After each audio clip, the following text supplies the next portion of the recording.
The young man looked at his interlocutor, trying to understand him. It was his younger brother. The teenager was too worried and spoke with caution. The excitement was not in vain. The younger brother was worried about the terrible news that his brother would be sent to war. He never stopped thinking that war is certain death for most soldiers. And the fact that his brother could be there simply took the ground from under his feet. A young man named Hyuk Musang could not even imagine that his younger brother was thinking such terrible things.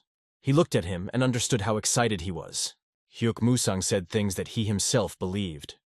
He believed that moments that would threaten his life would not happen to him. Without thinking, he swore to the younger man that he would definitely return to him alive and unharmed, and who has hope that he will patiently wait for him and be brave. The younger looked at Hyuk carefully and pondered the words he said.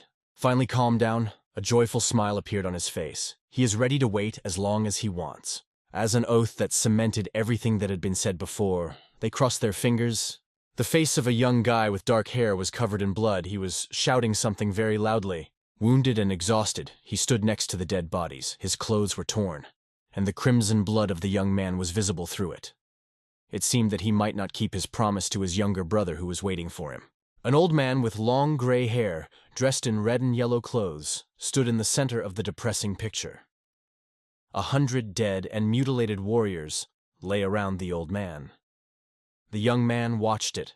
Many years ago, this old man destroyed the southern Shaolin in Fuzan, wiped off the face of the earth, as if there was nothing, leaving behind only debris and rivers of blood. It was there that he found a strange object. It was a wooden casket covered with gold patterns with a strong lock that could not be tamed. At this time, Hyuk Musang looked at the old man as he stood among the dead. In the young man's eyes, there was despair, grief, and boundless anger. The white-haired old man tried to solve the mystery of the found casket. She was not afraid of any blows. She remained without a single scratch. He stood in his thoughts. His clothes were covered with drops of crimson blood of those who lay lifeless on the cold ground. It was the head of the Demon Alliance, the invincible and all-powerful Blood Emperor. The young man looked at the Emperor and was filled with indignation, irritation, and hatred towards him. Suddenly, the old man raised his hand, and something very strange and magical began to happen. The young man felt his power on his body. The Emperor noticed him, and it seems that he possessed telekinesis. The boy could not understand how this was possible and how to resist it. He tried to resist, but in vain. While above the ground, Hyuk Musang slowly approached the old man's strong hand. During the fatal blow, the boy was with the soldiers, but miraculously he managed to survive. It was as if he found some loophole in the Emperor's blows, his weak spot. Holding the boy in the air, the old man's eyes glowed with fire. He carefully looked at the young man and tried to subjugate his will to himself, making him an offer to be his property. Hyuk Musang was outraged to hear this. At that moment, the old man tightened his grip on the young man.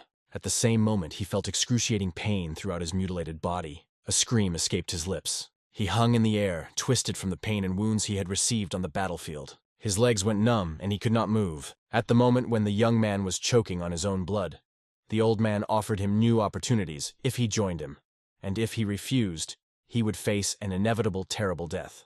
Instead of an answer or any comment, the boy choked on blood and tried to hold on. Still, he managed to say a word, and that word was master. The old general looked at him and did not understand what he meant. His patience was gone, and Hyuk Musang shouted that he would never betray his master for anything, so the old man could just kill him. In response, the emperor laughed at the boy's words, and he immediately began to carry out his previous threat, while holding a mysterious wooden casket in his hand. The boy did not have the strength to endure it. Gritting his teeth, he tried to hold on. The old man kept his hand raised, but for no known reason, his power suddenly ended. Hyuk Musang fell to the ground with a thud, while his opponent stood stunned. He carefully examined his hand, which had lost strength, and tried to understand why it happened. The boy thought that it was time for him to strike and use the moment for his salvation. He confidently said that it is not only a matter of a warrior's fighting skills, his spirit is also important.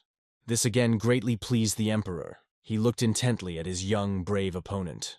Hyuk Musang suddenly sprang from his seat and charged at the old man, leaving nothing but dust on the ground in his wake. The emperor reacted instantly and delivered the hardest blow the young man could imagine. "It's all over." The boy looked at the old man, and in his eyes life was slowly leaving him. The emperor stroked his frail body with his bare hand and looked him straight in the eyes in the last minutes of his young life. Having taken away his hand, which served as a weapon from the victim, the boy fell heavily to the ground. The old man was looking at his wooden find at that moment. The casket was all stained with the boy's blood. The emperor was outraged by Hyakmusang's refusal. Looking at his mutilated body lying on the ground, the old man made him understand that death by his hand was quite an honor for him. The boy lay on the ground and thought about his miserable defeat. He regretted that with such a death he would go to another world. He closed his eyes and would never open them again. His story in this war ended forever. The promise he made to his younger brother will never be fulfilled. With these difficult thoughts, the life of the young warrior ended. The soul left his lifeless body. His pale face no longer showed any emotion. Events in this life no longer mattered. Hyakmusang opened his eyes again in confusion. His body seemed to come back to life. It was impossible to comprehend. His terrible cry betrayed his fear and lack of understanding of what was happening to him. He sat all alone, and all around him was an endless emptiness. He examined his body, which was completely intact. A huge pile of questions took over his mind. A voice rang out from behind, saying that Hyakmusang is the chosen one. The boy turned to see who it was, and saw a person dressed in white, shining clothes. The stranger said he would give him everything he had. The boy did not understand what exactly he was talking about, and who this mysterious man was. The emperor at that moment was holding a stained wooden box in his hand. Suddenly, a bright light began to shine from the golden patterns. The glowing casket left the emperor's hand and rose into the air. Hyakmusang's lifeless body, still lying on the ground, shone with the same light as the old man's mysterious object. The shining wooden casket quickly headed towards the boy's body.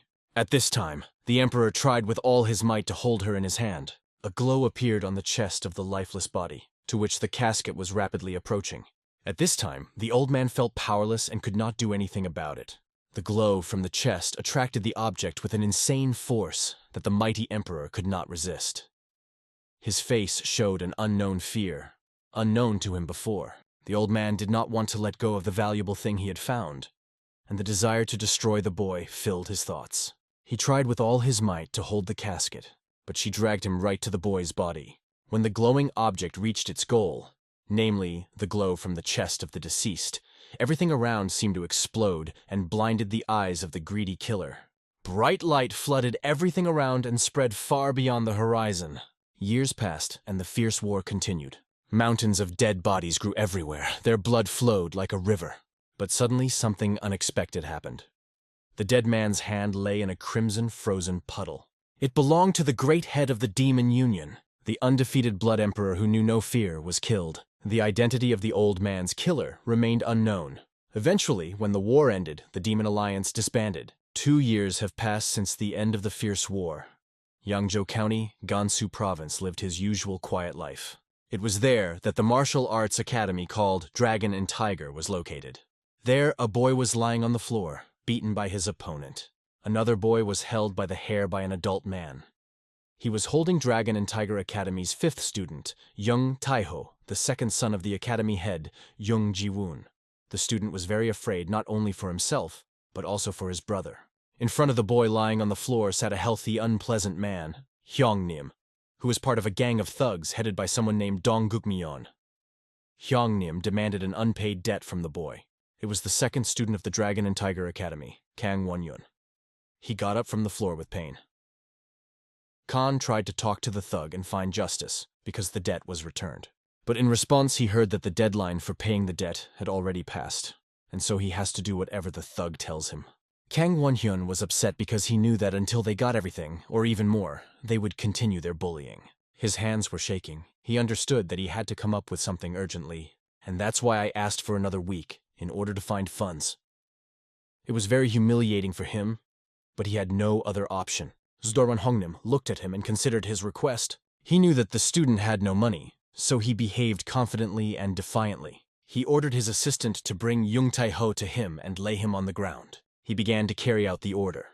The boy who was being held by the hair was at that moment shouting something to his brother. In response, Kang Won-hyun began to plead with the thugs to stop because he was very afraid for Young Tae-ho. Instead, he received a severe blow to the face. It was clear that coming to an agreement with the bandits is not an easy matter, and everything could end very badly for both of them.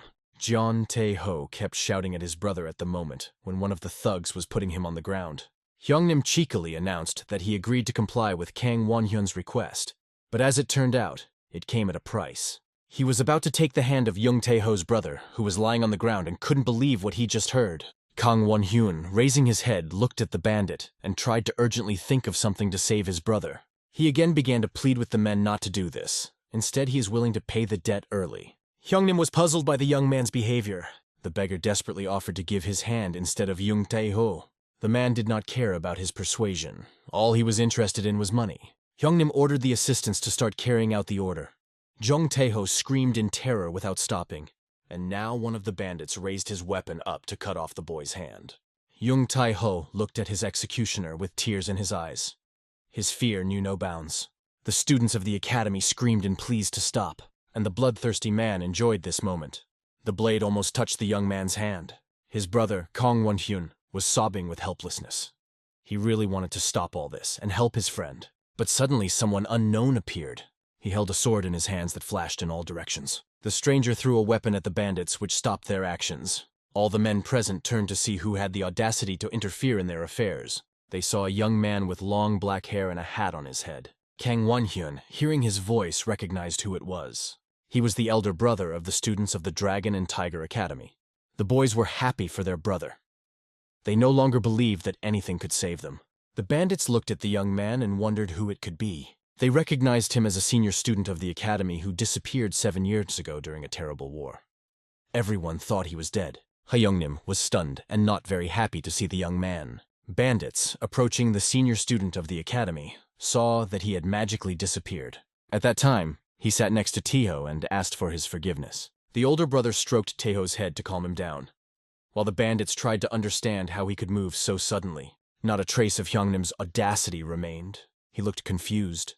Parubak continued to examine his brother Taeho, and the bandits were already approaching him.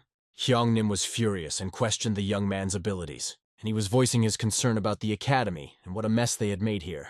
The old man was especially angry because of his brothers. His evil eyes shot lightning, and his whole body shone with light, which made quite an impression on the gang. Hyungnim could no longer tolerate the presence of the boy and wanted to get rid of him as soon as possible. He started yelling at his assistants to deal with this scum, and they, having obeyed, began to run towards the enemy with weapons in their hands. The 4 men, raising their weapons aloft, were ready to strike the first blow. The old man looked at the criminals and was ready to fight back with dignity. It was a difficult moment for the younger brothers. They were very worried about his fate. The bandits struck, only to realize that their target had disappeared. The senior student of the academy calmly followed behind them. Remaining in their places, the men were still trying to understand what had just happened. A minute later, each of them felt a beating from no one knows where because the boy was not around. They received severe blows on the face, and even if they wanted to answer, they did not see the enemy in front of them. Hyungnim watched what was happening in a panic. The brothers stood aside and could not utter a word, shocked by what they saw.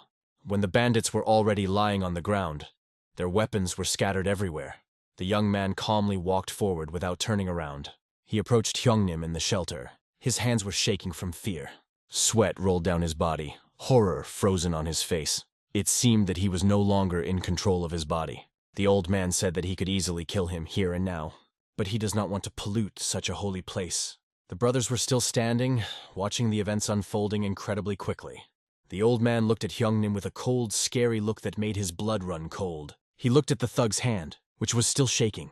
A moment later, the hand was already in the air. Thus the young man took his hand as he wanted to take from Taeho. Crazy screams were heard. The senior student's sword stuck into the academy building. The bandits' blood spilled over the dry ground. Returning to the brothers, the young man tried to bring one of them to consciousness. He was concerned that they had witnessed such terrible acts for them. He began to shake Taeho's head to wake him up. Everyone was scared. When they regained consciousness, they were glad that they were unharmed. Kang Won-hyun was reminded of past events only by a large bruise under his eye. And what's more, his older brother didn't even notice. Senior disciple Hyuk Musung held the old man's pale hand. He tried to feel something in that place. He thought with horror that it might be internal damage. The old man the young man was sitting next to was the head of the Dragon and Tiger Martial Arts Academy, Young Ji-woon. Parabok wondered who could do such a thing to the old teacher. He came to the academy thinking. There he met his younger brothers and other students. A joyful Yang Suk-jin ran to meet him. Yang could not believe that he saw him alive. He was the third student of the Dragon and Tiger Academy. He pounced on the boy with a hug that nearly knocked him to the ground. Ian's tears flowed from the happiness of seeing him next to him. Hyukmusanga finished the hug and looked at the others. Among the students, he did not see the fourth comrade, which alarmed him enough. The brothers were confused and did not immediately give him an answer. Hyukmusang didn't like it very much. He saw doubts in the eyes of the brothers. The old man asked Taeho, because he was Tarian's younger brother, who was missing among those present. Taeho was frightened and did not know what to answer him, but he still said that his brother had joined the guards to earn money for his father's treatment. All three looked away. They were very ashamed. As it turned out, Taeho had lost contact with his brother Theron 6 months ago. Hyukmusang listened carefully to the brothers. He also learned that they were sending people to find his brother, but it did not give any results. It had been 7 years since Hyukmusang had last been home. First, he met bandits hanging around the academy, and their teacher is lying with internal injuries for unknown reasons, and now the fourth brother has also disappeared. He couldn't understand what had happened here all these 7 years until he was around. The brothers, seeing him angry, were frightened and could not utter a single word. They had already seen their brother in a bad mood. That's why, pulling themselves together, they told how a strange man came to the academy 3 years ago. It was an unknown man. He demanded a duel with the academy teacher, why he refused. The stranger was sitting under the main gate of the academy and was bothering the students, starting fights. It turned out that the victims of the stranger were not only students of the academy, but also heads of other schools. As a result, the martial arts academies were closed one by one, after which there were more bandits in the city. The brothers said that they needed medicine for the teacher and therefore they had to borrow from the gangs. Listening to the brothers, it was clear that Hyukmusang did not like this story, and the brothers fell silent again. They were scared because of the older brother's reaction to their actions. Parubok thought about what the student said. He was interested in the story about the stranger. He was interested in why a stranger, walking around the academies, demanded a duel. And immediately after the stranger, swindlers appear, who are under the protection of bandits. And then, at the right moment, they offer to borrow money. Hyukmusang concluded that the bastards only had one goal, and that goal was Yangzhou County. The elder student ordered his brothers to be ready to help him in an important matter. He had enough determination to take revenge for everything the bandits had done. A lively discussion could be heard in the building where the gang was staying. Inside were thugs, one of whom looked like a commander-in-chief, and in front of him was Hyeonim kneeling without one arm. He tried to explain why he was left without money and without a hand. Gang leader Bangi was furious. He worried that after that their reputation was worthless. Hyeonim apologized for what happened. The commander-in-chief urgently wanted to know who did it, and who had the audacity to contact them. In his memory, the young man looked courageous, with a sword in his hand, in tattered clothes. His eyes were wild, like those of a beast, and his face expressed confidence and determination. Fear caught his breath. The next moment there was a loud knock on the door. The guest walked confidently into the room. In front of him, Hyukmusang saw a bunch of bandits trembling with fear. In the middle of the room sat the commander-in-chief, whom the young man recognized. He greeted his old friend politely. Bangji looked at the boy with wide eyes and could not utter a word due to surprise and fear. Hyukmusang stood in the middle of the room with his frightened brothers and kept his eyes on Bangji. The old man reminded the bandit of his promise, which he made to him 10 years ago, that if he steps on his land again, the boy will make a eunuch out of him. The bandit alarmedly began to cover his body with his hands. And again he could not say a word because of fear. And the bandits who were next to the leader were incredibly surprised. They still didn't know who they were dealing with and why their commander-in-chief was behaving like that. So they decided to quickly deal with the young men. Hyukmusang ordered the brothers not to interfere, but to stand aside. He stood all alone with a sword in his hand against a whole bloodthirsty gang. The brothers supported the young man as best they could.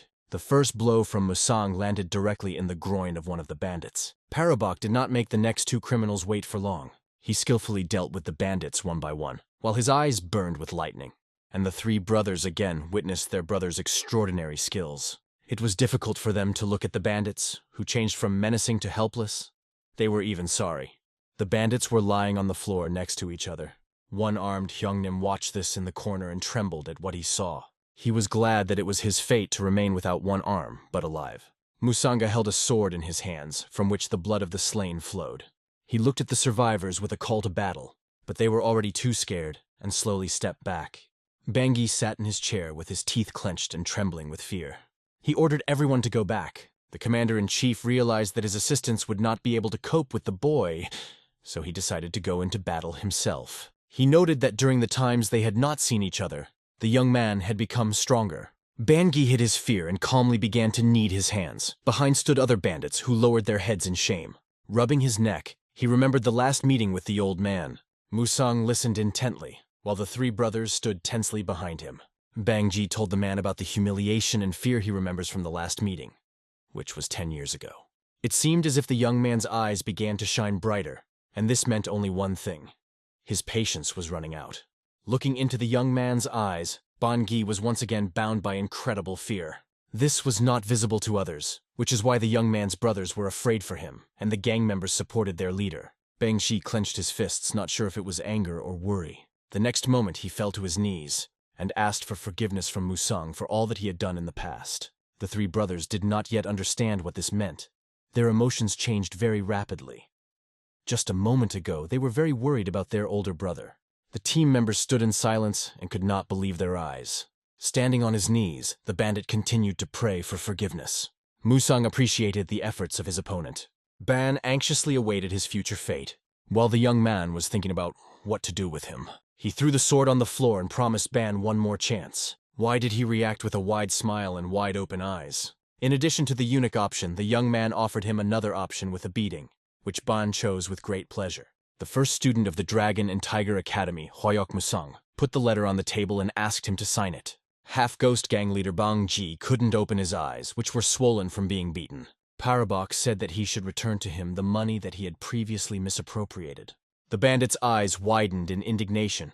In his opinion, the young man had asked for too much money. At the same moment, Bangui regretted it, because the young man hit his head with a sword so hard that blood poured from his nose. Hyuk Musang politely explained to him what the price was for. It wouldn't hurt him to pay a lot more for the fact that the gang was messing with students in other schools. The leader of the half-ghost gang meekly agreed with what the boy said and thanked him. Musang didn't understand what Ban was thanking him for, because he hadn't had time to do anything yet. The bandit was unable to contain his anger. Ban's behavior was incomprehensible to Parabkov. He looked at him carefully. Parubok asked what exactly caused such behavior. Bangui waved it off and turned his face away. Not understanding the interlocutor, Musang decided to urgently take his money and leave, for which he received indignation again. Ban didn't want to give up the money, at least not now. The old man raised his hand up and made a fist. His eyes lit up and he raised his fist to the bandit's face. After that, he immediately agreed to the boy's request. From the building where the half-ghost gang lived, the commander-in-chief could be heard giving orders to his charges. Teko admired his older brother. He looked up to him as his teacher. The four brothers stood and discussed Musang's achievements. They never tired of admiring him, to which the young man replied that there were people outside their district who were much stronger than the local bandits. But Zhong Tai-ho did not stop. Turning around, Hyuk Musang looked at the brothers. He turned to Brother Khan and asked if nothing was bothering him. Khan was surprised by his address. He did not answer immediately, but thought about his brother's question. Musang waited patiently for an answer. Kang hesitantly replied to his brother about his concerns about talking to the half-ghost gang. After all, behind them is a huge group called Great Power. His elder brother advised him not to worry about it because he has a great plan. Hearing this, the brothers rejoiced. Musang began to tell his brothers exactly what he had come up with. The young men were very interested, so they tried not to miss any of his words. Parubok announced that he was going to become stronger than his enemy. Khan didn't like it because even their strong brother couldn't stand against such a majestic group. Musang realized that the brothers did not understand that he meant all of them together. Khan was standing all red, sweat was running down his face. His teeth were clenched. He was shaking all over, holding a huge stone together with his brothers, and the older brother sat on a stone and told why they should become strong. With Musang absent from the academy, they should be able to protect her without his help. The legs of all three brothers were shaking. They tried with all their might to hold on. Next, the young men learned to use weapons and developed combat skills. Training was like bullying the young men. Musang knocked the swords out of their hands with ease, and it all started over. The older brother swung his sword and brought him almost close to Khan's face. The young man was scared to death. After that, the young man stuck a wooden sword into the building, very close to his brother's face. After that, Musang kindly invited the next young man. It was clear that there was a lot of work. The young men stood exhausted and begged their brother for rest. But in this case, Musang is adamant, because in front of the enemy they will not have the opportunity to rest. The boys wanted it to be over as soon as possible, because it was not like training at all, more like torture. After saying that the last young man would get extra training, they ran ahead of each other. Evening fell. The sun was already setting, painting the celestial body in a red-yellow color. Only now the unbearable training of the young men was finally finished. Musang didn't want to make the first training difficult, so he advised the boys to rest well, because the next one would be more serious. The older brother left them, and the hand lay on the ground and trembled from fatigue. The young men were not able to answer Musang, because at that moment they could not do anything at all. They lay motionless on the earth without strength. After resting a little, a young man named Yang was puzzled by the power of his older brother and wanted to share his thoughts with others. The brothers listened to him attentively and seemed to agree with him. Khan also began to ponder this question. He remembered how 10 years ago their elder brother had defeated about 20 warriors, but it was not easy for him and he almost did not die from his injuries. Yang supported his opinion, saying that their brother wasn't even tired today. There wasn't even a drop of sweat. Khan wondered what exactly could have caused his older brother's growing strength. While they pondered the question of strength, Musang tried diligently to help the teacher. He understood that the old man's body was very weak due to the long absence of treatment, but he intended to correct the situation, because their teacher was a strong enough man. He gratefully remembered the brothers who had taken care of the old man all this time. But a lot of time has passed. Musang was very worried about this. It was necessary to urgently fight for his health and start his urgent real treatment. Musang tried to pump energy into the old man, and the teacher's body responded to his efforts. Radiant energy absorbed the entire space of the room. Suddenly, the old man opened his eyes and coughed. Blood came out of it and fell on the floor. The old man was happy about this because it was the beginning of real treatment. Hyuk Musang worked carefully with the chi energy so as not to harm the patient.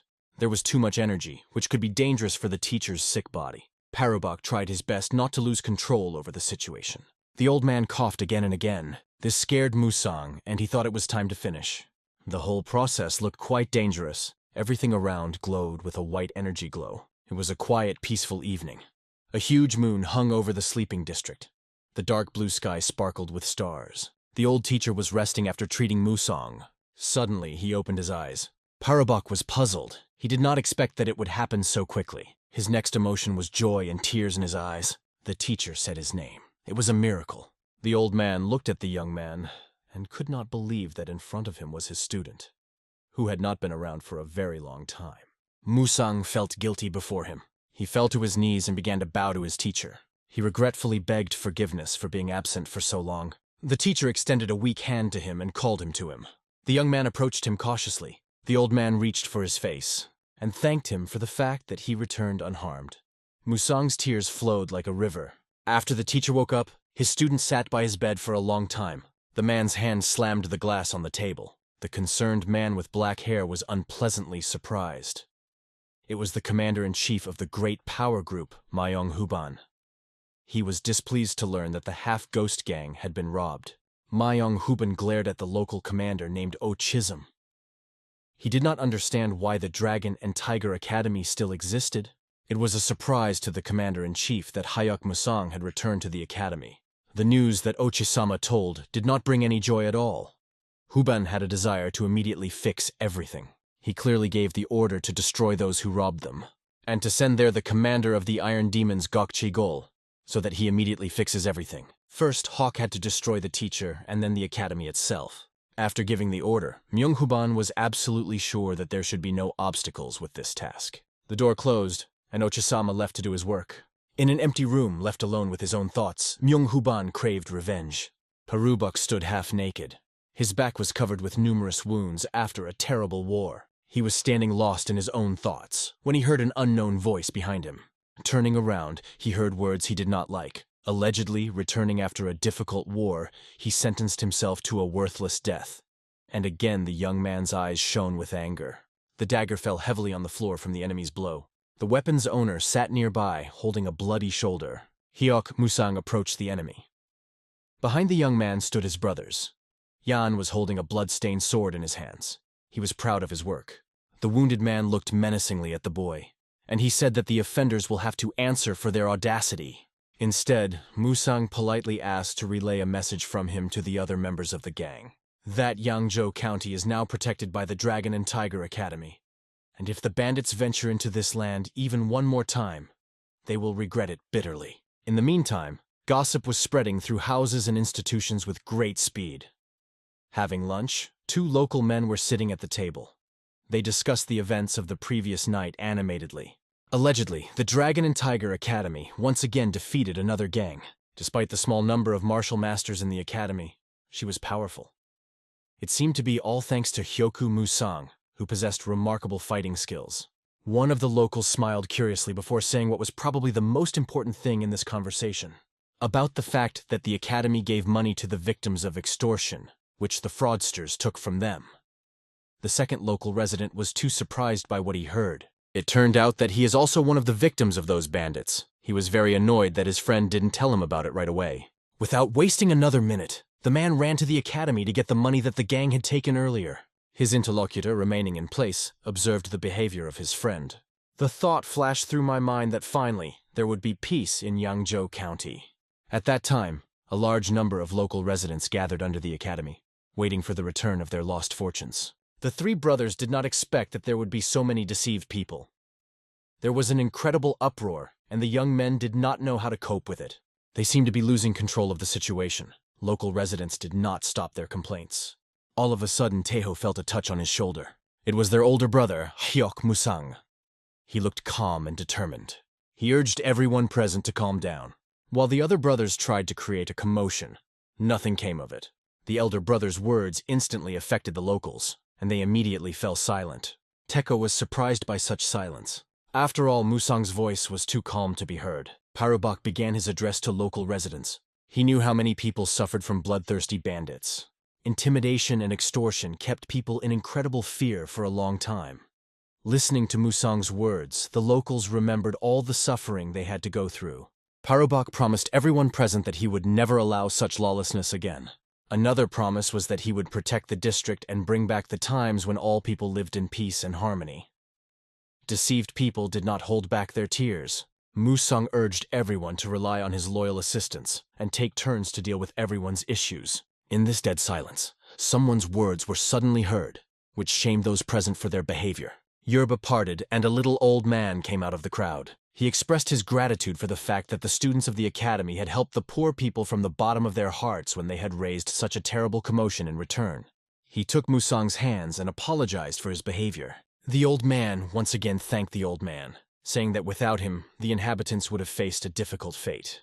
And he replied that they are doing their job with great pleasure. Yerba stood quietly and listened attentively to the conversation between the man and the young man. In their eyes, hope was born for a peaceful life, which was once. The old man wanted to add something very important. Musang was ready to listen to him and help if needed. Unexpectedly, the joyful old man announced that he was the first in line to be deceived. The old man was stunned. Most of the people certainly did not expect this from the old man. Suddenly, a voice was heard among the people asking about the Dragon and Tiger Academy. Musang informed the stranger that this was exactly the academy he was looking for. The little old man was furious that his first place in line was now in jeopardy. The stranger was happy to hear and said that he was looking for Hyuk Musang. The old man was perplexed. He did not understand who was in front of him and what he needed. He introduced himself as an ordinary traveler, and who was very eager for a match with the senior student of the Dragon and Tiger Martial Arts Academy. The brothers carefully looked at the stranger, and it seemed to them that they had already heard this voice somewhere. And Teko realized that it was he who had wounded his teacher.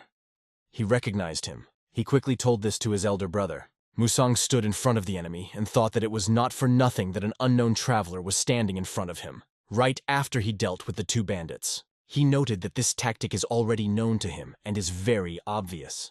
The old man kindly invited the traveler to enter the room. It was a quiet, calm, and sunny day. The academy lived, it seemed, its usual life. Local residents began to whisper. Some discussed the strange and threatening stranger, while others pondered what would happen next.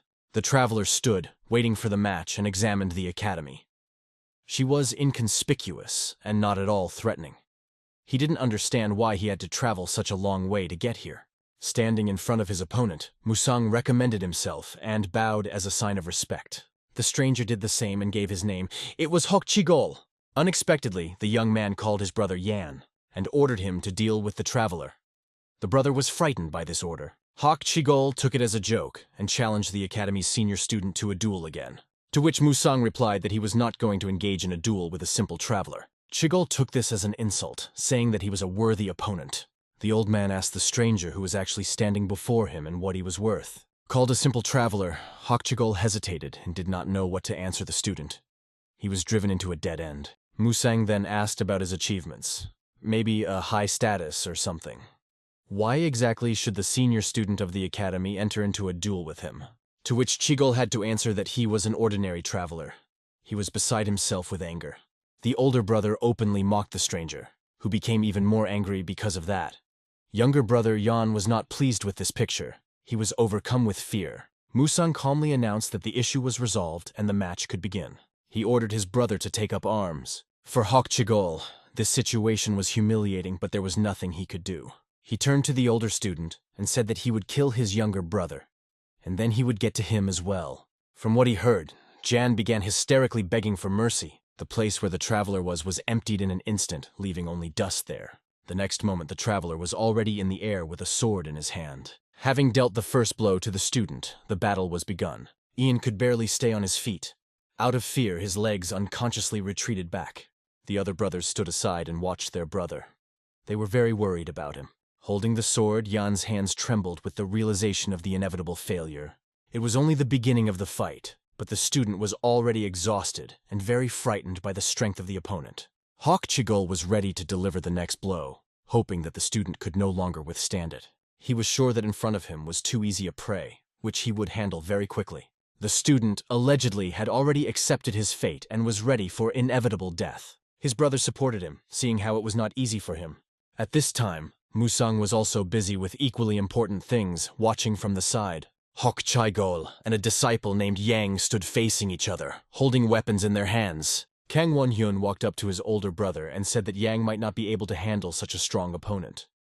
Khan was very concerned about this. Musang turned to Yang's disciple and asked him if he wanted to leave the fight. Yan clenched his sword tightly in his hands as he pondered the question. After that, he clearly decided that he would not leave the battlefield and would fight to the end. Musang felt quite proud of his younger brother. Rivals stood opposite each other. Yang, sword raised, and Gok Chigol, burning with rage. The traveler was greatly angered by the student's self-confidence. The desire to kill him became even stronger. He rushed at the student with all his might. The thought that the opponent was much stronger than him did not leave Ian. Their swords crossed in a brutal duel. Even though the opponent was very powerful, Yan had a weapon that his older brother had given him. It was much stronger and sharper. That is why it was enough for a student of the academy to make only one blow, while for a traveler, 3 times more. Local residents who came earlier to the academy watched the match. They wanted to stop it as soon as possible, thereby saving the student. It was obvious that Gok Chigol had to exert a lot of effort, which was a surprise for him, because the academy student easily repelled all his attacks. The traveler was furious. He looked at the young opponent with interest and noted that he must be much weaker than him. Chigol firmly grasped his sword with both hands. He rushed with hatred to strike a decisive blow. The student looking at this understood that his end had come. Hyuk Musang watched intently what was happening. He then began to remind his brother of what he had learned in training. Yang listened carefully to his older brother. After that, he took 2 steps to the left, as Musang instructed him. As a result, the student avoided a terrible, fatal blow, and before the opponent came to his senses, he hit him with his sword in response. It was like Yang remembered everything he had learned from his older brother's training. And it brought results. All 3 brothers watched the 4th. The smaller ones were alarmed, while Musang calmly noted the skills that Yang possessed. The local residents did not want to stop the duel, but stood and waited until the student finished with the insolent traveler.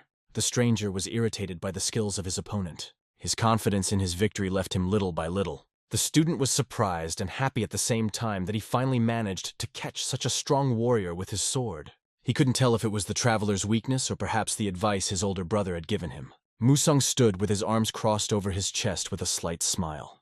He was satisfied with his brother's work, a little more, and it seemed that the traveler's patience would come to an end. He yelled at the student for stabbing him with the sword, but in reality, he was yelling because of his weakness, but he didn't want to admit it. He shouted very loudly, promising to give the student a difficult death.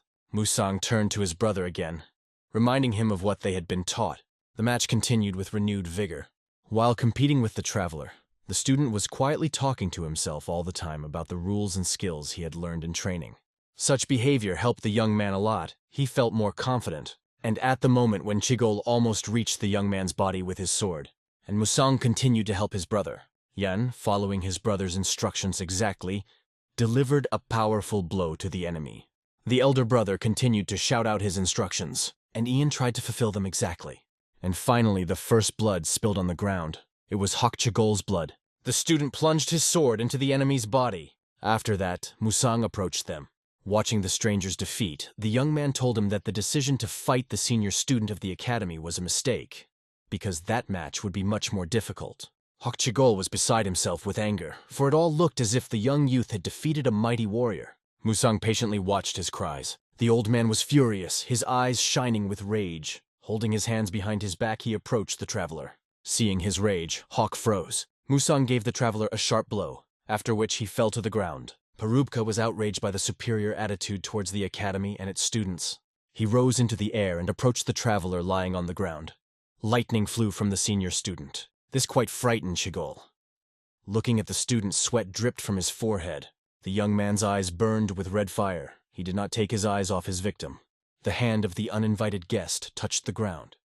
He trembled with fear and understood that his death was very close. Therefore, bowing his head in front of the senior student, he asked for forgiveness. He fell on his knees before him and begged for mercy. Musang glanced at the crowd of locals and decided not to take the lives of the brats so that it would serve as a reminder, for him and everyone else, of the rules in Yangzhou County. After that, the young man ordered him to get away. Hok Chigol could hardly contain his joy.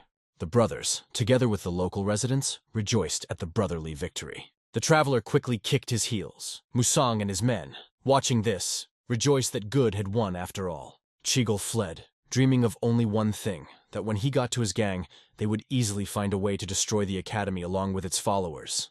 Musang understood this, but did not want to end the case in front of the civilians. Therefore, he quickly caught up with the scoundrel and dealt a heavy blow. An incredible force threw Chigol and hit the ground. He sat with his elbow resting on a fallen tree. Blood poured from his mouth. Approaching the scoundrel, Musang apologized to him and said he couldn't let him go. He gripped the sword tighter in his hand before the next strike. It seemed to Chigol that nothing could help him. His eyes were filled with suffering and inevitability. Having come close to him, the young man looked at him with his red, shining eyes. He promised to kill him painlessly if he answered just one of his questions. A red-hot metal object was raised to the man's naked torso. The young man's face expressed unbearable pain. The metal object was again raised to the heat to deliver the next painful blow. A man with a burnt body sat chained to a chair. In front of him were two more people. Their faces were hidden by a cloth, and weapons were hanging from their belts. The executioners tried to find out who exactly sent this man to spy on them. It seems that the young man did not understand what he was being asked about. He came to Uni County to earn some money, and now he is sitting on the torture chair. There was another man who watched silently and did not interfere in the conversation.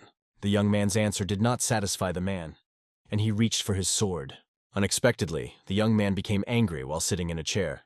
The man, who already wanted to deal with the victim, became worried after hearing something about his brother. He looked menacingly at his executioners, his eyes red with anger. It was the fourth student of the Dragon and Tiger Martial Arts Academy, Zhong Taeryong.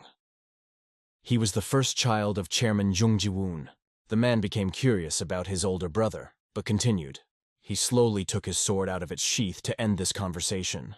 Having promised that he would certainly send his brother after him, he raised his sword above the victim's head.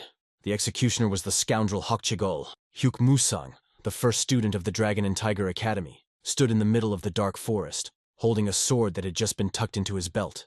And on the ground lay the bloody body of Gok Chigol, whose head had been cut off. Musang thought about the Blood Emperor. It was one of the top 10 masters, known as one of the 4 great devil emperors, the late head of the Demon Union. Parabak mused, perhaps the people who obeyed the head of the Demon Union had conquered the great power. Perhaps these people are going to conquer not only Yangzhou County, but also the entire Gansu province. In addition, they left behind the Kongtong sect, which closed down after the Great War. Protecting Yangzhou County is becoming more and more difficult. Musang rose into the air high above the trees and headed towards the academy. It was a quiet evening. The academy teacher was standing by a large tree. He was talking to someone invisible, calling him his master. It seemed that he was talking to his teacher, who is no longer in the world of the living. He asked for forgiveness for staying on the ground for a while. It so happened that Musang brought him back to life and cured him. The teacher remembered the boy as still very small and frail when he and the woman took the boy to their family, and now he is very proud of him. After the duel with Gokchigol, the academy received about 20 requests for training. The academy and all the locals seem to have perked up with the return of Hyok Musang. His achievements may lead to the return of the old days. The teacher bent his head to the tree and began to scratch its crown with his nails. He trembled as he spoke of the fact that one boy had disappeared after all. It was his eldest son who left to earn some money and save his father. Tears fell from the teacher's eyes. He did not know if his son Therion was alive, wounded, or hungry. At this time, Musang was standing around the corner with his arms folded across his chest and his head down. He understood his teacher's pain, but he didn't know how to help him. He remembered their sick mother lying on the bed before her death. Everyone stood by the mother's bed and cried bitterly, realizing that they were saying goodbye to her. Except for Musang, he had no tears. It was a depressing picture, a father with children and a mother in bed who leaves them forever. Before her death, she called Musang to her. He slowly approached her excitedly. She asked him to fulfill her last request. Parabak listened attentively and was ready to do anything. She said that she tried to love all 3 students as her own children. His only dying request was that Musang take care of Taiho and Therion as his own younger brothers. It was a very difficult time, and for the young man as well. Musang agreed. Bitter tears fell from his eyes, and the mother could go to another world with relief, leaving her sons behind. Sitting in his room, the young man took out paper to write a letter. In his thoughts was the fact that after the great brutal war, he promised himself many times not to associate with scum. He dipped the brush in ink and began to write a letter. The only things in his mind were the rogues who want to take over the county and the missing 4th brother. He could not control his emotions. He was angry because he did not know how to solve these issues. He put down his brush abruptly, finishing his letter. It was written on the paper that it was a request, and the young man asked to keep it a secret. The signature was White Tiger. A drunken homeless man sang his terrible songs in some institution. People around tried to stay away because he was emitting a miserable stench. He continued to dance and sing, until suddenly Musang appeared behind him with a letter in his hand. He slapped the tramp across the face to finally shut him up. The owner of the establishment was outraged by the presence of a drunken homeless man. She thought that he would destroy her business with his antics. The owner's husband tried to calm her down, saying that the tramp might be part of a gang, and then there might be trouble, at which the woman just laughed. Bezhatko seemed a little crazy. He approached the owner of the establishment, opening his mouth wide, and asked her to pour a little wine there. The stench from there was unbearable. It was at this moment that Musang passed by. He threw the vagabond to the ground. He did not understand what happened and who did it. He suddenly rose from the ground, made several revolutions in the air and landed on the ground. People around could not believe that the tramp was capable of such tricks, and he just turned his head in different directions.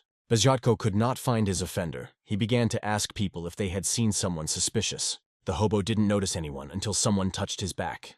And this meant that his abuser must be a great master of martial arts. The vagabond looked at his hand, where he saw an unknown piece of paper that came from an unknown source. There was a special sign in the corner of the paper, and this meant that the perpetrator was a mysterious master who knew a secret code. This angered the tramp, and he immediately decided to tell the elder about it. He jumped sharply on one building, then on another, higher and higher, until he completely disappeared from human eyes.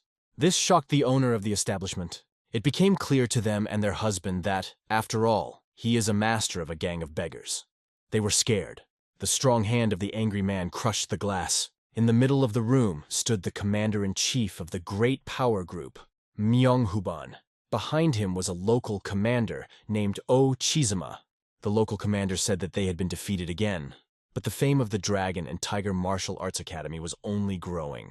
It also became known that Gokchigol suddenly disappeared or ran away immediately after the match. Myonghuban ordered to immediately find him and bring him to him. Ochisama inquired about the fate of the Dragon and Tiger Martial Arts Academy. The commander-in-chief called Yansota to him. He was instantly on the spot. He was called the Ghost Killer, and his stealth techniques were incredibly impressive. Jan Sotha suggested that Gokchigol was defeated. The commander-in-chief did not want to believe it. According to Sotha, they were dealing with a powerful master, even if the rumors about him were a little embellished. His face became quite hideous. He planned to set up an ambush to defeat the enemy. Myung-Huben thought about the best way to get exactly what he wanted. He ordered the Dragon and Tiger Academy to be crushed in Hyuk Musang's absence. Jan Sotha began to worry that he would remain unharmed. But Myung-Huban planned something more cruel. He wanted to destroy the academy and its students so that he could have enough of Musang's tears. And when he has no one to protect him, strike him from behind. Huben was determined. At this time, the Dragon and Tiger Academy had a peaceful everyday life. A gentleman called Ham visited there. After seeing that the students were cleaning, he noticed that they needed an assistant for this. To which Musang smiled and replied that this was a common thing for the students of the academy. Mr. Huck began to touch the young man on the shoulder and shower him with compliments. And nearby in the house sat a young lady with brown long hair and watched them. The girl was sitting in the room with her grandmother, who kept telling her not to delay. Grandmother's name was Papa. She was alarmed by something. The young lady looked out the window and thought about whether she was changing people's lives. She watched Musang, who was having a friendly conversation with Mr. Gak. Grandmother Papach did not understand what the lady was talking about. She suggested that perhaps people change in the face of death, to which the lady reacted with a strange look, as if the old woman was carrying some nonsense. Papa continued to develop her opinion because many people think the same. Musang heard something and lifted his head up. They were afraid that they would be seen, and sharply lowered their heads with a thud on the table. Musang saw a red flying snake in the sky. It flew very high and was quite beautiful. The old man had other things to do, so they kindly said goodbye to Mr. Hook and wished each other a good day. The grandmother in the window felt her forehead, which she had damaged while hiding from the boy. The young lady and Papach kept a close eye on the Dragon and Tiger Academy, and were very afraid that they would be noticed. Grandma was surprised that Musang was a simple academy student, and at the same time he is followed by a man named Mujun from the noble Murim family. The young lady with long hair did not understand what the old woman was mumbling about. Suddenly she was worried. She abruptly got up from the table and looked out the window. The lady noticed a man hanging around the academy. She didn't like it. She hadn't seen him before. An unfamiliar man approached the students with a confident gait. He approached Kang Won-hyun, who was sweeping the academy yard at the time. The stranger looked at the academy and almost laughed at its simplicity. Khan didn't understand what this man needed, or why he was here right after Musang left the academy. The stranger began to insult Khan, not understanding how he could defeat Gokchigol. The student looked of insufficient rank, Kang Won-hyun asked the stranger to leave, as their academy does not hold any duels. Hearing this, the brat laughed again. As it turned out, he came for another. The stranger suddenly pounced on Khan. He came close and punched him in the stomach with all his might. As a result, the student flew away from the stranger with insane force. The brothers and the teacher were alarmed when they heard strange sounds. They quickly ran outside and saw Kang Won-hyun slumped to the ground. The expression on his face betrayed pain and incomprehension, and blood flowed from his mouth. A huge pool of the academy student's blood formed on the ground. The stranger dragged his sword across the ground, sparks flying from it. It seemed that he was not going to engage in a duel with this boy. His behavior was arrogant and arrogant. He laughed at the powerlessness of the academy and its students. The enraged brothers pounced on the uninvited scoundrel to protect their brother. But at that moment, a teacher came out of the building and ordered to stop. Although the brothers were ready for battle, the teacher urged the Kaaba to respect them, because they are still part of the Murim alliance. The stranger couldn't hold back his laughter again. He decided to act accordingly if they were part of an alliance. The phantom killer Jan Sotha rose into the air and disappeared before the brothers' eyes. Swinging his sword over the teacher's head, he was about to finish him off, and with all others, of course, too. His face showed great satisfaction. It was a calm, beautiful, sunny day. In the middle of the forest grew a huge tree, on the leaves of which bright rays of the sun played. In addition to the ray, someone else was resting on the tree, someone disgusting and unpleasant. That did not really fit into the overall picture of beautiful nature. His snoring spoiled the peace and quiet. Suddenly, the unpleasant man woke up. He saw Musang under the tree. Parabok said that he sent the letter 10 days ago. The unpleasant man immediately jumped from his bed to the ground. Outwardly, he resembled a mad beast and at the same time a vagabond. He was the head of a gang of beggars nicknamed Ghost Mask. The head of the beggar gang, Ghost Mask, approached Hyuk Musang, asking where he had been hiding for the past 2 years. Parabok was interested in the reason for his question, because they no longer had any business in common. From the expression on the face of the leader of the gang of beggars, it seemed that he was insulted to hear this. Musang suddenly noticed another man in the forest. To which the ghostly mask replied that the man had received the letter from the boy earlier than he had. Someone's heavy, strong foot stepped on the ground. He was a member of a gang of beggars of a special purpose unit. A stocky man stood in front of the sledgehammer, calling him the White Tiger. The man's body was covered with numerous scars. Musang called the man Number 8. It seems that they were previously acquainted. Number 8 clenched his fist and prepared to attack. He wondered if the young man had improved his skills or if everything remained the same. The burly man sprang from his seat, and his massive fist flew straight at Musang. The old man stood calmly and looked at his old acquaintance, and at the moment when the fist almost touched the boy's body, there was a bright light, and the ground shook from the impact of considerable force. This was due to Musang stopping his opponent's powerful fist, which was approaching at breakneck speed, with his hand. They stayed in this position for a few seconds, looking into each other's eyes. The stocky man looked at the boy with curiosity in his eyes. Musang's eyes, on the other hand, showed irritation. Finally, a smile appeared on the face of the stocky bandit. He couldn't believe that the White Tiger was alive and standing in front of him. He embraced him with his huge arms and could not contain his joy. The next moment, Musang pushed his friend away, explaining that men should not give in to such emotions. This offended the bandit, because at one time he considered himself the closest to the boy. Among the other 4 guards, Musang was overcome with memories. He pondered. He remembered sitting on the cold ground in the dark night, blood pouring from his mouth. Next to him stood 3 guards, 2 young men and 1 frightened girl. The head of the Phantom Mask gang rose sharply into the air, putting his foot forward. He was angry and scolded the stout Number 8. His leg was on his head. He was rapidly approaching 8. The head of the gang and the teacher of the stocky man kicked him on the head with great force. The teacher didn't like that the student used his wind gust skills while covering his teacher with dust. To which Number 8 replied that he was very glad to see the return of an old friend, whom he thought dead. This did not convince the ghost mask, and he began to beat his student as hard as he could, while he covered his head with his hands. What he heard surprised Musang. He didn't know that Number 8 was a student of Ghost Mask. The teacher said that he was his only student, but he hoped that Number 8 would become more sensible after a few tasks. Number 8 powerfully snorted blood. He could see that Musang was surprised that he was a beggar. Even so, Number 8 thought he was pretty cute. There was silence in the air. The leader of the gang and the young man kept their eyes on the 8th. After that, Musang turned to the leader of the gang with a question. Number 8 felt invisible at that moment. The old man remembered that 6 years ago, the Ghost Mask made a promise to help him with any request 3 times. The bandit was surprised that he remembered the promise and looked askance at him. But the young man hastened to assure the bandit that he could forget about the promise. Why did he shout angrily that he does not go back on his words and will do anything the young man asks? Musang wanted to be sure of his intentions. Therefore, he repeated his question, whether the bandit is definitely ready for any help. This gave Ghost Mask a bit of a scare. With fear, he began to think about the problems that the young man might have and what he would have to face. Meanwhile, the Dragon and Tiger Academy had its own worries. The stranger was moving from side to side in the air at breakneck speed. The students of the academy had never seen anything like this. The unknown pounced on the old teacher, crossing swords in a duel. He was amused by the old man's skills. Not much at all, but they were better than his students. After that, he decided to speed up his movements, and the old man could not catch his gaze. The teacher assessed the enemy's equipment and noted that it belongs to warriors of almost the highest rank. Circling around like a ghost, the stranger brazenly mocked the old man. The teacher tried to strike the opponent, but he was already behind him.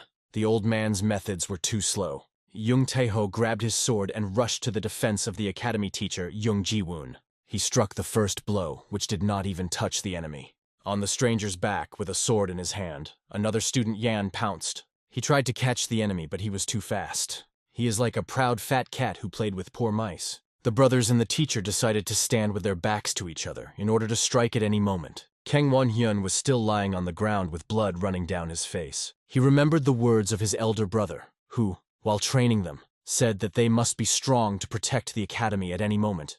Khan looked at his brothers and teacher.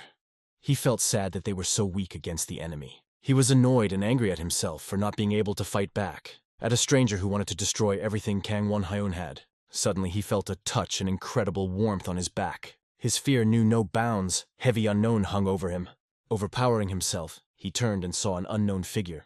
It was a young, beautiful lady who informed him not to worry. She only improved his chi circulation. Khan looked at her and did not understand who she was and why she was here. At this time, the strange stranger continued to torture his victims. He mockingly chose whose life to end first. The old man's eyes showed fear of the inevitable. Teko seems to have been prepared for any development. Brother Yan gritted his teeth and prepared for a tough battle. Nahaba suggested that the victims choose with their own hands who will die first. Teko could not stand such humiliation and made it clear that he was not afraid of him and was ready for his attack. The old man tried to stop the student. The abomination was pleased that the victim had chosen herself and pounced on the student to kill him. Teko stood in anticipation, trying to catch the enemy's gaze. The teacher understood that these could be the last minutes when his son remained alive.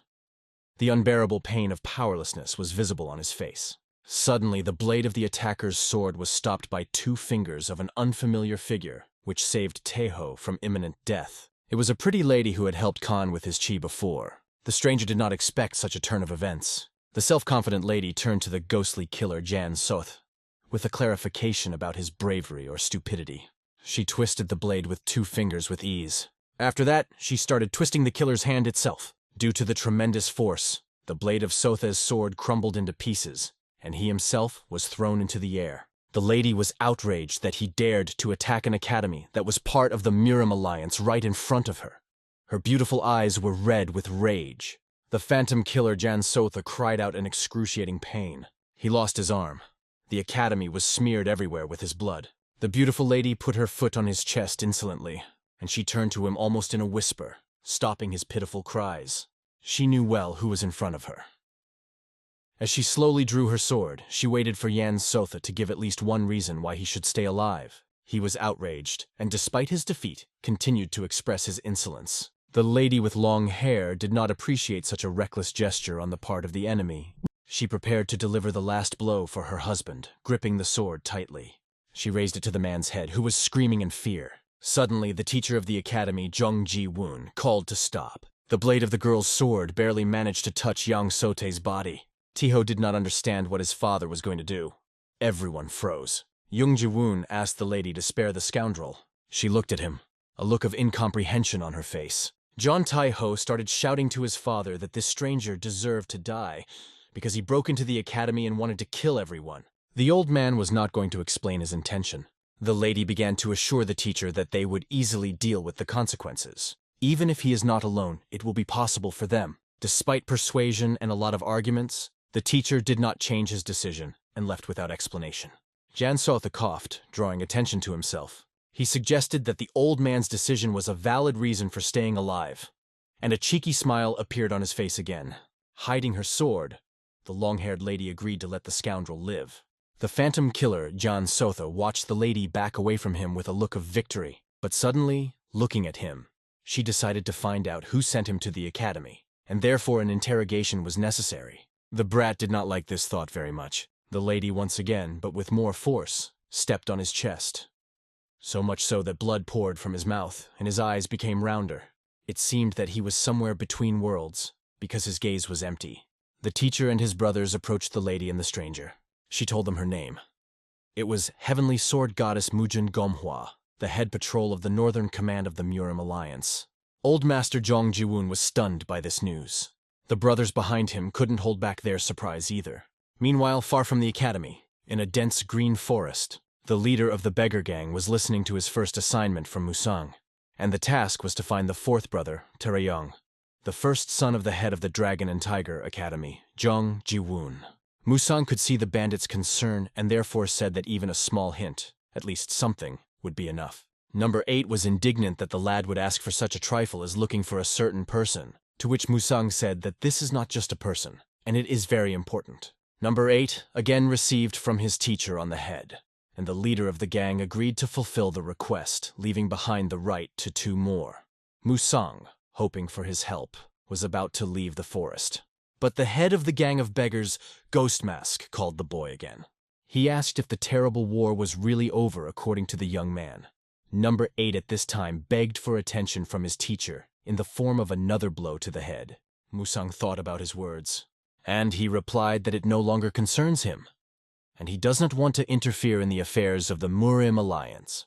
After a second, only his dust remained on the place where the young man was standing, and he disappeared from the eyes of the bandits. It was unclear to the head of the beggar gang if the White Tiger had always been this powerful. Ghost Mask turned to number 8 and instructed him to find the boy Musang was talking about. Number 8, without saying anything, looked mysteriously into the distance. After that, he turned to the head of the gang and said that it does not concern him anymore, and he does not want to interfere in this matter. After these words, number 8 was hit in the face with terrible force. At this time, Musang had already opened the gates to the Dragon and Tiger Academy. What he saw scared him. In the middle of the yard, he saw Brother Teho, who was washing pools of blood from the floor. He immediately ran up to Teho and began to ask what happened here. The younger brother informed Musang that as soon as he left, a young lady came to the academy. The old man, losing control, grabbed Teko's face and started asking a bunch of questions. He was worried that no one had been hurt. Musang scolded himself for allowing his loved ones to remain in danger. Teho told his brother about everything that had happened, and that everyone was alive and unharmed thanks to Murim, the main patrol of the Alliance's Northern Command. It was unclear to Parubkov why the chief patrolman needed a simple village academy. Musang believed that there must be some other reason why the lady ended up in their academy. The old man was going to thank Mrs. Mujun Gomkvi for her help. Therefore, he went to the building where the lady and the teacher were having tea, and ordered his brother to finish his business. Meanwhile, the teacher of the academy graciously treated his guests. With the young lady was a grandmother named Papa Somimi, a dragon wand warrior, one of the best Murim masters. The teacher of the academy was incredibly happy to receive such honored guests. He thanked them again for their help. Papa Somimi said that only Miss Mujun deserves credit because she herself offered to help the academy. After these words, Grandmother Papak's face changed. It expressed unbearable pain, because at that moment Miss Mujun's leg hit Pope's leg hard, while Papa writhed in pain. The young lady insisted that she was just doing her job as a patrolman and ended up near the academy completely by accident. Teacher John Jiwoon got up from the table and expressed his desire to thank the patrol lady for her help. Folding his hands in front of him and closing his eyes, he turned to Mrs. Mujun Gomkwi in gratitude for their salvation. The guests were embarrassed to receive thanks from the head of the academy. Suddenly, Hyuk Musang's voice was heard. The teacher invited him to the room. The old man entered the room and immediately remembered the saviors. Seeing them, Musang's eyes widened in surprise and his hands trembled. The guests also kept their eyes on him. He continued to stand and tremble without saying a word. Unexpectedly, Mrs. Mujun got up from the table. Papa looked at her, not understanding what she was going to do. The young lady approached Musang. Just like Papa, the academy teacher watched this and could not imagine what would happen in the next minute. The old man and the young lady stood very close to each other, and then she named him White Tiger. Musang did not expect to hear this and was very surprised. Mrs. Mujun looked at the young man with tear-filled eyes. The senior student of the academy did not understand how to react to the words and behavior of the young lady patrolman. She grabbed him in her arms and was happy that they had finally met. It was a warm, sunny day. The sun's rays fell and shimmered on thin green blades of grass. A light breeze played with the girl's long hair. A hand touched a hand on a green lawn. The young girl was smiling and the wind was combing her hair. There was joy in her eyes. She looked at the White Tiger with a slight smile and warmth.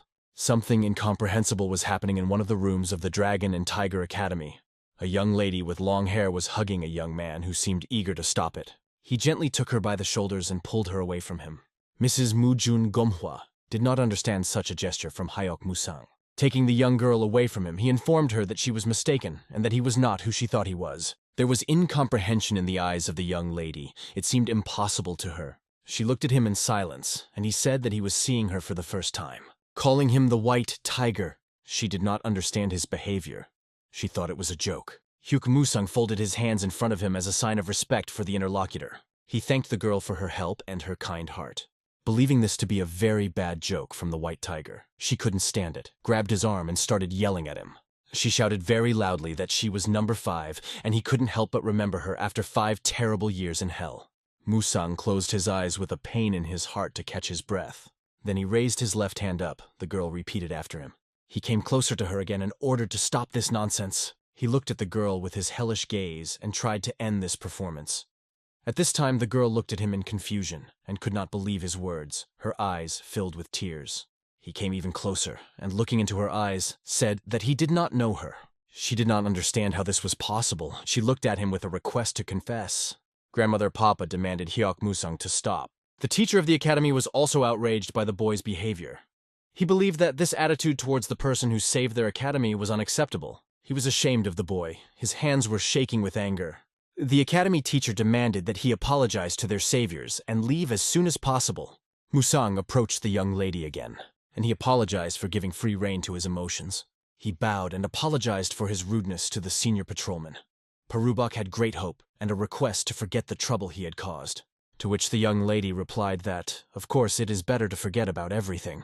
Musang, without raising his head, thanked for understanding. But the lady felt only abuse from the young man. She was very angry and called him a scumbag. Hyuk Musang was shocked to hear, and he saw how a girl with tears in her eyes was pointing her fist at him. The impact was so strong that Musang flew into the courtyard, destroying the wall of the Dragon and Tiger Academy. He fell to the ground with great force. Sitting on the ground, he regained consciousness, wiping the blood from his face. Papach and the young lady, together with the teacher of the academy, went out into the courtyard. The lady was indignant that after disappearing without a trace 2 years ago, the young man met her so humiliatingly. She was beside herself with anger, and she didn't believe a single word of the girl. She changed her emotion dramatically and apologized to Musang for being careless and confusing him with the white tiger. Approaching the boy, she asked him if this was exactly what he wanted to hear from her. Or maybe the white tiger had just gone crazy during the time they hadn't seen each other. Observing the behavior of the young lady, Grandma Papa was ashamed, and the teacher tried to stop her immediately. Musang, sitting on the ground, kept repeating that he did not know who the white tiger was.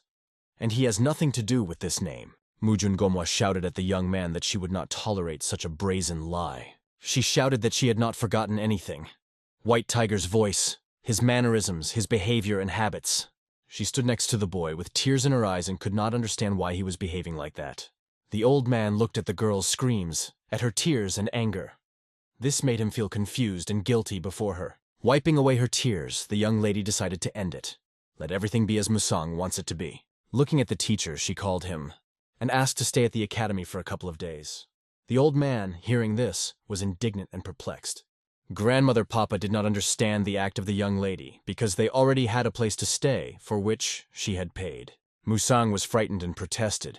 It was unclear what the young lady was up to, and Mujun Gomokhwam advised him not to interfere in her personal affairs. Parubak persistently tried to understand the situation and find the reason why Mujun decided to stay at the academy. The academy teacher kindly agreed to the young lady's request. He said that any member of the Muram Alliance could count on shelter at the Dragon and Tiger Academy, so he offered to stay as long as the lady wished. Mujun was happy to hear. Instead, Musang tried to change the teacher's decision, but he did not even look in the boy's direction. The young lady thanked the teacher, and he kindly invited her to the building. They went inside, and Hyoku Musang could only watch them in silence. He covered his face with his hand and tried to assess his defeat without emotion. He was standing in the middle of the yard, and number 8 was sitting on the roof of the building. Musang understood that he was the one who told number 5 about him. Number 8 apologized to White Tiger for what he had done. The 8th man explained to the girl that number 5 had been relentlessly searching for Musanga for 2 whole years, even when everyone told her that the White Tiger was not alive. For 2 whole years, the young lady looked very unhappy. No one had seen her like this before. They walked around the yard.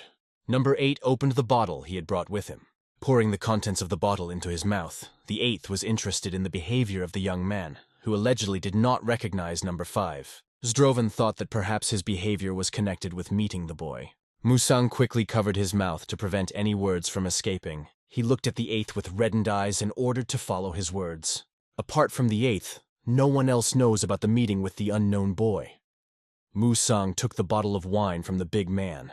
Continuing to keep the 8th's mouth closed, the young man warned that number 5 should not find out about the meeting, because the big man would have to answer for it. Letting go of the 8th, Musang apologized for getting a little excited. It wouldn't hurt to have a rest. Zdrovan held on to his jaw, which was hurting from his comrade's hand. The 8th member of the beggar gang looked after Musangu and thought that he had got a new chance. Finally, the young man thanked the 8th man for the drink. Zdrovan was just about to express his indignation about this, but there was no one in the place of the young man.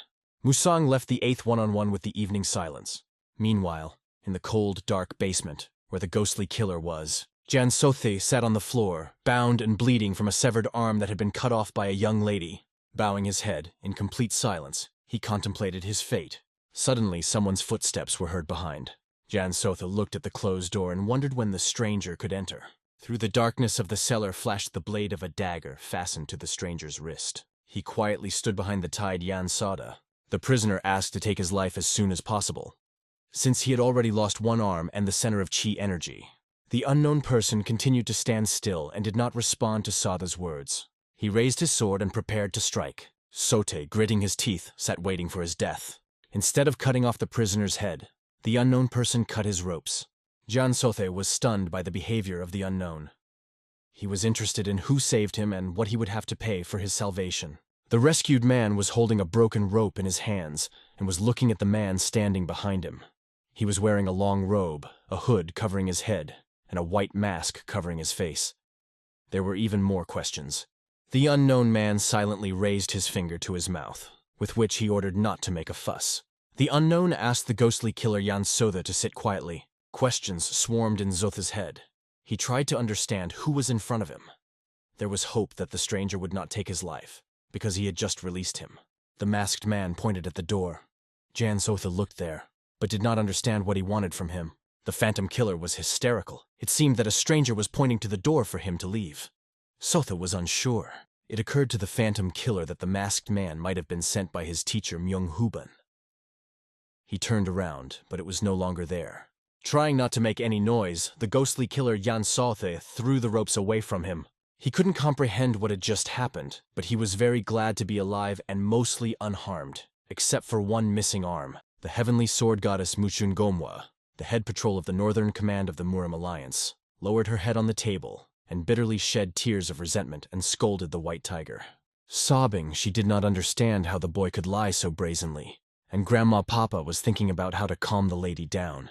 Going about her business, she complained that the room was too dirty. There was dust everywhere, and young Mrs. Mujun threw her indignant look at her, and after a second, she again fell into her heavy thoughts. It was insulting that 2 long years of searching had come to such a humiliating end. Her eyes did not dry from tears. At that time, Papak's grandmother did not understand the young lady's bitter tears, and said that she did not like this young man at all. She developed her opinion further, and Mujun sat, not leaving the table, far away in her thoughts. Papa said that the young man behaved too tactlessly towards the lady. This is not surprising. What else can be expected from a simple student of the village academy? Mujun Gomwa suddenly got up from the table and shouted at Grandma Papa so loudly that she jumped up in fright. The young lady looked at the grandmother with a menacing look and clearly ordered her to follow her words. Don't underestimate and insult Hyok Musang. Grandmother Papak looked at the lady with a tired look and muttered that she herself had just insulted him 100 times. After that, Mujun became completely wild and almost lashed out at the old woman, who had already realized her mistake, that she should no longer think about this topic. Papa started muttering about another topic. She lamented that earlier the young lady had been kind to her and said that she loved Papa more than anyone else. And now some country boy. In an instant, Mujun was distracted from her suffering and felt something disturbing. She rose sharply and shouted that she did not feel the presence of the phantom killer. The lady quickly went to the dark basement, under which the guard was sleeping. It was a bad omen that the basement door was open, which meant her senses hadn't let her down. The guard disciple who was sitting under the open door was fast asleep and had no idea that something terrible was happening at that moment. After seeing the student, Miss Mujun was very scared because she thought that he was killed or seriously injured. She nervously began to shake the poor man and shout for him to quickly get on his feet. The sleeping student was sleeping very soundly and therefore did not react to the girl's hysteria. Papacha's grandmother also began to believe that the boy was dead. She watched him intently, a terrible fear on her face. As you know, the young lady is too emotional. That is why she no longer followed the boy's reactions, but desperately slapped his face from side to side. And finally, the student barely opened his sleepy eyes, and the first thing he saw in front of him was the palm of a hysterical lady who was rapidly approaching him. Next, he felt a stinging slap. After him, the next, and more and more. At the same time, the lady did not stop screaming for him to come to his senses and wake up. And the boy, in turn, receiving blow after blow, almost lost consciousness from the burning pain. Watching this, Grandmother Papach called out loudly to the young lady, so that she would not accidentally kill the boy for real. The husband responded. Papa said it looked like the boy had been put into deep sleep. The boy's cheeks were red and swollen to unbelievable proportions. Lying on the ground, he continued to sleep. Mujun breathed a sigh of relief that the prisoner did not injure anyone. Otherwise, it would have been terrible for her. Grandmother Papa was anxiously thinking about something. The young lady thought about the fact that the phantom killer could not free himself and neutralize the guard because his chi energy center was damaged. Someone had to help him. The grandmother distracted the girl from her thoughts by calling her. She pointed to a pillar that bore the faint mark of a sharp sword. The young lady examined the pillar and realized that it was exactly the heavenly sword. This puzzled her and her grandmother. It seems that the lady guessed exactly who it belonged to. The same night in the building of the Great Power Group, the man was pouring something into his new glass. It was the commander-in-chief of the Myunghuban group. Nearby stood a local commander named Ochisama, and in the middle of the room on the floor sat the ghostly assassin Jansothe. Myunghuban sipped his drink and listened to the story of the recent prisoner. The phantom assassin was telling his teacher about the heavenly sword goddess Mujun Gomhwa, the head patrol of the Muram Alliance Northern Command. Listening to the killer who didn't kill anyone this time, Commander-in-Chief Myunghuban's rage grew rapidly. Realizing this, Jansothe survived, but he feared not for long. The head of the Great Power Group, with a crazy look and a cry, pounced on the wounded man. With incredible force, he smashed his glass against Suthi's head again. He shouted at him, not realizing that it was Mujun Gomhwa who had forgotten at the Dragon and Tiger Academy.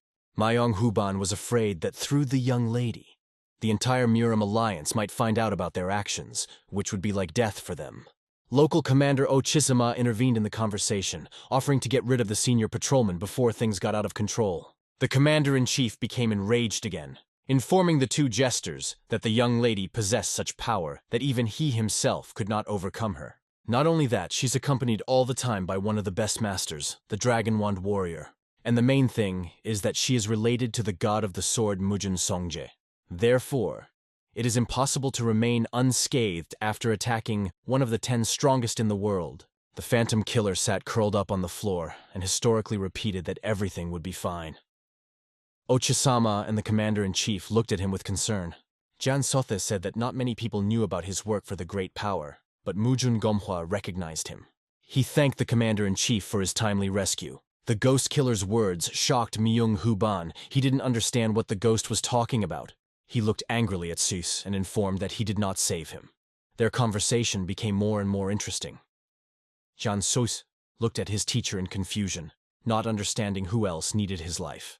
At that very moment, he felt that death had followed him. A thin and long needle pierced his head with lightning speed. He was still alive, so he was able to take one last look at his executioner. It was an unknown man in long robes and a white mask on his face, who had earlier freed the ghostly killer from the basement. Everyone present froze and looked at the unfamiliar visitor. Commander-in-Chief Myunghuban was surprised that he appeared completely imperceptibly for him. The unknown took his weapon from the head of the already dead bloodied body. The needle returned to its owner, coiling around his finger. The phantom killer's dead body fell to the floor with a thud. The members of the group looked at him with fear. The deceased had a frozen expression of horror on his face. The commander-in-chief of the group, Myunghuban, addressed the unknown visitor, assuming it to be an assassin. He was interested in what purpose the stranger was here. The man reached for the mask to take it off. Under the mask was Hyuk Musang, who announced that he was a simple traveler and came with the goal of entering into a duel with the Great Power. Ochisama saw for the first time the scoundrel from whom their group had suffered so much humiliation and trouble. Lately, all the talk has been about him and his academy. Hyuk Musang acted calmly, perhaps even a little defiantly. The commander-in-chief did not let the young man out of his sight. Looking at him, he noted his disobedience, which is not surprising for a simple student. Myunghuban was surprised that Hyuk Musang had stormed in here without help.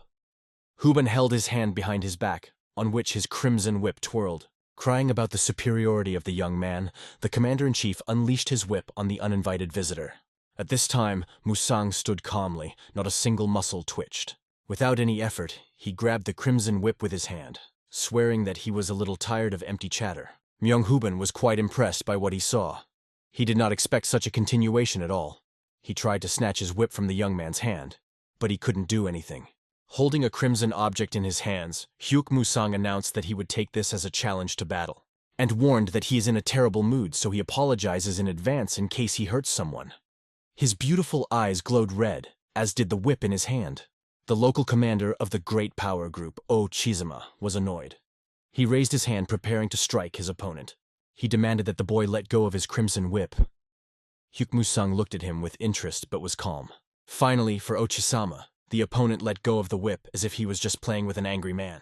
The local commander reached for the object, as if he was terribly afraid that it would slip out of his hands again. He jumped into the air to catch the whip, but it sneakily slipped in front of his nose. Hyuk Musang skillfully manipulated the man. At this time, the commander-in-chief of the great power group Myung-Huban held the other end of the whip in his hand. Ochisama was angry at the young man's behavior. He did not like these humiliating little tricks. Musang showed no emotion at Ochisama's indignation. Without taking his eyes off him, he raised his leg. What followed was a terrible blow. The poor man fell to the floor with a tremendous force, breaking the floor beneath him. Myung-Huban mused that Ochisama was defeating high-ranking fighters, and the barb only needed one blow to finish him off. He looked at Musang with round eyes. The impact was so powerful that a crater formed in the floor, and Ochisama's body was not visible at all. The impact site was covered in dust and smeared with fresh blood. Hyuk Musang looked at Huban with his reddened eyes and said that he was a little worried that he had not bent half his anger. It was difficult for Huban to withstand the taunts of the young man. Huban admitted that he really looked down on the lad, because he could not believe that a master of such a high level could be found in an ordinary village academy. He took his red harness in his hands and was going to show the real strength and power to the man, to which Musang, looking at him, calmly told him not to delay. Huban was unpleasantly surprised to see such indifference to his words. He shouted to the young man that now he would knock off his crown and destroy his self-confidence. Huban's eyes sparkled with rage. Without further ado, he used his secret dragon blood technique, the demonic Crimson Whip Thunderbolt. The whip was about to reach with its arrow-like tip to the place where Hyuk Musang stood calmly and wearily watched the enemy's secret strike. Myung-Huban watched the whip with satisfaction, and was sure that the whip would not be able to block his blow because no one had been able to do so until now. Musang stared emotionlessly at the Supreme Power Commander, as if his dragon blood technique was too simple and uninteresting for Musang. A sharp dagger appeared from the young man's glove. In a split second, Musang seemed to shred his opponent's most powerful weapon into tiny crimson pieces. Myung-Huban stood silently, watching the small whips fall to the floor. There was no emotion on his face. Huban had only one question. Who, after all, was standing before him? The young man's dagger touched Myung-Huban's neck. Blood flowed from there. The enemy's head was cut off. Hyuk Musang answered Huban's question that he is a senior student at the Dragon and Tiger Martial Arts Academy. The head lay on the floor in a pool of its owner's blood. The eyes were open, and the body was still standing on its feet. It was evening, and a bright yellow light shone in the building of the Great Power Group, which turned into a fire from which black smoke was coming. The smoke grew more and more, and the fire grew into a real fire. People who were in the building were making noise. It became clear that it was the outer hall of the building that was on fire. The head of the Great Power, the Devil Lord, the Iron Leg, Kwak Juyeon could not understand where the fire started. Kwak Juyeon called the head of Wang Chisan's inner hall to him. Kwak asked where Myung-Huban was, to which Wang Chishan replied that the fire was so strong that it was simply impossible to reach the outer hall.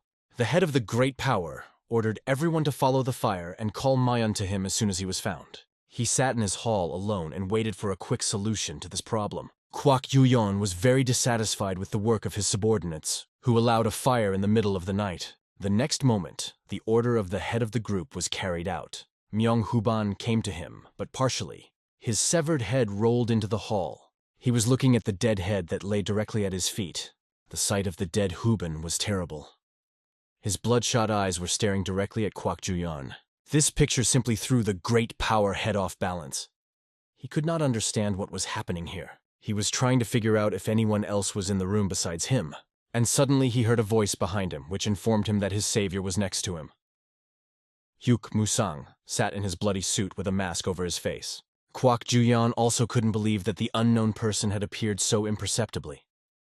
And even his presence is not felt at all. The head of the Great Power came to the conclusion that a professional assassin was sitting in front of him. He asked the unknown man if he was one of the 4 commanders of the Morim Alliance. Musang looked at Juyeon with his reddened eyes. Kwak Juyeon realized that he was unable to overcome such a powerful opponent. He said that the visit of the secret sword of the Alliance was very unexpected and pleasant. He looked intently at the young man, never taking his eyes off him, and in his sleeve he supported the weapon with his hand. Hyuk Musang informed him that he has nothing to do with the 4 commanders of the Morim Alliance. Moreover, he hates him. The old man was about to continue his thoughts, but he saw Kwak Juyeon preparing to press the button in his hand. He used his sharp dagger again. The next moment, an unknown object with a button fell to the floor. Kwak Juyeon held his hands on his neck. which was surprisingly unharmed. He screamed because he did not understand what had just happened, and the young man advised not to do anything behind his back and made him understand that none of his tricks would go unnoticed. He looked at the leader of the group with a careful red gaze and informed him that he was not going to destroy their gang that day. A lot of questions appeared in Kwak Juyeon's head. He craved an explanation. Musang made sure no one overheard their conversation and told Juyeon about it. The commander-in-chief fearfully asked the young man whether his life would be spared. The senior student of the Dragon and Tiger Academy took out the papers and showed them to Juyeon, saying that he received these documents from the head of the outer hall, Myung-hooban. And if the Iron Blood Emperor found out about it, then death would await their group. Kwak Juyeon was unpleasantly surprised by what he saw and heard. Thoughts about possible variants of events flashed in his head. Musang said these were the bills he found in the inner hall. He took everything he could find. Kwak Juyeon was furious that Myung-hooban had left such important documents within easy reach of his enemies. Hyuk Musang carefully placed the important papers under his belt and pondered the situation that the head of the Great Power faction found himself in. Taking advantage of his position, Musang said he wanted to get Yangzhou County. Kwak Juyeon didn't like that. He looked at the impudent young man with a piercing look. Hyuk Musang demanded a promise that the Great Power Group would never deal with Yangzhou County again. Kwak Juyeon said that even if their group retreated, the Blood Unicorn Gang would immediately take over the district. To which the young man replied that it would be better if the Great Power would maintain its territories remotely. Parabok warned the commander-in-chief about any of his antics in the future. The old man used his power, causing Kwak Juyeon's eyes to bleed and blood to flow through his teeth. He begged for it to stop. Kwak fell to his knees and tried to resist the enemy's powerful thrust, but it was all in vain. Musang stood over the commander-in-chief and informed him that he should avoid not only the great Iron Blood Emperor, but him as well. Kwak Juyeon couldn't even raise his head because of the pain. He said he understood everything the young man was talking about. The commander-in-chief was covered in blood and asked to stop this unbearable abuse. Musang reasoned that by retreating from the Great Power faction's district, he could summon the Iron Blood Gang, which he didn't like at all. Watching Kwak Juyeon bleed and writhe in pain, Hyuk Musang decided to leave him in charge. He informed Kwak that he would survive and stop the commander-in-chief's suffering. Kwak continued to sit on his knees with his head down. He thought about the fact that he could die at any moment, and that a real monster was standing in front of him. Hyuk Musang finally decided to say something else, everything that was discussed in the room between them. Kwak Juyeon listened carefully to the young man and was afraid to hear something terrible. Hyoku Musang was distracted by some sounds. After listening, the young man heard that someone was called a trespasser who was found. Musang could not understand what was happening. The goddess of the heavenly sword. Mujun Gomhwa, the chief patrol officer of the Northern Command of the Murim Alliance, stood on the roof of a tall building and watched as the building of the Great Power faction was engulfed in flames. Watching this picture, she understood that the first student of the Dragon and Tiger Martial Arts Academy, Hyuk Musang, had already made quite a fuss. She regretted spending too much time hiding from Grandma Papa. She remembered how in the past the White Tiger had very often used this method as a diversionary maneuver to get closer to the main target. It seemed that it was happening now. The commander-in-chief of the Great Power Group is Musang's target, who should be inside the burning building. Mujun Gomhwa mused that 2 years ago, the White Tiger was only a level 1 fighter. But at the same time, he could defeat a top-level master with his planning, keen sense of smell, and critical thinking. She sat on the roof watching the fire and the people desperately trying to put it out. Suddenly something distracted her, which worried the young lady very much. She turned around, but there was no one behind her. She was distracted by her own feelings. Mujun Gomhwa could sense a man who was very determined and fierce at this moment. She felt his strong desire to take someone's life, and tried to understand to whom these emotions could belong. She watched the building and tuned in to her own feelings, filled with a desire for revenge and anger.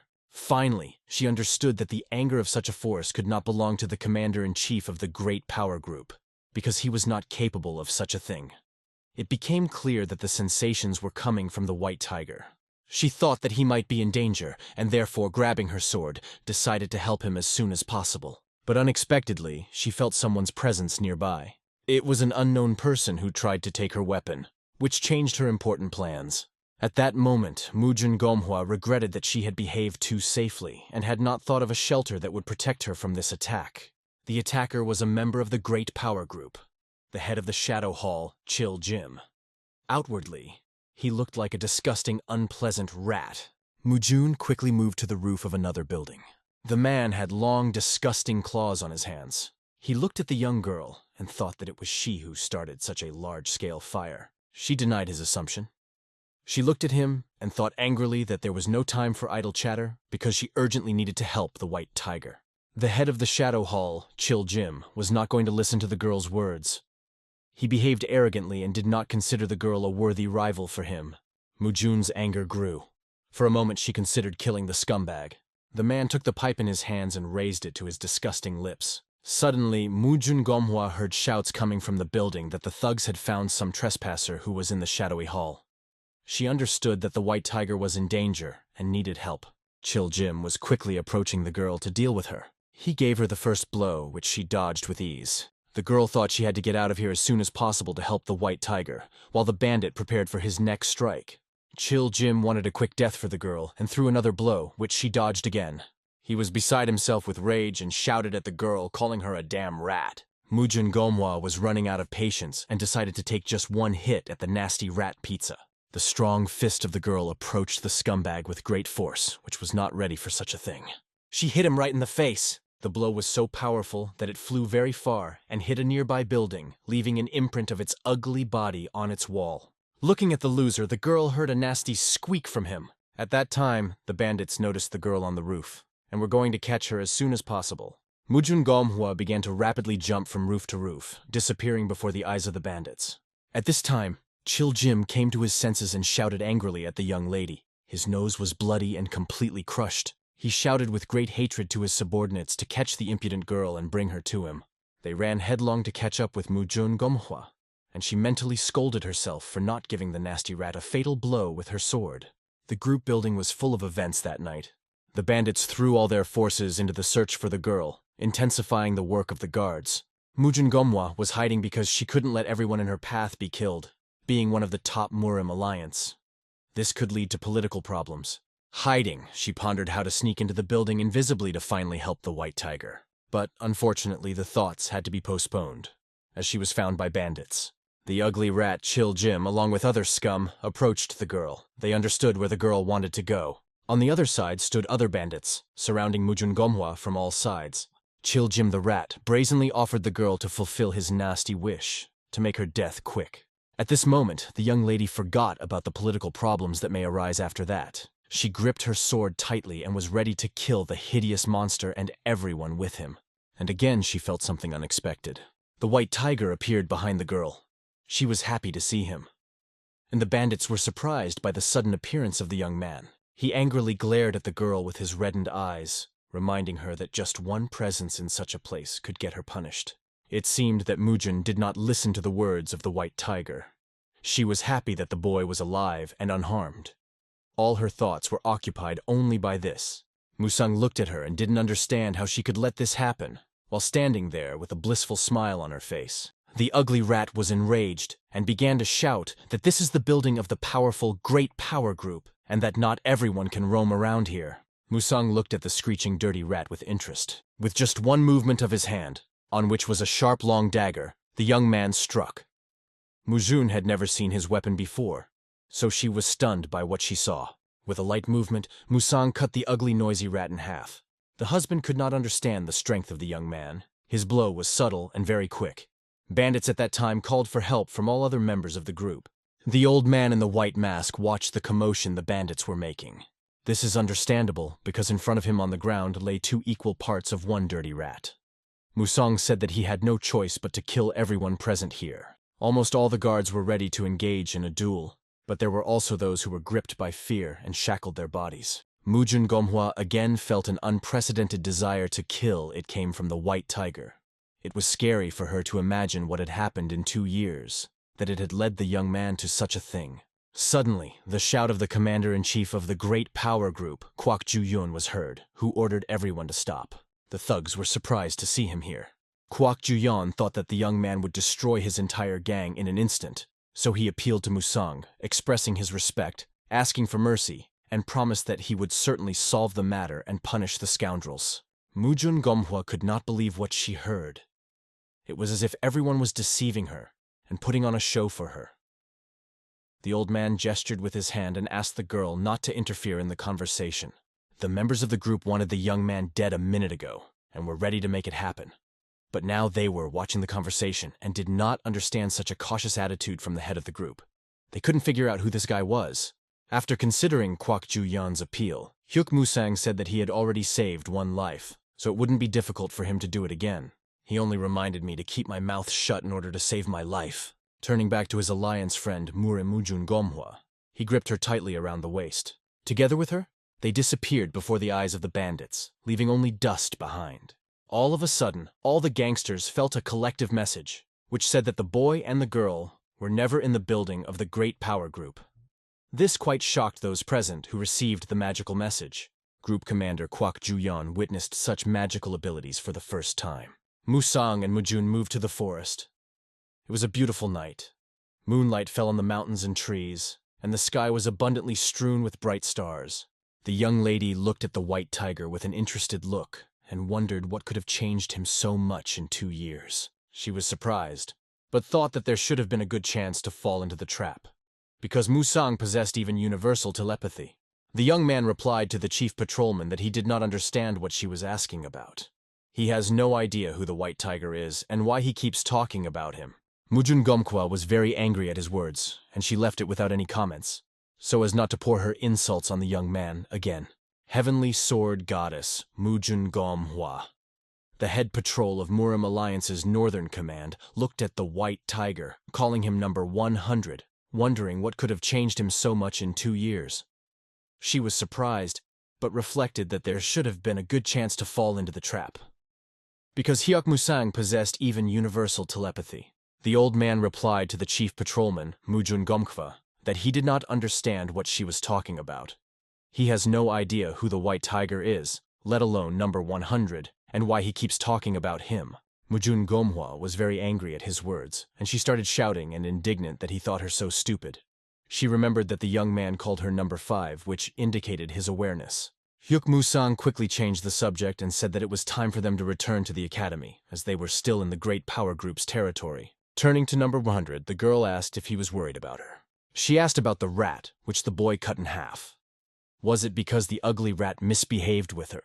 She wondered how much this upset number 100. He silently moved away from the girl, trying not to continue this stupid conversation. The old man asked Mujun Gomhwa not to call him the 100th number anymore, because he had long forgotten about those distant days. The girl was shaking with rage at Musang. Number 100 tried to keep himself in his hands and persuaded himself that he should forget about number 5. These were the times Hyuk Musang tried so hard to forget. The Demon Slayer Order, an elite group of assassins created by the Murim Alliance in response to the merger of the Demon Alliance assassins. It had 99 members divided into 4 levels. Everyone was assigned a number from the 2nd to the 100th depending on their skills. Number 100 was the weakest member of the Demon Slayer Order, which was divided into 2 castes. The first caste included high-ranking members who had the right to command the group during missions. These were masters above 30, talents of prestigious martial arts sects and clans. They learned special techniques from a young age and had access to elixirs. The remaining members of medium and small martial arts sects of clans or academies fell into the second caste. In reality, members of the lower caste were little more than petty pawns in the hands of the privileged. For example, number 97 recently joined the Demon Slayer Order but lost his life first. Number 19 had to take on an impossible mission, and number 97 took the hit. As a result, the target disappeared without looking at victim number 97. That same night, number 19 taunted number 97. Like if it wasn't for him, the mission would have been accomplished. And yes, the mission was a failure because stupid number 97 failed to block the strike. These words greatly infuriated and annoyed number 100. Unable to take this nonsense, number 100 began yelling at the 19th that the problem with the failure of the mission was not only his plan, but also the fact that the 19th had persistently led everyone forward while being ordered to retreat. Number 97 saved 19's life and died because of his selfishness. It was reckless on the part of number 100 because after his shouts and remarks, number 19 struck him in the face. After hitting the 100th, 19 reported that number 97 died solely because he was weak. The 19th did not understand what number 100 was accusing him of. The 19th number was very affected by the supremacy of the 100th. He shouted that he came from nowhere and considered himself on the same level as the 19th, who was the heir of the Jin clan. On the 19th, another blow was delivered. Number 5, Mujin Gomwa, appeared behind the 100th. She strongly advised the 19th not to be exposed. She stood with her arms folded in front of her and glared menacingly at the insolent number 19, to which the 19th spoke about the considerable audacity of a village lad who only has the 100th number. Hyuk Musang listened to the unpleasant words from number 19 and felt very confused as he repeated the word Selyuk. Number 8 appeared behind the 100th, who thought it was him, which again made number 100 feel awkward.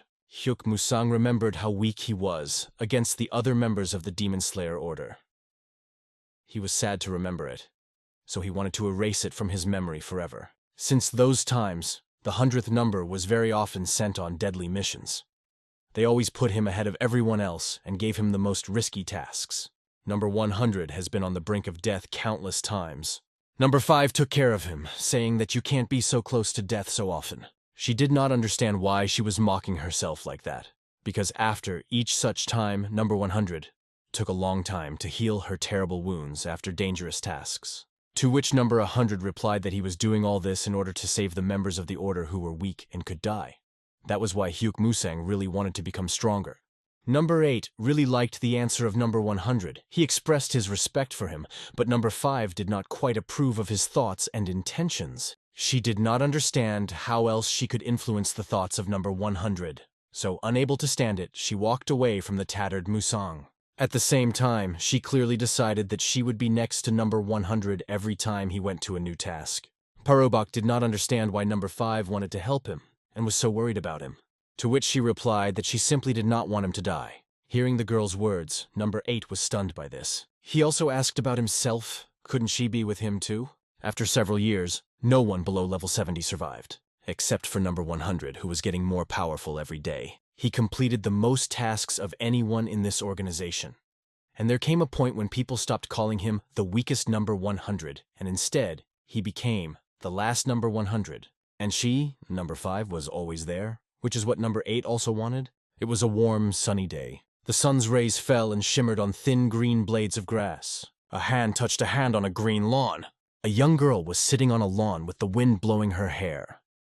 There was joy in her eyes. She looked at number 100 with a slight smile and warmth, saying that she liked him very much. Parubak reciprocated. They sat together on the bank of the river and held hands. Their kisses were sincere and loving. Number 8 was engaged in his favorite thing, namely lying on the branch of a huge tree and at the same time contemplating number 5 and 100. He joked with them in a good way. This is how the wonderful life of a member of the order destroying demons passed, filled with many pleasant moments next to the faithful number 5. Until he appeared. Number 100 was sitting at the table, and in front of him lay a document that was a certificate of transfer of service. A man sat opposite Musang and looked at the 100th numbers with his heavy gaze. It was the god of the sword, Mujun Songje, who informed the servant that he could leave the service and return to his hometown. It was a reward for the many successful tasks that the young member of the order had completed. Musang looked worriedly at Mujun Songje. He was interested in the question of the real reason for such a generous offer. The god of the sword liked the boy's behavior. He had heard about the daring nature of number 100 before. Unexpectedly, he said that the offer is really generous precisely because of the number 5. The point was in her. The sword god was number 5's father, Gomhwa's Mujun, and he really disliked their relationship with number 100. This was news to the young man. He did not know that number 5 was the daughter of the sword god. The father of number 5 explained to the boy that a simple peasant could not be near her.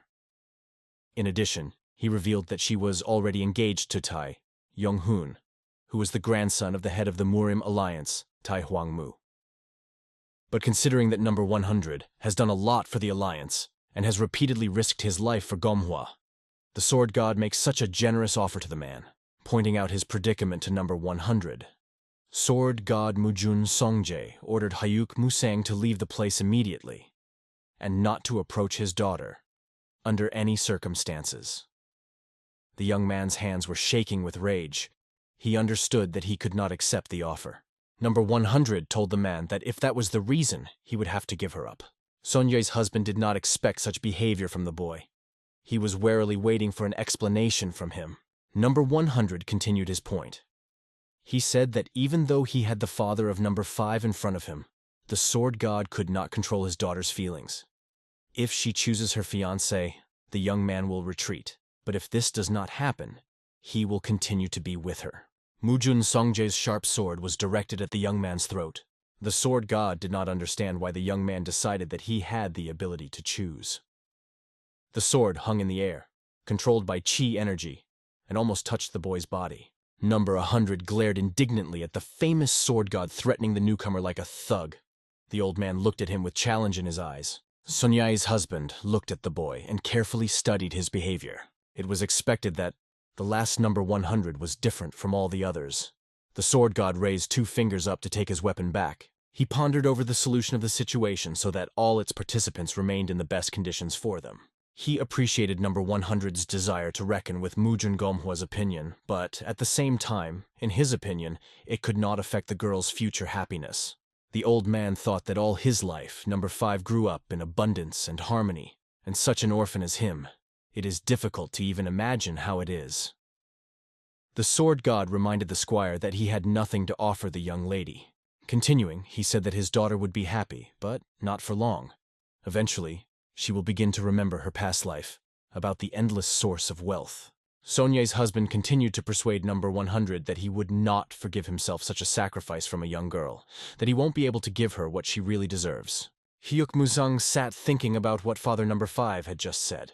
He realized with horror that he agreed with his words. The father recalled the 3 tasks after which his daughter, Mujun Gomhwa, returned with serious injuries. Parabok understood what was being said. He remembered those cases well. The sword god pointed out that all 3 times when she was injured, it was Musanga that number 5 tried to save. Therefore the man asked his question again. According to the young man, will his daughter be happy next to him? Hyuk Musang trembled with indignation and rage, but continued to sit without saying a word in reply. Instead, he thought about the fact that there was always a huge gulf between him and the girl. The sword god Mujun Songjae gave the squire a month to think, leaving a certificate. He advised number 100 to think carefully about what he said. He left the room, leaving number 100 alone with his thoughts and the certificate lying on the table. A month later, the foreman was assigned a new task. After a difficult conversation with number 5's father, Hyuk Musang spent long evenings alone with himself. He trained diligently to get rid of oppressive thoughts. He stubbornly fought with himself. Even before that, he improved his skills. Once, he even managed to teleport with incredible speed. And only when he stopped, he was mercilessly overtaken by thoughts of a difficult conversation and an unbearable decision that he would have to make. Thoughts swirled around in my head one after the other, but none of them brought relief or a good scenario. Following his thoughts about the choice, he remembered the beautiful face of number 5. His own thoughts were driving him crazy. This situation turned out to be too difficult and cruel for him. All he had to do was work out his rage and despair, honing his skills in the quiet, dark, and deserted forest. One-on-one, in a fight with himself. Not far from Yangzhou County was Mount Xiaoyao. Near the mountain, in the dark forest, stood 5 men in yellow clothes with weapons in their hands. They were trying to find someone. One of the men offered to stop the pursuit. He reported that if they went any further, they would end up in Yangzhou County. The Iron Blood Battalion can find out about this, at which the other man became angry, mentioning the conditional agreements on non-aggression. Suddenly they saw in front of them an unknown man with a weapon in his hands. It was a man in long green clothes who advised not to worry about anything because he'd come to take everyone's life with his own hands. 5 prepared for the match. The unknown with a smile on his face said that if they do not resist, then death will be painless. The 5 men were the best of the Boundless Mansion, so they were sure that it would be so easy for the brat not to handle them. The unknown laughed at their determination and confidence. It was unclear to him why the top 5 of the Infinite Mansion decided that he would fight them alone. The 5 were surprised by what was said, but were still determined and focused on the fight. The next moment, the unknown man jumped up from his seat and rose into the air. He bounced off the tree like a bullet and flew on. While the 5 stood on the ground and tried to follow the unknown with their eyes, 2 warriors in green clothes were rapidly approaching them from the mountain. And immediately after that, the screams of the 5 died down. Everything happened quickly, leaving only pools of crimson blood. Examining the dead, it was clear from their clothing that they were from the Infinite Mansion. Their pupils were still clear, leading to the conclusion that they had been killed about 2 hours ago. A gang of beggars examined the dead. They noticed that there were no signs of a fight, so they were killed quickly and professionally. They wondered who could have killed the 5 men. The bandits mentioned the dead in Yunhei County, who had exactly the same injuries. Looking at the dead, they thought that despite the fact that the bandits immediately rushed to the road, they were still too late. The leader of the gang of beggars, nicknamed Ghost Mask, ordered to gather all the members of the gang and search within a radius of 2 miles. Bring him anything that might look suspicious. Also, don't forget to report everything that happened to the Infinite Mansion. Ghost Mask pondered his next course of action and drank his wine from a pitcher. He's been pursuing a group engaged in illegal trade for 6 months. This time, he was determined to get on their tail. After tasting his wine, he immediately spat it out on the ground. Crushing the jug, he shouted angrily at the one who touched his alcohol again. The next sunny day, the Dragon and Tiger Academy was training. Students studied new combat elements. The first student of the academy, Hyuk Musang, watched the training with his hands folded behind his back. He carefully followed the correct execution of combat elements. Suddenly, he heard the heavenly sword goddess Mujun Gomhwa, the head patrol of the Mirim Alliance Northern Command, behind him. She wondered how things were going at the Dragon and Tiger Academy. Looking at Mujun Gomhwa, Musang noted to himself that she was incredibly attractive and charming that day. He looked at her with wide eyes and could not say anything. He stood as if enchanted by her beauty. Pulling himself together, Musang replied that there used to be many more students, but he hoped that soon everything would be as it once was. His answer brought back distant memories of the place. The husband seemed to want to ask the young man something. Still, she wondered if the young man valued his memories or kept them. Hearing this, Musang tried to understand what the young lady was leading to. He looked at her intently, but then he sharply turned away, trying to answer her difficult question.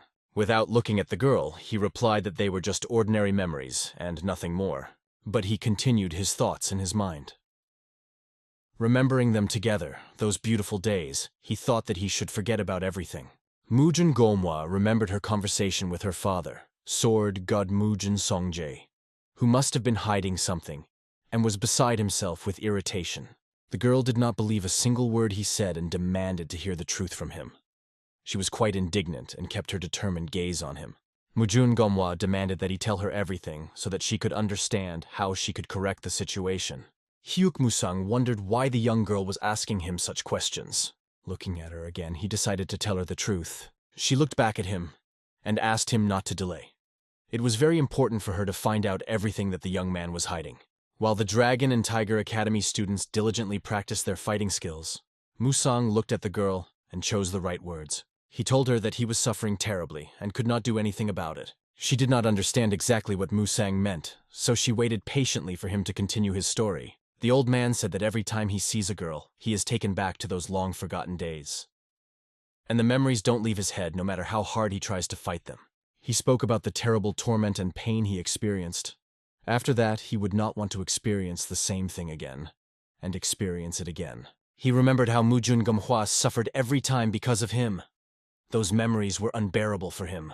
In those distant days, the young girl was sad many times, precisely because of the young man. He also mentioned the conversation with the sword god Mujun Songjae. Those were difficult days of his life. Musang said that he was very worried about making Mujun's life unbearable again, and that he was very afraid of it. The only thought that scared him was that this hell could return again, that he could become her personal hell again.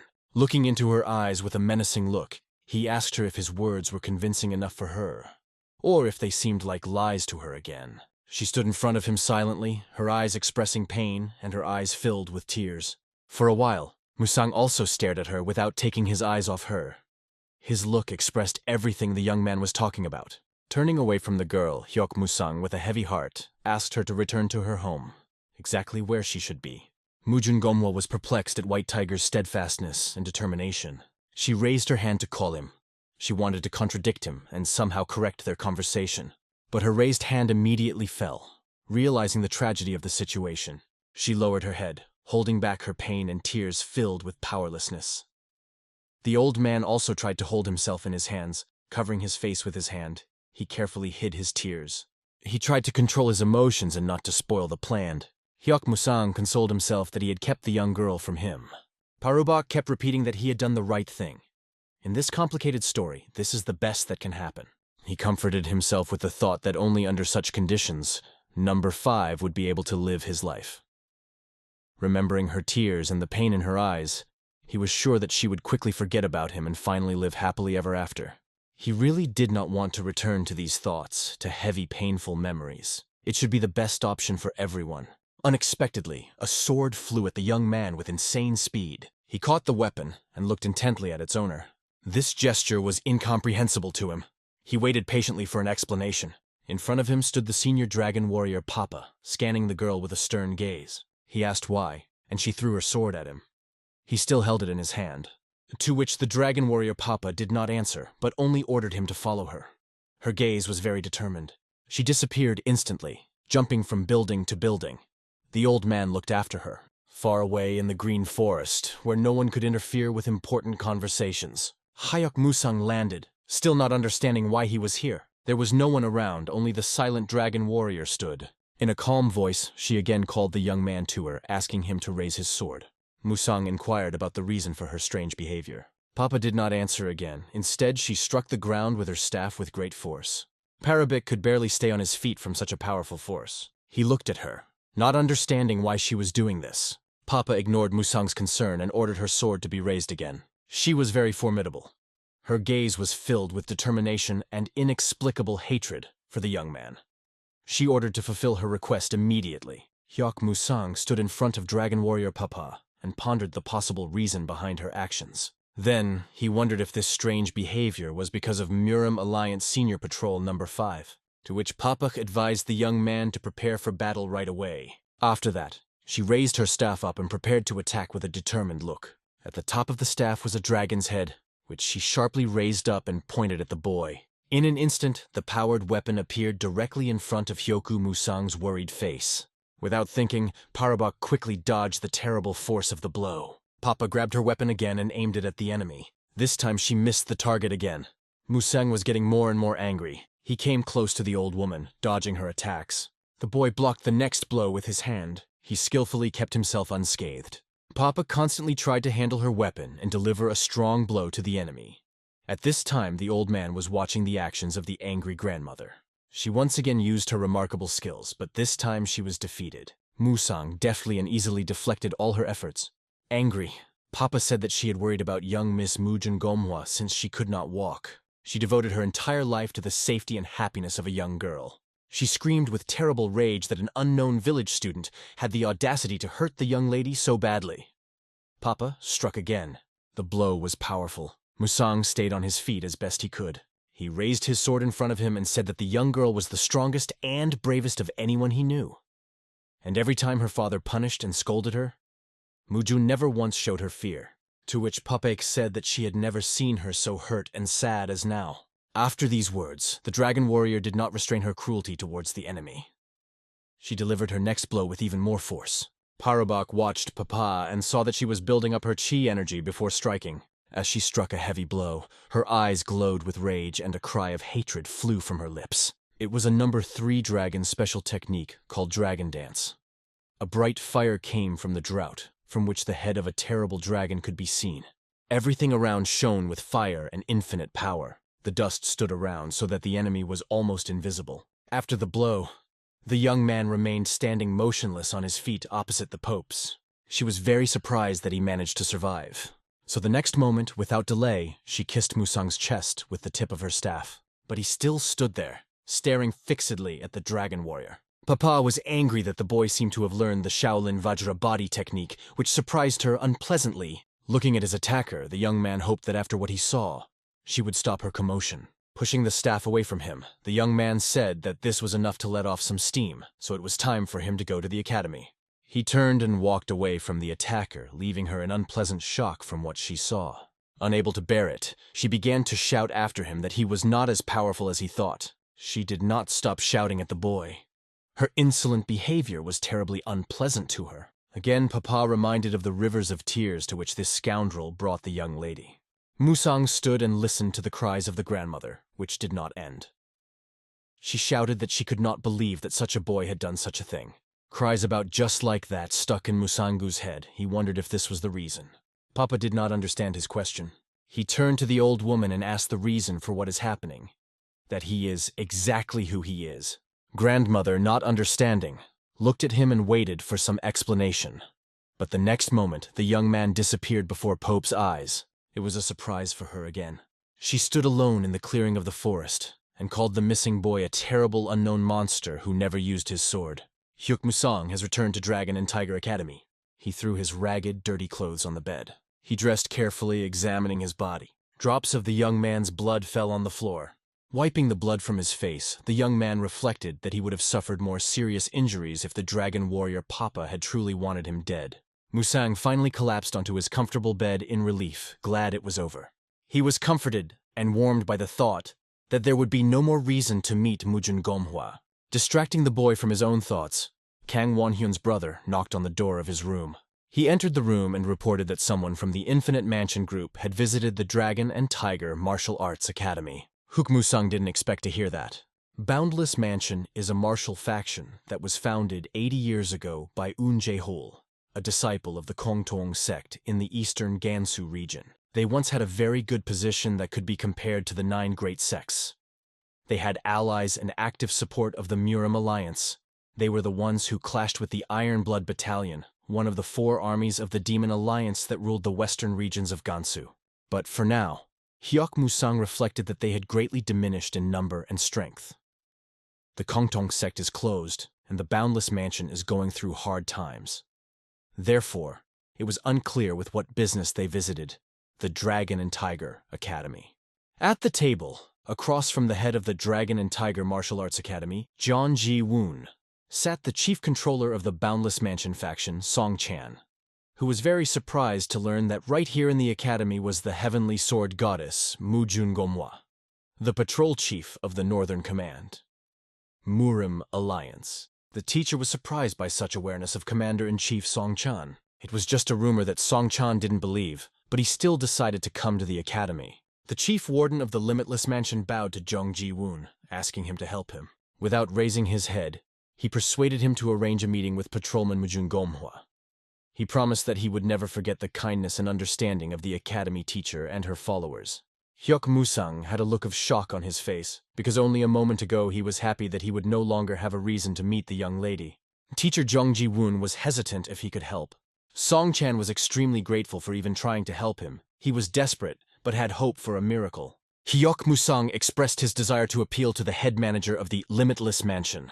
This surprised Song Chan. Parabok said that Senior Patrolman Mujun Gomhwa is responsible for the Northern Territories, and if she interferes in the affairs of the West, it will be seen as an abuse of power and may cause a number of problems. Musang continued that the Western region has its own Senior Patrolman. Allegedly, he is from a middle clan and is known for his success and justice. Perhaps it would be better to ask him for help. The old man heard footsteps behind him. They belonged to Mujun Gomhwa. She was surprised that Musang cared for her so much. She added that she is the only one to decide whether she will abuse her authority in this case. Dragon warrior, Papa entered the room behind the young girl. Song Chan was overjoyed and very surprised to see the heavenly sword goddess Mujun Gomhwa in front of him. They respectfully and politely greeted each other, folding their hands in front of them. The young lady with interest offered to discuss all the details of the case that bothered him so much. She sat down at the table in the middle of the hall, and the academy teacher Jeong Ji-woon treated her to tea. My husband sincerely thanked me for the delicious drink. Hyuk Musang, watching this picture, was confused and powerless to change anything. The young girl mysteriously looked at the young man with a light, barely noticeable smile, and he looked at her with his frightened eyes. Hyuk Musang was well aware that Mujun Gomhwa was up to something again, and it seemed that he would never get rid of her. A few days ago, there was a difficult conversation between the first student of the Dragon and Tiger Academy, Hyuk Musang, and the heavenly sword goddess Mujun Gomhwa, the head patrol of the Murim Alliance Northern Command. The old man, with a pain in his heart, asked her to return to his house, exactly where it should be. Mujun Gomhwa was perplexed at White Tiger's steadfastness and determination. She lowered her head, holding back her pain and tears filled with powerlessness. Musang also tried to hold himself in his hands, covering his face with his hand. He tried hard to hide his tears. A beautiful sunny day at the Dragon and Tiger Martial Arts Academy. Mujun Gomhwa and the head of the Dragon and Tiger Martial Arts Academy, Jeong Ji-woon, were sitting at the table drinking tea. The girl reported that it was time for her to leave the academy and do business in the north. Jung Ji-woon listened carefully to the young lady, and he thought she was upset. This was indeed the case, because it was at this time that Mujin remembered the same unbearable conversation with Hyuk Musang. She talked about her return home, and her face was almost in tears. She added that she is not where she should be. She looked away sadly. The head of the academy noticed that something was bothering the young lady, and that is why she decided to return. He asked Mujun about a small favor. It distracted the girl from her sadness. Jung Ji-woon invited the senior patrolman to walk with him. It was a beautiful, sunny summer day. There was silence in the green, dense forest. Only the birds were flying over the trees, going about their business. The head of the academy walked in front, followed by Mujun on the path. They preserved the silence and peace of the forest, until they came to the place where Jung Ji-woon was purposefully leading her. A huge clearing in the middle of the forest resembled a real battlefield. There were long depressions on the ground, dug into the ground in the form of many circles. The head of the academy reported that these circles were found exactly 5 days ago. It was 5 days ago that Mujun Gomhwa arrived at the academy. Jung Ji-woon looked at the lawn and said that their picnic area was destroyed. The teacher of the academy was looking intently at the deep marks on the ground. He reported that they were left by the sword. It must have been done by someone from Dragon and Tiger Academy. Ji-woon guessed that it was Hyuk Musang. The teacher of the academy added that, in his opinion, the young lady has suffered enough from the young man, to which she immediately hastened to object. Jung Ji-woon continued that Musang had always been like this since childhood. Resisted and hid his intentions, never showed his feelings. Quite often, he behaves thoughtlessly and does not consider the feelings of others. The academy teacher laughed, saying that it was difficult to argue with the young man's logic, so it was not easy for the old man to deal with him. Musang is too narcissistic. To which the young girl replied that the boy sometimes annoys her so much that she wants to kick him. Jung Ji-woon looked at the young girl thoughtfully. Her husband became numb to her emotions, which she allowed to take over her. The academy teacher invited Mujun Gomkwi to watch how he handled his sword. She kindly agreed. He took a wooden stick in his hands and began to work with it. He did not take his eyes off the staff. A blue glow was visible around him. The young lady carefully watched the teacher. She noted his firm, natural posture, his ability to control a sword and understand the nuances of martial arts. Jung Ji-woon folded 2 fingers of one hand into a heap and held a glowing blue object in the other. He raised up a wooden stick, which glowed more and more brightly. He clearly and diligently performed combat elements. The girl noted his restraint, the lack of fluctuations or changes in his chi energy. She noted his dignity as a teacher of the academy. Without stopping, the head of the Dragon and Tiger Academy continued to talk about Musang, that he was stronger and braver than the others. The young girl looked at him and did not understand what he was talking about. The lawn was left with an imprint of the boy's foot as he tried to counter a majestic blow from the dragon warrior Papa. The teacher of the academy, entering the same place, said that the boy was much more cowardly than the others. Mujin Gomhwa watched Jung Ji-woon's movements with fascination. The teacher continued to perform his martial elements, saying that his student Hyuk Musang is always afraid of losing someone. He is always worried that someone important to him will get hurt. The academy teacher followed the footsteps of sword number 100 precisely and in detail. He said that the young man is always worried, which is why he keeps his cool. Echoing the movements of the white tiger, Jung Ji-woon concluded that it was his sword dance, and at the same time, he was filled with fear like no other, because at that moment he was thinking about someone important to him. The young girl was stunned by the words of the academy teacher. Jung Ji-woon slammed his wooden stick on the ground. When he stopped, he realized that he was too old to repeat all the elements. After that, he apologized to the lady for his performance, which was not worthy of the standards of a senior patrolman. The young lady immediately objected to this, and she replied that his sword dance was the best. They set out on the road back along the green and lush trees. The teacher reminded the girl that she would go where she needed to be. Mujun Gomhwa confirmed his words and turned her sad gaze away again. Jung Ji-woon said he didn't know where the senior patrolman was supposed to be, but he hopes that it coincides with the wishes of the girl. This made Mujun think. Sipping her drink, she firmly set the glass down on the table. The young girl, full of confidence in her decision, said that she chooses where she should be. She approached the commander-in-chief of the Boundless Mansion Songchan regarding his request.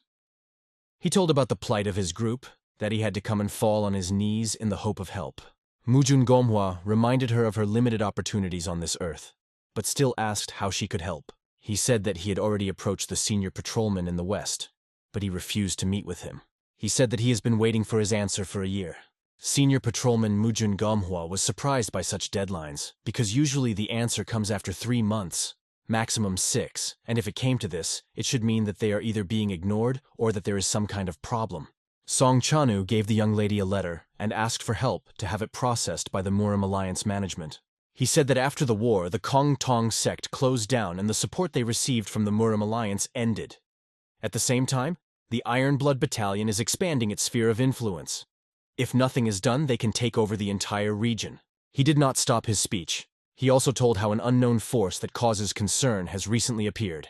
This mysterious, powerful group has already destroyed many masters of the Infinite Mansion group. Song Chan had reported that they couldn't handle it without help, so he hoped the Alliance would conduct a thorough investigation in Gansu province. Senior Patrolman Mujun Gomhwa looked at the letter lying in front of her and listened intently to the man. After finishing his story, Song Chan bowed before the Heavenly Sword Goddess. Hyuk Musang was listening to his conversation, and he didn't like it. He reasoned that in the end it was only a part of Gansu, namely the western region, that was the problem. The request of the commander-in-chief of the Limitless Mansion Song Chan is reasonable and important, but the senior patrolman of the northern region will not be able to help him. Moreover, the senior patrolman of the western region suspiciously avoids this problem, so Mujun Gomhwa has to refuse him. But unexpectedly, she gave her consent to her husband. Hyuk Musang did not understand such a gesture from the young lady. He was angry. She replied that his request was very appropriate, because she was just going to visit there, so it would not be a problem to deliver the letter. Song Chan was overjoyed to hear this. Mujun Gomhwa asked about compensation for the hardships of such work. The puzzled man promised to prepare a suitable reward, to which he objected and turned to him as a martial arts master of the Murim Alliance and offered to thank him with a favor. She looked at the confused Hyuk Musang and said that, luckily there is someone suitable here. She said that if Master Hyuk Musang would promise to listen to her request for anything, then she would gladly accept Commander-in-Chief Song Chan's request. She happily looked at the young man and waited for his decision. Mujun Gomhwa looked at her angry grandmother Papa and ignored it. Musang stood in the middle of the room and didn't know what to do. He was driven into a dead end, which pleased the young lady very much. Papak's mood also seemed to improve after watching this picture. Parabik angrily tried to understand the situation. He shouted that if this is a request from a senior patrolman, then it is up to the Blessed Mansion group to fulfill it, and he is of no use here. Commander-in-Chief Song Chanu appealed to the academy student to help him by fulfilling the condition from Mujun Gomhwa. He promised to help the Dragon and Tiger Martial Arts Academy in setting up a chamber of commerce instead. The old man, it seemed, had no right to refuse the man. He recalled that this was the old dream of the academy teacher. The presence of the Chamber of Commerce guarantees the income of the academy and will give impetus to its development. Hyuk Musang felt Jung Ji-woon's hand on his shoulder, trying to calm the boy down. The teacher said that only he should make the decision, and also noticed that it would be wonderful to open a Chamber of Commerce. There was hopelessness in Musang's eyes. They looked at each other, realizing that the decision had already been made, and it was known to both of them.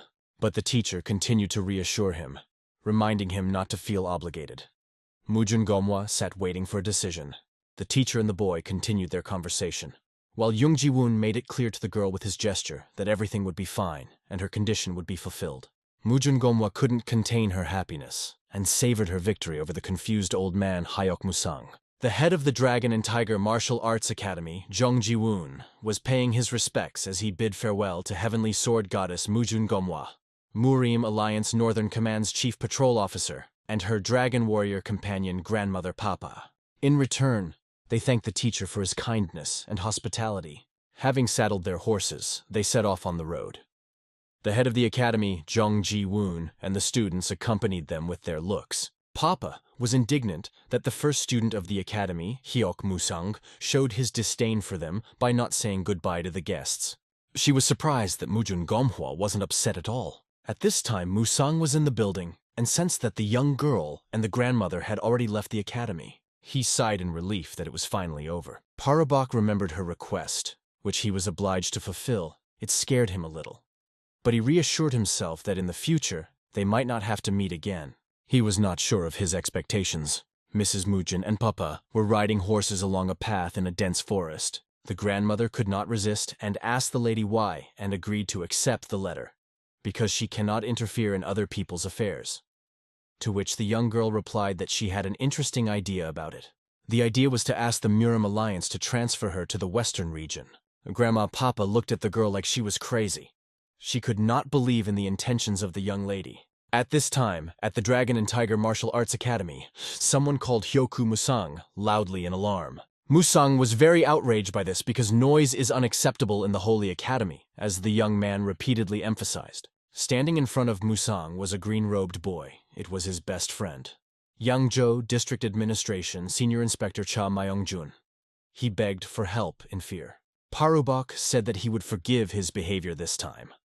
But it shouldn't happen again in the future. Cha Myongjun didn't appreciate Musang's playful mood. He was upset that his joke was not appreciated. Accordingly, the desire to save his friend disappeared instantly. Cha Myongjun began to laugh loudly at the entire academy. Stopping, he asked his friend if he appreciated his joke enough. Hyuk Musang replied that he should first tell him about his problem.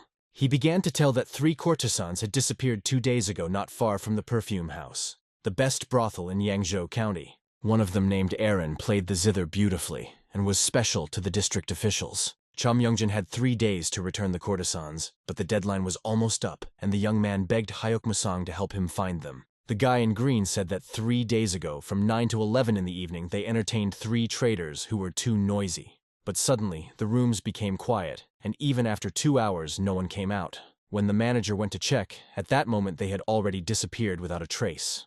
The manager and the guard reported that they had never seen those traders before. They had no evidence that they were actually traders. Cha Myongjun assumed that they were martial artists in disguise. Most likely they used some technique to disappear through the window. Hyuk Musang listened to his friend and looked at him with a tired, disinterested look. He said that his friend talks about ordinary and obvious things as if about some kind of magic. Musang agreed with the boy that they were meant to be martial artists. Looking out the window, the young man noticed the tracks on the roof and showed them to his friend. It became clear that the masters who kidnapped the courtesans must not be local, because they did not know about the yellow sand, which they could not see in the dark. Cha Myongjun didn't understand what his friend was talking about. Hyuk Musang decided to immediately help and find the courtesans as soon as possible. The old man climbed into the window and was about to go searching, but Myongjun grabbed him tightly. He shouted that he would not allow him to do so, even if the order came from county officials. Holding Musang, he shouted that he should be punished. He was very worried that the martial arts masters would kill his friend. Cha Myongjun said that he has a conscience and won't let a worthless ant like Musang get together with mad dogs like those masters. Musang was blushing every second with his rage. There was a terrible commotion in the window. Musang said that he was no longer the man his friend had known him to be. But it didn't help. He shouted that he couldn't risk his friend's life like that. Local residents were curiously watching the cuts in the window. Finally, Hyuk Musang couldn't stand it and hit his friend on the head. Cha Myongjun fell to the floor and trembled in pain, while Musang jumped out of the window and went to find the 3 courtesans. And at this time in the forest, at the crime scene of the Limitless Mansion near Mount Xiaoyao, there was a gang of beggars and their commander-in-chief nicknamed Ghost Mask. The commander-in-chief twirled his ugly mustache as he listened to his subordinates. He was very unhappy. The bandits reported to him that they could not find anything suspicious. They said that even their dogs could not attack the trail, which showed that the strangers were well prepared. Ghost Mask felt crushed because he wanted to find them so badly. Suddenly, he heard a woman's voice behind him. They were Mujin Gomhwa and Papa. They greeted each other. The leader of the beggar gang assumed that they had come to Gomuryeok and said that he was in Yunhei County and was dealing with asking for number 100, to which the young lady replied that she just wanted to see Grandpa Ghost Mask while she was around. The commander-in-chief did not believe the young girl and said that she definitely needed something from him. This annoyed Mujin Gomhwa, but she gave up and agreed with her grandfather. She asked the thug to write her a letter of recommendation. In return, the girl will thank him for her help with anything. The words about help made the old bandit very happy. The young lady reminded the bandit of the seeker Myriad Wurst. It is a majestic seeker of the Central Plains that will not miss a trail, even if it is ghostly. Ghost Mask was a little annoying. He did not understand why the girl mentioned the old man who does not leave his quarter in the Murim Alliance. Senior Patrolman Mujun Gomhwa spoke about his secret student, whom he trained personally and who surpassed his teacher. For the commander-in-chief of the gang of beggars, it was a surprise. He didn't know about the secret student. The young lady said that there was no way to reveal his location, and he would only appear to people when all of Jianghu was in danger. This upset the bandit. Mujun did not stop surprising the old bandit and said that a secret student had taught her tracking techniques. The ghost mask looked at the girl intently after calling out.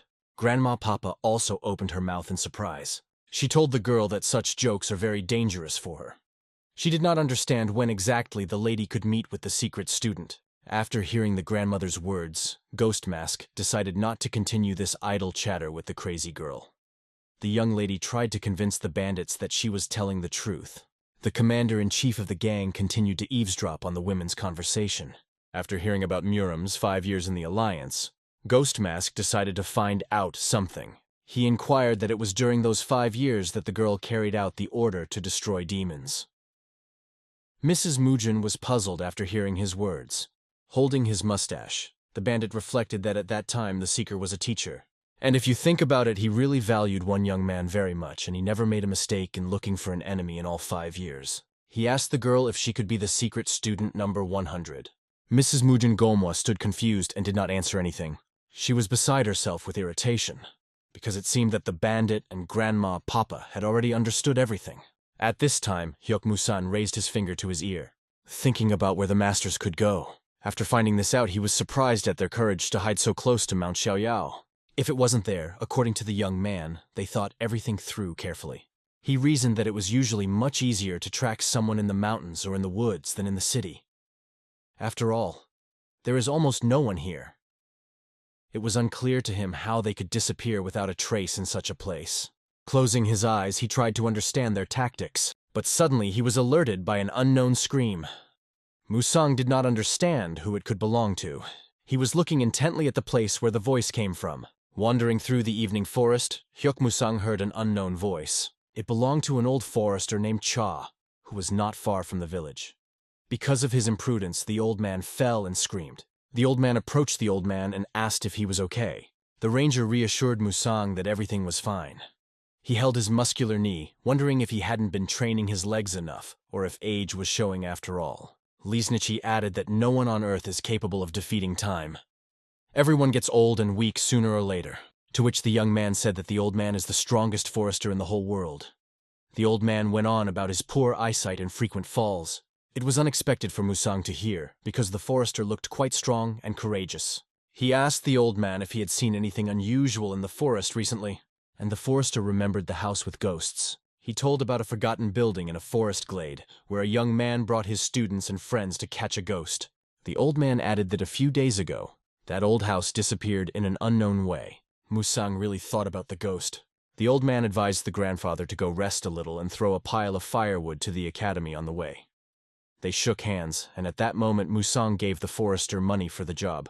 Looking at the fee, the forester was surprised at such generosity, but the young man explained that the rest is for his help. Musang quickly disappeared into the thicket of the forest. The old forester looked after the woodcutter with gratitude for his generosity. Hyuk Musang climbed a tall tree to look at the place where the abandoned house used to stand, and it really wasn't there, but bushes and grass grew in its place, as if the house had never been there. Parubok thought that it must be an invisible shelter that distorts all the senses. Apparently, it was because of this that the forester lost his way, wandered, and fell in the forest. He understood that these were not ordinary martial arts masters, and that they needed to be found urgently. There were 2 guards under the house, one of whom was sleeping. His partner woke up the sleeping man because he heard some extraneous sounds. They saw Hyuk Musang in front of them walking towards them. The guard who was awakened said that the boy could not see them, so there was nothing to worry about. And even if he manages to get closer, the warp will send him the other way. They were watching the woodpecker, which just happened to hit the shelter. The guards were convinced that the unknown person should turn around and go the other way. Instead, Hyuk Musang stared intently and purposefully at the guards. They couldn't tell if he was really seeing them or if it was just a coincidence. The old man gave the 2 men a slight, threatening smile, and the next moment he hit the invisible shelter with all his might. The guards were frightened and confused. They did not understand how the stranger managed to see the shelter. One of the men quickly drew his sword to neutralize the uninvited guest. But at this time, Musang was already standing behind him and holding his hands by his head. The guard did not have time to understand and see anything, and his head was already twisted. Everything happened very quickly. The guards lay dead on the ground.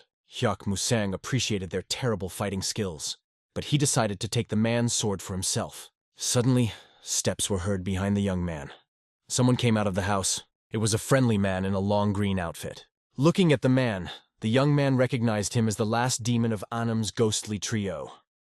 He asked what they needed in Hansa. The friendly man was surprised that the student knew about the three brothers. He was glad that there was no need to spend time getting to know each other.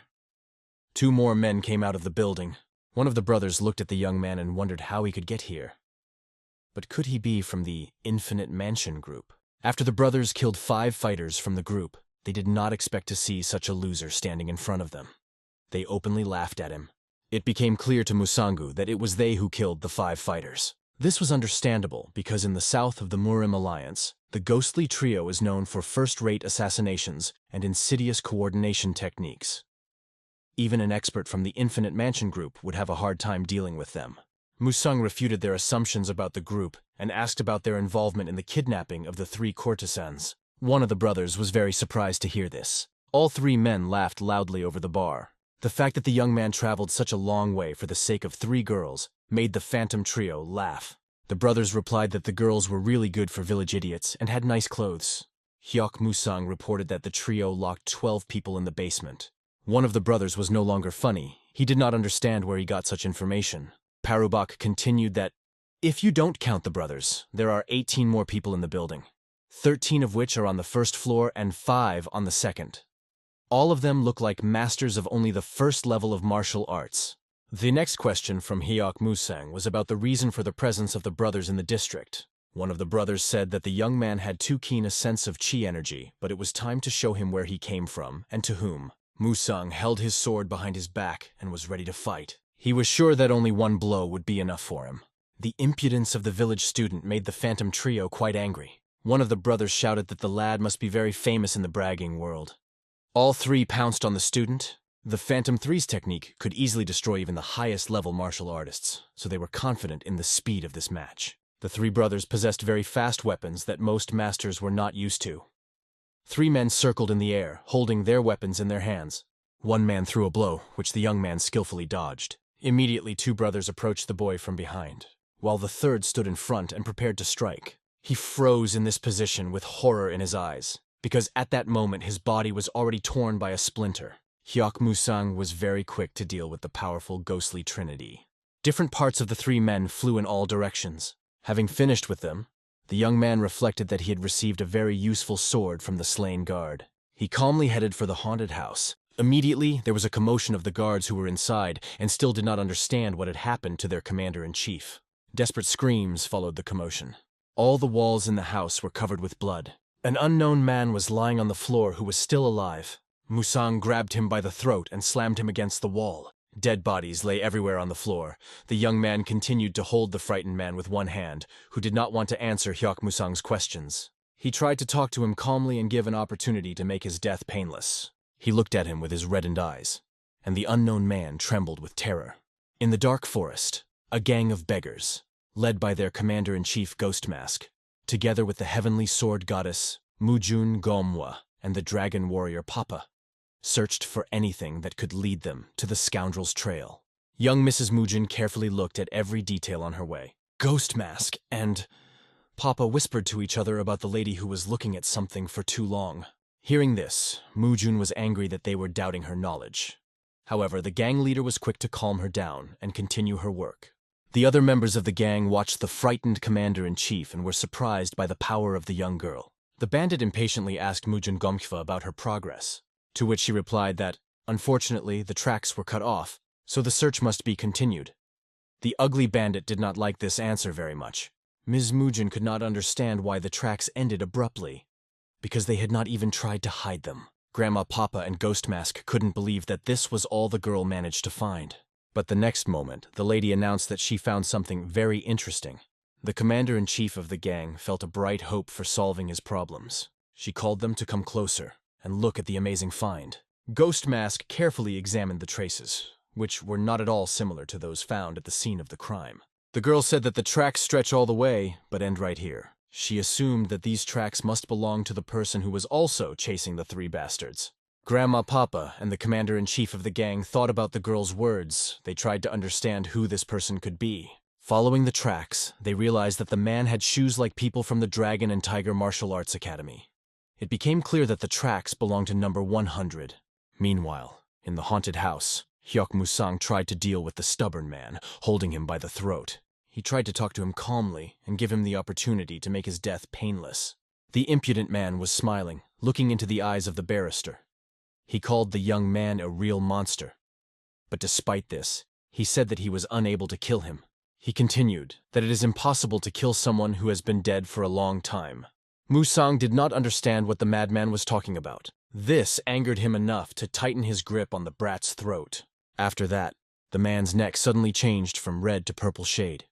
He writhed in pain and lack of air, and then he fell heavily on the floor with a blue face and a dead body. Blood was coming from his mouth. The old man looked at the deceased, and it was obvious that he had drunk poison.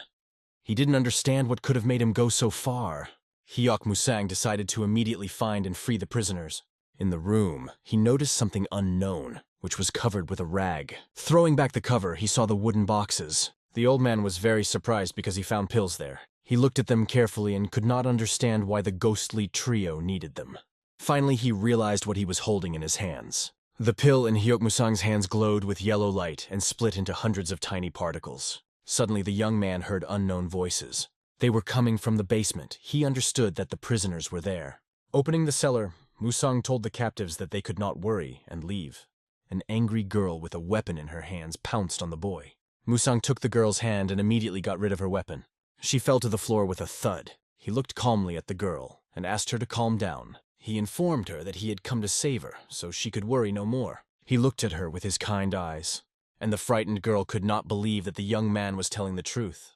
And the next moment, without thinking, she spat in his face. She started screaming that she didn't believe a word he said. She expected more abuse, so she desperately asked to just kill her. Another girl named Arin, who was in the same basement, recognized Hyuk Musang in the manhole. She asked the young man if it was really him, looking at him with tears in his eyes. Musang was confused. He looked at the girl and did not answer her. Infinitely joyful, Arin pounced on the young man with a hug. She insisted that she believed in salvation from him, and Musang didn't seem to understand what the girl was talking about and who she was. Angry Mrs. Mujin wandered in the night forest. She and the bandits walked in circles all the time and ended up in the same place 3 times already. Papak's grandmother begged the young girl to confess her lies and stop these tortures. Mujin was furious. She shouted that she had found the tracks of number 100 and was following them. The commander-in-chief of the gang of beggars offered words of support to the girl, saying that she was doing everything right, to which Papa objected that they were stuck in one place. Ghostly Mask assumed that a magical, invisible shelter was imposed on this place, which is why the man's tracks suddenly cut off. Upon hearing this, Grandmother Papa suggested that the experts of the Jagal clan be asked for help, to which the commander-in-chief of the gang objected, saying that the gang of beggars should deal with this matter. He said that machinery is not always needed to destroy such a shelter. He raised his hand and set to work. His hand was gathering energy. Ghost Mask said that there is an old saying in the West, "Knock and the door will open. If there is an obstacle in front of you, break it down." He started working with the shelter. Papa and the young lady carefully watched the bandits' actions and words. They noted the powerful inner energy, which was the power of the great master of the beggar gang, one of the 10 experts of the Murim Alliance. Suddenly, the bandit stopped and looked at what was happening in front of him. He saw in front of him the cracks that appeared on the invisible shelter. Mujin Gomhwa watched with admiration, because the bandit hadn't even struck yet. He was just working with his energy. Ghost Mask announced that it was not he who made the cracks. This work was done by a woodcutter, traces of which they found earlier. An insane light shone from an unknown shelter. They tried to cover themselves from the powerful force of energy. Mujin understood that number 100 had done all this. In the basement, the girl Arin continued to hug her savior, Hyuk Musang. The old man recognized the girl as a young geisha student studying art. She remembered herself as a child, how the boy would treat her to rice cakes, which she adored. He was interested in her success in art, and she replied that she was a musician. Approaching the invisible shelter, Musang paused in confusion. He and the girl and everyone else present were very scared. They saw before them an angry heavenly sword goddess, a dragon warrior, and a gang of beggars. Mujun Gomwa was like a little devil who said he was overjoyed to meet dear Master Hyuk. Hyuk Musang was confused by such an encounter, and the girl Aran was scared to death and seemed to be mentally saying goodbye to her life. Musang was uncomfortable as he struggled to explain to the others that he was only carrying her because she had sprained her ankle. She didn't even pay attention to it and didn't say anything to him before, so she didn't think it was important. The leader of the beggars suddenly joined the conversation, explaining that they had been chasing the same group for a long time, and Gomwa was only helping to track them down. Musang calmly explained that the suspects they were looking for were already dead. The chief could not believe that he had managed them on his own. However, Musang noted that he had left one alive for interrogation. Suddenly, something strange appeared, a barrier that seemed extremely suspicious. The guy went on to explain that there was a mountain of boxes of aphrodisiacs. This frightened everyone who heard and aroused interest. Who are these strange people? The head turned to the general, asking him to take 10 with him, to find out what poison the suicide used, and to replace all the aphrodisiac. However, Musang admitted that he had already burned everything, honestly reporting it. The head did not understand his act because he believed that it could be an important clue and questioned why he did so. The boy's answer made the head laugh at first and helped him relax. Musang took 1 pill for himself as proof. He was ready to hand it over to the chapter, but he put forward one condition. The demand was simple: to open a branch of the beggar gang in Yangzhou. After the visit from the head of the Boundless Mansion, he realized that the Murim alliance seemed to have left Yangzhou and possibly all of Gansu. He had great power in his hands, but the Blood Curse gang wants to take over Yangzhou. If the Iron Blood Battalion intervenes, it will be difficult to counter them, especially now that they are strong enough to recruit the Phantom Trinity of Annam. Apart from a gang of beggars, there is no longer any reliable protection here. Musang bluntly told the head that if he swore now, the aphrodisiac would be his. The chief tried to dodge, but Musang asked him, "Can the big gang fear the Iron Blood Battalion?" Suddenly, the whole body of the head began to be surrounded by flames. The situation worsened. The old man became so angry that everyone present felt fear. The power coming from him was much stronger than before. However, Musang asked permission to say one more word. He noted that the food in this district is very tasty. The girl was confused, not understanding what he was talking about. However, Musang continued, many traders pass through the district, bringing various ingredients and cooking techniques. The students of the gang of beggars will be satisfied. After these words, the energy around the head began to gradually decrease. A smile began to appear from under his mustache. And then he laughed out loud, declaring that he had never met such a cunning fellow. The chief agreed to Musang's offer, recognizing that no beggar would refuse a place with good food. What just happened? From the outside, it looked extremely interesting and even a little comical. However, the head began to voice his conditions for a fair deal. Musang must now pay off 2 of his debts. The guy replied with a smile that it was not a problem. He stated that he had already written them off when the head promised to help find Brother Chong. The chief smiled and remarked, "Cunning bastard, you should always have the last word." After that, the head asked for permission to ask something else. He wondered if the people of Yangzhou often gave money to beggars. "Yes, everyone here is extremely kind," Musang replied, putting his hand over his heart. The general, listening to these words, thought that it was an outright lie. Musang handed them the aphrodisiac pill, doing his part of the deal. The head was about to leave, noting that he would write her a letter of recommendation for the Western region. He did not even wait for an answer, and ordered everyone to immediately go to the facility. But what kind of letter of recommendation was he talking about? Musang was interested, and eagerly awaited the girl's explanation. She slowly turned her head towards him, as if considering her answer. She came up, grabbed him by the neck, and started poking him in the face with her finger. "Who are you to ask, goat?" Pointed sharply to his place. He felt as if he had done something wrong, but he just stood silently, watching the girl resolutely jump on the horse. Is she really going to transfer to the Western region? The thought made Musang clench his fist. In the meantime, the investigation was completed, which the general reported to the chief. 23 corpses were found, all killed with a single blow. Only traces of fire from the burnt aphrodisiac remained on the spot. Nothing else survived.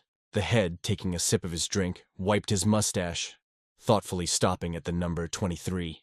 The general decided to check with the chief if he really wanted to establish a branch in Yangzhou, but the head answered evasively, saying that it is not up to him to decide who is ready to lie to the younger ones. The general hinted that such a decision seemed too great a favor for just one aphrodisiac pill. He smiled, clearly understanding his intentions. The general explained that this was only his personal vision. Then he began to put everything in its place. 300 beggars searched for the enemy for 2 days, but this boy only needed half a day. This means that Gomhwa's story of the Seeker of Myriad Versts may be true. Moreover, he was able to easily handle the 23 martial artists guarding the Aphrodisiac Mountain. What impressed the chapter the most was that Musang didn't even flinch when he was affected by his death thrust. The boy just kept talking, and now the general understood that the chief had absolutely no intention of giving in. The head himself admitted he was not going to kill him, although he was very angry. Anyone else in his place would have wet his pants a long time ago. But this guy turned out to be different. He calmly talked about food in the district. This meant that the head was not too kind. On the contrary, he rated the talent as a reinforcement, number 100, small, fragrant house. One of the boys hugged Musang, thanking him for being dependable. However, he immediately began to ask what happened to the kidnappers. Musang replied that he had sent them back to where they came from, but the latter objected, explaining that they had to be detained so that they would feel the full force of the law. Suddenly, Musang felt something. His head began to shake violently. He was falling, and the boy tried to catch him, asking, "Is this the power of one of Murim's 10 strongest experts? Who would have known that such an influence would have consequences, even if it was only a fraction of its death push?" Then Musang explained, "Everything is fine, just dizzy." But the boy still asked an unnecessary question. Did they beat him? Musang could not stand it and cut him for such impudence. "You jerk! You don't know when to shut up," he grumbled. From under the head's mustache came the words, "It was 7 years ago." The new righteous of the Alliance had a strong body. The head advised him to join the Dragon Slayer Order. After thinking, he answered, "Maybe this sounds presumptuous, but I'm asking you, don't use my students. If I die or more masters are needed, it will be a severe blow to my academy. There are only a few of us, and my teacher will remain alone." Such loyalty to his teacher moved his head to tears. The guy impressed him so much that he agreed and promised 3 favors in exchange for completing the task. All these words were heard by the student, who literally stood with his face on the ground. He kept his balance incredibly hard, feeling the weight as if it were 1,000 kilder. The teacher was squatting on it, explaining that it was for his own good.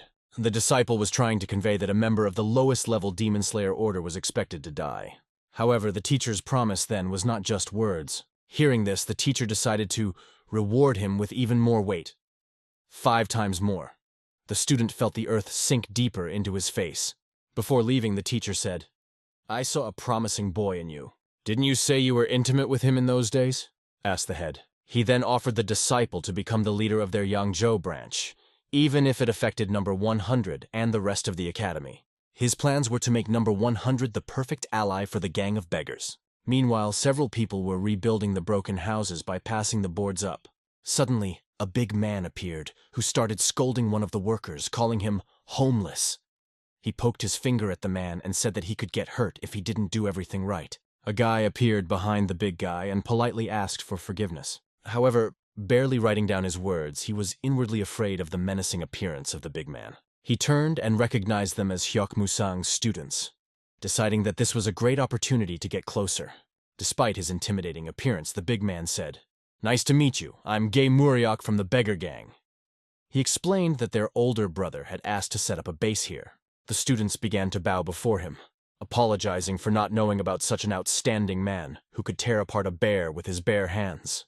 However, Gay Muriok asked them not to worry, because he considered both himself and them to be part of one great tradition of the province. He did not even understand why they were trembling so much, because he considered himself only a poor beggar. At that moment, Musang, who had left briefly to patrol the area, returned and wondered where everyone had gone. One of the students explained to him that in front of them stood the famous Gemuriak of the Beggar Gang, and began to tell how he caught the bear. "What kind of uncle?" asked Musang, addressing the big man, calling him a jerk and accusing him of intimidating his students. The disciples, hearing this, were even more frightened, grabbing their heads and squealing like girls. Gemuriak explained that he only greeted them, and they themselves were frightened. Musang ordered the students not to stare, and to return quickly, because the morning training was not over yet. He promised to come a little later. Muriok waved his hand to the students and asked them to come in again. Leaving, the students began to discuss what had happened, wondering how their brother and the big man had become so close. It was a real relief for the students. With a gang of beggars in the yard, they no longer needed to worry about the great power. The words of Muriok, who invited them to come again, caused them joy and elation. Moryok did everything as Musang wanted. However, there was another nuance that complicated the situation, and Musang spoke about it, pinching his nose with 2 fingers. Zdrovan, however, insisted that beggars have 2 virtues. Firstly, it is almost impossible to find a clean homeless person without smell, and secondly, a real beggar must love and accept his smell. To solve this problem, Musang plugged his nose with 2 pieces of paper, which he quickly resigned himself to. Meanwhile, the conversation turned to the missing student that Musang had asked about earlier. Moryok reported that there are certain problems. Musang was most afraid of hearing only one thing: that something bad had happened to him. And this is exactly what the big man meant when he said that the student seemed to have evaporated. He explained that there is evidence that he worked as a temporary mercenary in Yunhee County. However, one day he disappeared, and even his employers did not know where he was.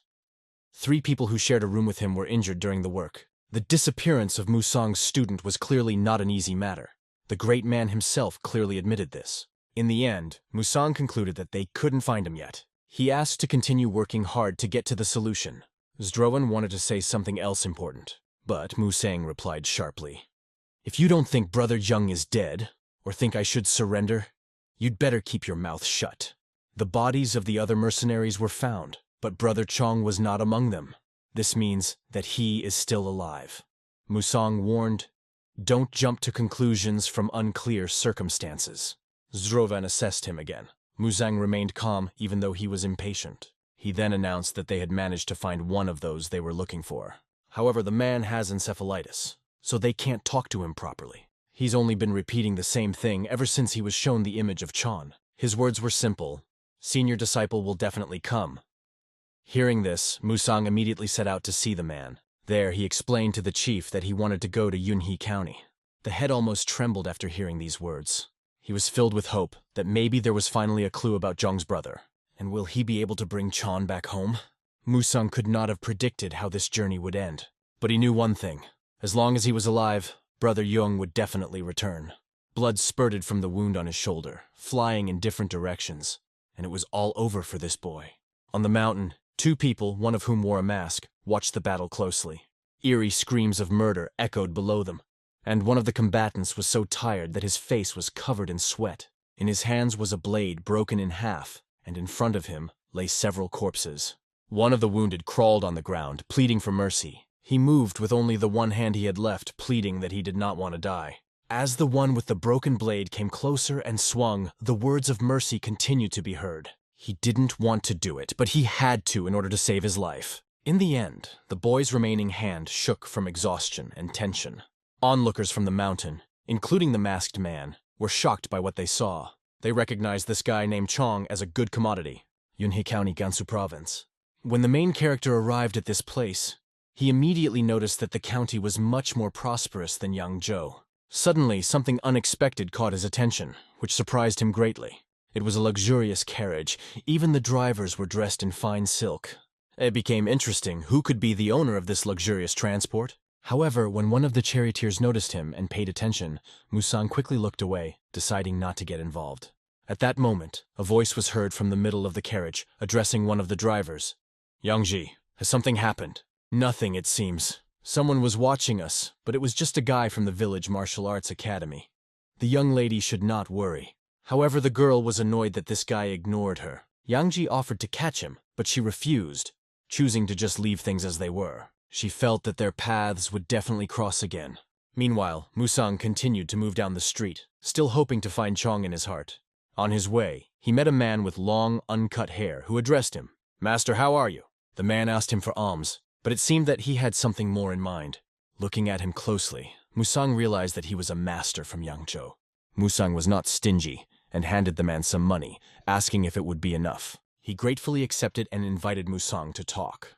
They then discussed local affairs, and Musang tried to learn more about the local troops. The man explained that Yunhee County was actually under the control of the Blood Curse Gang, so it was safer to consider these lands as Iron Blood Battalion territory. Traditional sects and clans once operated here, but they had to close due to gang influence. This made Musang think, isn't Brother John's place of work connected to the Blood Curse Gang? The man offered to take him to a person who he said knew Musang's student. On the way, they came across a scene. A man was beating a boy, rudely asking if his eyes came out of his ass. The boy cried and explained that the one he remembered was a bad person. An annoyed man grabbed him by the collar and asked, "Do you even know who I am?" The boy replied, "Bad. Punish him. He is the thief Chirion." However, the man continued to beat the boy without stopping. Musang and his companion approached the scene. They questioned one of the witnesses, who explained that the boy simply tripped and fell on top of the master from the Blood Curse gang. Musang felt it his duty to step in and resolve the situation. He asked his companion to step aside and instantly disappeared from sight, preparing for action. A hand appeared right next to the master's fist, stopping his blow. "I think that's enough," Musang said calmly, coming to the boy's defense. It was amazing for observers. No one understood what technique he used. Musang continued to clench his fist while the master looked indignant. "How dare anyone interfere in the affairs of the Blood Curse gang? Someone just happened to bump into you. Should we bring the whole gang into it?" Musang asked calmly. He tapped the master on the shoulder, dusting him off, and added, "All's well that ends well." However, this only angered the master. He thought that in front of him was a tall boy. In anger, he decided to get a weapon, not thinking of anything better. But Musang was not going to wait, and guided him to the right decision. He whispered quietly in his ear, "You only get the sword, and you are dead." The observers had no idea what was really happening. Annoyed, the master tore his hand from Musang's grip and asked him to let go. After that, he turned and started walking away, saying, "This time I forgive, but you'd better not catch my eye." The boy was still lying on the ground, holding his head and moaning in pain. Musang sat down next to him, put a hand on his shoulder, and reassured him, "He's gone. Now you have nothing to fear." The tears in the eyes of the little one have not yet dried. Musang introduced himself, giving his name and where he was from. But when the boy heard that he was a senior student, he was even more frightened. Musang only wanted to know about Chong, but all his attempts turned out to be in vain. The little one only repeated that it is necessary to apologize and that it is scary when the older brother orders. Chong had clearly left behind interesting rumors, and Musang himself now caused fear among the locals. Here, something unpleasant happened again. Another man approached the boy and hit him. He accused the boy of eating all his dumplings, and now he has no money. At that moment, Musang approached and asked the man to calm down, offering to pay for the child himself. Then he took some dumplings for himself and sat down at the table with the boy. Musang even asked the little one not to eat so fast, but the boy suddenly froze and began to look carefully into Musang's face. He noticed a small gash on his cheek and asked if it hurt. Musang replied that it was a small thing and asked him not to worry. He said he could tell something, but asked not to divulge that information. It was at this moment that Musang learned from the little one about the existence of the underground arena. The kid said that Jian fights in the arena and earns money, and also carries boxes to buy Chirion dumplings. Then the boy mentioned the older student, hinting at Musang himself, and explained how he learned. At the Dragon and Tiger Academy. White and blue uniform, height 182 cm, red hair tie. Everything matched the description of Chon. The little one assured that the elder brother is alive and will definitely return. But it was more important to find out when and where the underground arena was organized. The guy explained, "The arena operates on full and new moon days. If you go to the mountains, you will be escorted, and today is a full moon." At that moment, a man entered the room where they were sitting. The cafe employee greeted him, but he suddenly reached out to him with his hand. The man hit the worker and called him a parasite, telling him not to stand in his way. Several other people in the same clothes entered after him. This attracted the attention of all the guests in the room. The boy continued to eat dumplings, but soon people came to their table. The reason was an incident that happened during the day when Musang had protected the child from a member of the Blood Curse gang. They approached Musang to find out why he was looking down on them. The little boy got scared and started poking his finger at the man, calling him bad. The boy's words became louder and more chaotic. "Bad man, bad dish, damn dish, son of a bitch." Musang had no idea that this idiot would come looking for him again. It turned out that this brat is also much more cowardly than one could imagine. This was the territory of the Blood Curse gang, and it was difficult to resolve something quietly, because there were many people watching them. Meanwhile, the little boy was still trembling with fear, looking at these people, and was poking at them with his finger, calling them bad.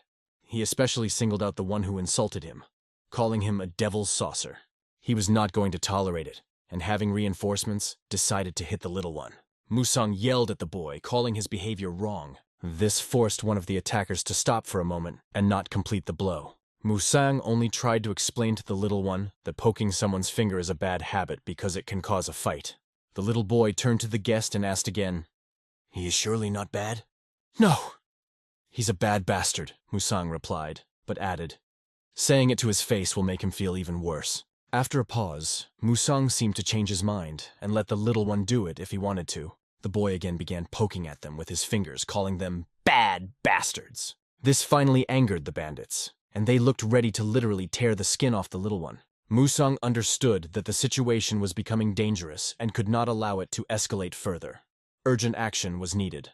Musang realized there was no other choice and reached into his pocket. But at that moment, her loud laughter rang out from the second floor, where the lady was. She turned to them, apologizing for accidentally overhearing their conversation. At the same time, she called Musang very funny. Musang just glared at her from under his forehead when he heard, "You are indeed a very funny master."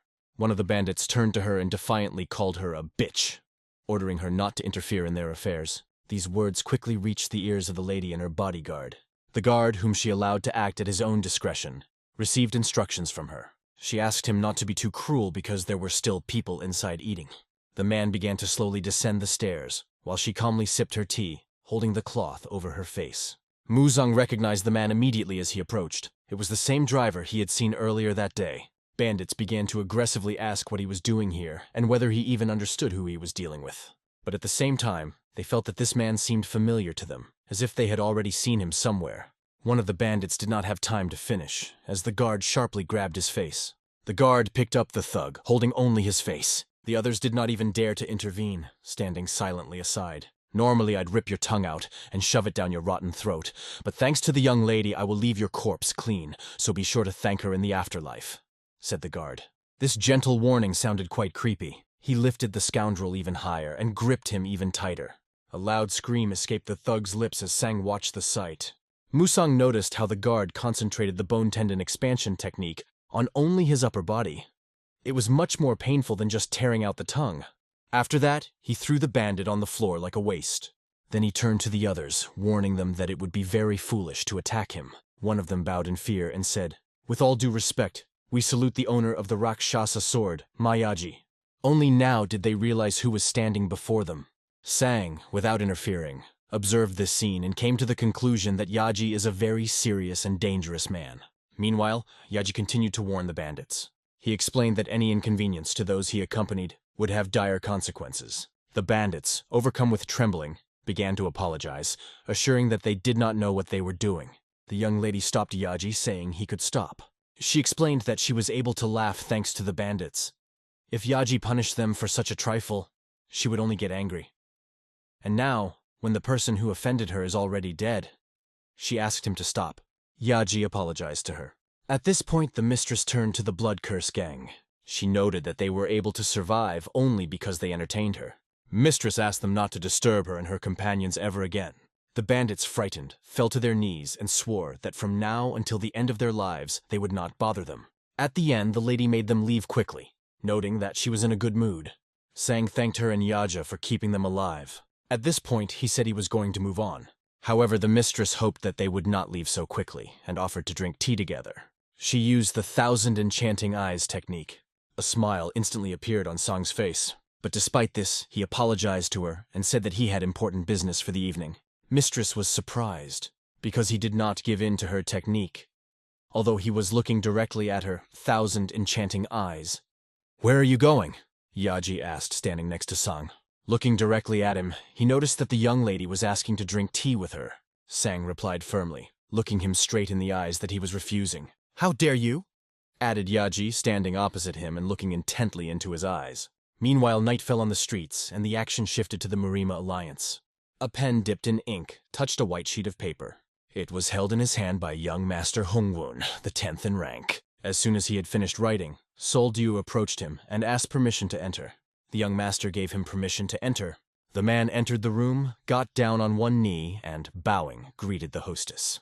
It was Commander Sol. The commander of the secondary guards of the Marima Alliance could not fulfill the request of the host, and decided to bypass all formalities. Talking to a statue would be easier than arguing with a commander. The master asked why he had come here. The commander reported that Senior Patrolman Mujun had arrived at the Alliance. Hearing this, the young master smiled widely, curiously asking, "Where is she?" The commander replied that she immediately went to the patrol hall. Before he could finish, the host disappeared, as if swept away by a broom, leaving his place empty. All that remained on the table was a letter with a drawn portrait of a girl, which he held in his hand. Just a moment, and the action moved to the patrolman's quarters.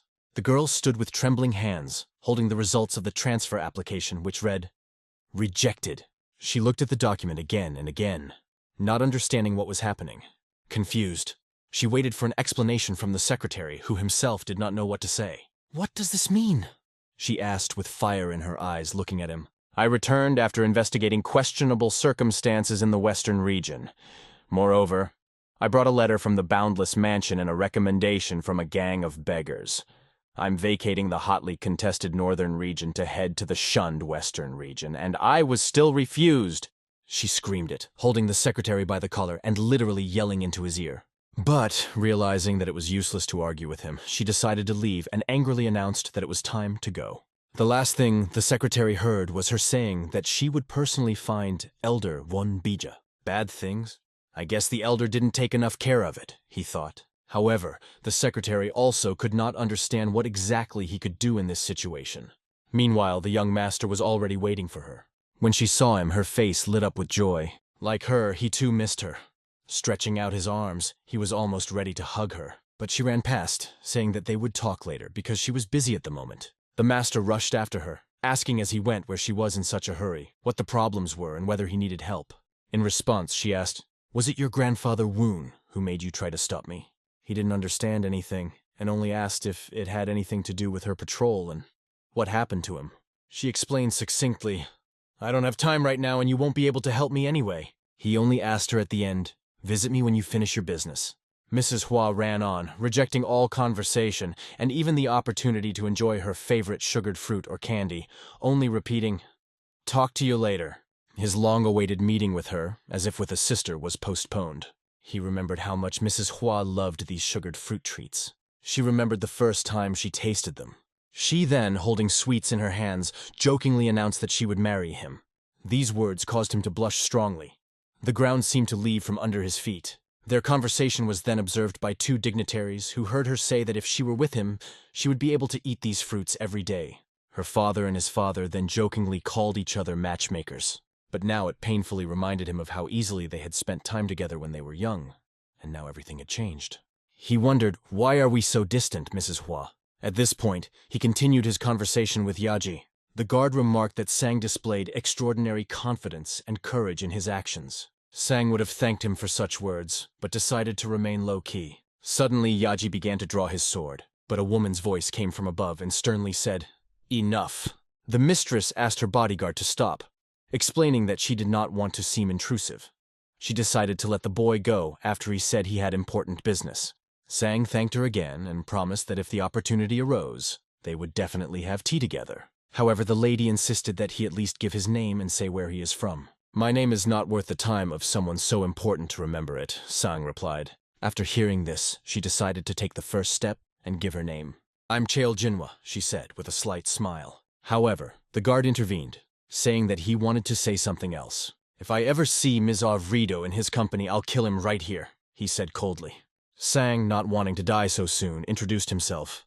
"I'm Hyok Musang from the Dragon and Tiger Martial Arts Academy." After hearing this, the lady admitted that she was glad to meet her and added that she would look forward to their next meeting. Sang decided it was time to leave and turned around, calling the little one with him. The kid still looked scared. They started to leave, but the lady turned to her bodyguard. She asked him, "Can you kill him? Are you sure about that?" The guard asked, "Should I go after him and kill him?" She answered calmly, "No need." "No need," she said, explaining that she would not want to die. But it wasn't about Sang's death, it was about the death of her bodyguard, Yaji.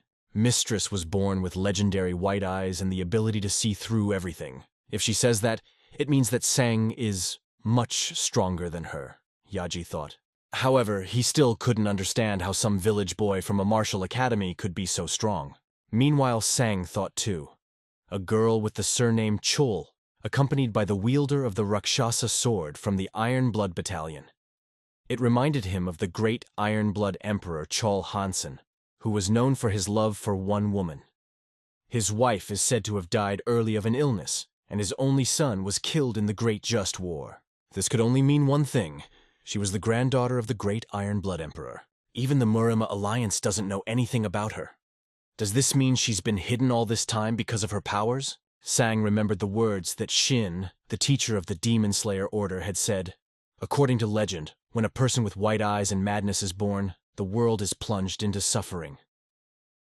They say that a long time ago such a woman existed in the kingdom of witches.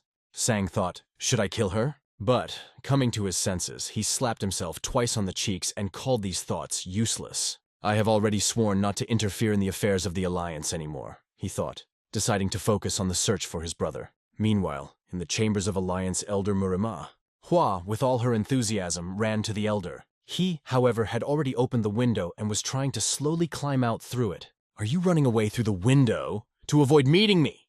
She asked, full of indignation. Alliance Elder Murima of Huashan Mountain School rejected all the allegations, making excuses and denying any involvement. Hua decided to believe his lie for now, but after hearing this word, the elder continued to assure her that it was not true.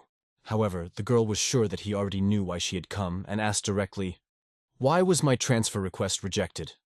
The elder felt that her determination was unwavering, and she would not back down a single step.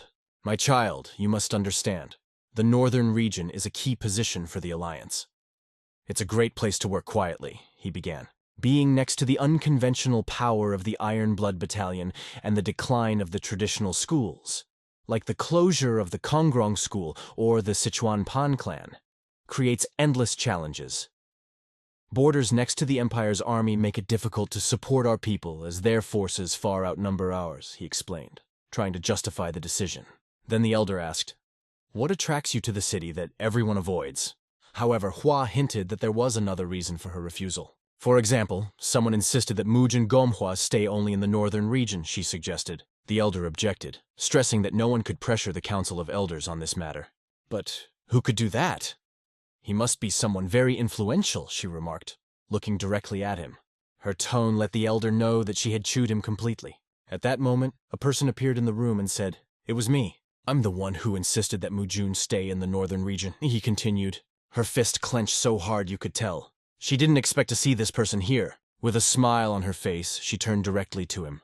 It was her father, the head of the Alliance, who hadn't seen her in a long time. The father turned to her with a mocking tone, calling her the same Gorbian woman who is rude to the officials of the Alliance. The elder excused himself that he did not even know about the Patriarch's presence in the Alliance. The father politely apologized to the elder for his unexpected appearance. The elder, using all possible means, decided to quickly disappear. However, she was not done yet, turning to him with complaints. She threw her words after him as he jumped out the window. Left alone, her father sternly remarked that her disrespectful behavior towards an important Alliance official disgraced not only her, but the entire Mujin clan. But she replied that an Alliance member has no right to interfere with the fulfillment of the duties of affiliated schools or clans. And it is also forbidden to use connections for one's own interests. He listened to her tensely and without much desire. He then briefly stated that she was his daughter and he had no obligations to the Alliance. He emphasized that everything he does is aimed exclusively at her benefit. But she saw it differently. To her it looked like her father's desire to strengthen his own power and greatness. It had always been this way, and he had always controlled her life, justifying it by caring for her well-being. She recalled that Sungyu's uncle and Hui's brother lived quietly, only because he was afraid that they would fight over an inheritance that she didn't even want. Was their banishment also for her own good? He made her friend's father beg for forgiveness on his knees, citing great differences in position. Her maid was beaten and imprisoned for 10 days, just because she bought her one candy, for which a real fuss was made. Despite all the arguments his daughter gave him, the father explained that she was simply still young and did not understand. He emphasized that their clan was the descendants of King Yang, and those with royal blood in their veins should not live among ordinary people. They should strive for the highest. But the daughter never wanted to understand it as well as to accept it. She, having gathered her strength, said for the last time that she still did not give up the name Mujun, only out of respect for him, because he gave her life and raised her. However, She warned that if he didn't stop meddling in her affairs, she might see her drop everything and disappear. The residents of the main patrol of the Murim Alliance, Hua was already preparing to leave and announced to the maid that they were leaving. Her teary eyes showed that she had just cried. The maid, angry, asked, "Who dared?" But the girl just wanted to leave this place and asked to pack her things. She had earned the right to ask the head of the Alliance for help as a reward for her service in the Demon Slayer Order. But she didn't want it to seem like she was using influential people. However, since her father was playing foul, there was no other way out. No one expected that the patriarch himself would intervene and stand in the way. The maid decided to tell how everything really was, and turned to the mistress, just starting to speak. But the girl, interrupting, asked her, "Are you on my side?" "Of course, I'm always on your side more than anyone else," replied the maid. Hua admitted out loud that she only had a maid now, and she fully admitted it. Listening to the gentle voice of the maid, she tried to understand how to help the mistress. After all, the patriarch is heartless, and the girl was sincerely sorry. Uni County, deep in Yangshan Valley. In the battle arena, two fighters dealt powerful blows to each other. Each of them put all their strength into each blow, trying to prove their superiority. One of them had his teeth knocked out. The other had a cracked jaw. Spectators literally felt the force of each blow on their faces. One of the fighters, naked to the waist, decided to respond to another blow of the opponent.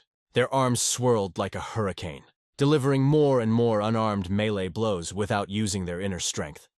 It looked strange, but such simple battles were incredibly popular. Among the spectators were both locals and officials, which indicated that the authorities turned a blind eye to this. One of the spectators, Musang, was carefully watching and assessing the situation. Another spectator approached him and struck up a conversation.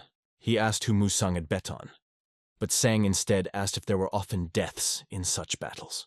The man replied, "It doesn't happen often, but sometimes fights get so violent that they lead to death, and what happens to the bodies of those who died is unknown. Just a pity for these people." At that moment, Musang pulled out a painted portrait of Jeon and asked if he had seen the man. Seeing the portrait, the viewer with a frightened face said, "This is the flower ghost." It became obvious that this man knew Chan. The crowd went wild, and the battle in the arena became more and more fierce. The owner of the valley summoned White Yom and Black Yom. He asked them if their guests could come to the arena with swords. Both answered in unison that no. Then the host drew their attention to Musang, who was standing in the audience with a sword on his belt. He ordered White and Black to get rid of whoever is responsible for the pass at the entrance, and also ordered Musang to be brought to him, noting that this man did not seem to be interested in fighting and only questioned people. "If he turns out to be suspicious, he will have to be killed," added the host. Meanwhile, Sang continued to ask about the flower ghost. The man explained that he saw him every fight. His face is as beautiful as a flower, but his steadfastness in battle has made him a ghost. At first, few people bet on him because of his appearance, but thanks to him, he managed to pull off a big jackpot. Now that it has become popular, the rates have dropped, the man said. However, he warned, if you came here because of him, it might be for nothing. For the past 6 months, he no longer goes to battles. Everyone was happy when a new champion appeared, but now he has disappeared, the man added. Meanwhile, in the arena, the fight escalated, and now the elbows were in action. The man turned his attention to the crimson ghost he had bet on, but he was lying face down on the ground, and bets on him seemed lost. However, it didn't matter to Musang. What was most important was what he was able to learn about Chong. Musang realized that Chong didn't seem to have died in battle, but now the question was where he was now. His thoughts were interrupted by a man who came up and apologized for the trouble. It was Black Yom, who asked permission to take him with him. "Are there any problems?" Musang asked. Black Yom explained that the master of the valley wanted to meet with him. This seemed very successful to Musang, because he himself wanted to ask a few questions to the host. He agreed to go, saying that he would do it himself, which surprised Black Yom. However, he was shocked when the boy who was just standing in front of him literally vanished into thin air. Black Yom began to spin in place, trying to understand where he had gone, but there were no signs of movement. This was observed by the master of the valley himself, wondering what was happening. He decided to send others to find out what happened to Black Yum. Not receiving an answer, the owner turned and asked, "Did you hear me?" White Yom stood motionless like a statue and didn't say a word. Suddenly, an explanation rang out. "He is paralyzed now." The owner, hearing these words, became wary. Meanwhile, the sound of a drink being poured was heard at the table. It was Musang calmly filling his cup.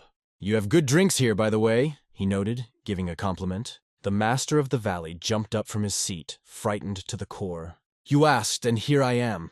So why do you ask who I am?" said Musang, raising the cup, which he had brazenly poured himself. How Musang got here remained a real mystery to the owner. However, Musang, in turn, thanked for the invitation because he had several questions. The owner did not object and moved his chair to sit down to talk. At that moment, he signaled to Black Him to return immediately. In addition, with a wave of his finger, he indicated that he should take good alcohol and snacks. After they sat down, the host asked, "What is your purpose? Why are you here?" Without delay, Musang handed him a sheet of paper with a portrait of John drawn on it. "I'm looking for this man. He was a fighter here," he explained. The master immediately remembered Chan, bound and thrown on the floor when he was brought to him. "When he was brought, I did not understand at all who he was and what to do with him," he added. The masked host asked, "Did you recommend him?" The person who brought Chong made an excuse, explaining that he was a fighter who was gaining popularity. If he damages somewhere, the damage will be minimal. But John was suspected of spying when he was seen rummaging through one of the cargoes. Jung explained that the package had fallen apart and he was just checking it. The owner seemed indifferent and said, "Bad luck." The hope in Chan's eyes gradually faded. The valley master coldly stated that they could do whatever they wanted with Zhaoan. He was sure that he would easily find another popular fighter. From that day on, all ties with Chong were severed, and the valley even lost the trust of the Iron Blood Battalion. In response to the story, Musang noted, "It's just a familiar face. For some time he was very popular in the arena, but 6 months ago he suddenly disappeared. It happened right before an important battle because of which we suffered huge losses." The owner began to ask, "What exactly binds you together? Are you related or something else?" He even hinted that he would like to discuss the damages in more detail. But the owner's lie was visible from afar, even if there was some truth in it. It was obvious that he was not going to share important information. Sang thought that perhaps using force was the only solution in this situation. He had just begun to act when Black Yom entered the room, bringing drinks and snacks that the host had ordered. The host ordered, "Put it here, fill the glasses, and take care of the guest." Black Yom, apologizing, began to carry out the order. But besides the drink, there was something else under his fingers. It was a top-level poison that dissipates without smell or taste. After drinking it, Song would lose his power and become an ordinary human. Now it was just a matter of waiting for him to finish his drink. The host continued to assure that he had told everything he knew about Chan, and even asked Black Yom to confirm, or perhaps remember where the man was now. At this point, Sang raised his hand, asking them to wait. He raised the glass with the drink closer to his nose, sniffing carefully. The master and Black Yom froze in tension. Did he guess? But they quickly reassured themselves.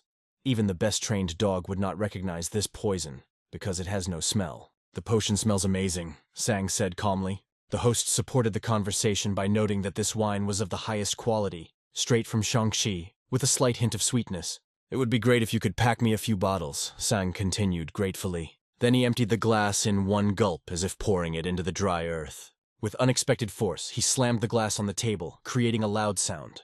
His body seemed to be filled with a storm of emotions and the taste of the drink. Meanwhile, the master asked Black Yom, "How soon will the poison work?" He replied, "It affects the Kui. It will be noticeable when he tries to use it." "What are you whispering about?" Sang asked them sharply. At that moment, he began to feel as if all of his internal energy shattered like glass and scattered around his body. "And what's with your face?" asked his owner mockingly, coming closer. "Is your ki dissipating?" he added, looking at Sang with a sly smile. The master ordered the Black Yom to wake up the White Yom, noting that the latter could freeze if left in this state for a long time. White Yom, coming closer, hit Sang in the back with 2 fingers, bringing him to his senses. White's first words were an apology to his master for not being able to protect him. At this moment, Sang finally realized that he had been poisoned. An even more ominous smile appeared on the owner's face. He patted Sang on the cheek, forcing him to look into his eyes, and said, "Everything here will be as I say, even if you are stronger."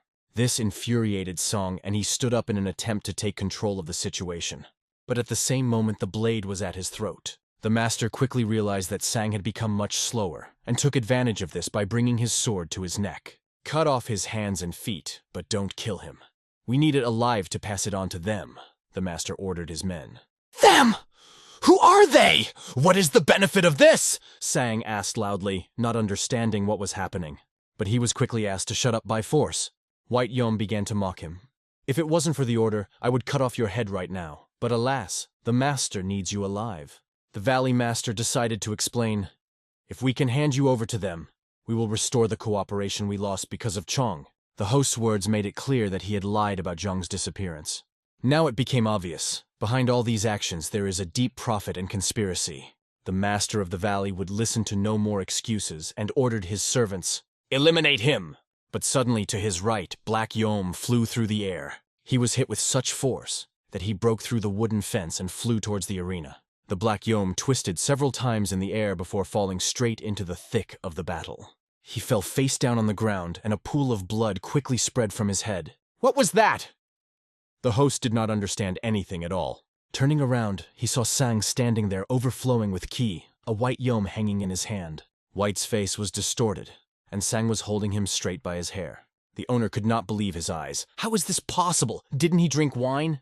Drank and digested it, Sang calmly explained, which seemed absolutely impossible. Can anyone reach the point of invulnerability? The host was shocked. This meant that Sang had only been pretending all this time. I tried to speak calmly, Sang said. But now there's only one thing left, to beat the hell out of you. The impact was so strong that even the people on the lower floor felt pieces of wood falling from above. No one could understand what was happening, but everyone knew who was upstairs. The most important thing for them was to ensure the safety of the Master of the Valley. For his sake, they were ready to sacrifice even their own lives. But running upstairs, they did not find the owner. Only White was lying face down.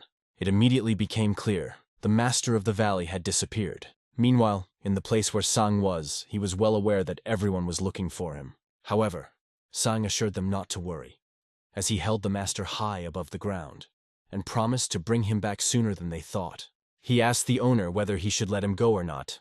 But now the Master of the Valley begged him not to do so, and not to go as far as he had an hour before. Sang recalled that it was the Master who poisoned him when he first came to them. Thinking about it made him angrier, and the thought made him loosen his grip. The owner apologized, admitting his guilt, but the words of the Master and the tone in which he spoke only irritated Sang.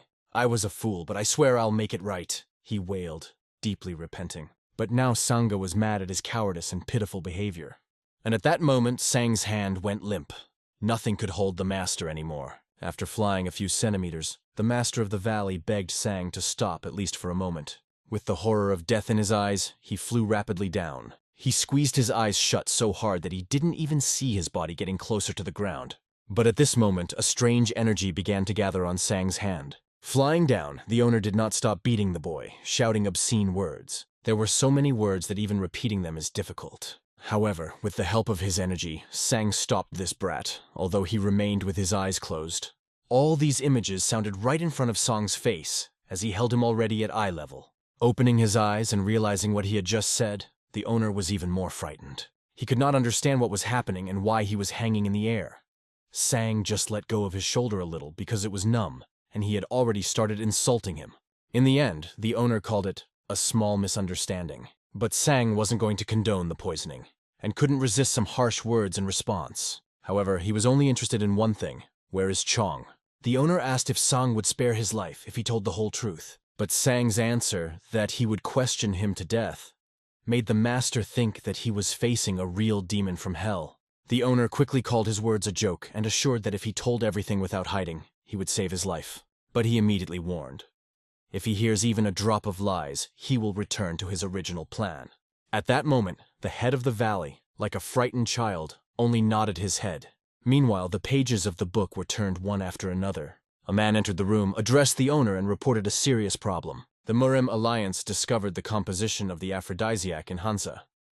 They say he was captured by a gang of beggars. This news angered the owner, but he also wanted to know what damage had been done. After learning the details, he ordered anything to return the drugs. The man warned that this could lead to a conflict with the Murim Alliance. However, the head slammed the book so hard that it became clear that he didn't care. He explained only one thing. The result is more important than anything else. You will get in there, organize a surprise attack, and if you have to, sacrifice yourself. But the drugs must be returned, ordered the mysterious head of the school, Lee Punson. The Master of the Valley told Sang about this mysterious school. It turned out that they are engaged in illegal transportation from the West, but they are not ordinary smugglers. Each of them possesses high skill. They appear and disappear, leaving behind only mysteries. Sang remembered the people in the abandoned building and realized that they might be connected to the school. From the conversation with the Lord of the Valley, Sang realized that he was implying that he was the one who sent the rapists, and they took him because of some trouble he had caused. The owner made excuses, saying that he could not do anything, because they were much stronger. Approaching, Sang asked with fire in his eyes, "So where are they now?" He began to mumble something indistinct, avoiding an answer. Finally, he yelled that the Iron Blood Battalion had ordered them not to interfere. According to the agreement, no one was supposed to look for them. Only if necessary, they applied themselves, having paid a lot of money for the recommendations of several people. After these words, the owner swore that this was all he knew. Sang drew his sword and swung it right at the coward's face. He asked, "Do you have anything else to say before I strike?" Meanwhile, the outer gates of the Murim Alliance, the hostess stopped when she heard a voice calling her from behind. It was the young master running to her, begging her to wait. He ran so fast that sparks flew out from under his shoes. The young man did not want to let her go, hoping at least to talk. But the girl explained that they will talk next time, when there is an opportunity. He had reason to think she was offended, since she had said the same thing last time. The problem was completely different, but the girl did not even know how to explain it to him. When she looked at the young man, she noticed the master standing on the wall in the background. He watched everything from there, controlling the situation and watching them leave the area. The girl only told the young master that it was nothing he should worry about. They said their goodbyes, and she told her companions that it was time to leave. Mounting their horses, the group quickly galloped forward. The host who remained upstairs just sighed heavily. Everything was going according to his plan, but he still did not understand why it was so difficult with her. Mujun clan's strategic advisor, Samajin, advised the master to start creating clan disciples to catch the young heiress. Otherwise, the situation would only get more complicated. But the owner did not want to become a sworn enemy of his own daughter. He explained this to the counselor, who immediately began to make excuses, assuring him that he could be trusted with everything else, except for this child. The counselor suggested sending a few people to keep an eye on her for the time being. He emphasized that Papak and Homokhva have extremely sharp instincts and will be able to imperceptibly keep their distance. He also advised to find out what Hua has been doing for the past 6 months. Father wanted to find out why she was so persistent in the West, and he was convinced that there was a good reason for this. Meanwhile, the Lord of the Valley lay beaten right at Sang's feet. Sang calmly wiped his hands with a towel. He made it clear that this scum really didn't know anything else. Blood curse gang. Several fighters were lying on the ground, who already regretted everything they had done before. Sharp, cold swords flashed above their bodies. Gil, with his sword at his throat, excused himself that he had faithfully served the great emperor in many battles, when the milk on the princess's lips had not yet dried. He explained indignantly that even she, the child of the great emperor, had no right to treat him like that. He himself was the head of the Blood Curse gang. However, the lady hardly believed his words. For her, it seemed like a complete delusion, although she agreed on one thing. The great emperor would definitely not sit idly by when he found out about this. She emphasized that when the Grand Emperor found out about the deal he and the 3 elders had made with the mysterious faction, he would personally come and break his neck. She threw the evidence that had already been found on the ground in front of Gil and told him not to even try to deny it. Desperate, he could only ask how she had found out about this in the first place and what she needed from him now. She was waiting for this very question. And though he didn't want to admit it, Gil was right. She had come to get what she needed. Her demand was very simple, but at the same time inexorable. She moved closer, touched a finger to his chin, and softly whispered, "Loyalty. Not to the 3 elders and not even to the great emperor, but to her." Meanwhile, outside the city, it was deep night, and Sang stood before the city gates. Suddenly, the head of the beggars appeared next to him with a question. "What is this unhappy look on you?" One could understand the chapter. If an average man met Sang at night with such a face, he would surely have a heart attack. But the head immediately understood that in front of him was no ordinary person. That's how he explained his reaction. He had come to see if Sang had managed to find any clues as to John's whereabouts. Sang said that a powerful organization is pursuing a drug trafficking group. They are called the Mysterious Faction. He asked the head to tell everything he knew about them. The head remembered his words when Sang said he was no longer interested in Murimu's affairs. But this did not apply to Murim at all. It seems that his brother was mistaken for a spy and taken while he was working for them. Hearing this, the head was visibly frightened. But Sang was sure that the head knew something and was hiding important information. He explained that most likely the brother was interrogated for a long time, but in the end they could be silenced forever. Sang did not deny that it was quite possible, but as long as there is at least one chance in 1,000 that his brother is alive, he's not going to give up.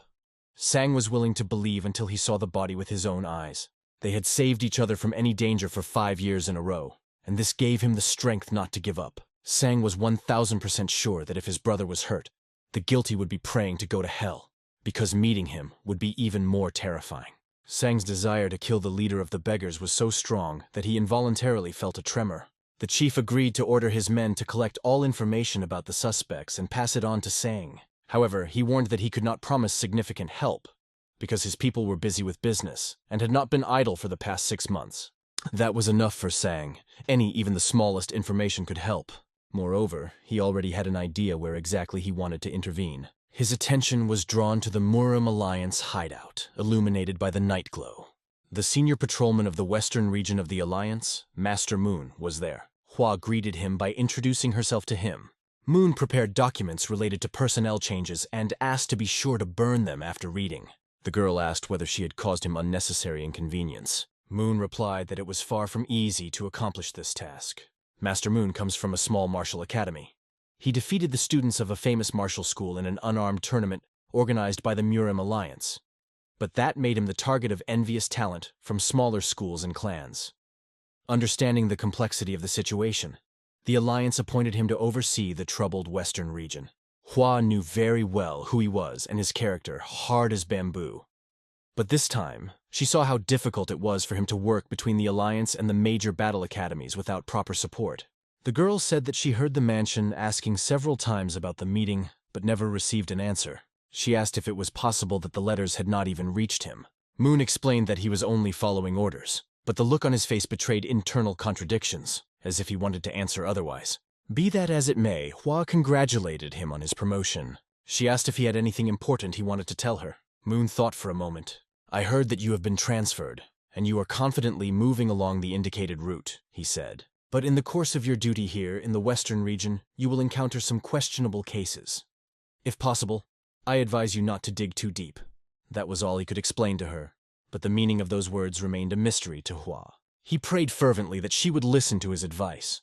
After that, Moon turned and left the hall. Meanwhile, in the abandoned house on the Xiaoyao mountain, the general of beggars went to the toilet, asking not to bother him about this. He ordered to stop at all costs anyone who tried to enter this place, which he now declared as his private territory. The general found a toilet among the bushes, choosing a place that seemed more or less comfortable to him.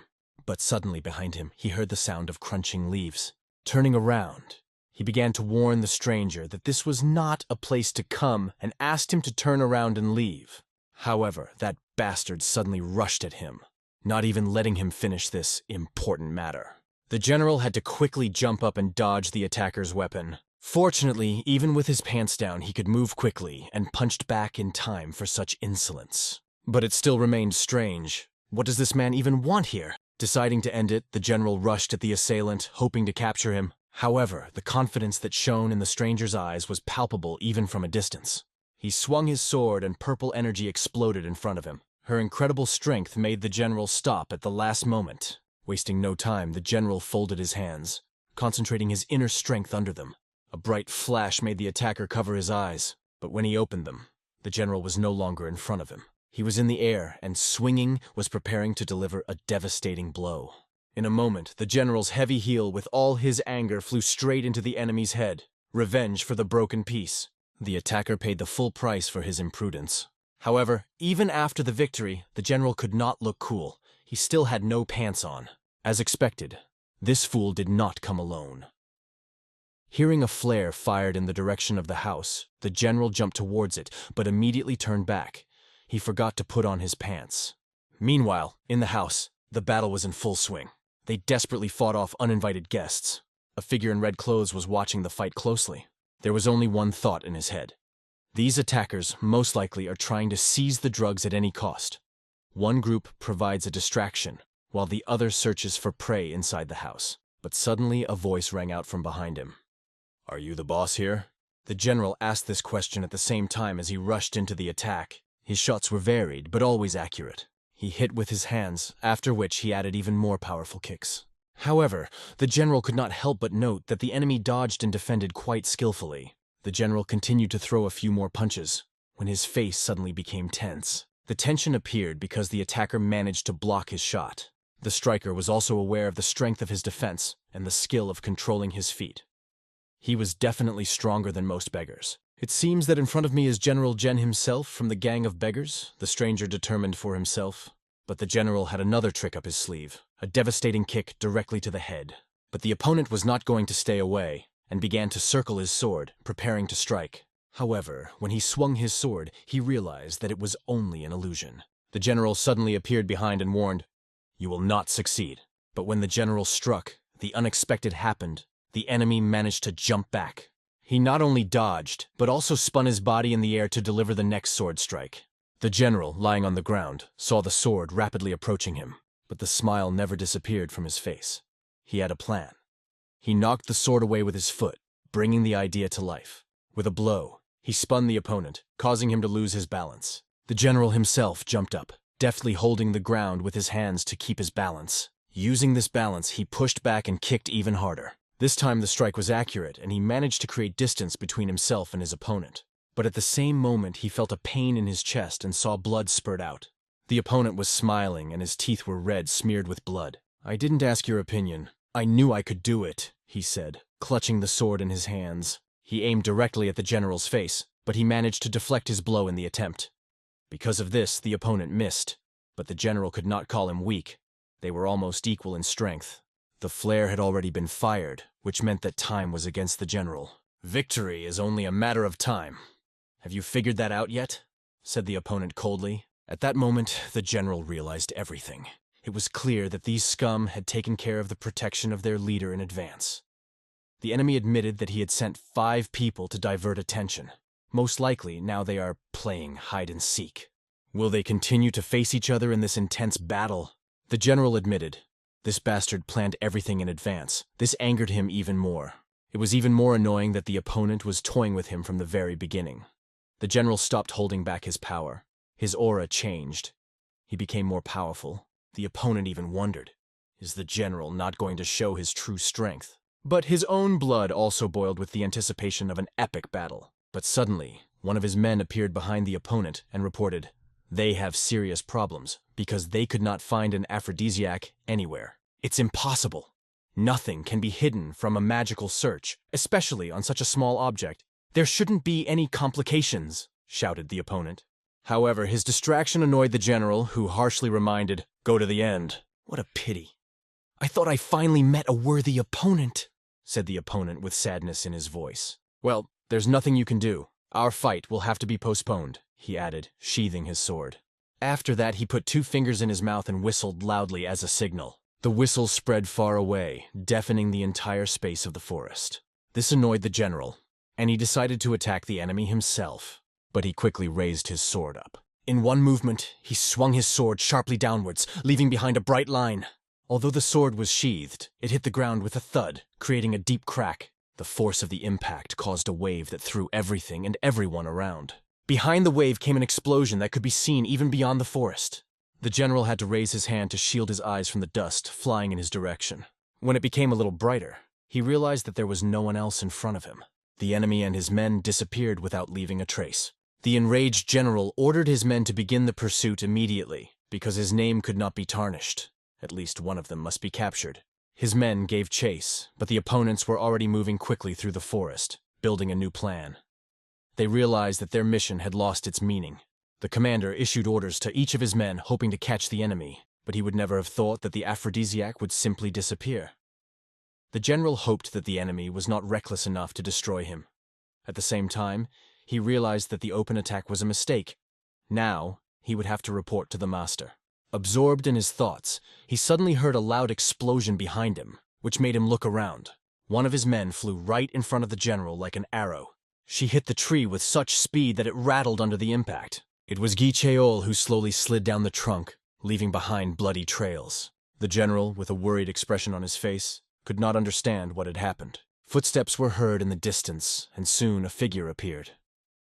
"Oh, is it you, my dear friends? Have you come to lose?" he asked, smiling. Why are you running away so quickly? Stay a little longer. Let's play. I promise it will be fun, he added. It was Muryuk. The enemy, it seems, has already thought everything through and sent several people to distract the general. In the meantime, the group was debating whether they would seek support again. One of them explained that this is indeed the case. Due to a failed attempt at an open attack, they suffered significant losses. However, the owner noted that the losses were not as great as after the last raid. He pointed out that because of the leak of information about the deal, he now needs to focus on his own security. Another added that the problem was that they had been threatened to attack the third elder. This annoyed them beyond belief, and made them think of the attackers as arrogant bastards who have no fear at all. Another person appeared in the room and raised the tension, calling the situation quite difficult. He also added that he has one extremely attractive offer for them. The men were, to put it mildly, shocked by the appearance of a stranger. However, the mustached man, trying to calm the owner, said that there was no need to interfere because he himself will put this rat in its place. But he didn't even have time to finish the word rat when he was hit right in the beard. It was not the man who came, but the owner himself. He explained that in front of them is not someone who can just be put in place. The masked person commented on the host's actions, noting that it was too much, and the situation could have been solved with words. He calmly added that he just wanted to ask one more thing, and it matched the topic of their conversation. "What exactly did you want to ask?"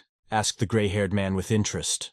The conversation gradually turned to the discussion of the mysterious school. The masked person noted that this was on the same topic, and continued to watch the old man's reactions carefully. He seemed to be reading thoughts directly from the gray man's face.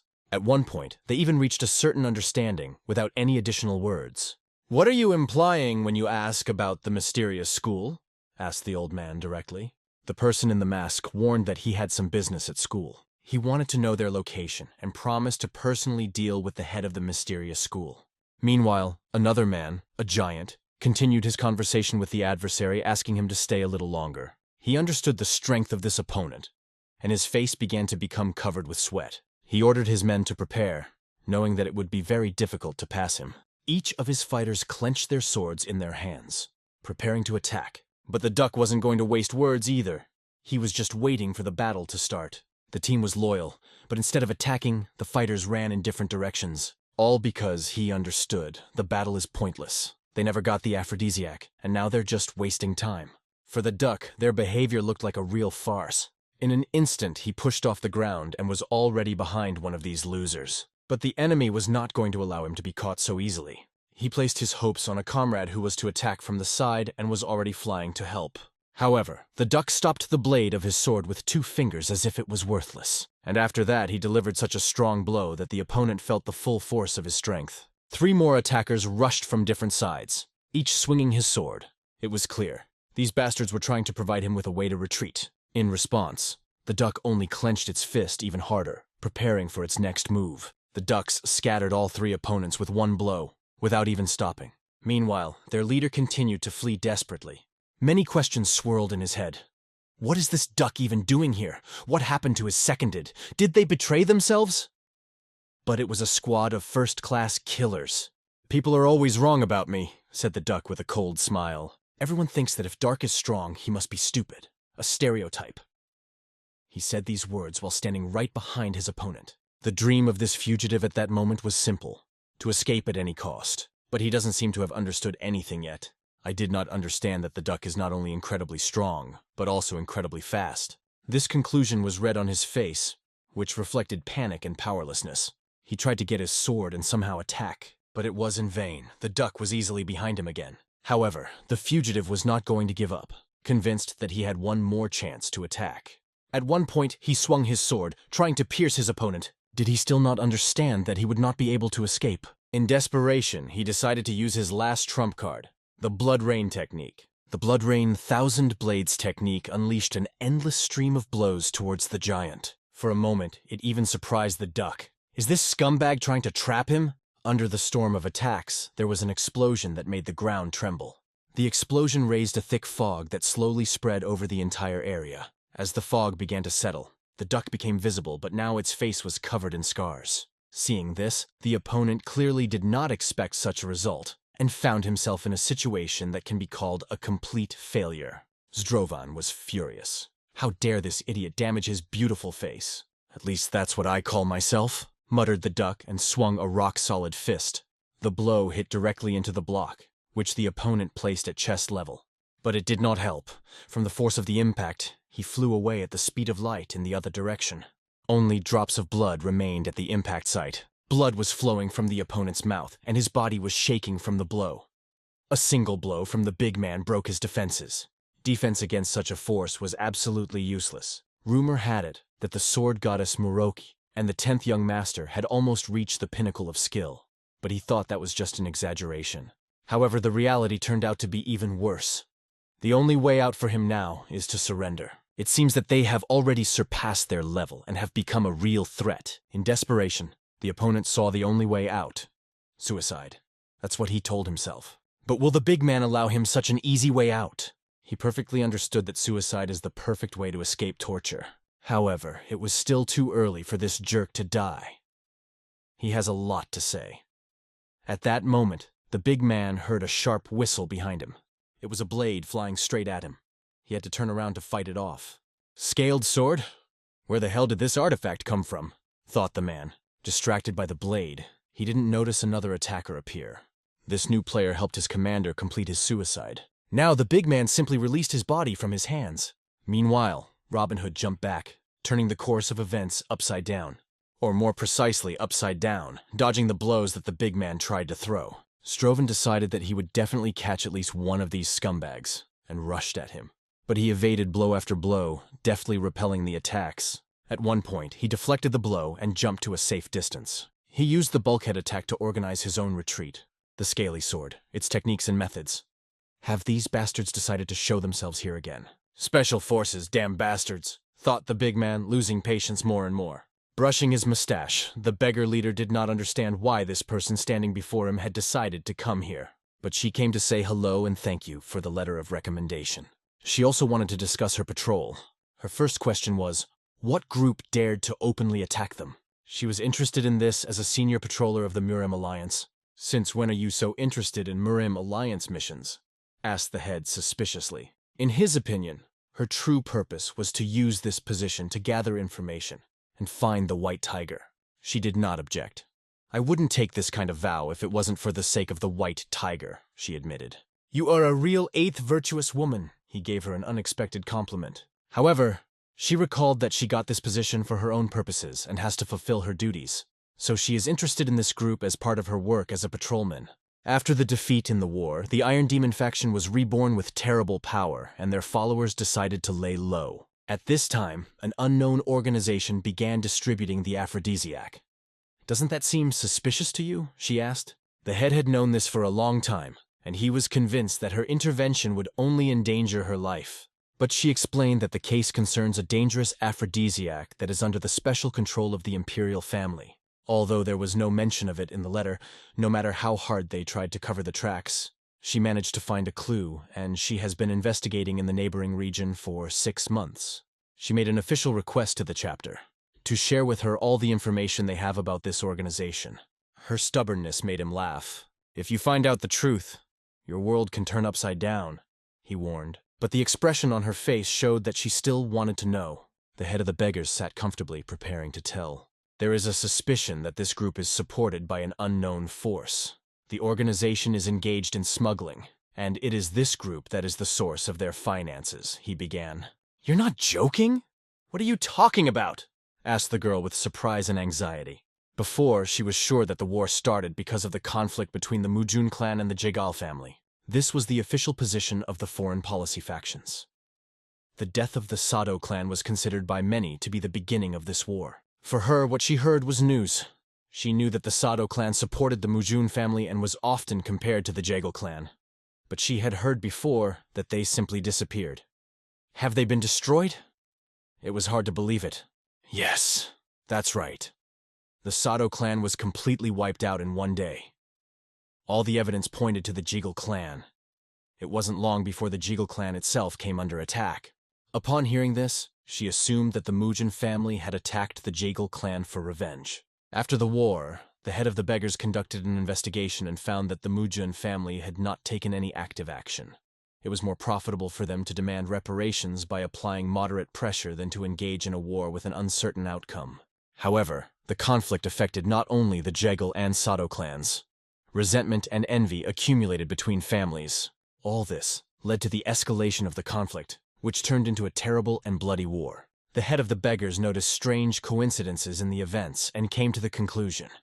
Conflicts arose even between friendly clans under the influence of outside forces. Of course, a network of spies managed to find out where the money was going, and it became clear that a smuggling organization was involved in these events. What she heard made the girl take a deep breath and exclaim, "My God!" It was unbelievable to her, but she couldn't understand why no one knew about it. The Mujun clan and everyone involved in the war were well aware, but after discussing it among themselves, they decided to keep it a secret. They also knew that a beggar gang was investigating. To the question, why? The answer was simple. Everyone was afraid of Charl Hansen. He held a high position and possessed unlimited power that could rival them. The girl understood how dangerous the words grandfather was speaking now, and tried to warn him about it. But he, as before, warned her that the truth could turn her world upside down. He added that he cannot tell everything, but he has irrefutable evidence. The girl knew that the Mujin clan and the rest possessed the truth, and asked them to stop hiding behind lies and keep it a secret. The head of the beggars did not care. He was just looking for a great assistant, and she was the perfect match. Her mind was only occupied with thoughts of the White Tiger, and she was not interested in fame and power. She herself did not hide that her gaze was fixed only on the White Tiger. Her reaction made you think she was almost obsessed with him. White Tiger and Hua had a good relationship, no matter how much they denied it. No one knows about the existence of the sharpest sword that the White Tiger possesses. He didn't care about anything but his family, and he had to finish unfinished business without meddling in the affairs of the Alliance. But what will happen if their fates cross again? After all this, the White Tiger definitely won't be able to ignore her. In the midst of their conversation, a person appeared with an urgent message. She reported that an old house in Yangzhou was attacked today. At this time, a little to the side, someone was receiving a serious reprimand. So serious that his face was covered in blood, all because of the death of 45 people. Added to this were the losses: 5 skilled assassins, 7 from the special squad, and several important people. What worried the man the most was why they couldn't find an aphrodisiac with such losses. "All that was required of you today was to find it. 100 lives wasted," he thundered. The subordinate admitted that he had no excuse. Then the man ordered, "You must find it at all costs." He emphasized that time should not be lost, vigilance should be maintained, and surveillance should be established for all suspects, without missing any movement. Turning around, he was about to add something else. "One important person must be monitored. For this, choose a master of the highest class who will not make mistakes," he added. Inside the luxury home, the group tried to figure out where their target was. The masked man was ready to deal with the head of the mysterious school. The old man was silent for a while, and then he slammed his fist on the table, shouting, "I'm the only problem!" The person in the mask got up from his seat and said with surprise, "I didn't think you were loyal enough to risk your own life." Having barely taken a few steps in his direction, the old man began to excuse himself. "Everything is fine." But instead, the masked man decided to start the Arctic Night spell. The old man, almost in tears, begged, "I don't know where they are, so I can't say anything!" The spell was stopped for a second. The man lowered his hand, canceling the magic. He grabbed the old man by the collar, lifted him up, and asked, "Are you serious? You don't know where they are?" "And what about the deal? There must be some information, contacts," he added.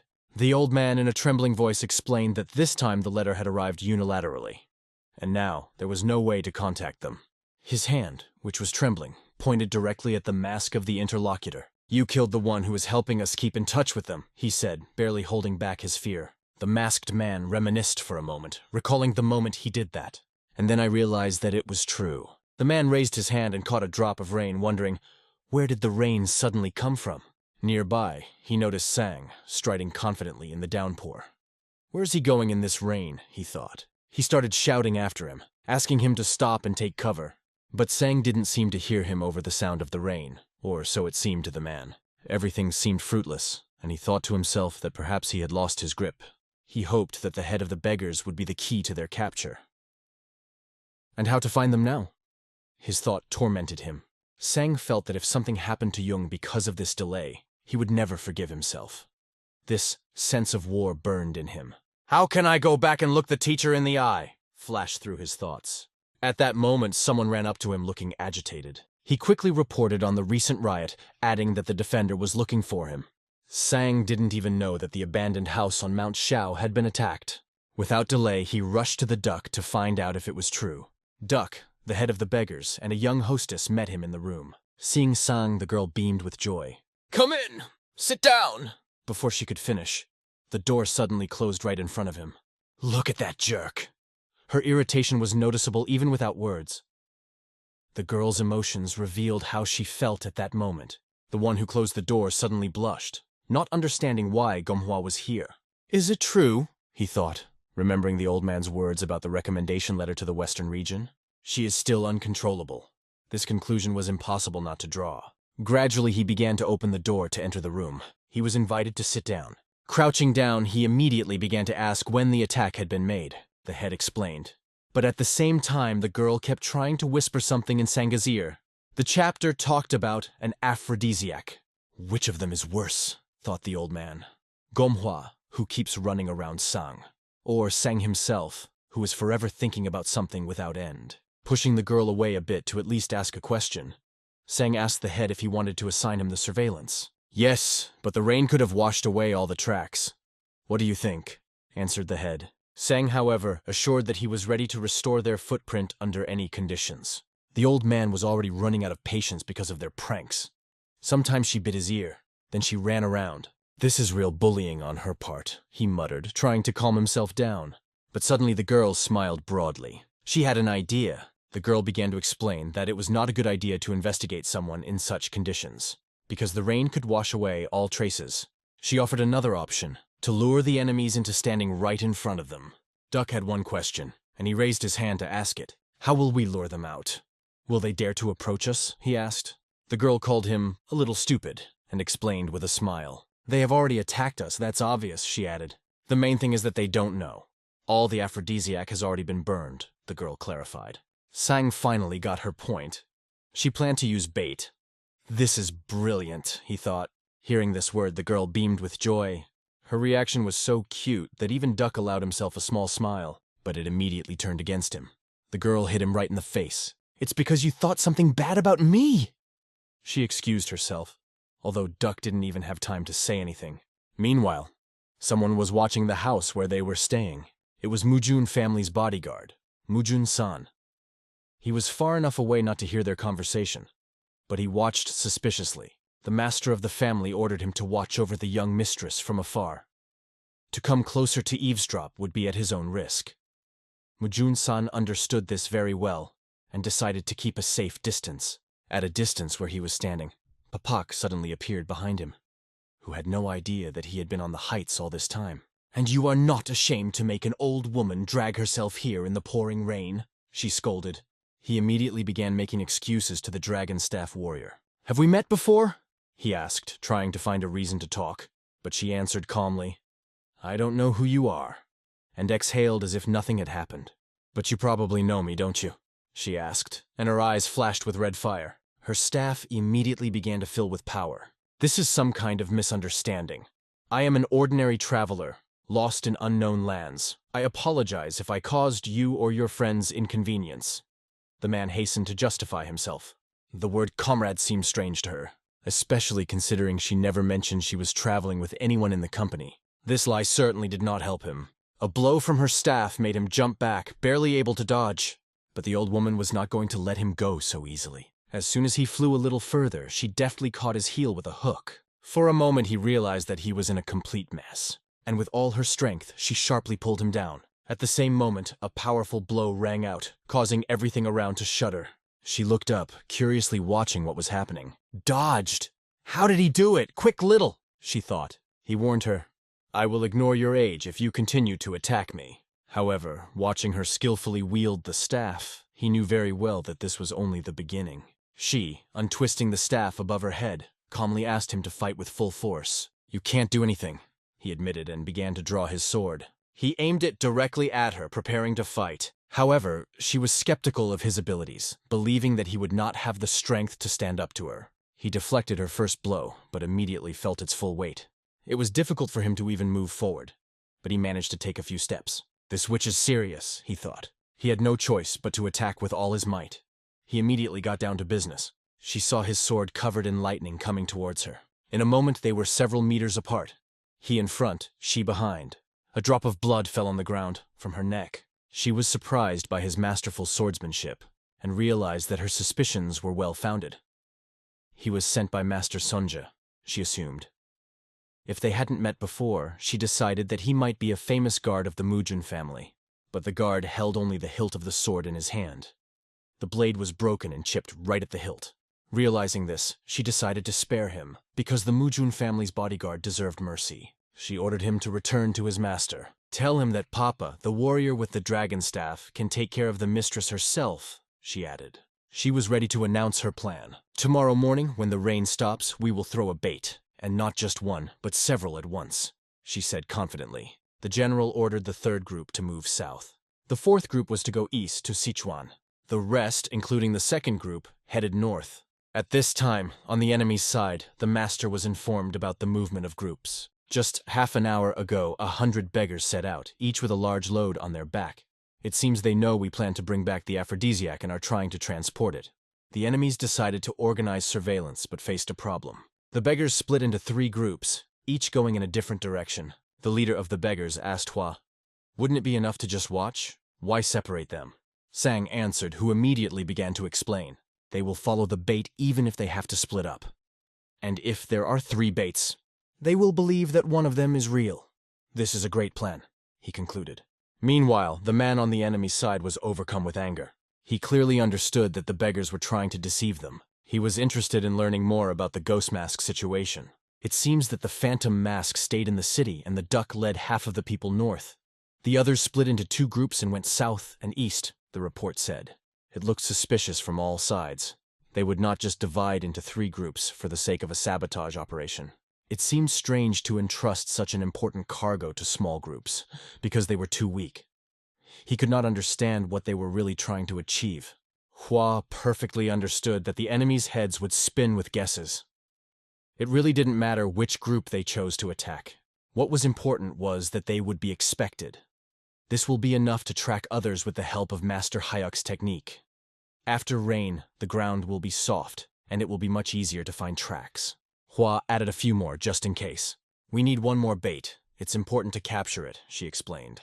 At that moment, another man entered the master's room with urgent news. He reported unexpected changes that were worth hearing. The bald man bent down and whispered the information directly into the owner's ear. They delivered it without any cover-up. "No doubt about it," he added. After a long period of anger, the host finally laughed. "Stupid fools, but they almost fooled me," he admitted. Then he ordered his men to stop persecuting the beggars. "All these groups are just deception," he said, realizing the cunning of the enemies.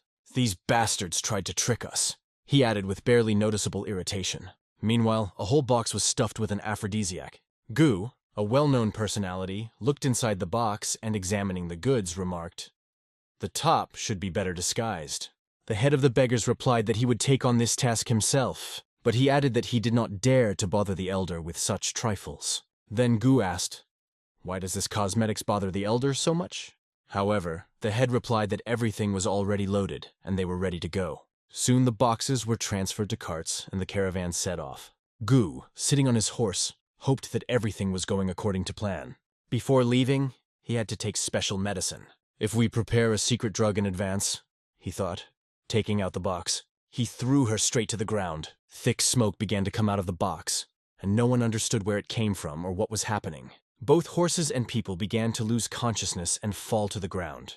Then he dismounted, interested in only one thing. All he cared about was Hojang's opinion. People applauded, calling it a spectacular scene. "I checked everything. You can trust him," he assured. Then he threw into his hand a bag containing something interesting. "This is a gift from the Lord. Take your time. You'll get even better soon," he added with a smile. It was quite a generous gesture.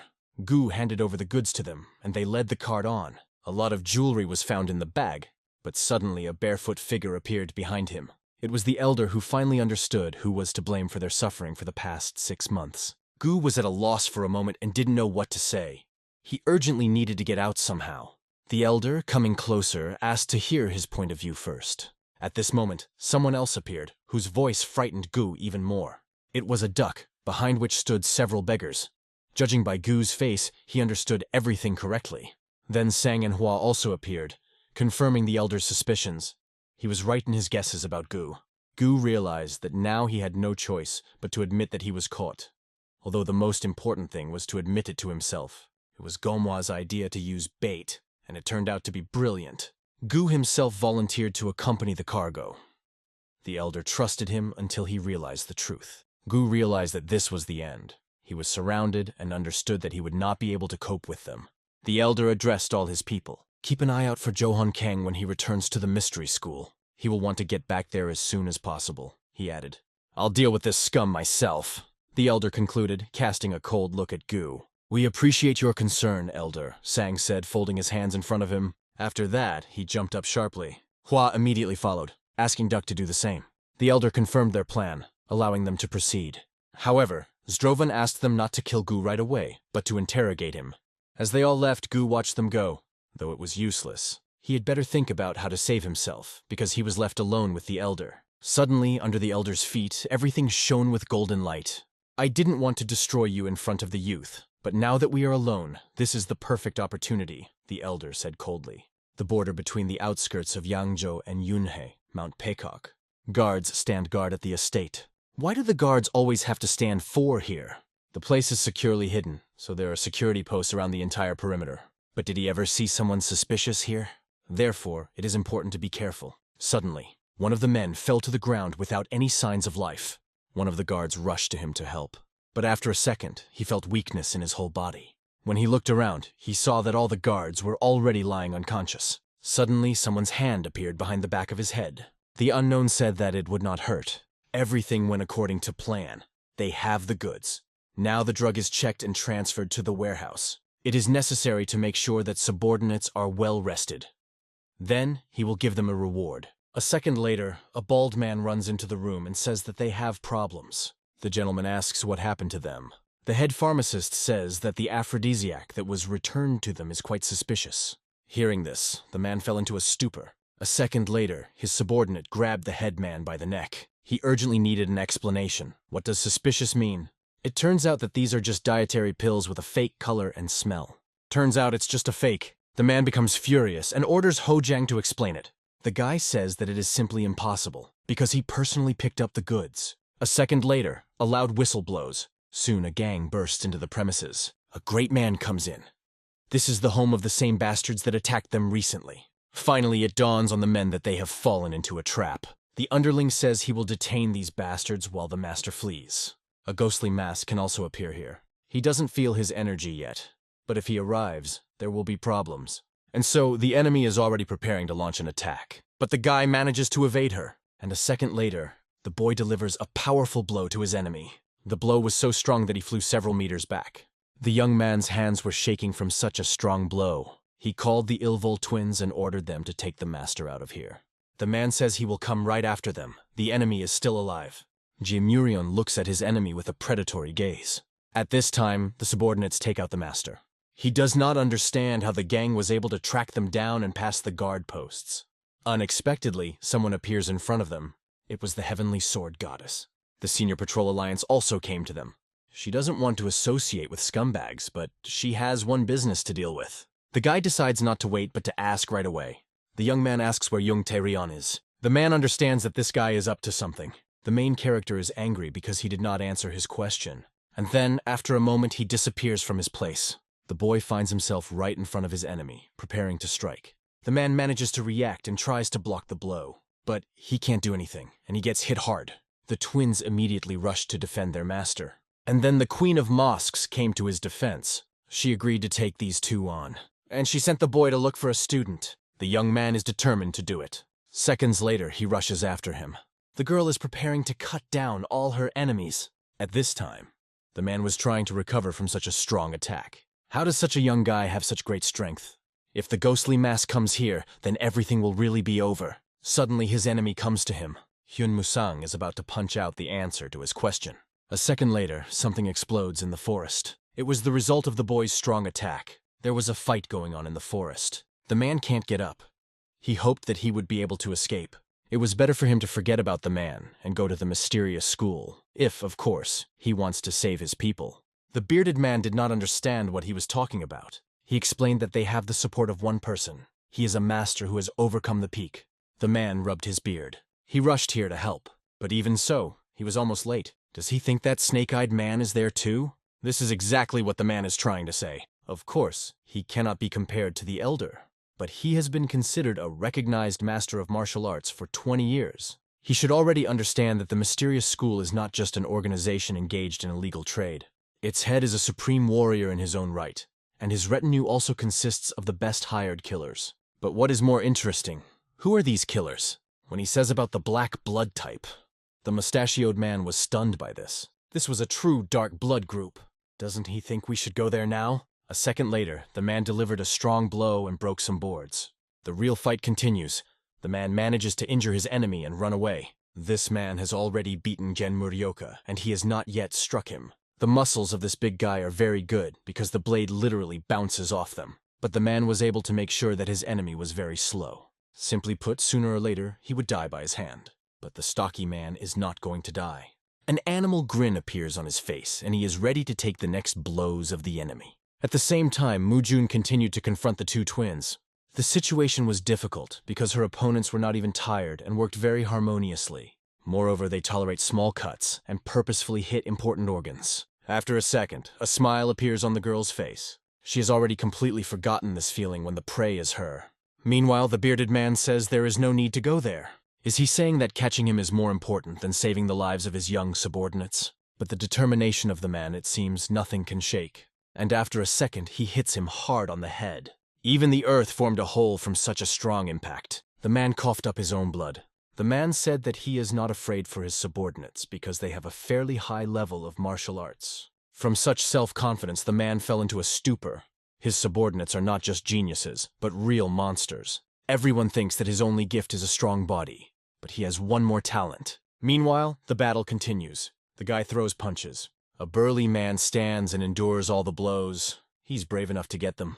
In general, he is a very smart guy, and quickly assesses the situation during a fight, and easily reads the style of the enemy. After a moment, the burly man managed to grab his opponent by the throat. He squeezed him so hard that blood poured out of him. This guy has real animal instincts. He swings his fist to finish off his enemy. Manhwa, meanwhile, was still continuing her battle against the twins. This girl is, without exaggeration, a living weapon. She is going to take down enemies in one hit. Since childhood, the girl was tortured a lot by training, which is why she is so strong now. Unexpectedly, the twins felt a strong pressure in the atmosphere. The girl is sure that the enemies will not be able to cope with this. A second later, she strikes as if cutting through the atmosphere. Enemies cannot believe that such a thing is even possible. A bright purple light catches the eye. Pipes cannot withstand such a blow. Meanwhile, the mustachioed man has already defeated his opponent. He continued the story about his subordinates. There was also one real monster. The husband had frostbite on his skin. There was one other guy who was indistinguishable from the monster. He is a real psycho, no doubt about it. He meant our main character, Hyun Musang. Has this brash, black-haired boy ever heard of the person he is currently fighting? The boys seemed to feel that this man was behind this case. This arrogance makes sense, because they are supported by the third elder of the Iron Blood Battalion. The man is amused by how much this young man knows. A man unsheaths his sword in preparation for a fight. But the more a person knows, the more likely he will leave this world earlier. After that, the man directed his attack towards the enemy. A bright yellow jet flies straight at the boy. But it seems that our hero is not afraid of this at all. After a second, a sharp blade appears from his sleeves. Now he is ready to fight. His attack cuts this yellow jet into 2 pieces. The mustachioed man is shocked by this. Another man who watched this is also in shock. This young fellow is quite determined. Its bright blue jet is directed towards this bastard. The man doesn't even have time to do anything and just watches as he heads towards him. The man blocks this blow with his hand. Strong steam comes from the palm after the impact. But it seems the man is not hurt at all. Rather, it amuses him. He admits that his enemy is a very unusual guy. But our hero is not funny at all. The boy doesn't care if this man openly obeys the great Iron Bloody Emperor or makes plans in secret. The boy is interested in something completely different. The men could not understand where the enemy had disappeared so suddenly, but after a second he was in front of them. The guy is going to get the information out of them about John Tae Ryan's whereabouts. The man seems to be annoyed by the young man's insolent behavior. He was enraged that our hero dared to turn his back on him. The man wanted to strike him from behind, but he reacted quickly. The bastard flew back a few meters. The lightning speed of this young man is surprising. I wonder how long he can last like this. The black man is boldly ready to defend his borders. He doesn't seem to be afraid of this bastard at all. He, like lightning, delivers a large series of blows to the man. He is not interested in him. Mustache clearly did not expect this. The blue beam almost hit him in the eye, but he was able to duck. The young man was already in front of him.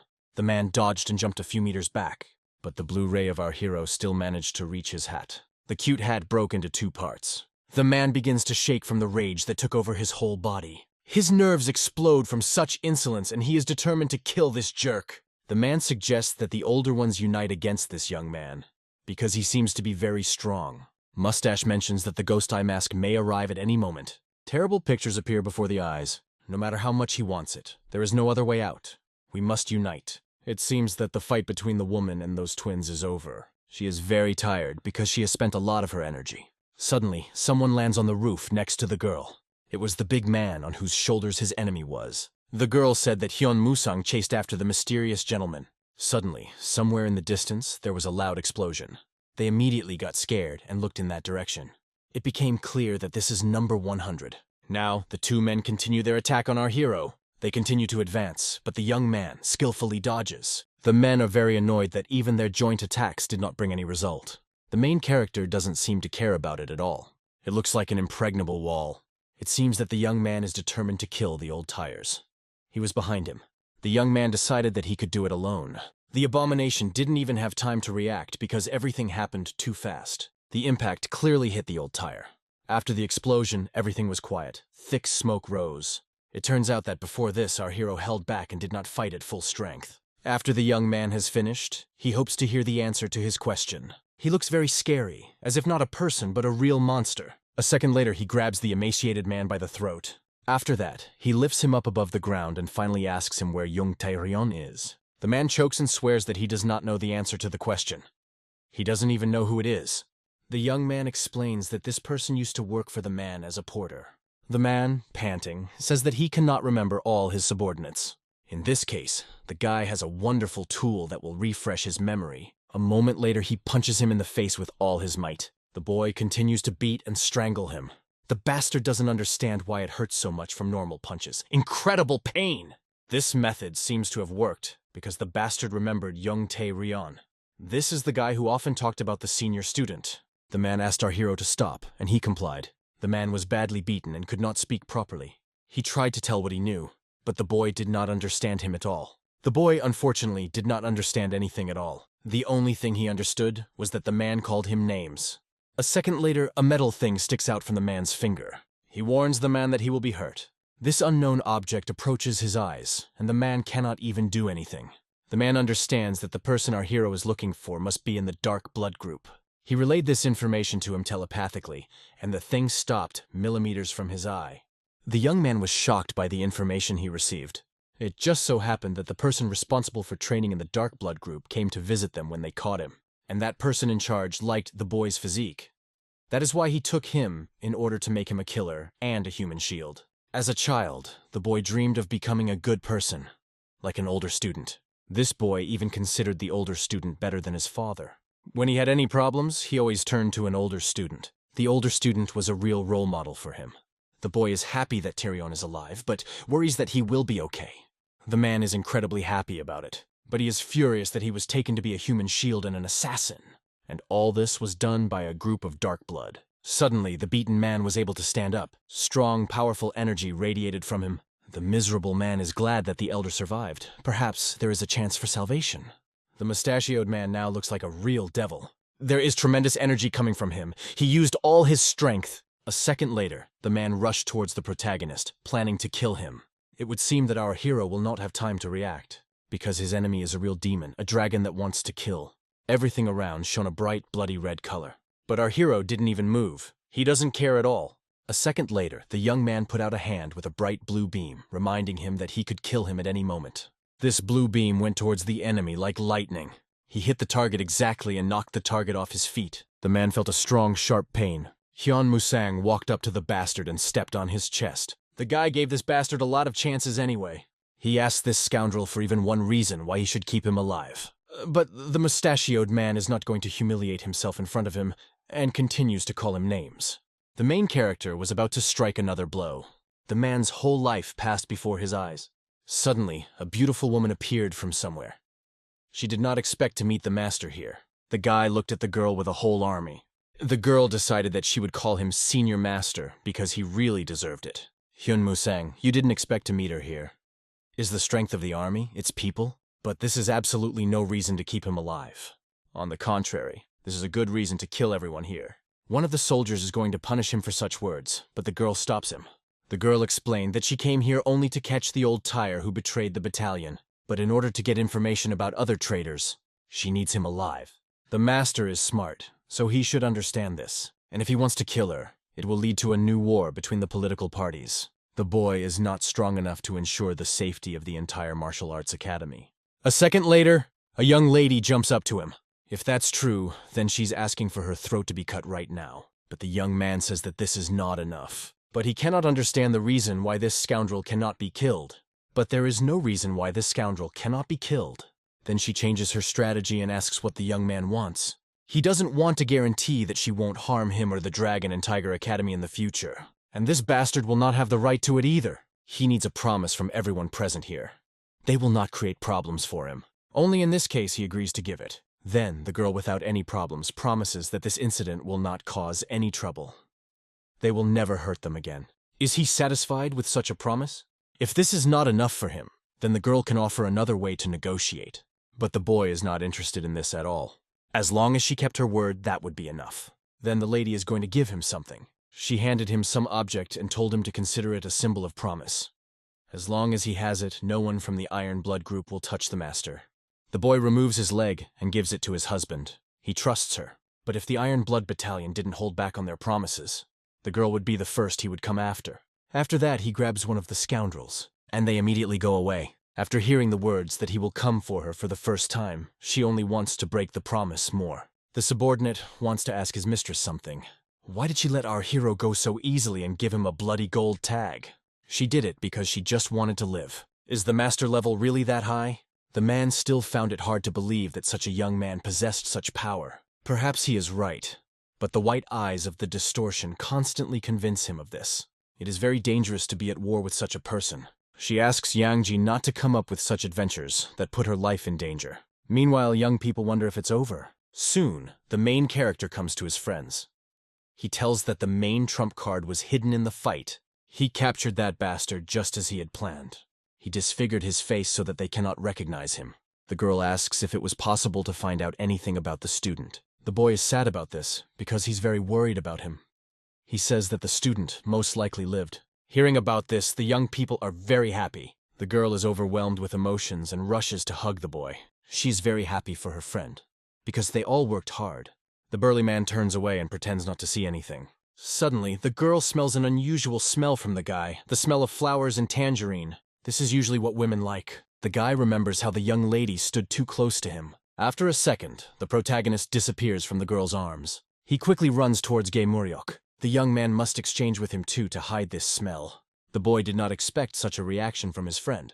A second later, the young man fell into his arms. He says that he is very grateful for his help. Thanks to him, he achieved his goal. The smell problem is solved. Now the girl will not suspect anything. Then he continues the story and tells that the student was taken in order to make him a human shield. This is the work of the Dark Blood Group. Then why does the Dark Blood Group continue to walk around this area if the Demon Alliance has long since chased them away? Suddenly, the voice of their mentor is heard. It was Grandpa's ghostly mask. He defeated Guha's head, destroyed the inner power center, and closed in the base. The main character wants to hear more about the Dark Blood Group. The man offers to quickly clean up here and talk about it at the base. At the request of the lady, the woman guarded the academy all day, and she got into a fight. She was very interested in what they were talking about. The man revealed the secret that the Dark Blood Group was not created by a demon alliance. Hearing this information, the disciples fell into a stupor. For the first time, these people appeared about 200 years ago. Then, under mysterious circumstances, many adepts from influential associations died. Maybe even the very name Dark Blood Group is not real. If they are so powerful, why haven't they been heard of before? Because, although they are from Murim, they do not exist in Murim. Their center is there. Does the limit really exist? The girl had already heard something about it. Papa, often told her in her childhood that there is an underground world where all evil people gather. Fanwan is still a fan of exaggeration. Zdrovan can definitely understand what his words are true and what is not. He must have liked him a lot if Fanwan struck up a conversation with him several times. His words are true. Despite the disgusting nature, the old man is deservedly considered the first in the central region. They still can't get their heads around so much news in one day. The main character is interested in how to get to the limit. This is very dangerous. Even more dangerous than anyone can imagine. After the death of the Emperor, the prison ceased to fulfill its function. After that, more than 200 years ago, they organized an uprising, but they were defeated by the combined forces of the political parties, after which all those who remained alive fled across the border. And the result of this was the pogrom of the official United Forces. Since then, to the border, no one is a forest. But they hid, destroyed all entrances except secret ways. The true masters of the border are the Infernal Fortress. The grandson came to the old man again to ask for a place to help with the affairs of the Alliance. The grandson recently realized that a great desire was born in his heart that was beyond control, and if he is without a diet, he will not achieve anything. The grandson had already proved his worth in the war, but his only weakness was his spirit. Only a fool in a harsh world would refuse to respect the 10 rules of Confucius. Fortunately, the place that the young man wants to occupy is now free. The young man wants to become a supervisor of the senior patrolmen of all 4 directions. Hell's Fortress is a group that scares the World One just by name. However, she never revealed herself, but even in spite of this, it is the Infernal Fortress that rules the border. Suddenly, the student had a question. Who is more beautiful, him or number 100? The teacher immediately replied that number 100 is much better. A second later, the teacher slaps him hard. Due to such force, the young man flies back a few meters and crashes into the wall. It seems the teacher is really getting old if he forgot to beat this student today. In other words, the Infernal Fortress rules the underworld. If the border really exists, then it is connected to the underworld. The border is a very dangerous place. Is our hero going to go there? Now there were only more reasons to go there, because, it turns out, the student got into dangerous people. But there are no guarantees that students will get it there. Number 100 thinks that the teacher himself wants him to go to the border. The teacher will come to the person when everything is ready, and now he can do his usual business. A man cannot express his joy at seeing a girl again. She's also very happy to see her grandfather. In a few days, she became very attached to this place and missed it, as if for her own home. Number 100 couldn't understand what Gomhwa was doing here. He remembers her words that she should say hello to this old man. But for some reason, the young man feels a sense of anxiety. She says that she wants to move the headquarters of the senior patrol of the western region to this area. Hearing about this, the boy fell into a stupor. There is unused land on the base of beggars. He orders to find someone who is engaged in construction. Another man does not understand why a girl needs a separate village for construction. The main character is against the fact that they spend the money of the Alliance so thoughtlessly. The girl assures that there is no need to worry about money. She can pay for everything with her personal savings. The girl is very happy that everything went according to her plan. The young man still does not understand the meaning of this. The construction will take at least a month. They will be able to explore the underworld and return in time. The main character is shocked by her words. It turns out that our hero is going to go to Underworld 1. He does not want to risk the lives of his friends, because it is very dangerous there, and the young man must go there to save his student. The girl stubbornly says that she will also follow him. When he disappeared, she searched like crazy for him, and now she just has to wait for him to go to such a dangerous place himself? The guy feels guilty. It would be easier to forget him. Following him is purely her personal choice. The young guy still can't take it. Then she reminds him of their promise that day. Of course, the main character could not forget this.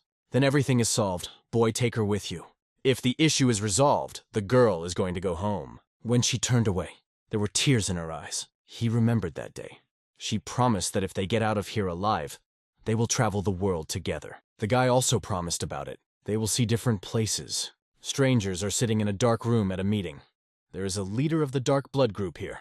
He is asked if the dark-blooded assassins suffered heavy losses in Hansa.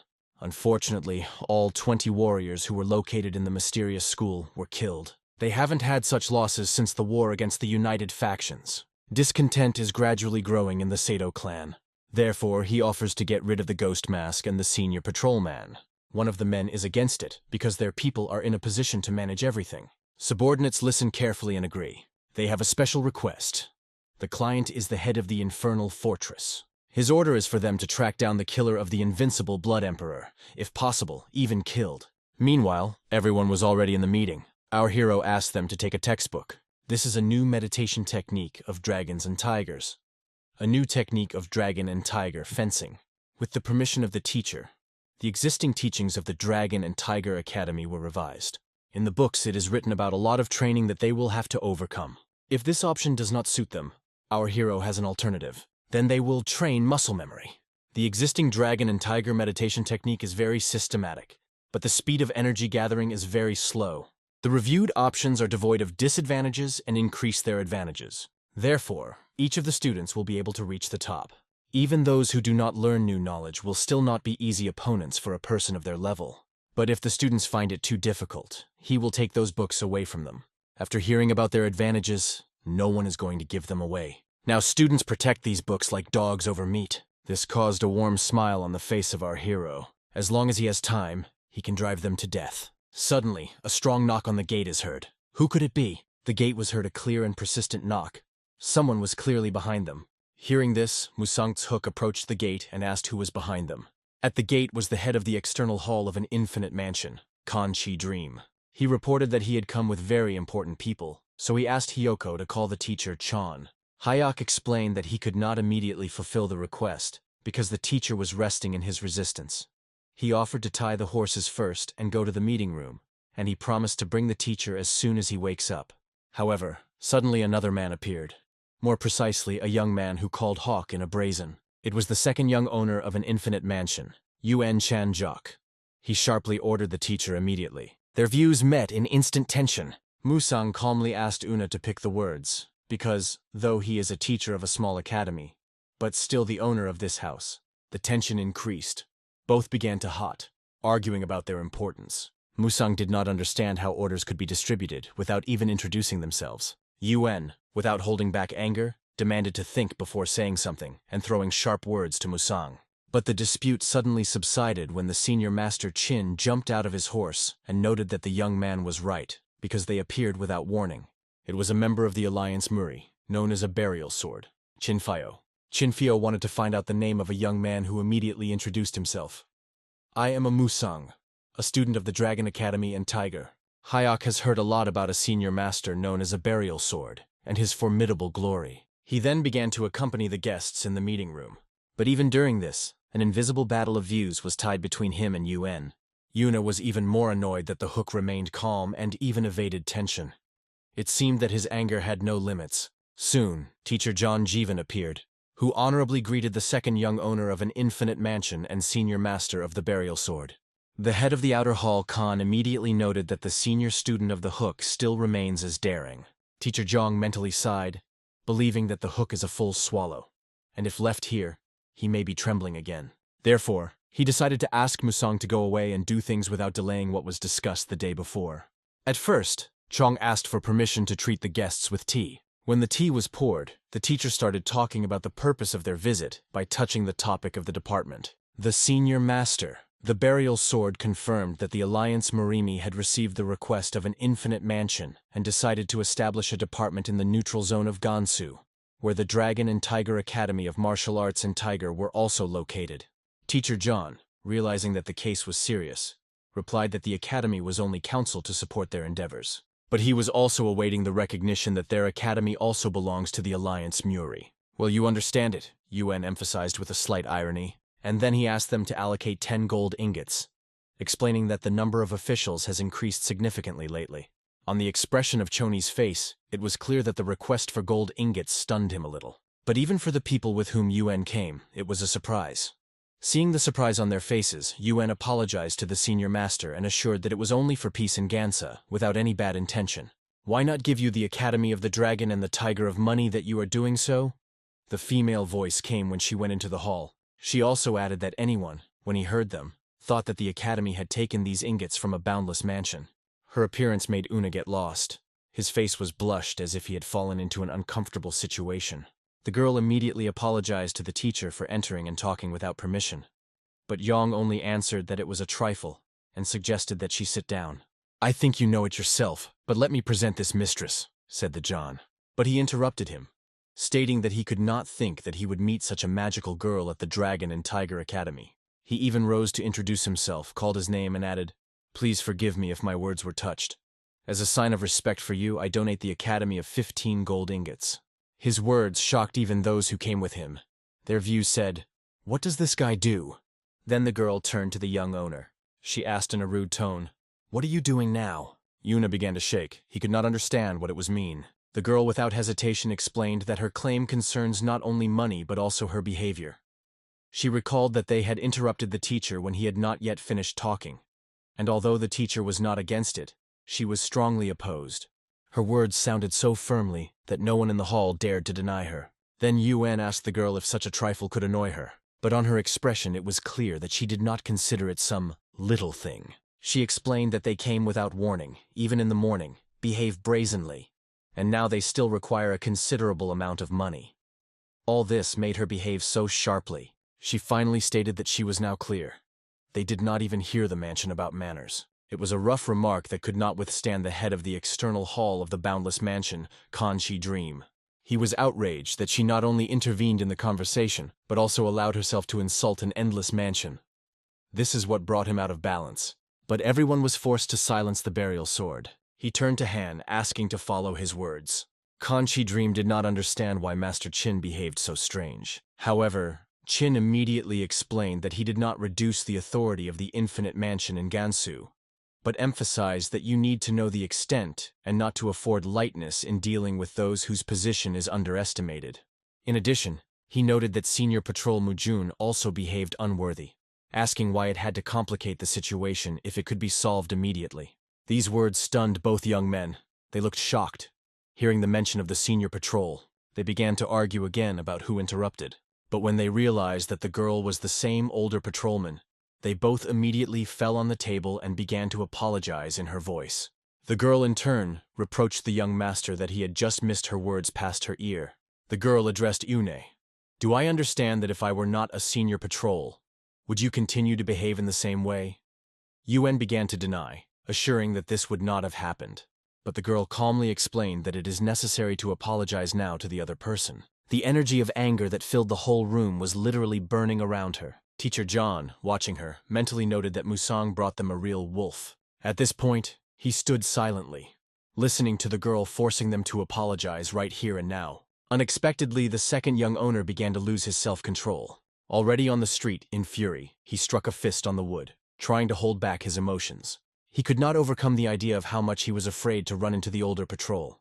He was depressing that he could not even freely scream or speak, as if he were humiliated. The girl literally removed him from herself, and he kept his subjective belief that all this was unfair. And everything ended very ironically.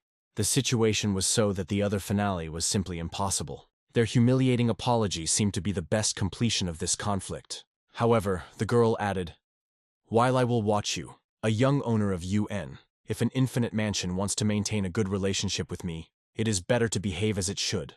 Senior Master Qin supported her, stating that in this situation the young owner was to blame. Even the head of the outer hall, Kanchi Dream, which was always given to the owner, said that UN should find a way to smooth his guilt before the older patrol. Otherwise, if the head of the Boundless Mansion learns, the future of the heir will be questioned. UN continued to stand in front of a tree, unable to calm down. His anger and humiliation did not give him rest. But during his anxiety, UN suddenly noticed someone. Musang passed right in front of him, and this immediately attracted his attention. He noticed a light fuck on Musang's face, which seemed to be abusive. In the head of Una, the thought flashed, "I got the fall." Without restraining, he decided to turn to him and ordered him to approach. Musang turned, asking, "Do you exactly call me?" UN replied sarcastically, "Do you see someone here?" If you look around, of course, many people could be seen on the street. But UN suddenly calmed down when he saw a powerful energy around Musang. He immediately bounced back and asked with fear, "What are you doing?" It was evident that it was scared. He even asked if Musang was not taught that it was impossible to approach other martial arts. Musang's hook answered simply, explaining that he had come only because UN called him. Musang explained clearly, and at the points what he was mistaken, which he did wrong, and how difficult he would survive in Murim with that attitude. But UN is almost boiling from anger, losing control of himself. He suddenly burned. "If you helped me to appease the senior patrol, I could still close my eyes on your rudeness." It was these words that crashed sharply into Musang's mind, touching it most. UN suddenly disappeared from the place where he stood a few seconds ago. He gathered all his anger, deciding to break the bad mouth of Musang as he said, and rushed at him with his fists. Meanwhile, the girl calmly talked to the senior master Chin about the Alliance headquarters Museu in Gansu, and that she was not provided with any information. Chin explained that he was ordered to personally inform the senior patrol. The appointment happened suddenly, so they had to go in a hurry. It was said that if she first stands on the spot, the Alliance will send people in support. But even Chin himself knew a little. He only added that a new senior patrol between the central region insisted on this. Hearing this, the girl became interested, because the place of the senior patrol central region was always vacant, and she also did not receive any changes about the changes. Now she learned the news. The new senior patrol of the central region was appointed young owner of the Kyeonwon. She knew that Hyunwar is a lazy one who would give up his responsible position even under the threat of death. That was her opinion about him. Their conversation suddenly interrupted through the loud sounds that came directly from the building. UN was already on the verge. Its rage and tension reached the peak. The head seemed to explode. But the main cause of overvoltage was the pain in the hand, which the hook was firmly broken, keeping it in an uncomfortable position. Musang calmly, but with a note of irony, asked, "What did you just say? Why do you have a senior patrol?" UN, even in this state, managed to call Musang a goat, showing his stubbornness. He seemed not yet fully aware of what difficult situation he got into. The noise and screams lifted to the feet of everyone who was in the building and heard these sounds. Running outside, they saw the picture. Musang put a young owner on his knees and held his hand firmly. Khan decided to intervene to protect the young owner, and rushed to Musang with his fist. His blow was almost touched by Hyok's face, but his fist stopped suddenly. He was intercepted by two fingers that stopped the attack with incredible accuracy. A loud cotton sounded, and Hannah's hand flew away, as if he had lost control. Musang calmly asked Hannah to calm down and leave. After that, he put his palm on Han's chest and easily pushed it a few meters ago. Khan could not believe his own eyes. With such ease, Musang repelled his blow, and then pushed it into his chest. If a spiritual power was invested in the palm, what does it mean? He thought. Musang called it by chance, explaining that Khan himself attacked too sharply, exceeding his own power. The Khan did not give up, he shouted back, demanding that Musang immediately released his hand. Musang calmly explained what happened. "I just passed by, but he called me, started a quarrel, and then attacked with the intention of killing. What should I do if I let go, and he will try to attack again?" Hana's arguments ended, and he turned to the Chon teacher, begging him to intervene. After the teacher's request, Musang still released his hand, and he fell into the ground. But now they demanded that Musang apologize, stating that to break his hand to a young master is a clear insult. However, other students who saw everything with their own eyes began to shout that the second young owner was the first to put his fists. Musang did not argue with idiots and just said that he would apologize. For other students, it was strange. How is the older student agree to apologize? But Musang accepted it calmly. He put his hands in front of him and began to say, "I didn't know that I could hurt you. Earlier, I had no cases where I did not kill those who wanted to kill me, but only neutralized. Moreover, if I took a blow to the palm of a young owner, I would not be injured. Sorry for my short-sightedness." His apology made these assholes almost stutter with surprise. It became angry with them because they perceived his words as a sarcastic laurel. Khan, like a small child, turned to the Chon teacher again, begging him at least to say something. John calmly scratched his gray beard, thinking about the situation. In the end, he came to the conclusion that there was no reason for his student to apologize. Even Hyok Musang himself did not expect to hear such words from his teacher. Khan looked surprised, but John explained everything. What is the Academy of Martial Arts in Marima will make his student apologize if he won the duel, especially when the enemy attacked the first and with the intention of killing. John sarcastically apologized for his inability to willingly sprinkle them with flattery. This sarcasm became angry with Hannah, and he clasped his fists, calling them all worthless. In a rage attack, he challenged, stating that he would do his best to keep them failed, and they could not survive in Gansa. He warned that he could forget about his idea of the Chamber of Commerce, and that there is the chamber let any trade in the territory of Gansa say goodbye. But his words were suddenly interrupted. Someone said loudly and clearly, "I cannot ignore such a statement." It was a senior patrolman who, with her appearance, cooled their passion. Now Khan could no longer retreat. He tried to justify himself, stating that it was a personal showdown between the Boundless Mansion and the Dragon Academy and the Tiger. He hinted that even as a senior patrol, she has no right to interfere. She answered all these arguments briefly and sharply, silent. Her tone and energy were so powerful that Han had no arguments left. She added that the Chamber of Commerce was promised by the Dragon Academy and Tiger by the chief manager of Sun in exchange for the fact that the Academy would personally deliver a letter to an infinite mansion to the Alliance Muri. And if they want to violate this agreement, then the consequences will be inevitable. It was not easy to talk to it. Every word made it think about its meaning. The House of Hamad has already begun to believe that for an infinite mansion it is only an empty space. This clearly removed her. But when they felt her power, which manifested itself in every gesture and Russia, it became obvious. It is better not to joke with it. She coldly ordered them to get out, saying that he no longer wants to deal with them. She added that if they get to her eyes again, she will show them a real punishment. After these words, both, hugging each other by their shoulders, rushed to flee in the opposite direction. The Hook came to her closer and calmly said that it was not necessary to interfere, but she called it a correction of the problem that could lead to the disappearance of an infinite mansion. It seemed to him that she considers him too reckless. Meanwhile, someone evaluated Musang. He was a normal academy student who did not even resemble a cultivator. But at the same time, he easily neutralized the young owner of the UNA, who had the first rank, and pushed the head of Hannah's Hall, who reached the top of the skill.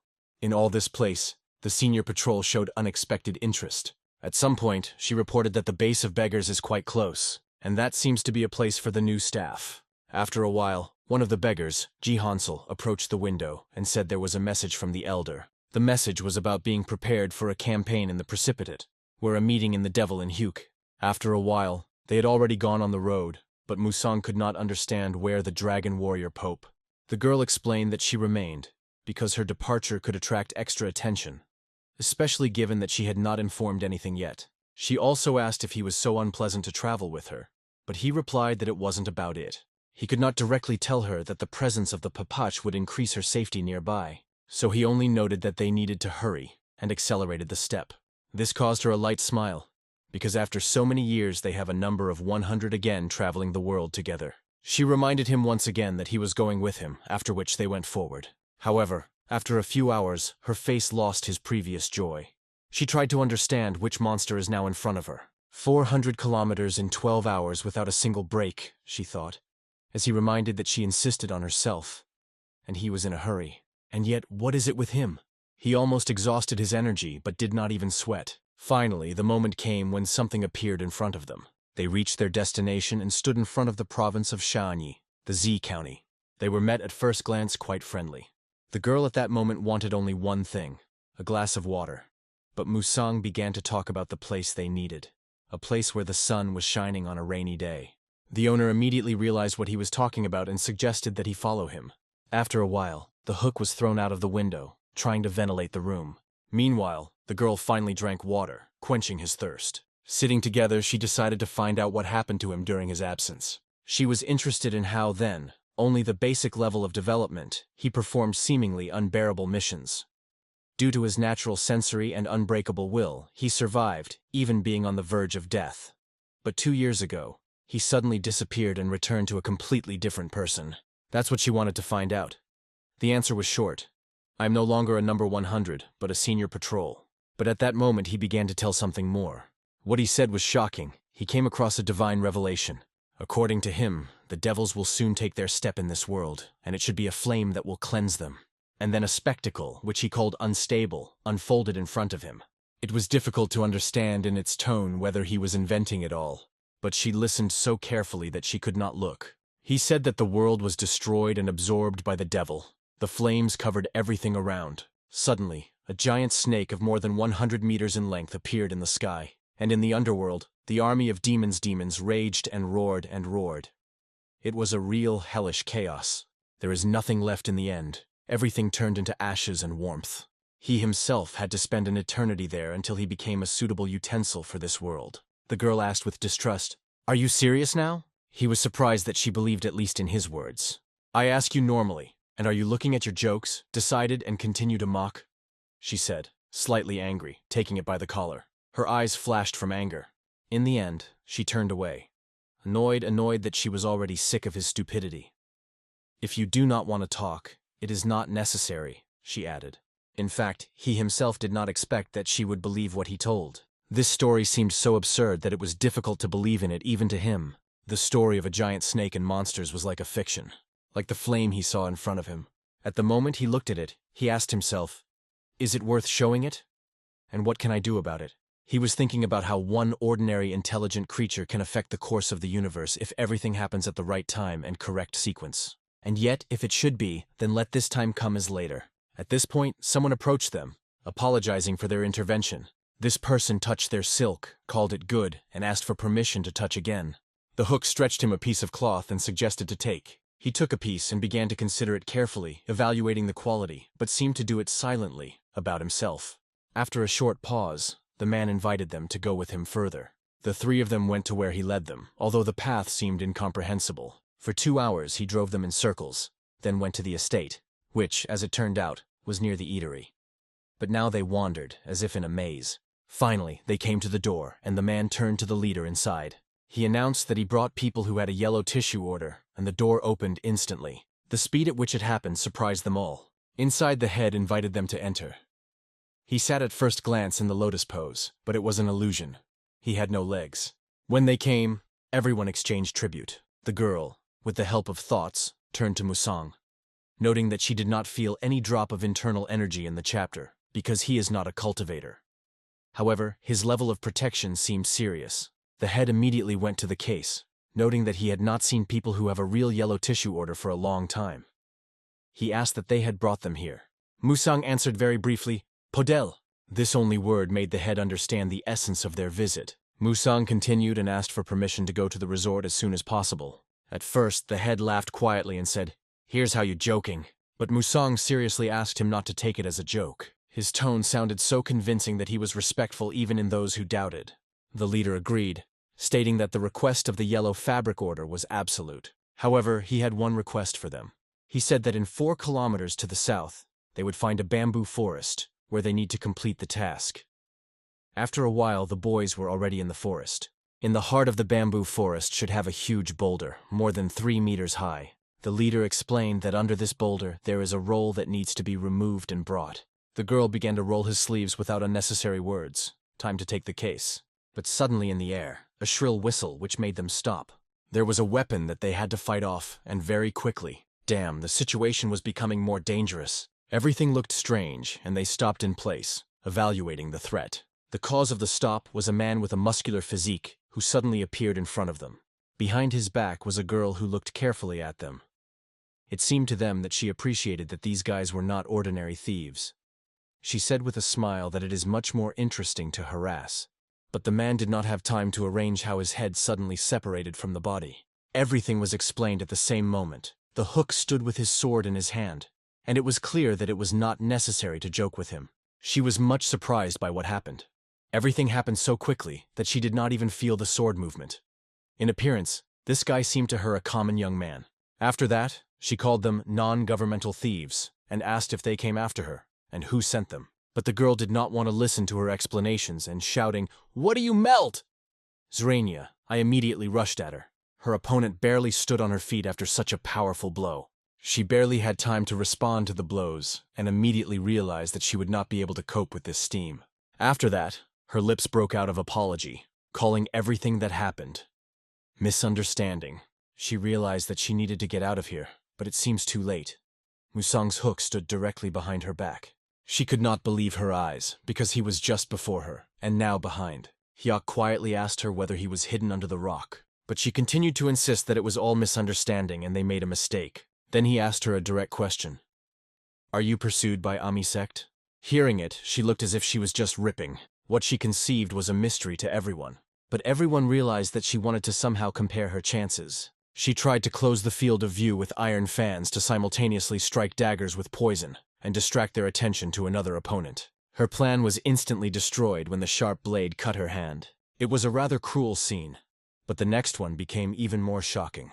Her body literally flew into 2 parts. Well, not very small, but the picture was creepy. The girl immediately began to blame Musang. Why did you intervene?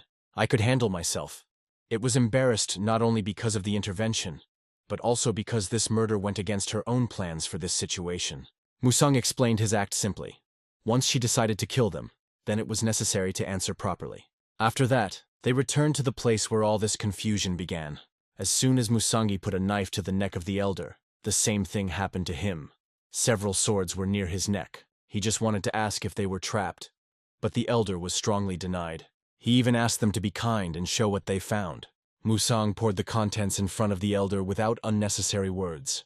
These were the highest pearls of the highest quality. The elder explained that it is not enough to know its location in order to enter the presentation.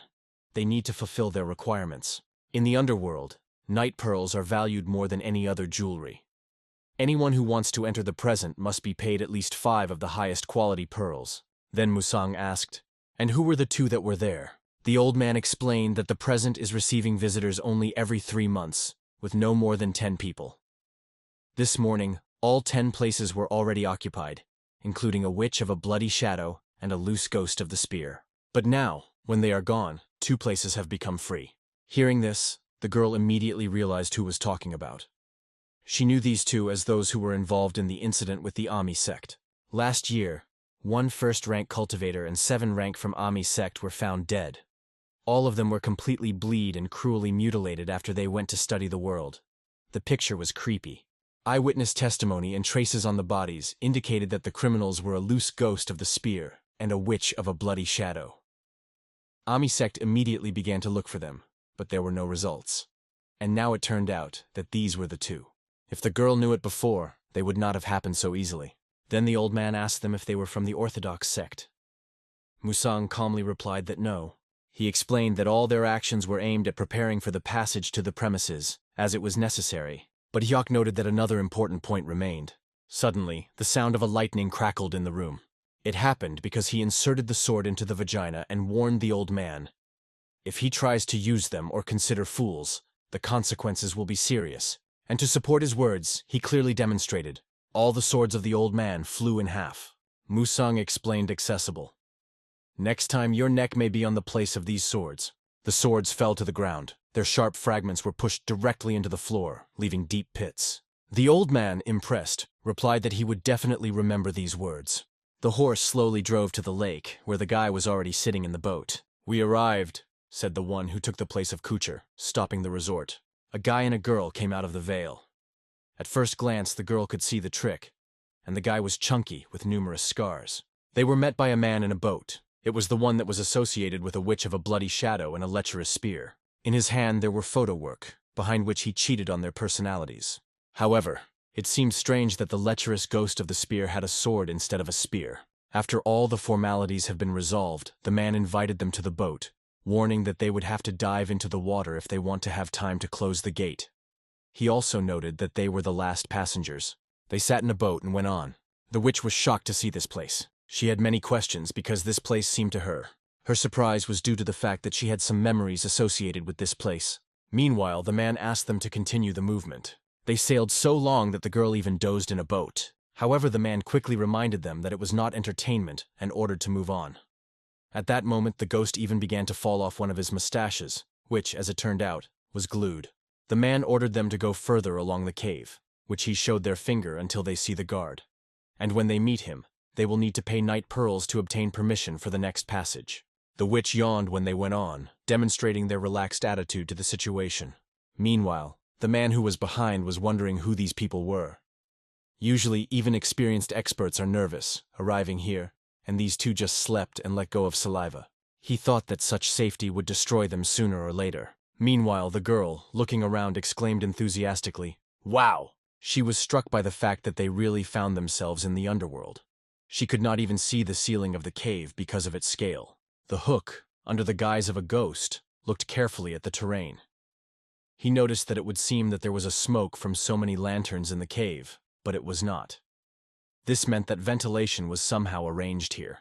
Suddenly, the girl was even more surprised. The reason was obvious. She was grabbed by someone's body. It was a man, but the girl immediately broke his finger. He shouted so loud that tears flowed from his eyes and veins came on his head. He justified that he had not seen them here before and he was curious about who they were. The girl, while keeping cold-blooded, explained to him in an accessible language that if he laughed to touch her again, it would not only be broken. She sharply threw his hand aside and politely advised him to get lost. The man quickly realized that he had touched not to the person, but nevertheless, he was desired to force them to regret it. Before leaving, he muttered, "You will regret above." The girl heard his words and asked sarcastically, "Maybe now you clutter? Or later?" But he was already in a hurry. They quickly realized that there would be many such bastards here. To begin with, they needed to remove the room, because the constant stay in the makeup was already annoyed. Although the girl noted that he looks quite cute in this makeup. When they went to shoot the room, they were followed by a man who immediately realized that these two were not simple. He regarded them as the perfect casualties for his master Yan Yuchch, or rather, for himself to take away everything he likes. After a while when they dressed, the hooks, finally getting rid of the Dorati mustache, felt much better. The girl asked whether the same moment came when the search could be started, but the hook answered that there was no need, because they would find themselves. You only need to wait a little. At this point, they noticed a man who stood nearby and looked at them. He was mustache and even started dancing a little, greeting them. With a wide smile, looking very friendly, he approached their table, clearly wanting to start a conversation. When the girl, without standing, asked who he was, he answered, "But there was no reason for concern. I'm not at all suspicious of a man." He introduced himself as Yan and said he saw unfamiliar faces and decided to approach good intentions to help. This is how he explained his visit. He even stated that he knew everyone in the worker, but his assurances that he was not suspicious were only more suspicious. He seemed like a true trick. Musang immediately suggested that he asked if his help would definitely be free. Yan, shaking his eyes, began to laugh at amazing and sarcastically. Then he explained the situation a little. Sitting and listening to him, the boys were shocked. "It looks like you don't know anything for the first time," he said. Yan explained that the presentation is a real gathering of society. The bottom of the abyss. In fact, the same. Here the danger chats wherever you look. Thieves, it is only necessary to blink. And even the most reliable hidden gold will be stolen until the last coin. In the heat of his dance monologue, he struck himself with his hand on his chest. Then he added that they reject all the alarm, forgetting it completely, because they have their new friend, Yang. Walking spoken directory on the sergeant is me, Yan. For a completely reasonable price, just 1 silver ingot, I will spend you safe, he announced with a smile. Musang's hook immediately understood the essence of his words. He apparently picked up the game, called it the mercy of heaven, told how they almost stuck into a serious mess, thanked Yanev and said that they could now breathe calmly. He even several times expressed joy through acquaintance with such a useful friend. Yan, without spending time, asked what they were interested in and assured that he was ready to help with everything, whether with the purchase of goods or with a tour of the city. It was interesting if the boys really understood the whole hidden essence of his words. The girl decided to start with a simple one and asked if there were many unique drugs and elixirs in the action and whether it is possible to get them. Hearing her questions, Yan looked a little surprised, and it made the girl think it was impossible. But Yang denied, actively waving his hands. No, everything is possible. Just usually warlike women are not interested in such things." He added that the trade in medicines and elixirs in the existing is treated by terribly dangerous people. Despite this, you can get everything that a little calmed the girl. Musang went on to the next question. "Is it possible to kill a person from outside with the help of someone from the present?" Yan replied that the mercenaries in the action, but emphasized that the price depends on the goal. Musang clarified. "This is a man from the Muram of the highest rank. Can you handle it?" "Wow, the highest rank, you say?" "These are done by real experts of their business. To hire such and buy elixirs, the costs will be considerable." Yan hinted at a considerable amount. The girl calmly added that they had more than 100 gold ingots, leaving a Yang stunned. Yan had already begun to realize that this catch is much larger than he expected, and he was pleased with his luck. He looked extremely satisfied and was ready to take away his expensive customers to the right people right now. Turning, he smiled with a smile to the other direction, trying to look as friendly as possible. There is a cunning, almost insidious smile on the faces of Musang and the girl. They followed him, although there were many spooky people around. Each of these people held their weapons, and their eyes glowed with a thirst for murder. The muscular bodies of these people spoke for themselves. They knew how to kill, and seemed to love to do it. Yan asked them to wait a little, because he first needs to talk to the right people. He approached the healthy, who was sitting on the stone, and smiling, expressed his hope that things were going well. He then pointed his hands towards Musang and the girl and said, "These people want to make an order." But at the same time he leaned to his ear healthy and whispered, "These are fresh, simple ones. Today they are here for the first time. If you pull out of them more than 100 gold ingots, I take my 20%. In response to the face, A wide smile appeared. It was a great prospect of getting 100 gold ingots. When Musang and the girl came closer, he Healthy asked them direction whether to kill someone. They briefly confirmed. At this point, he Healthy slowly rose. As soon as his legs touched the ground, the atmosphere in the room became strange and disturbing. The air seemed to have a suspicious energy that made everyone alert. He Healthy, showing his frightening appearance, asked who this person was to kill. To look directly into his eyes, Musang had to lift his head up, because he was almost 2 heads taller than him. With a slight smile, Musang began to talk to the essence of the question. He was eagerly waiting for him to finally find out what they wanted from him. The mustachioed Yan also looked confused, not understanding where this conversation was going. But most surprise caused the next step of Musang. He said calmly that they no longer needed it. Then he added, addressing her Healthy, "With your skills, this person is not killed. I will do this business myself." Of course, such a statement angered Healthy, because she affected his pride as a fighter. He sharply threw his hand behind his back to get his huge sword. Confessing in his intentions, he said, "At first I thought just to shake around some from you and let go, but now you will have to grumble," and swung with the sword. But his blow, roughly speaking, went nowhere. The sword met the resistance in the form of 2 hands of Musang, which he put in the air, creating protection. The blow Healthy hit them, but did not punch. It was more strange that after blocking, Musang sent all the collected energy directly into the breast. It was a powerful impetus not made by hands, but with pure energy that exploded from his body. The energy stroke rejected the Healthy back, even without physical contact, causing surprise to all present. After a powerful blow, he Healthy began to cough so much as if he had been thrown from the 3rd floor. This sound was heard by everyone, and it caused confusion among those present. Then his huge body was thrown back. Imagine this picture. A real giant flies like a doll. Musang, looking at him calmly, asked, "Do you still want to try to squeeze the amount, and then let go? Or maybe already changed his mind and want to disappear so much?" Further, Musang's gaze turned to another culprit of the situation, the mistress of John, who seems to have not known what to say. A yellowish liquid with an unpleasant odor flowed down his feet. As a real coward, Yan began to justify himself, they say, and he did not know that this type would be like that, and added, "In the lifetime of the worse, he did not meet." Musang coldly reminded him of his words. "You said that you know everyone in the face. After that, Musang approached the Healthy. He was Healthy, stuttering, confessed that Yan is conspiracy with him.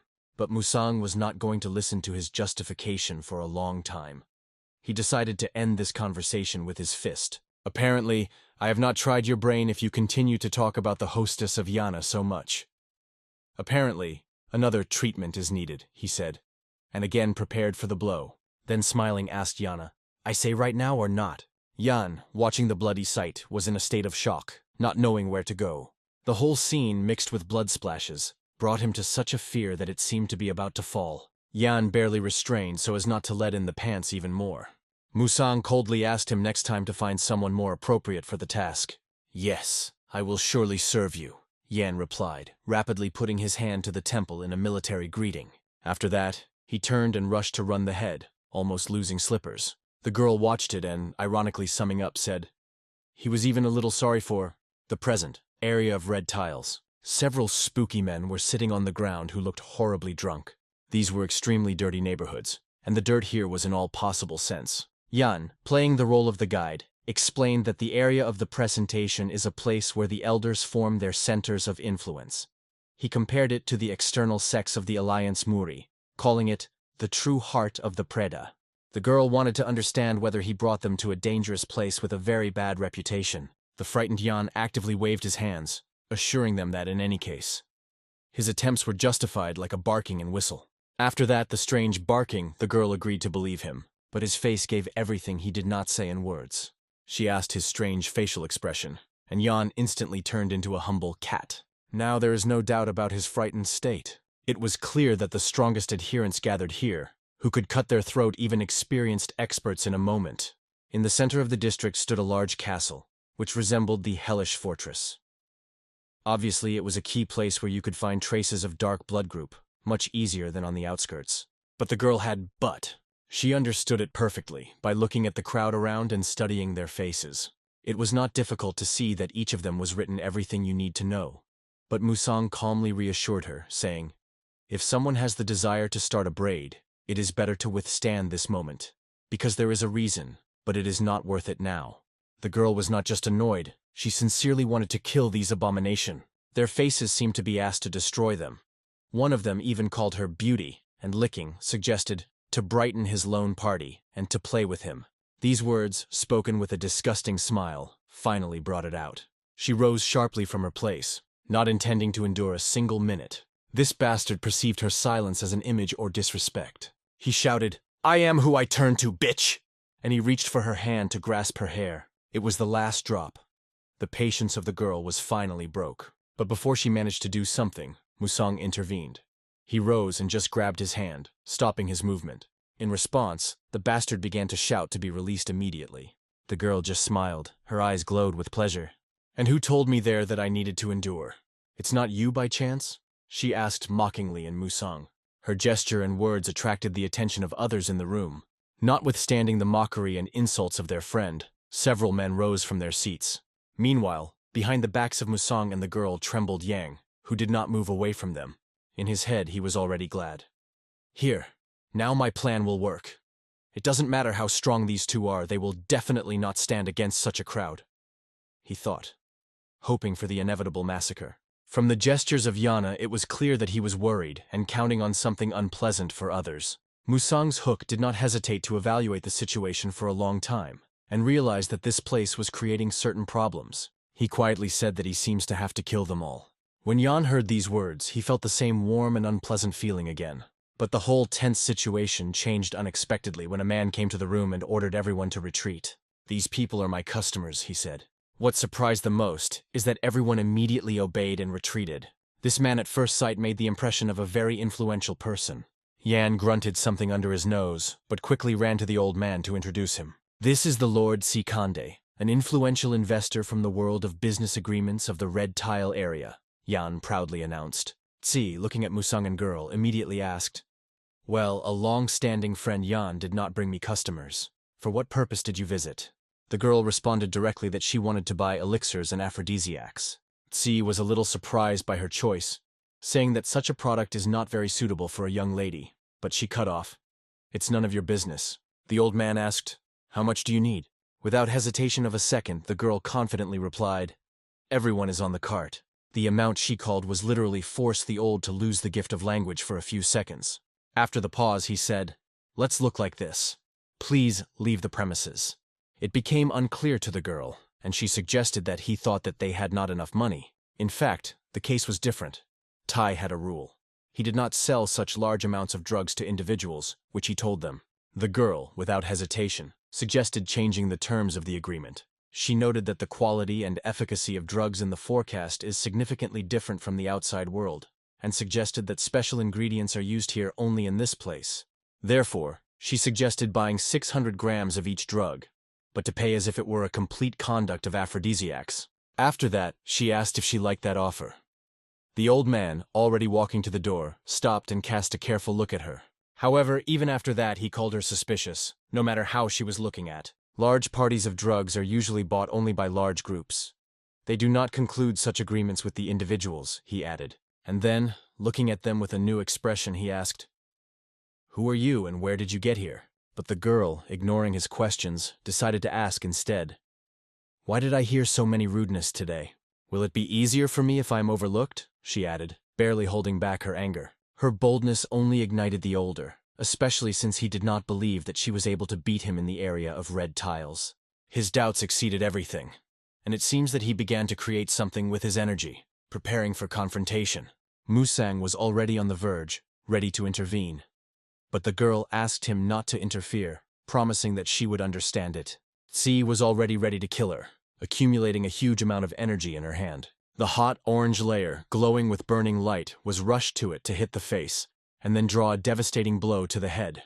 The blow has already begun to be embodied in reality aimed at it, but Tsi was forced to be disappointed. The girl disappeared right in front of him.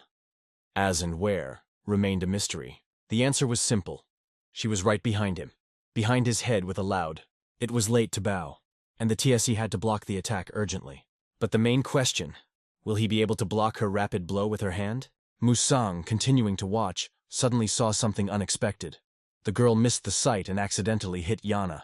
Even C himself looked a little puzzled, not understanding how it could have happened. Meanwhile, the mustachioed Yan was lying on the ground, moaning, "Me? And for what?" The girl quickly justified. "Mommy, sorry. I didn't expect this old man so skillful that it would dodge my blow. Comrade Yan, it happened by accident and not at all because I feel some dislike for you." But there was another bastard in the room, who at that moment offensively called it bitch. This time she decided that she would not miss, and directed the blow directly to his direction. The blow flashed again in front of his nose, but this time he had time to put the block, protecting himself from the attack. Yana's mustache again trembled from the blow, adding the comicality of the situation. This time, the girl hit another cheek of Yana and then asked with care, or everything was fine with him. Tsi realized that she did not even have time to follow her movements.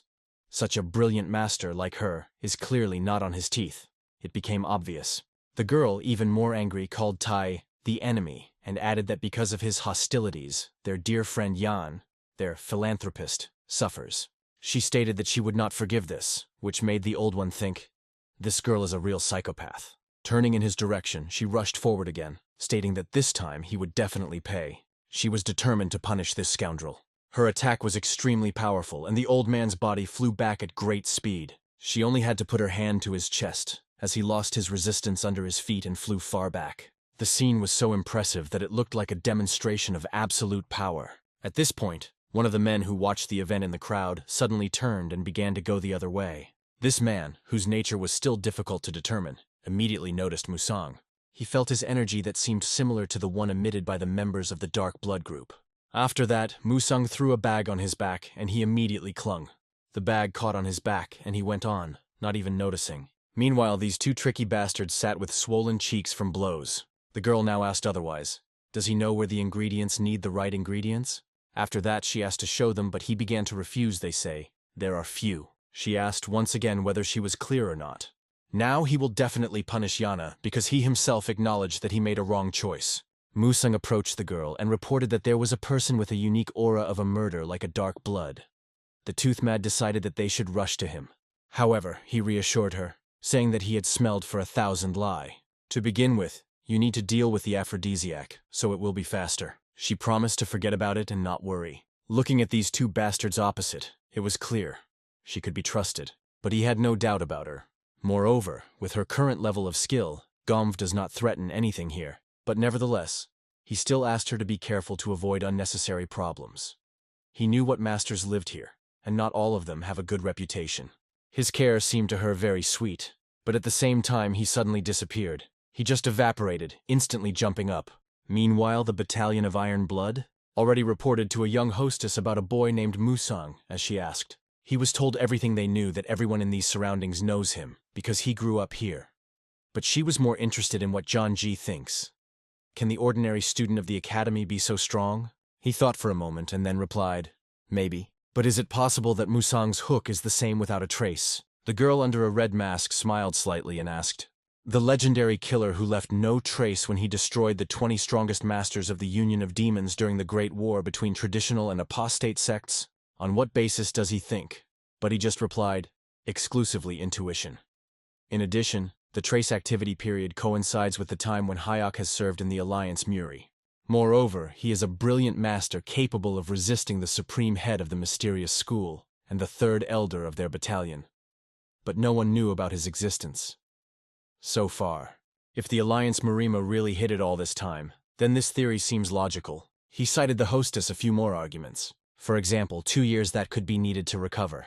She knew without a trace is the best killer that no one was able to surpass. But despite this, she felt another aura from this guy. Yes, he is a killer. But at the same time, he has an incredible, still unknown force. The power she could only imagine. In addition, there is a theory that a trace is not one person. If so, then all the reflections lose meaning. One way or another, she did not know the truth, but she was sure. It is difficult to talk about it now. Although she herself did not rule out such opportunity, she was also wondering what her senior Master Hook is doing now. This mysterious figure sat on the roof, watching 2 men heading forward. He also monitored the security that was quite serious here. He carefully appreciated even the guards at the gate and noted that they were first-class warriors. The mouse does not slip past them unnoticed. To penetrate here and explore the situation, he came alone, hiding his face under the mask. At some point, he pushed away from the roof and disappeared. Landed around the corner of one of the buildings. The security worked perfectly, but still made one mistake. One of the guards almost fell asleep, but he was instantly awakened by the other, stinging from behind. It was a senior guard who explained the younger one, "If you want to sleep, just yawn. It will refresh the brain." He immediately began to apologize. After that, the senior offered him another option, to find a place where he could fall asleep like a baby. The younger guard was as soon as he apologized. And after another apology, the elder strictly ordered not to take a nap, to monitor the passage, and to immediately bypass the castle walls. The one whom the senior called Bezdelnik grabbed the spear and ran around the building, rustling with his feet.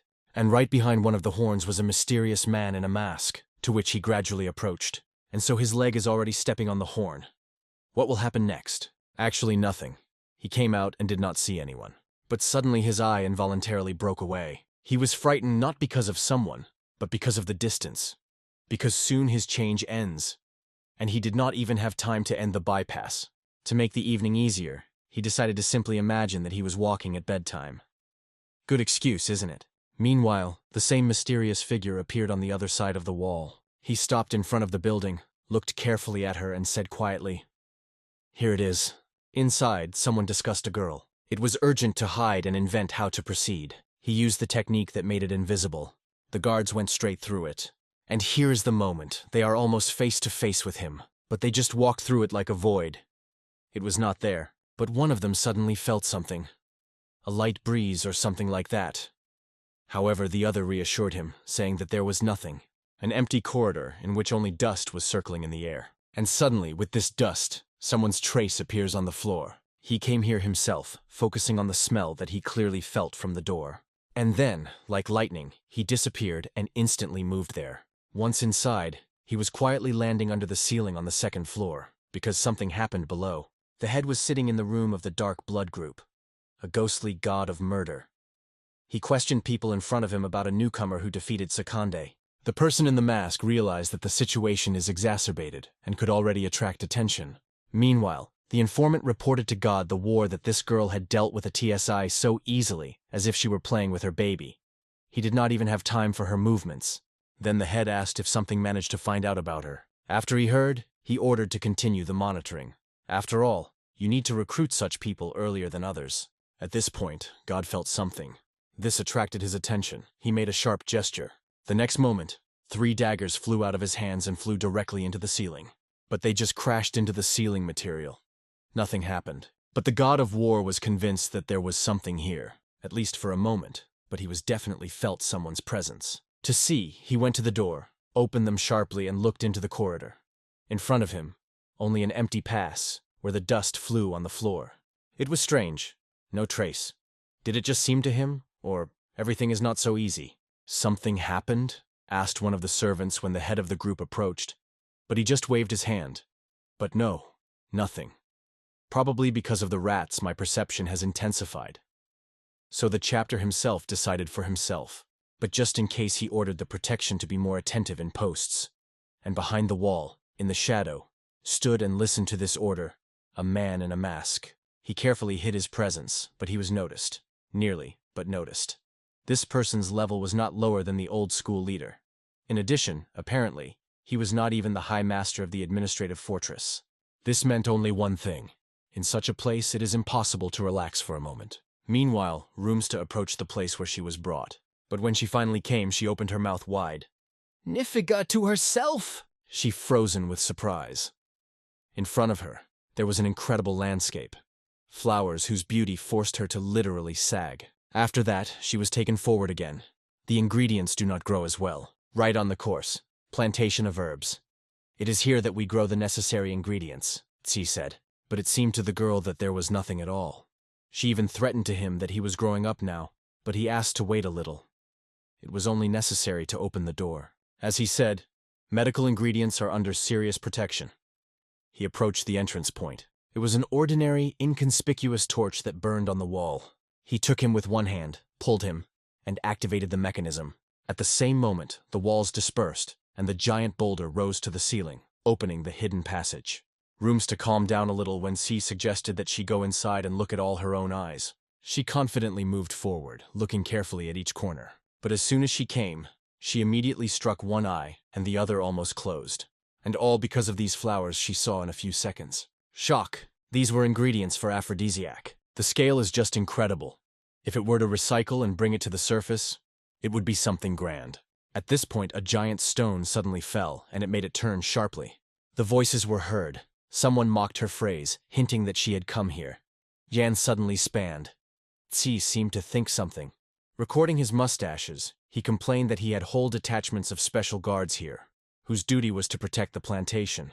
At this point, the fire on the torches began to dispel, throwing spooky shadows. Red eyes appeared above the girl. These were the same bastards who kept the cave. And now, in their opinion, it was only a rat that was trapped. This bastard did not even think for a long time. He ordered it to be killed immediately. There was no other option. Yang, as a true coward who was from the very beginning, began to tremble, not understanding what he was doing here. Meanwhile, in the administrative fortress, the god of war ordered his servant to closely monitor everything until he went, as he said, for an important meeting. Calmly, without hurry, he passed the same corridor forward. Meanwhile, a man in the mask, the Hook Musang, which you probably guessed, you studied the terrain carefully. He understood better than others. If it is a person's headquarters with this level of skill, then something important must be here. And to find it something, he quietly passed through the walls. He was moving to where, in his opinion, at least a little gap could be. At first glance, there was nothing useful here. Or it seemed so. He carefully inspected the cabinets, the things that stood in the room. Carefully checked everything. But suddenly his eyes flashed red. He felt this smell. His instincts were instantly aggravated. The smell came mainly from this box, which stood with a heavy object from above. Only one word, bingo, can be said here. That's what John Chong-ha said. He approached the corner, took the box, and began to slowly push her away. Well, of course, how could she be nothing behind her? The secret passage. Useful techniques that the old tire taught him were useful again. Although it's not just a passage, it's a secret room. And he goes without hesitation inside. It is good that everything was carefully arranged here. It greatly simplified the search, to which he immediately went. There were different books on the shelves. The first to get into your hands was called Practical Guide of the Dark Blood Group. As he took it, he immediately began to flip through, looking at the page on the page to the left. And here his eyes under the mask expanded sharply. But what to say there? From reading, he even began to tremble. He learned that their training camp for live panels and murderers is on the surface. And even in shame. At this point, his gaze fell on another book. Very interesting and suspicious. The New Secret Book of the Cursed. The name sounded like a joke. It is strange that she was in such a place at all. He took her into his hands and began to quickly flip through the pages. His eyes under the mask were carefully running along the lines, reading in every word. The great war between traditional and apostate sects has not yet ended. The meeting room of the Millennial Killer. There was a conversation with the owner of a hostile dew, known as the Attraction of the Killer God. Before her sat a man, the owner of a shadow fog, known as a bloody shadow of the Killer God. They discussed the most likely killer of the invincible Bloody Emperor. And, most surprisingly, all the threads led to a trace. Invincible. And killed? It sounded illogical, but the fact remained. The woman argued that, judging by the actions of the trace during the war, it is most logical to assume that he is a man from the Alliance Muri. That is why she turned to the head of the palace with a proposal. Why not get internal information about the Alliance through the clan of heavenly demons? The god of war thought about her words. Very serious. It was believed that he had long disappeared from the central region. But their web of influence covered the whole world, penetrating even into the heart of the Alliance Muri, a stronghold of traditional sects. Their spies, as the ghost of the killer said, could easily obtain the necessary information. However, there was one but through which the man answered. No. He added, trust in our palace of a millennial killer, and so at the lowest level.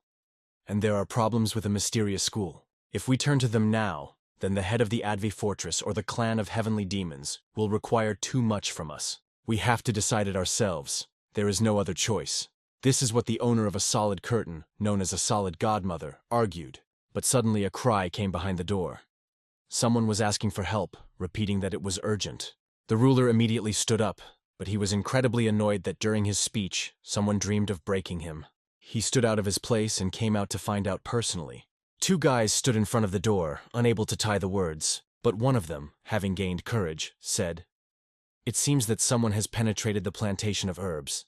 The ruler lost the gift of language. Meanwhile, watching the development of events, Musang heard their conversation. They talked about the masters who are now beating with the guard on the plantation, and the order to gather more people. He didn't need to think for a long time to understand. This is a tooth. She did not go best. She was breathing hard, already worried. The strength of the warriors was much exceeding her expectations, but they all fell from her blade. It looked as if they had no chance. There was no chance, if there were few. But now there were too many of them, and she didn't even understand where they came from. After all, when she came in, they were much smaller.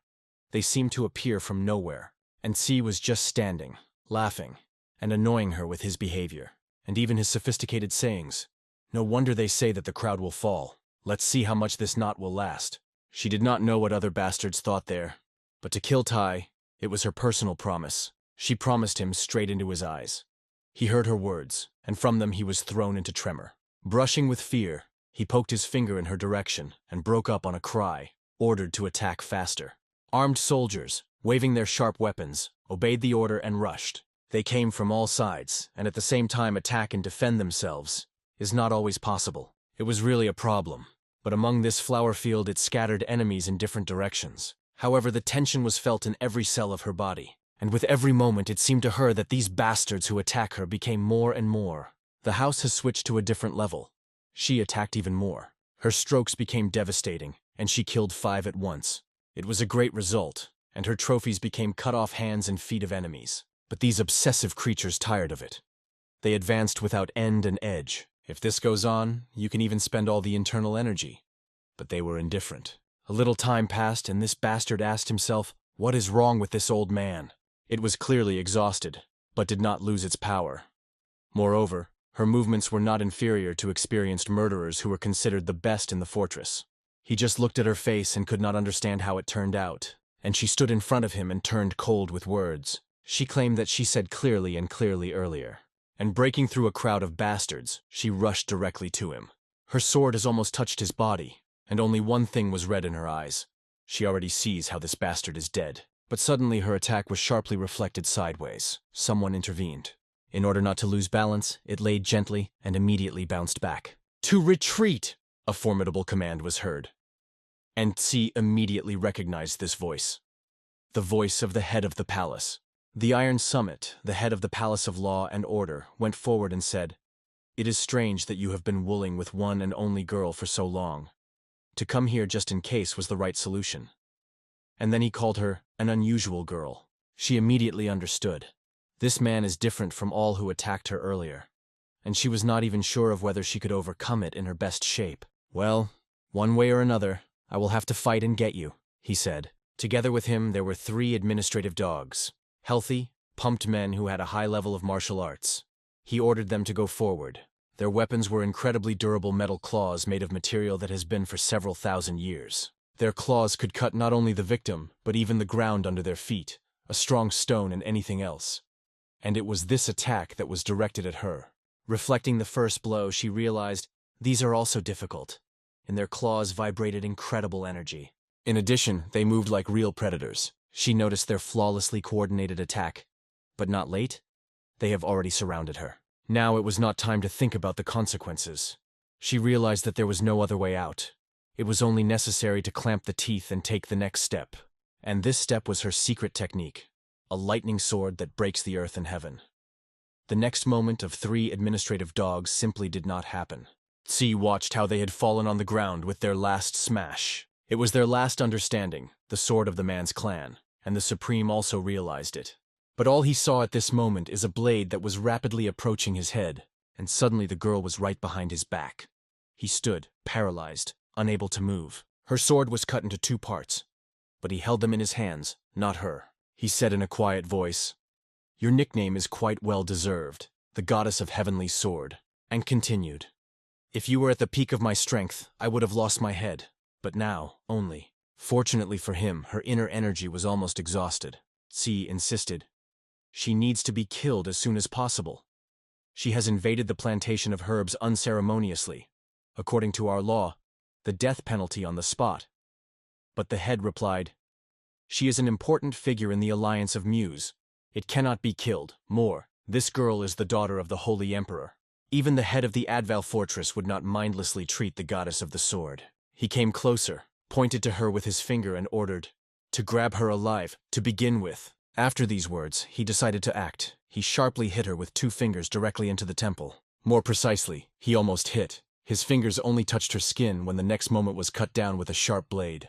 The space was illuminated by a familiar blue energy. It was Musang's hook. She was confused for a moment when she saw a familiar mask before her pain. She, watching what happened to the head of the palace, even forgot how to talk. Musang briefly asked her condition.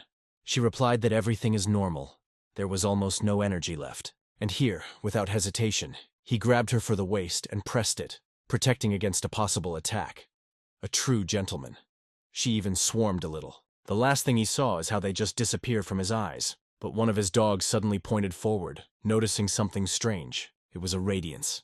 At first light, yellowish. But it quickly became brighter, dazzling. It filled the whole space in front of them. And here everything became clear. It was an aphrodisiac, and he was already moving in one direction, directly to the ass. He scattered, evaporated, disappeared, and with him, all end.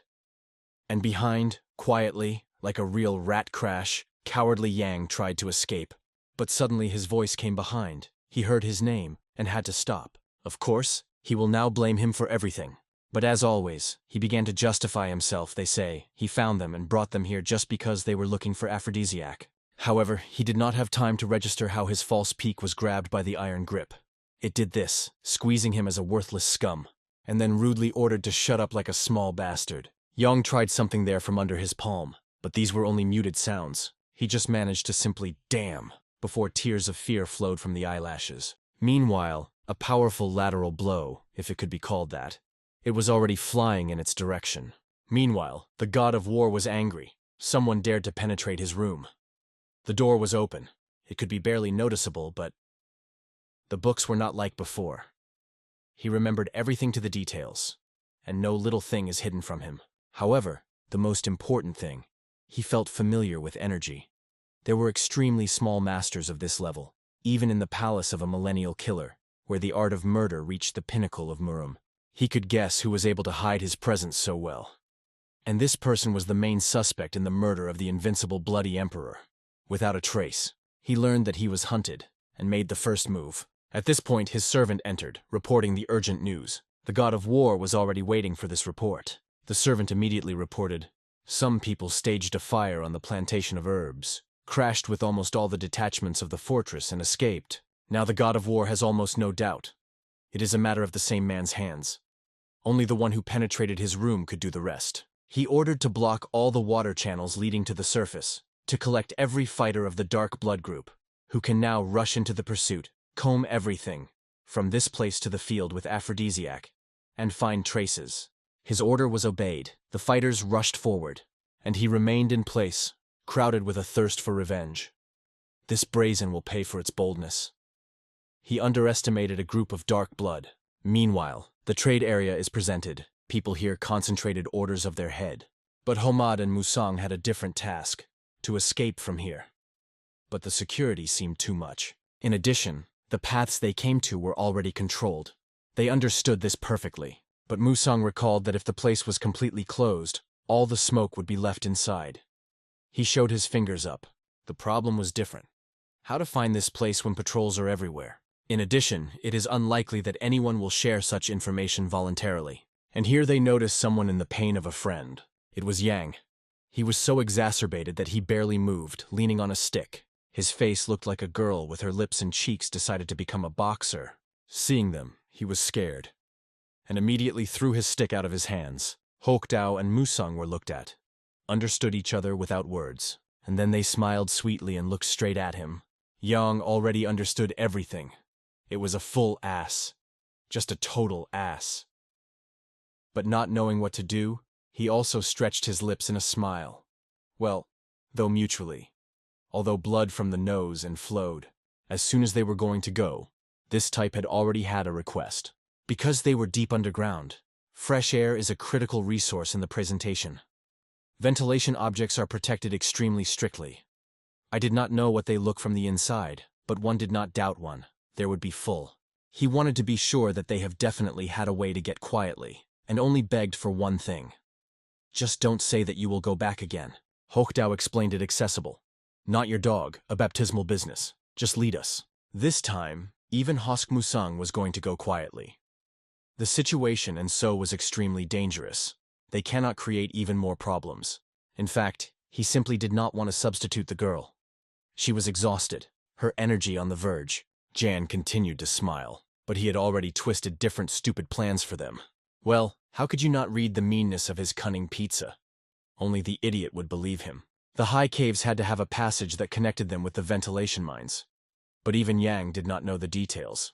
This path was strictly controlled by people. They were hiding behind a stone, and Yang explained that it was impossible to go further, because even he was forbidden to come here. Musang's hook realized that this gentleman John still did not know what inside, so he could be released. What they did. But there was one problem.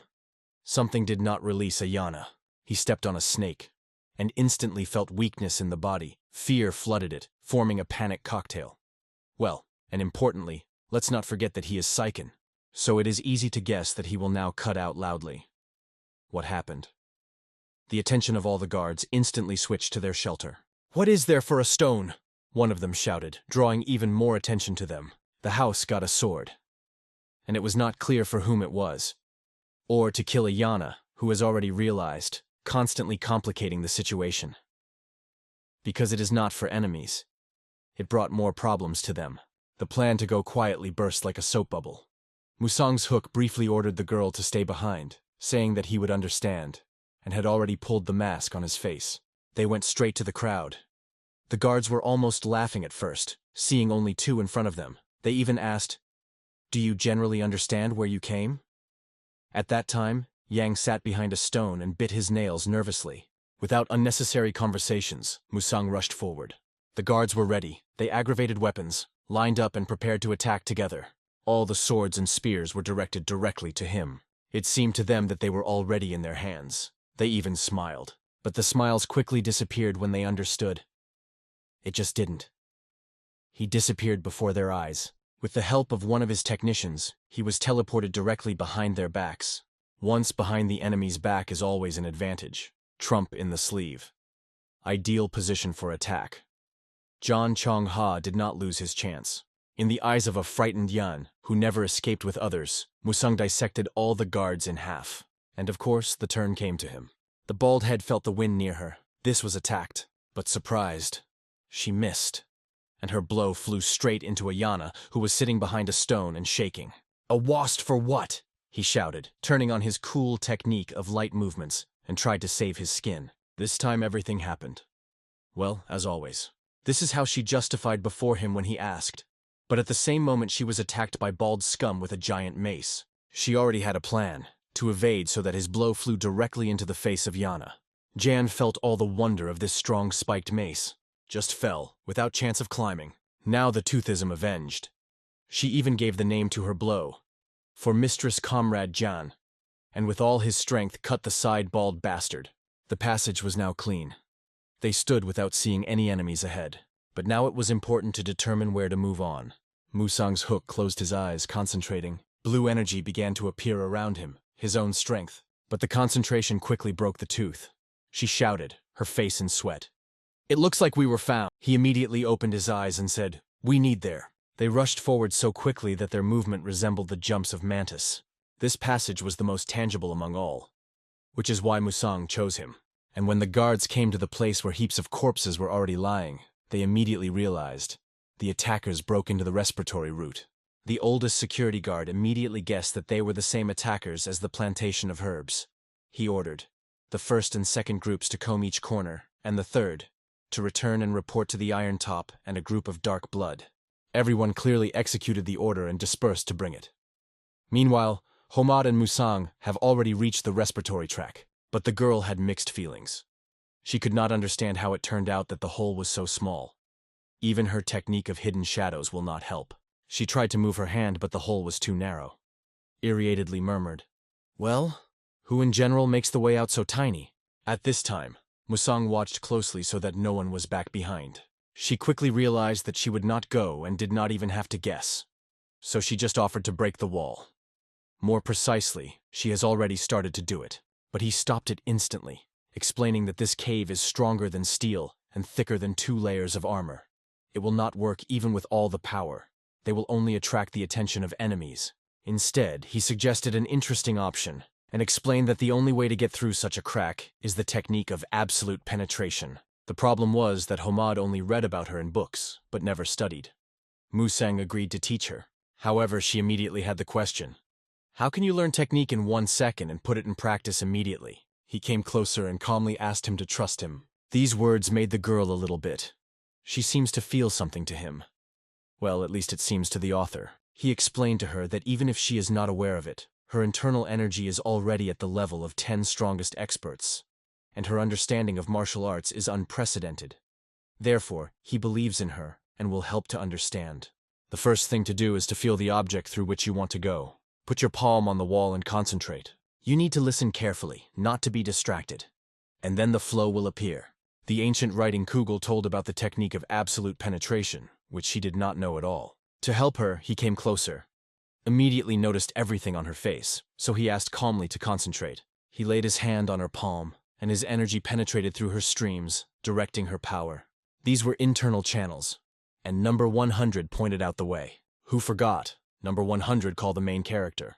The same hook Musang.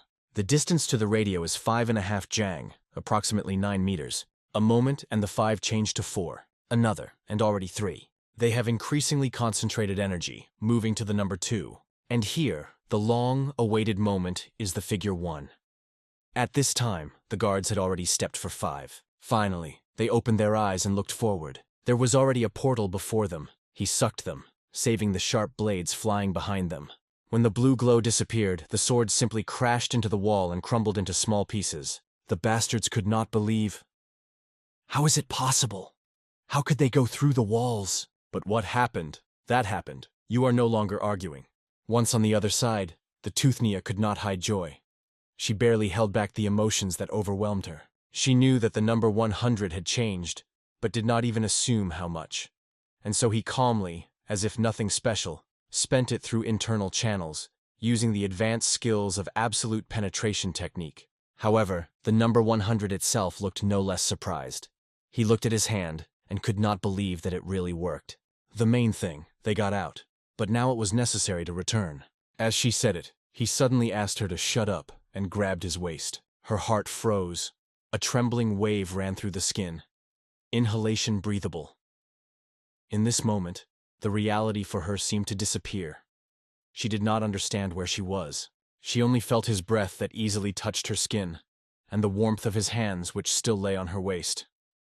What does this mean? His face looked like a ripe tomato, swollen, beaten, as if he had been cruelly expelled. He sat under a stone without understanding anything, trying to understand whether he lost consciousness, whether all this happened only a moment ago. When he recovered a little, he realized those guys got out. Behind the voices heard, "Come back into the waterway and track them." He immediately realized that he had to act. He pretended to be unconscious and fell face down. The plan worked. The guards ran past without even looking at it. He thought they went, and cautiously gave up one eye to see. It was clear. If the fortress grabs the 2 and understand that he brought them, he did not live. Not thinking for a long time, he decided. It was necessary to get out of here. This place became deadly. But the nerves did not withstand. He burned and cried, realizing that it may be its end. However, he gathered with his forces, wiped tears and moved forward, not understanding how to live now. Meanwhile, Musang heroically jumped on the trees, holding Homhu for his waist. But they were waiting for an unpleasant surprise. The boundary of the territory was guarded by guards. The guards discussed something with each other, finding out if they noticed someone suspicious nearby. The dispute was established. Some returned from the burned plantation. Others arrived for a completely different reason. Everyone was tense because the fear of the Dark Blood leader, raging from anger, jumped them. If nothing is done, the killers will flood the central district, and then it will be too late. Number 100 was not going to allow it. He decided to get rid of them right here and now. But at this moment, the Ain, which lay in his hands, thought about another. Yes, isn't it more important that we are so close now? Even when they moved further, the feeling of warmth and breathing of each other remained on their skin. Number 100, the most serious agent, a cold-blooded hero killer, suddenly blushed from her words and quietly muttered, "It is better not to think about it." But Hamad did not even try to hide her intention. She only hugged him as if she did not want to let go. Well, number 100 almost boiled. But at this point, one of the killers noticed something suspicious and sharply turned his head toward the branches. It seemed to him that he heard some sound, and it immediately attracted his attention. Others warned him not to act on his own, but he had already shown his finger on the trees and insisted that he had heard something. However, no one believed him. And well, because the number 100 and the Inikas were hidden just behind this tree, again on the hair from exposing. But it is no longer possible to delay. He carefully put it on the ground. It was time to move. Among the killers were different classes, and the most serious of them was carefully checked by each trace, every hook. One of these murderers found something important: the traces leading to the northwest. "They left here half an hour ago," he reported. This man was an elite traveler and scout of the Dark Blood group. He was called a Black Arrow. He quickly realized that the goal was far away, but they could not break away. So he ordered them to be traced immediately. Musang and Homanda were rushing forward, but the speed of the pursuers was much higher than they expected. Given the pace of pursuit, they did not concede even the highest ranks of the Order of Destruction. The Black Arrow sat down and studied the trace carefully on the ground. He even determined the soil temperature to understand how the fugitives have been here for a long time. Thanks to all this, he concluded that they are already near the village. You need to take them immediately. Meanwhile, the boys ran from the last forces, which remained very little.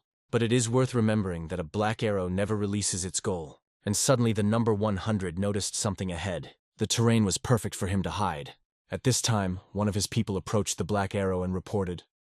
The third group passed the message. The purpose was detected. They were ahead, went into the abandoned estate, 100 meters from here. He immediately ordered all detachments to completely cover the perimeter and attack everyone who would work. The building was surrounded, observed, but no one went inside. The fugitives may have decided to wait until the pursuers go away. The Black Arrow understood that both were strong martyrs of martial arts, so he warned his people to be careful. A fierce counterattack was possible. The 4 soldiers ordered to disperse and block all the ways for retreat. Finally, the moment came. The Black Arrow took the first step. He was followed by dozens of his fighters, confident that they are the strongest. After all, the 2-year murderer was considered the best organization of hired murderers in all Muram. The Black Arrow already imagined the fear of their faces.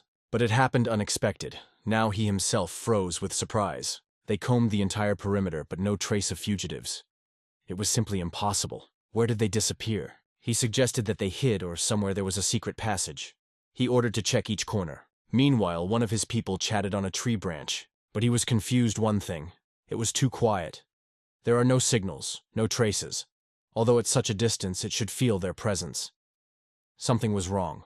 He looked with others, passed the message, and received the same answer from everyone. Pure silence. Nothing suspicious, nothing surprise. All the answers were identical. But this is what was suspicious. After all, there were 4 of them. And only 3 answered. It made him alert. He got up, decided to check in person, and jumped down in search of the 4th. Landed right before the one he was looking for. But he never answered, even when he was right in front of him. He decided to put his hand on a friend's shoulder and ask, "What happened? Why are you silent?" But as soon as he touched him, the equilibrium of the 4th broke, and he was powerless to fall to the ground. It was clear, he is unconscious, or already dead. There is no doubt in a few seconds, it is definitely dead. "Anxiety, killed by the one who guarded the north direction," he immediately ordered the leader. But no one answered in the right. Pete dragged on his neck, his heart pounded. Fear was born in his head. From the very thought that he remained alone, an icy wave of panic swept across the body. And suddenly sound. The sword blade slipped out of the vagina. He began to wave weapons frantically, trying to defend himself from an invisible enemy. "Where are you? Show exclamation mark," he shouted into the darkness. But his mind could no longer think soberly. And in the next moment he felt nothing. His body broke into 2 parts. And the last thing he saw is the number 100. The house approached him and reported that she had dealt with all others. There was a strange expression on his face, which he could not solve. Seeing her, he immediately remembered the moment when he hugged her at the waist, like a real gentleman, and felt a warm breath near his face. But when she asked what happened, he was lost. In the end, he replied that nothing, and he quickly changed the theme. "It's time for me," stay here. But when she began to assure that she could take care of herself and threatens her, he put on a mask through, "It is dangerous to you. It is dangerous for them." Meanwhile, the Black Arrow broke his head. How could they slip? He managed people, ordered to comb everything, forced each corner. One of his fighters suggested that they could use a fraudulent maneuver. But the Black Arrow was convinced that the third group that followed them could not be deceived. And even if they escaped, there should be at least some trace. He continued to convince everyone that the two could not just disappear. But he did not take into account the main thing. Their enemy was really like a ghost. The number 100 quietly hung under the ceiling, just above their heads, and said, "If you destroy everyone, the persecution will stop at least for a while." Thinking about it, he did not hesitate. In the next room, some fighters were suspected. They discussed the situation, tried to get in touch, but did not receive answers. One tried to reassure the others, "Yes, you don't. No wonder." But, as always happens among the scum, a quarrel quickly tied between them. It was here that they made a fatal mistake. They turned and went in different directions. One of them grunted, "Sick bastards. Without their drugs, even weapons will not be raised normally." It affected him. He stopped sharply and asked, "What did you just say?" And the next moment, when he stood his back, he rushed forward, swinging his fist. But as soon as the blow has reached the goal, something incomprehensible happened. His fist hit a blood clot that suddenly appeared in the air. He did not even have time to understand what happened, as the enemy's head just flew. How? I didn't even get a blow. That's how the dog will not kill. But he did not take into account one. The number 100 was already behind him. He only said coldly, "You can continue the fight, but in the afterlife, this is another murderer that fell dead." The rest continued their search, but could not find any trace. They have already begun to believe that their enemies were able to pass through the walls. One even went closer to look more closely. His assumption was correct. Number 100 appeared just from the wall, instantly covered his mouth with his hand. Well, what happened next? You can easily guess. Its end came as quickly as for those two who stood in the way. Number 100 dealt with them as easily as a person walks to the toilet, without even straining. For him this was not a problem, but something so simple that it is not even worthy of attention. He just straightened his shoulders, calmly examining the body for the body that was lying at his feet. But one thing became clear. They noticed it too quickly, which meant these murderers were well trained. Meanwhile, the Black Arrow reported that the surveillance group was lost. And not only with it, telepathic contact disappeared immediately with a dozen people inside. And when he heard the following, he was engulfed by a real panic. A dead body was found at the entrance to the building. It was a sudden attack. Without wasting time, he took advantage of television to order everyone to gather in the center of the abandoned estate, and told them a tough truth. Now hunting is already on us. It immediately sowed fear among the killers. They understood perfectly. They should be separated from the detachment, and they would be prey. That is why everyone squeezed their weapons, keeping it with alert, and formed a defensive circle, convinced that it would protect them. But they didn't even know who they were dealing with. After all, this someone came out of nowhere, right in the center of their line. As soon as they saw him, they flew in different directions, trying to move away for a safe distance. The number 100 calmly looked around and said, "The 2 millennial killer." Sounds very loud. At the same moment, a Black Arrow, through telepathy, ordered the 2 people to return to the fortress. "You need to report immediately about the situation." It was interesting if the number 100 would intervene and deal with those 2 who disappeared behind the Black Arrow. But hardly. He immediately realized that these opponents were not worth the attention, and the true threat was ahead.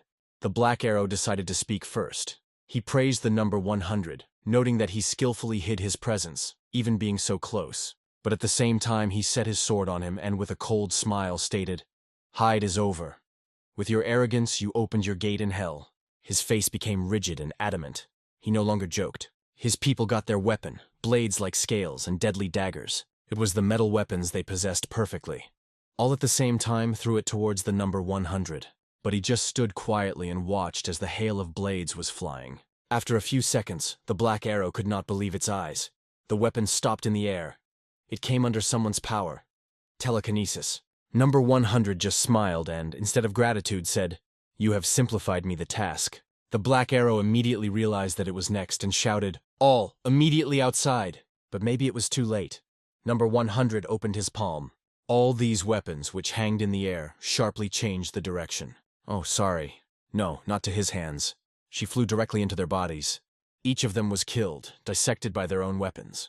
The black arrow only felt the warm blood of his people splashed on his body. He remained alone, while everyone was already lying on the ground, the dead. The black arrow was no longer in doubt. This man in the mask was indeed the same without a trace, although he did not fully understand what that means. But the number 100 was more important than such little things. He suggested a black arrow view something when he stated that he would not tell anything. The bandages that were wound on his arms suddenly rushed forward and wrapped his neck. The sharp pain instantly clamped his whole body. He shouted, twisting in unbearable torment. The first question: do you have some illness related to the sun? Because I heard the dawn will become a disaster for you. Second, the abduction of people from the surface to grow from them hired murderers is to make you act more freely outside. Yes? The number 100 insisted that the Black Arrow outlanted everything he knows about the Book of the Curse and the clan of heavenly demons. Their relationships, their goals, their real persons. But even because of the horrible pain, the Black Arrow smiled. He laughed, though blood had already flowed from his sockets. And through wheezing, it turns out, you really don't know anything important. Maybe you are a legendary killer without a trace, but you're nothing better than me, just another puppet the same as everyone. After these words, he sharply grabbed the numbers 100 for his neck. Holding his feet, he climbed to him and whispered, "History has already begun. What can you do in this central plains? Continue to fight." And I warred with my own baked for everything. But the number 100 was not going to listen. In one movement, he sent his head to flight. The soulless body fell to the ground. But after all this remained the main question. Did the great war of traditional and apostate sects planned in advance? One thing has become obvious. This fire has not yet gone away. Meanwhile, two scums, which the Black Arrow sent to convey the information, hurried. But on their way there was an unpleasant surprise, a trap prepared by the Tooth. She met them warmly, with her sword in her hand. But something went to her plan. Her first blow was reflected. And even how? The counterattack was so strong that it was thrown away. 2 killers against 1 girl. Do not forget that they are professional killers. But she does not even try to be frightened. She makes it all the little thing that makes it just a little thing for her. However, it becomes more difficult to show confidence when a smoke curtain suddenly occurs before the eyes. The killers conclude, or at least think, that she is an ordinary master, and decide to end her right now. But even through thick smoke, it does not lower the sword. Holds it directly in their direction. However, at some point, she has to change the rack, because she understands that only one and the other is behind her. If it were at the level of those distant times of the Order of Destruction, the situation could be extremely bad. She clearly feels like the enemy is approaching her back. Even closer. But there is one but, and it is very important. She is no longer the one that ever. Therefore this scum which was pulled from the back was so easy, as if it were crushed by an insect. But there is another nuance. She has never been able to kill gracefully. These guys have a lot of questions that they could not find the answer. How? How did she do? How did she see through the concealment? They even began to suspect that this girl also belongs to famous killers. What was it? It just disappeared in front of me. Panic increased, and thoughts were confused. And at the same moment, she appeared just over his head. Her eyes glowed with bright blue flames. It was a view that said one thing. You will die now. A mole. Blood explosion. And the killer's body falls freely to the ground. What about the Tooth? She felt a strange heat inside. She did not fight so much. And finally, she could afford to let go. She even remembered the old days. Those famous battles that left their mark in her heart. Memories caused a light smile on her face. She looked at the yard, the bodies lying on the ground, and immediately guessed. Everything was over. At first, she was a little worried about the number 100. But when she came closer and saw the picture in front of her, her thoughts changed. She could not say that she easily coped with 2 killers. But there were dozens of bodies. They were all dead. And in the middle of this chaos stood number 100, fixed, as if numb. To find out what happened, she first spoke. He had a question. The words of the Black Arrow before death did not give him rest. You are without a trace. So he asked her, do you know something about a trace? Beza, a person who knew only a narrow circle of the Order of Destruction of Demons. She heard about him only excerpts, but his personality remained a mystery to her. There was only one thing known. He is a legendary figure that destroyed many of the best masters of the Union of Demons at that time. He received his title of Without a Trace, when the 12th by rank in the Union, terrifying the gods and demons, before his death shouted, "There is no trace." In addition, he is the main suspect in the murder of the invincible Bloody Emperor. No one knows for sure whether it existed at all, but such a feat needed skill outside of human capabilities. And now I realized why the number 100 was attributed to this name. The fact is that it became much stronger than any of the Order of Destruction of Demons in his golden times. After all of the told, she also wanted to get answers. "Where have you disappeared for the last 2 years?" she asked. But he answered only one thing. "These people accepted me for someone else." At this point, a sharp blade appeared on his hand. He lifted him up, making a smooth movement 180 degrees. The whole room was illuminated with blue light. 2 hieroglyphics appeared on the floor. The girl stared at them and was able to read only one word: nameless. After that, they went outside. The Hokdao asked, "So, now do you go to save your student?" But her answer was stunned. "No, I returned to the district." She immediately came up with a lot of questions. What? Why? Why? We could finish everything now. However, he had his arguments. Senior Western Response Patrol has to send many reports. If not done, you will have problems because of the accumulated work. We need to take care of the plantation of herbs, find traces of mysterious school. The role of the senior patrol in this is extremely important," he said calmly. She only nodded and asked him to protect herself. And then, without unnecessary words, it just disappeared. Number 100 was even surprised by her obedience. It was somehow strange. She had her own thoughts in her head. Recently she told him, "The student is not your business," or even repelled him saying, "We have already promised to go within the city." Meanwhile in Gansu, the Yanchizhou district, there was a discussion of the construction of the new alliance headquarters in the region. Although the senior patrol seemed not too interested in this topic, he talked to the senior master Chin. Chin insisted that the headquarters should be built here, but he was also interested in why the patrolmen looked so scattered. He simply explained that he has great interest to find out more about this place. But there was another important reason: meeting with the battalion of Iron Blood. Chin understood everything, and only noted that all the important issues have already been discussed today, so it is worth finishing. The senior patrolman patted him on his shoulder, thanked him for his fruitful work, and said that he was rejected to do other cases. Chin could only hope that everything would be fine. But the senior patrol forgot to find out one important thing. Where is the senior patrol of the Western region? Having corrected this, he stood right in front of the right door for a while. He could no longer wait a meeting with his sister Gomba. Standing in front of her door, he said loudly, "Come out! Your older brother came. How many years we have not seen." He was eagerly waiting for it to open. The door began to open slowly, but instead they dissolved them completely ugly. A young girl. It was a pap. She looked a little confused seeing it here, but he was even more confused seeing her. And when he heard from her that Rumsta went on a journey, he finally embarrassed. He could not understand how it happened. The paps were thinking in thoughts, trying to think of what to answer. But everything was only a clumsy justification. "I have something with memory lately." She tried to change the topic, but nothing happened. So she decided to make the only thing she could. Just bring him to his old acquaintance. She pushed him directly into his back, adjusting. "Go, faster!" He only managed to shout her after, "Please take care of my sister." And in a moment the door closed between them. The popes could not hold back tears. "You have no heart, young lady.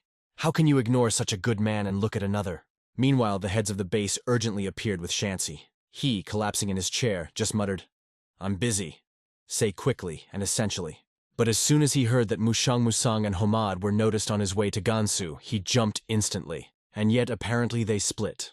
He could not understand why they were divided. But as soon as the word owl sounded, everything came into place. And it was at this point, among the nervous tension, he heard a strange rustle behind the door. Angry, he knocked the door to see who was hiding there. There was a senior patrol under the door. He didn't expect it to see him here, but the screams he gave a few seconds ago. Homad got out of the present. Everyone heard, including the patrol. Obviously, it was necessary to think quickly and clearly. What to say? The head of the base began to invent something, even tried to hug the patrolman, pretending to be glad to see him. But the senior patrol was not going to move away from the topic and asked directly, "Did you really send a punch to the presentation?" The head of the base began to pump. "What other predator?" "I did not send it anywhere. I don't know anything." But his lie was obvious from afar. The only reasonable decision that he thought was to escape. so he quickly muttered something about urgent affairs and rushed the head in the other direction. Tongue is my greatest enemy. It was necessary to remain silent. When he chewing himself, he ran further. But as soon as he looked back, and then again forward, directly in front of him saw the face of the older patrol. It was very interesting to watch him. So fast. And at all without a smile. Even the head of the base was confused. How did he find himself in front of me? I have heard clearly how you spoke about the present. Why did I go there? I will not get a normal answer.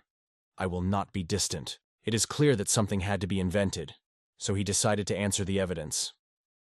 I still cannot go into details, but when the senior patrol heard that there was some scary and frightening type with her, he immediately asked, "Who is it?" The head of the base realized that the situation is becoming threatening. He knew well that the patrolman is indifferent to a minute.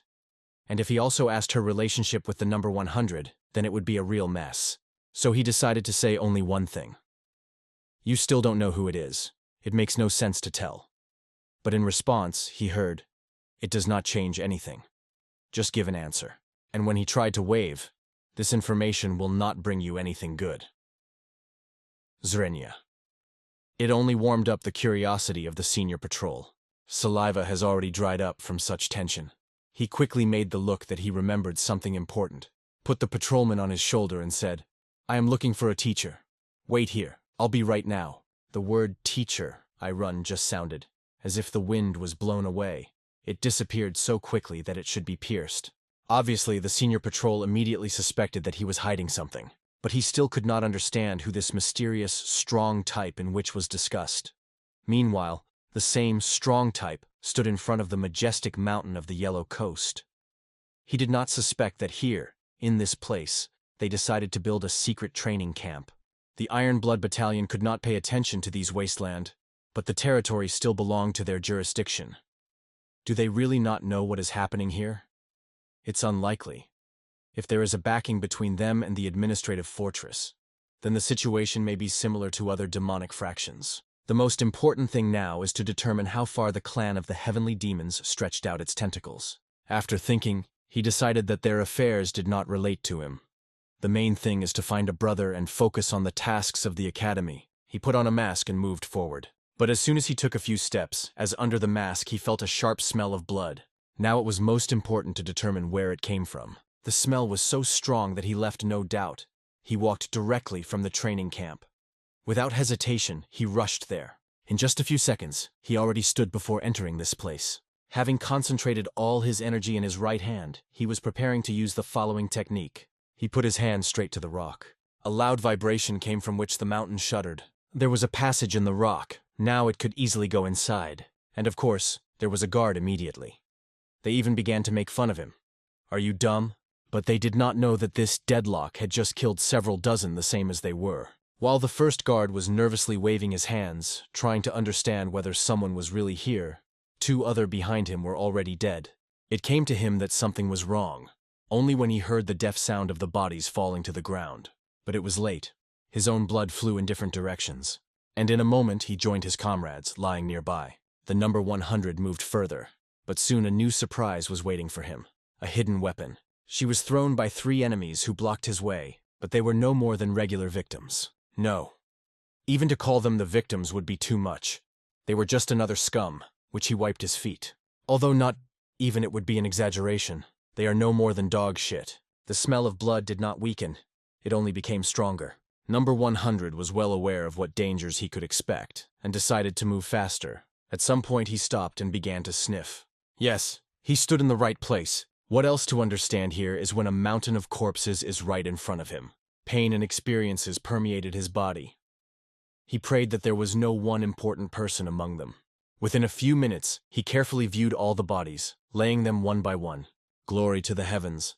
There was no Terion here, but he still apologized to the dead for not having time. It only fire in his chest. Fury is boiling. They do not even deserve to be called people. He moved on, confident in the only one. No one will come alive. His path was painted in red, the blood of those who stood on his road. Next, 2 of the following targets. They thought they had come to pass the change, or maybe just joke. But looking into red eyes under the mask of the number 100, even the biggest fool would realize that this is not the time for jokes. They only had to ask, "Who are you?" A few seconds have passed, and they were already dead. He then came across several people. Exhausted. Their bodies were like the dried shadows of themselves. Number 100 removed his mask, calmly told them not to be afraid, and assured that they could talk. But, looking at them, he clearly understood. Signs of violence, torture, and cruel experimental training.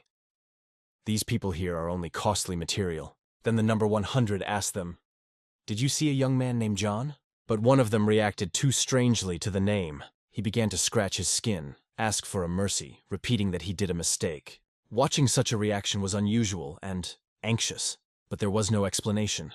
To reassure him, the number 100 pressed several points on his body. After that, the guy wound, fell to the ground, and the number 100 put his head carefully. But the question remains, what the hell is it? Just what was it? It is necessary to be alert. These scum knows more than they seem, and they are already moving here. Number 100 squeezed the weapon, ready for battle. Soon they will pay for the committed. They made so many people suffer, and the pay is close. How is he going to thank them? There is no need to guess here.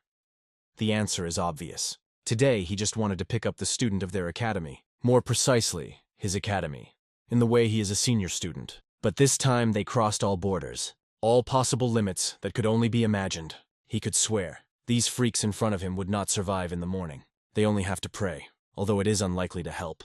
They are persecuted in the human likeness, and this death is no one than 100. He moved through the crowd, killing everyone who stood in his way. And indeed, how can you regret the scum that deserved your punishment? They tried to resist, attacked behind. One even swung the sword, and the blow almost reached the target. But at the same moment as the blade touched his shoulder, the attacker's head flew to the side. The expected finale. He walked forward without stopping, rubbing everything in his way. He flew through the enemies, as if he were thunder in the clear sky. And then the scum understood. They lost. The invasion has already begun. And before him stood the head of these scums. He immediately began to question. Who were they? How many of them, and how did they find out about this place? But the man who stood in front of him did not know how to confess. He was alone. Just one person. Bottles flew into the air. They crashed right near the number 100, pouring some green liquid. The liquid instantly turned into a thick poisonous steam. Number 100 heard how their backs began to hoarse and breathe their fighters. And then the same one who threw bottles came out of the shadow, squeezing 4 more of the same. Surprisingly. After all, his allies also hit. What does he count on? Obviously, he thought that the main enemy was already doomed because he breathed the poison. But he did not expect the victim to rush right at him now. It seemed that it was impossible to move here. However, he could not even imagine that he who was imperative to poisons. Number 100 returned the gift back. He stuffed his poison into his mouth himself. The striker shouted, desperately tried to turn his head. But there was no way out. Other fighters simply watched.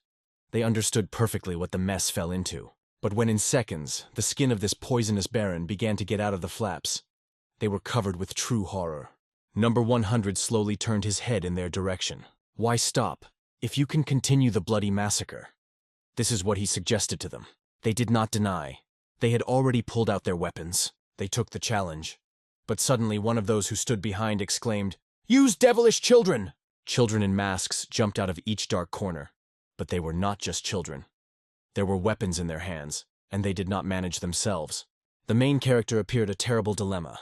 It seemed madness, it was not ill. What to choose, what to do with these children? He knew they were not guilty because they do not control their actions. But the next moment the chains flew in his direction. They clasped his hands, his feet, completely tied. They even used children. Then the scum that gave the orders shouted loudly, "Attach all together!" At the moment when the children were holding it, the rest of the murderers rushed forward, ready for a devastating blow. The stone began to crack. Deep cracks cracked. The loud roar filled the space. Pieces of stone flew in different directions. The air trembled, smelled by Gara. And then a powerful explosion came. The fragments flew, and from the thick club of smoke came out Number 100. Such hospitable acceptance was clearly not liked, but he had to lift his head, as he saw that for his sake, everyone who was in the arsenal had collected. The bastard in the mask looked at him, not believing his own eyes. It was something impossible. There were tens, hundreds of fighters, and they are all dead now. It was most difficult to realize that only one had destroyed them. And children, they just sleep. The number 100 could not allow them to happen. And then this scum spoke, addressing him. "Who are you, the hell?" But the number 100 was not going to explain for a long time.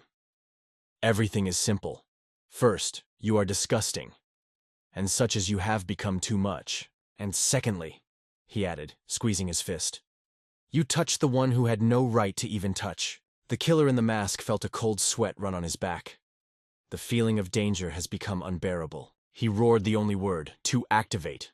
It was a signal, order to launch a mechanism. Their hands quickly introduced the team, and in the next moment the earth began to disappear from under their feet. Number 100 did not have time to navigate. The surface under it shuddered, as if alive. How he was wrong, thinking that this scum in the mask did not prepare anything. This place in itself was a trap, a training camp, imbued with hundreds of deadly mechanisms. From here he would not be able to get out even the head of the dark group. Number 100 was now standing at the edge of death. One wrong movement and it is doomed. But at the last moment he gathered all his power, pushed it, and jumped up. Even through the mask, a surprise on the face of his enemy was visible. The blades, spears, dozens of deadly traps flew into it, but none reached the hole.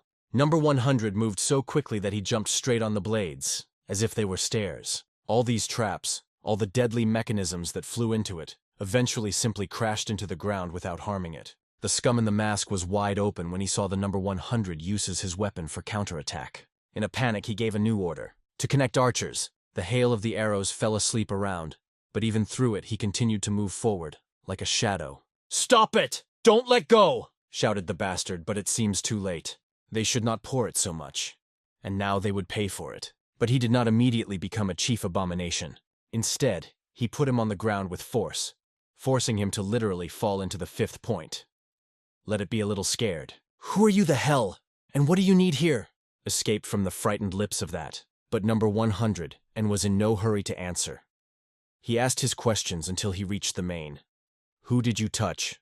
And then Musang came closer, looked straight into his eyes, and named the name. "I'm here for Chun," a voice came, and he did not even have to repeat this name again, loudly, clearly, so that he was remembered forever.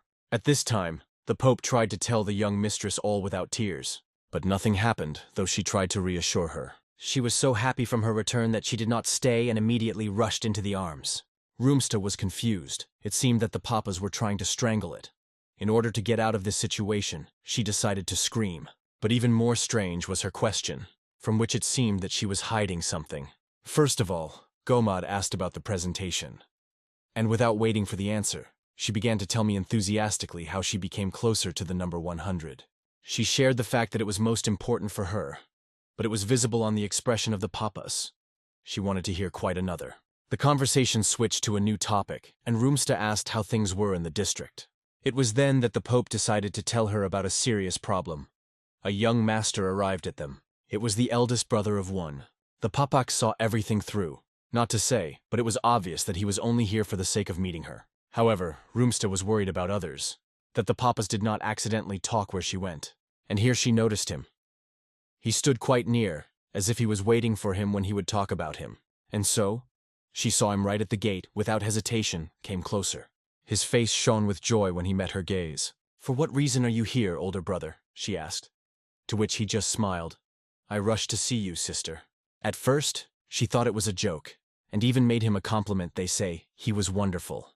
But he seriously answered, "This is not a joke at all." Meanwhile, the papas have understood something important. She did not even feel the presence of a young mistress. This meant only one thing. His skill increased. They used to be on the same level, but now, progress was obvious.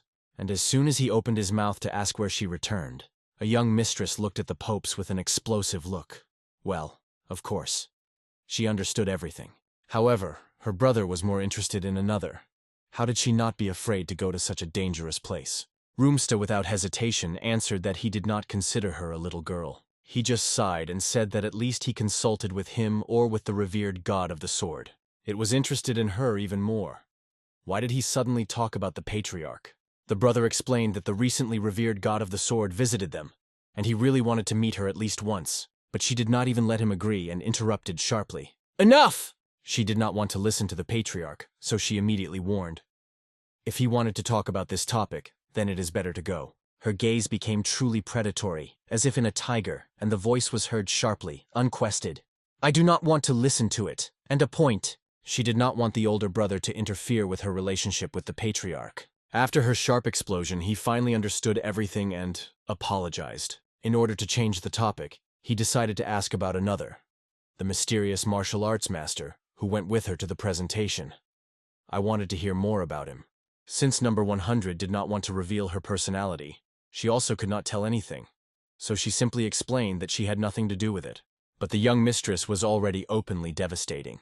He even suggested that she describes an extremely suspicious and cunning man, but apparently he said it at this point. Meanwhile, the number 100 continued its business. He was only interested in one thing. Where's the John now? The gum on his knees, stamped, barely issued this name. Is he really pretending that he does not know who it is? Also, in a trembling voice, he assures that he does not understand who he was talking about. But fear gave him to his head. He was even scared to imagine that all this slaughterhouse happened only after one person. However, it was even more frightening that the number 100 did not believe in his lie. And he always had one treatment for such cases. As soon as this scum saw as the number 100 began to knead his fingers, he changed his face instantly and exclaimed, I know who he is! But in the next second, the blow to the chest made him a pain, not deadly, but forced to feel every bone in the body. John. He is the 23rd student of the village academy. I know him perfectly. He broke into a cry. But now the number 100 looked at him with an unconcealed rage. So, you know, if you understood it before, he would not even touch him with his finger. And after these words, his fist with a terrible force crashed into the face of the abomination. The blow was so powerful that the mask flew to the side. The blood flew around, mingling with the one that has long flooded the earth. He lay on his back, moaning, still not understanding. Why is the John? Why through him, a simple student of a rural academy, an absolute master hits him? But it was never to think. Suddenly he felt a thin, cold needle approaching his neck. It was the next level of pain that number 100 prepared for him. He decided to explain everything right away. Answer all his questions, once and for all. It was a pain that went beyond the usual. And among this pain, the pain was explained. These freaks, took away students of rural academies because they did not have families, connections, support. They considered them consumables, which can be disposed of as you please. They believed that no one would look for them. And even if they find, they will not be able to do anything. But it was here that they made a fatal mistake, because the number 100 finally opened the truth. He was the same senior student of the same village academy, and at that moment the scum remembered the words of Chon. The older student will never get you together. Now, choking with blood and snot, he understood. They were not just words, but the number 100 didn't kill him. Instead, he returned to the main question. Where is the Chon now? The scum was ready not just to tell, he would even show. Everything you want to save your life. Already on the road, he began to talk about Chon, his extraordinary talent, which even impressed his executioners. He was an almost third Orthol warrior of some deaf tree, but had the perfect body for battles and unreal potential. For him, as if specifically, they prepared a separate room. Right here, said the scum and began to open the door. But the door was a huge stone that slowly began to rise. Everything around the trembling, the cave died, and in the air hangs a thick, raw smell. And when the stone was rising higher, a familiar body began to appear in the darkness. Musang opened his eyes wide. It was a John. His eyes remained closed. Number 100 did not hold back emotions. He rushed forward, almost running. He grabbed his hands with his hands, but he didn't even move. He stood still as a marble statue. Musang, looking directly in his face, took off his mask. His voice was firm. This is me. You hear me? But the answer did not sound. A single word, no traction. Musang felt something wrong here, but the scum just smiled. Don't worry, he just sleeps. Only here. Even if he wakes up, you are sure that it will be the same John you knew? He added with a treacherous laughter. The air in the cave has suddenly changed. There was a strange, unclear energy that was not here before. And the worst part? This energy began to wake up, right in the body of Chon. Musang immediately grabbed his neck. What the hell is you taking it with it? He scolded, but he just smiled even wider. I woke up your student to make your reunion touching. But now everything has become clear. There will be no touching moment, because at the same moment, the John, who stood still, suddenly attacked, and Musang hit his back. It is difficult to understand how to act in this situation. But the number 100 did not hesitate for a second. He immediately grabbed his throat. But instead of words, John suddenly got his teeth in his hand. Meanwhile, Hamid could not believe in what he said and asked the young mistress.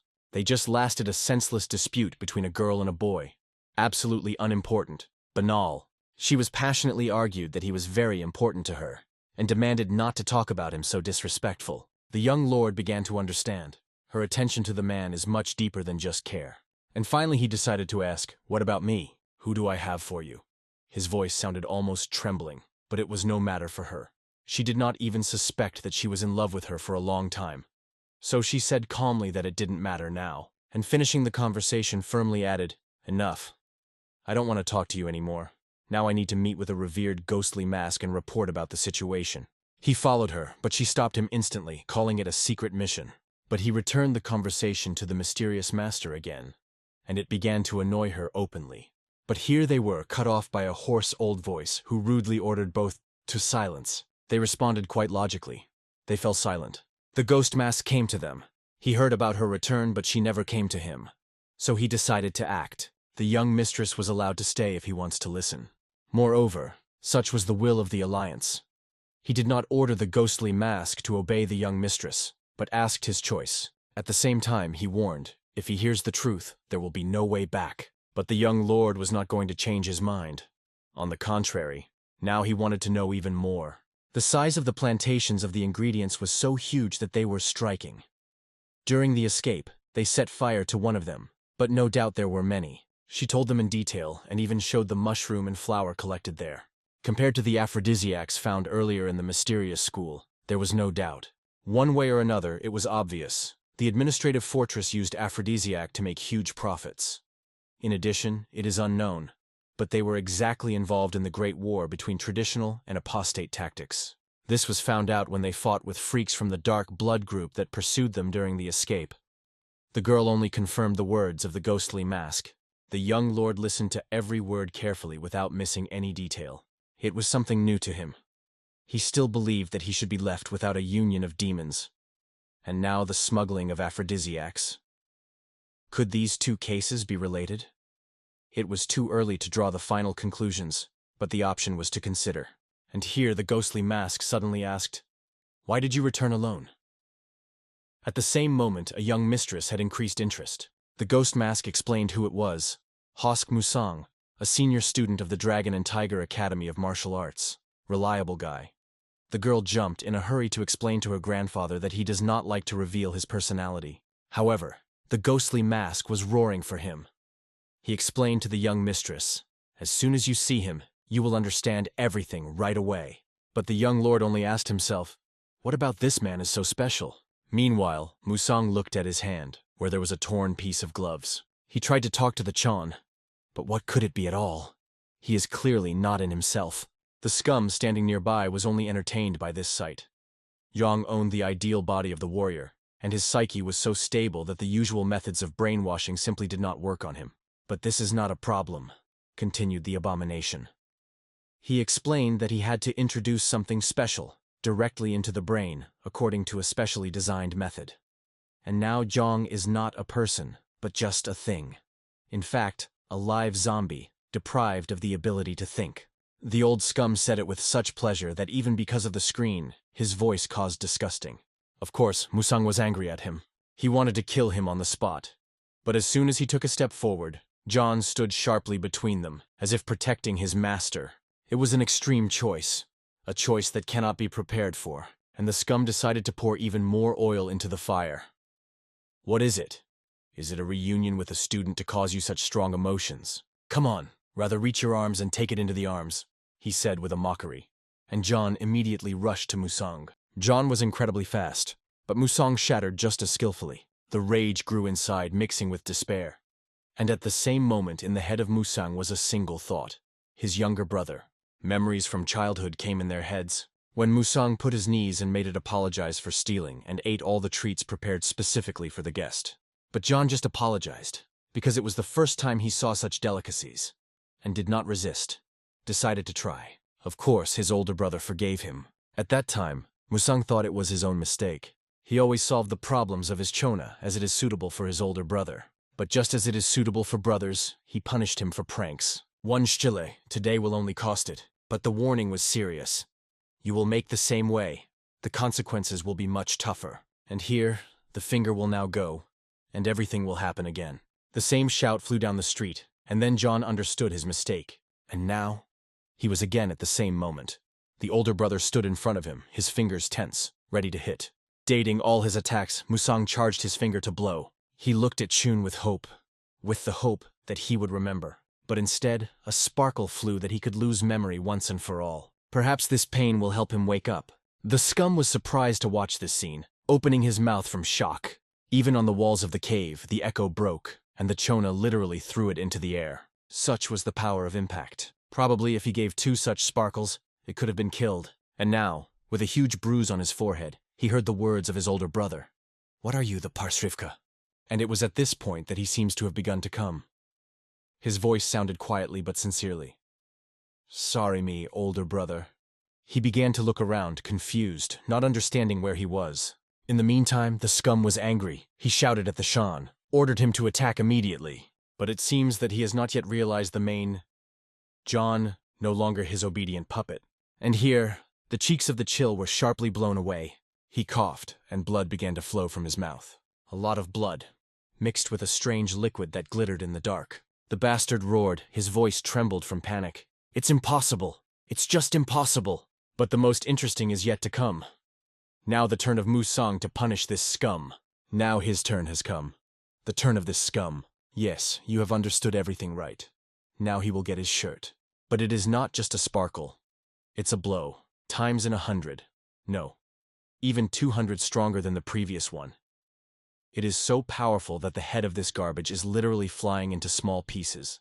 Yang even instinctively raised his hand so that he would not see this sight. But he could not but be amazed. One blow, and his older brother destroyed the main in the whole training camp. Musang finally turned to Chon. He instantly got into the rack and clearly replied, But to his surprise, the older brother just smiled and offered him to go home. John waited for him to call him again, that there would be a punishment again. He stood with a bruise on his forehead, listening carefully, but then he couldn't stand. The tears themselves flowed on his face. And, without hiding them, he just hugged his older brother. Yanshso, local hotel. It was there that he went with Chan. He put his hand to his back, began to help and asked to endure, because even if it hurts, damaged organs and bones should be restored. I had to endure. There was no other choice. At first glance, it seemed that Chan grew significantly, but in fact, after horrific training on his body, there is no living space. In this state, he would have exhausted all his forces and died in a few years. A group of dark blood from the Advi fortress.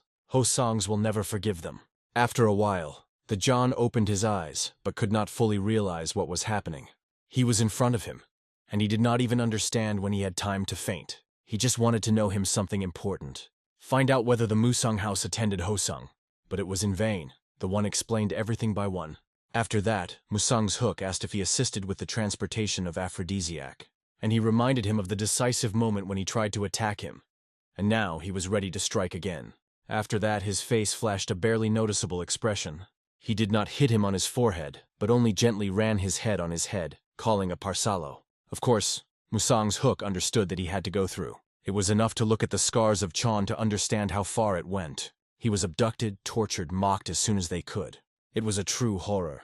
Even remembering it, he could not contain his tears. It was only necessary to dive into memories. Seeing the tears of Chan, Musang hugged him and asked for forgiveness. Forgiveness for what was late, because he considered his duty to protect younger students.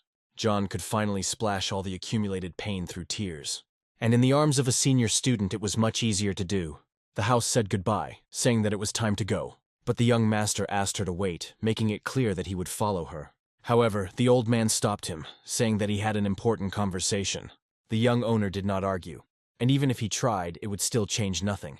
The answer would be unchanged. Paps stand with a staff in his hand, as if waiting for someone. But as soon as the room opens the door, a loud cry is heard. This crazy girl just explodes from anger. The papas only asked her not to scare her. She wanted to understand what had happened. But how else to respond when the older brother is constantly responding to the number 100, although he does not even know him? Now it became clear why this rebel was so angry. But that's not all. The homoad suddenly states that she had a problem. Her grand problem was that she did not congratulate the master teacher, and when she realized how much time she did not attend, turned sharply and gave the draft in his direction. The Pope only sighed, keeping the impression that she is, well, a very favorable girl. What a charity. Meanwhile, the young owner stayed with the old man. He wanted to ask why the guy's thoughts are going far away, and he did not notice the feelings of others. It seemed that the young master did not even understand what the old man was saying.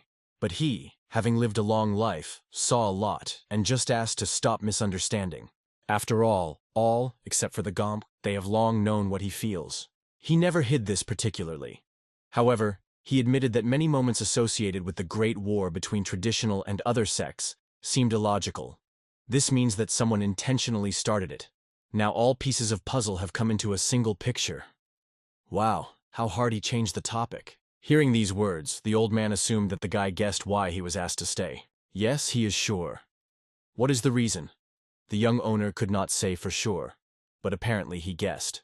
The fact is that the alliance leader, the old master, believes that the war has not yet ended. Hearing this assumption, the old man just smiled mysteriously. He acknowledged that not for nothing a young master was called the first genius under heaven. After all, he immediately understood everything. Moreover, the old man stated that the scum did not stop their actions for a minute, and very soon the truth would open around the world. He had no doubt in this, but he was not talking about the fortress. Not everything is clear with them. They are either just on foot in someone else's game or real accomplices. However, he was convinced of one thing. On the scum from the Adavi fortress, everything does not end.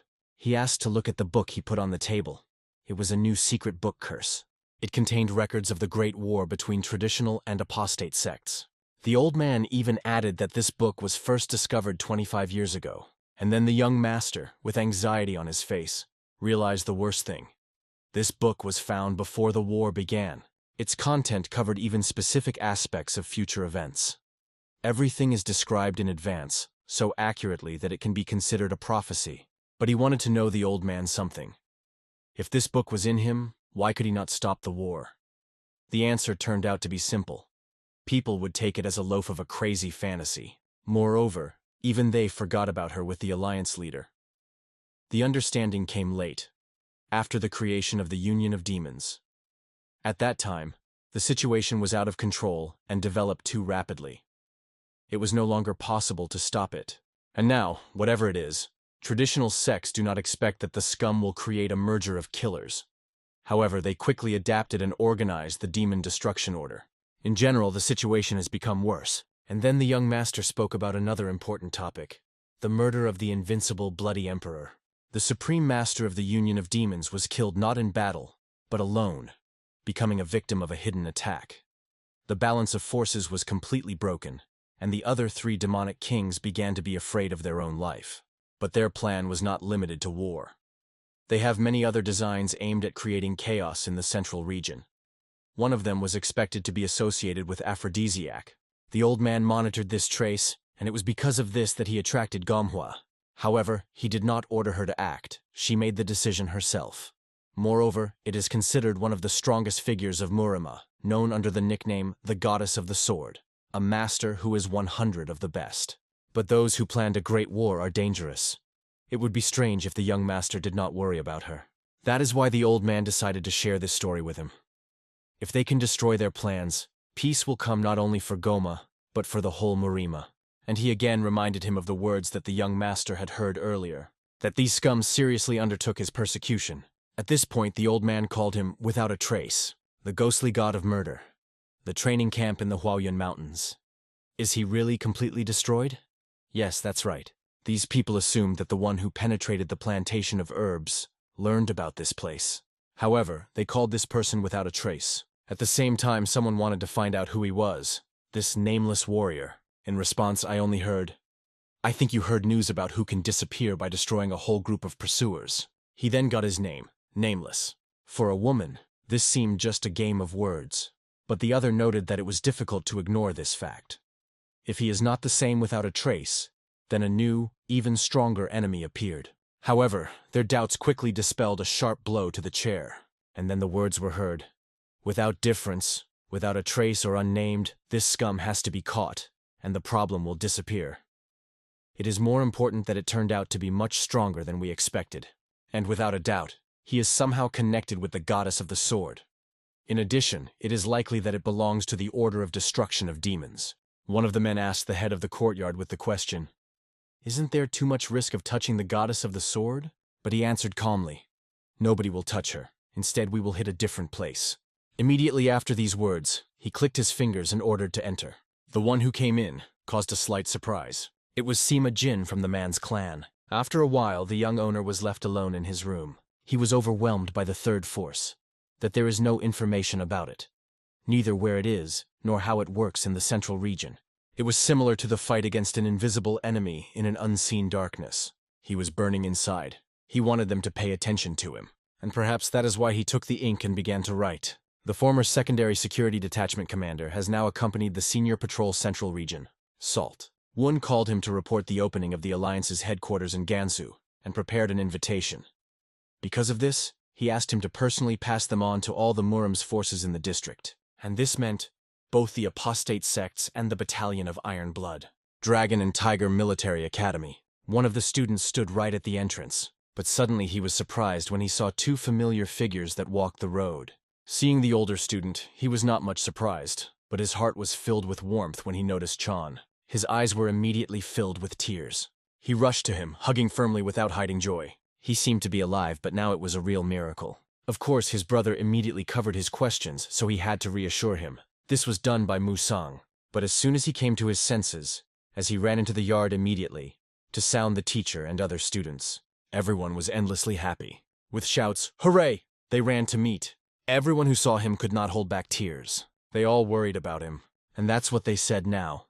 How much they worried, as they were waiting for his return. But suddenly a cough came in the crowd. He belonged not to a young man, it was his father. Raising his head, he saw Chan. He leaned in front of him in a bow and finally said, "I'm home."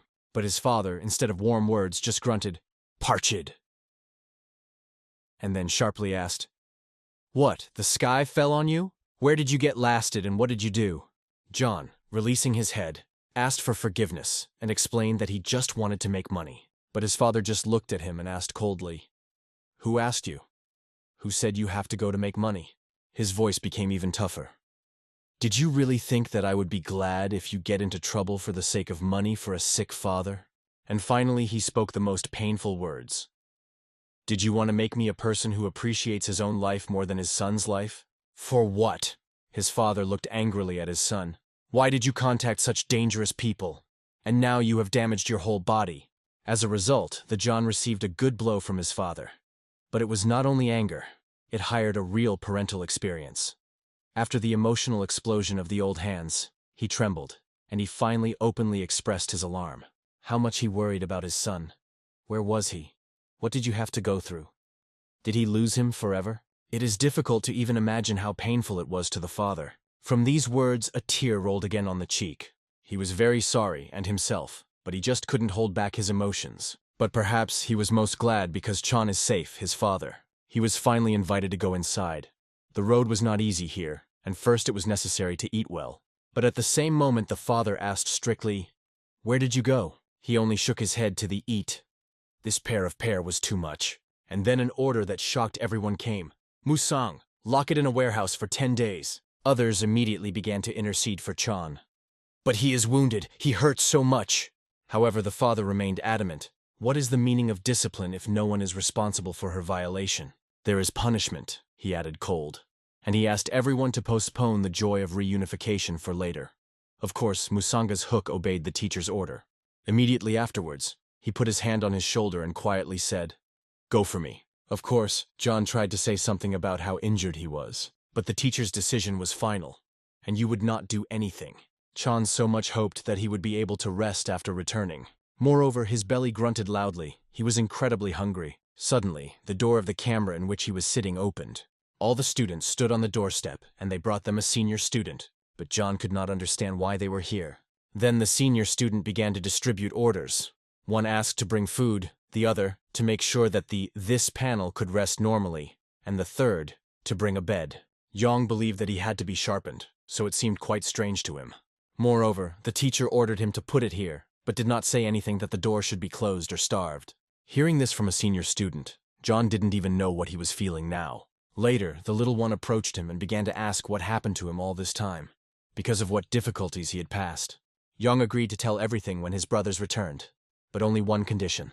"Prepare a spare pair of underwear," he said with a mysterious smile. At this point, the Hook Musang said that it would leave for a short time. For the little one, it sounded strange. John began to guess that Musang's Hook wanted to meet a senior patrolman, but he immediately began to get confused in the words, "What kind of nonsense? I don't want to see her." John did not even know who this senior patrolman was. Musang Honors denied everything. "No, what are you about at all?" But even John already guessed that the senior student and the sword goddess were clearly connected. He came closer and began to ask, "Are you meeting? Or maybe already kissed?" The way to reassure two rabbits by John knew. Just gave both on his head. When the other students returned, they saw two bodies that were lying on the ground. "I wonder what happened to them." Meanwhile, Musang's Hook began to justify himself even before himself. "I just go to see the older patrol. Just talk." But he said it at the moment when his heart was burning. He may even deceive himself. And as he tried to reassure himself, all the moments he experienced with Gomva appeared before his eyes, even the one when he gently hugged her for his waist. And of course, this thought made him smile. However, his smile quickly disappeared when an unpleasant picture appeared in front of him. He saw the goddess of the sword around the corner talking to some man. And then he began to look, justifying it by the fact that he is a senior student of the academy, which subordinates the Alliance Murima, and therefore his behavior is quite justified. He simply cares about the safety of the older patrolman. The young mistress talked to a young master of Vuna, who insisted that she had an important conversation with her. In the dialogue, she called him his older brother. Hearing these words, Musang's Hook, who heard around the corner, began to guess who it was. At the same moment, Wun turned to his sister, and suddenly with red cheeks, he confessed to her, "You really like, and very much." Musang heard everything to the last word, even when Wun said, "I want to be with you for the rest of my life." Rumsta was confused. She began to deny, wave her hands, and say that it was too unexpected. Although apparently it was only a surprise for her. When Yuan asked, "Do you like it?" "Zrenya," she replied uncertainly, "you probably like." But her voice sounded as if she was not sure of her herself. But the point was that Musang heard every word. Half an hour ago, the senior patrol of the western region was at the headquarters of the province of Gansu. He remembered the words of the old man in front of the door, that he lacks feelings. He used to take everything for granted, forgetting about really important things. Realizing this, he decided to change, and the first thing he had to do was to declare his feelings. That is why he called her for a conversation. But I didn't even know where to start, so he just said it was an important conversation. As a real fan, he brought her a lollipop. Rumsta was immediately confused, not understanding what was happening and why. "Let me first apologize. Last time I bent with questions about the honorary god of the sword and the master who accompanies you. I used my concern as an excuse." That's how he explained his behavior and apologized. The older brother did not change, and honestly, she even liked it. What other adult would you bring a lollipop as a gift? She thought he was still seeing a little girl in her. But she heard a familiar phrase, "You will not do anything if you do not take, you will throw it again." And in the end, she took a lollipop. She began to suck him with pleasure. She reminded her of her childhood. The house noticed that he was looking at her carefully. Deciding not to torment herself with guesses, she asked directly, "Do you want?" But he did not answer as she expected. "No, nothing like that. I just remembered the past too." He began to recall the case when she secretly got into the room of the elder, arranged a real mess because she wanted to snap food in Agus. Hearing this story, Homanda could not stay. She laughed so much that she even grabbed her stomach. It was really funny, but after a short laughter, she remembered an important conversation. "What did you want to say?" As soon as the conversation approached this topic, Wun instantly read and began to calm himself into thoughts. He had already reached the moment when he said to himself, "Now I will tell her about it," looking at her sweet face. If he wants her to see him as he really is, he can no longer hide in words. Waiting will not change anything. And at that moment he confessed to her, "I like, truly, very hard." Hearing this, the Toothnia became lost. Vun, not giving her time for long reflections, he immediately asked, "Maybe I don't like you at all?" But she could not pick up the words, and after the pause she replied uncertainly, "Probably, you like..." Then he decided to move to the next, but he just wanted to speak as he felt something. He felt the presence of someone around the corner and without hesitation threw Kunova. However, when he walked over the horn, there was no one there.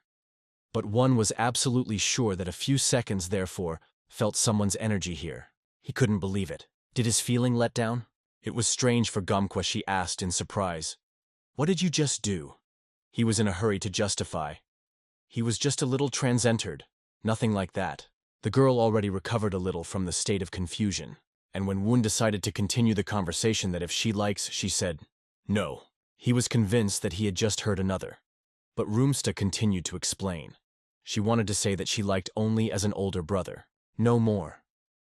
You are for me as a family member, but not as a man.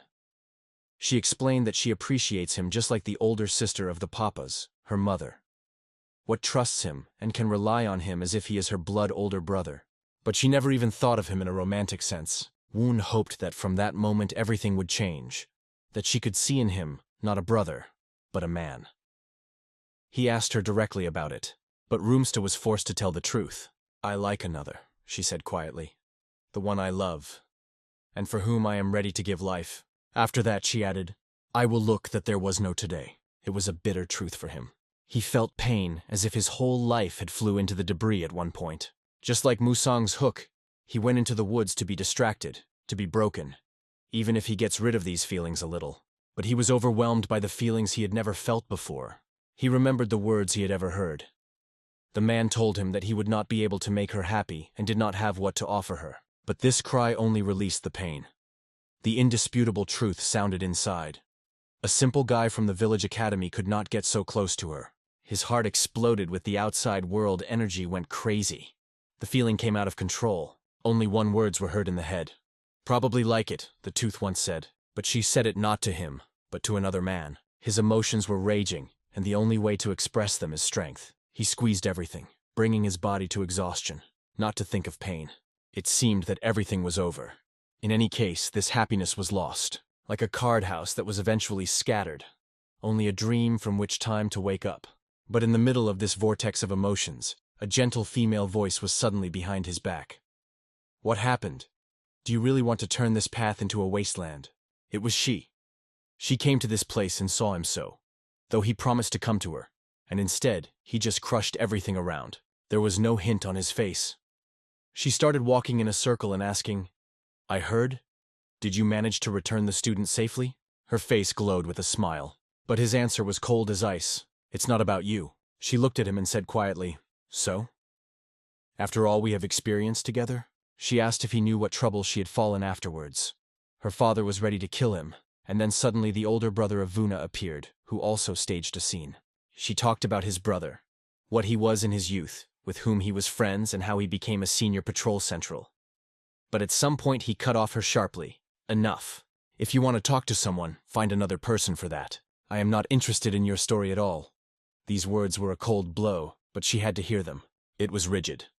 Not to mention a word more, he broke out sharply, jumped up and disappeared into the air.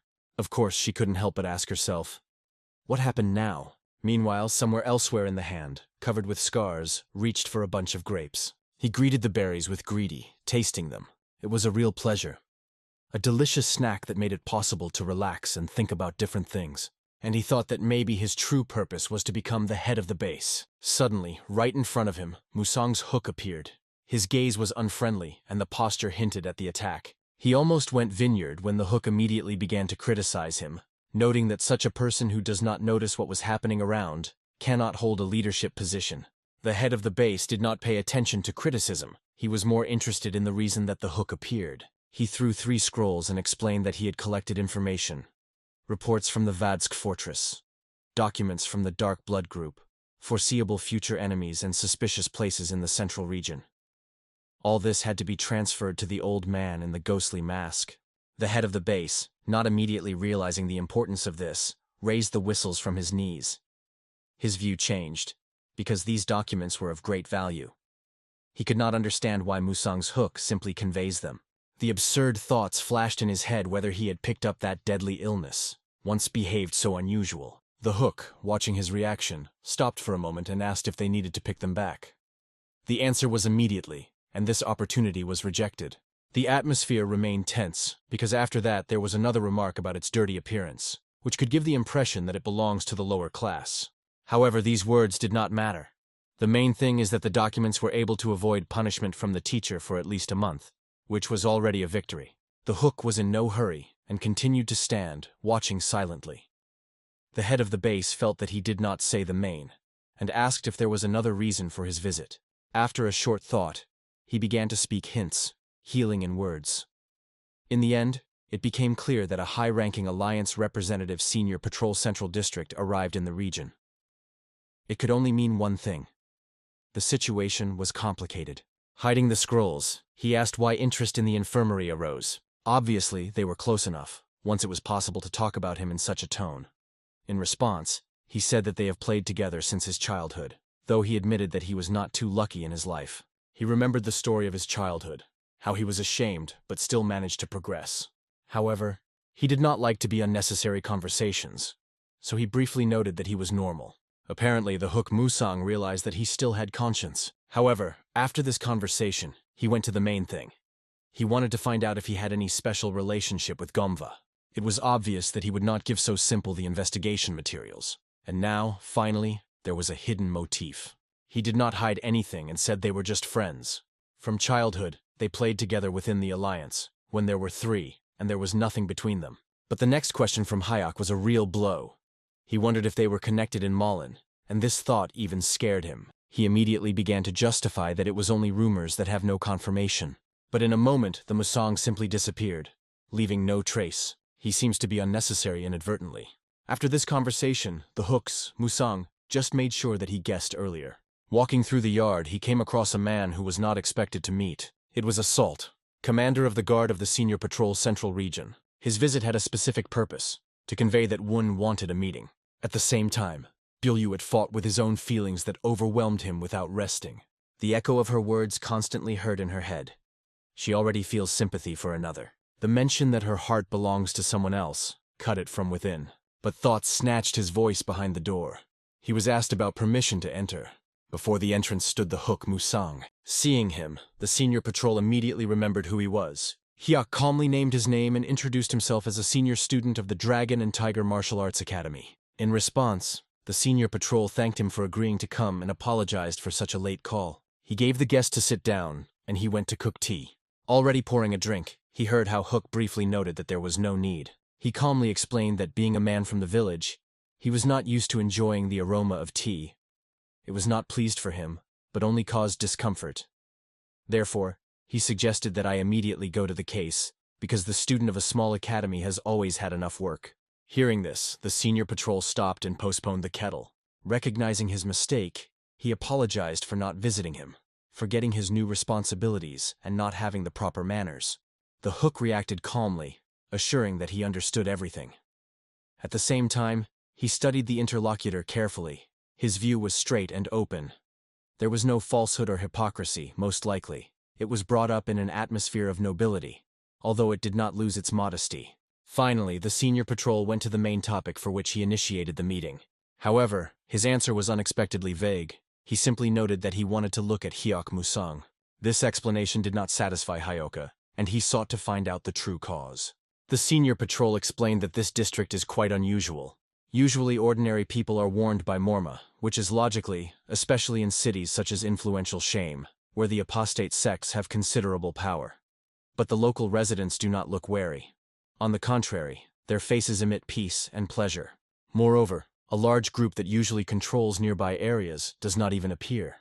Even the Iron Blood Battalion does not create any serious problems. Musang's Hook only suggested that a new base of beggars could be the reason for this. The senior patrol had something to say about it. The base appeared suddenly, although nothing like this happened before. And there was a strange event. A patrolman, which was previously responsible for the northern region, suddenly translated west. The whole situation looked too unusual, and the most interesting thing, all these changes began precisely from the moment when Musang returned to the Academy of Martial Arts, Dragon and Tiger. After all of the said, the senior patrol asked if this is enough to explain his desire to meet. Musang in turn asked for permission to speak. He stated that he is only an ordinary student of the Academy, and all these events, nothing more than coincidence. From the moment of his appearance in the room, the look of the older patrol did not break away from him. However, Hayek doubted that he would be able to expose him at least. After the words of the senior patrol hook, Musang looked into his eyes carefully, analyzing every detail of his behavior. However, his interlocutor looked at him with the same unwavering look, waiting for answers. Hyuk slowly stood up, noting that everyone has the right to draw their own conclusions. Regardless of all, the meeting took place, and now his curiosity should be fully satisfied. Having declared employment, he decided to leave the premises, but he only had to rise as the patrol voice came. He uttered one name, Homanda, and asked directly, in what relationship?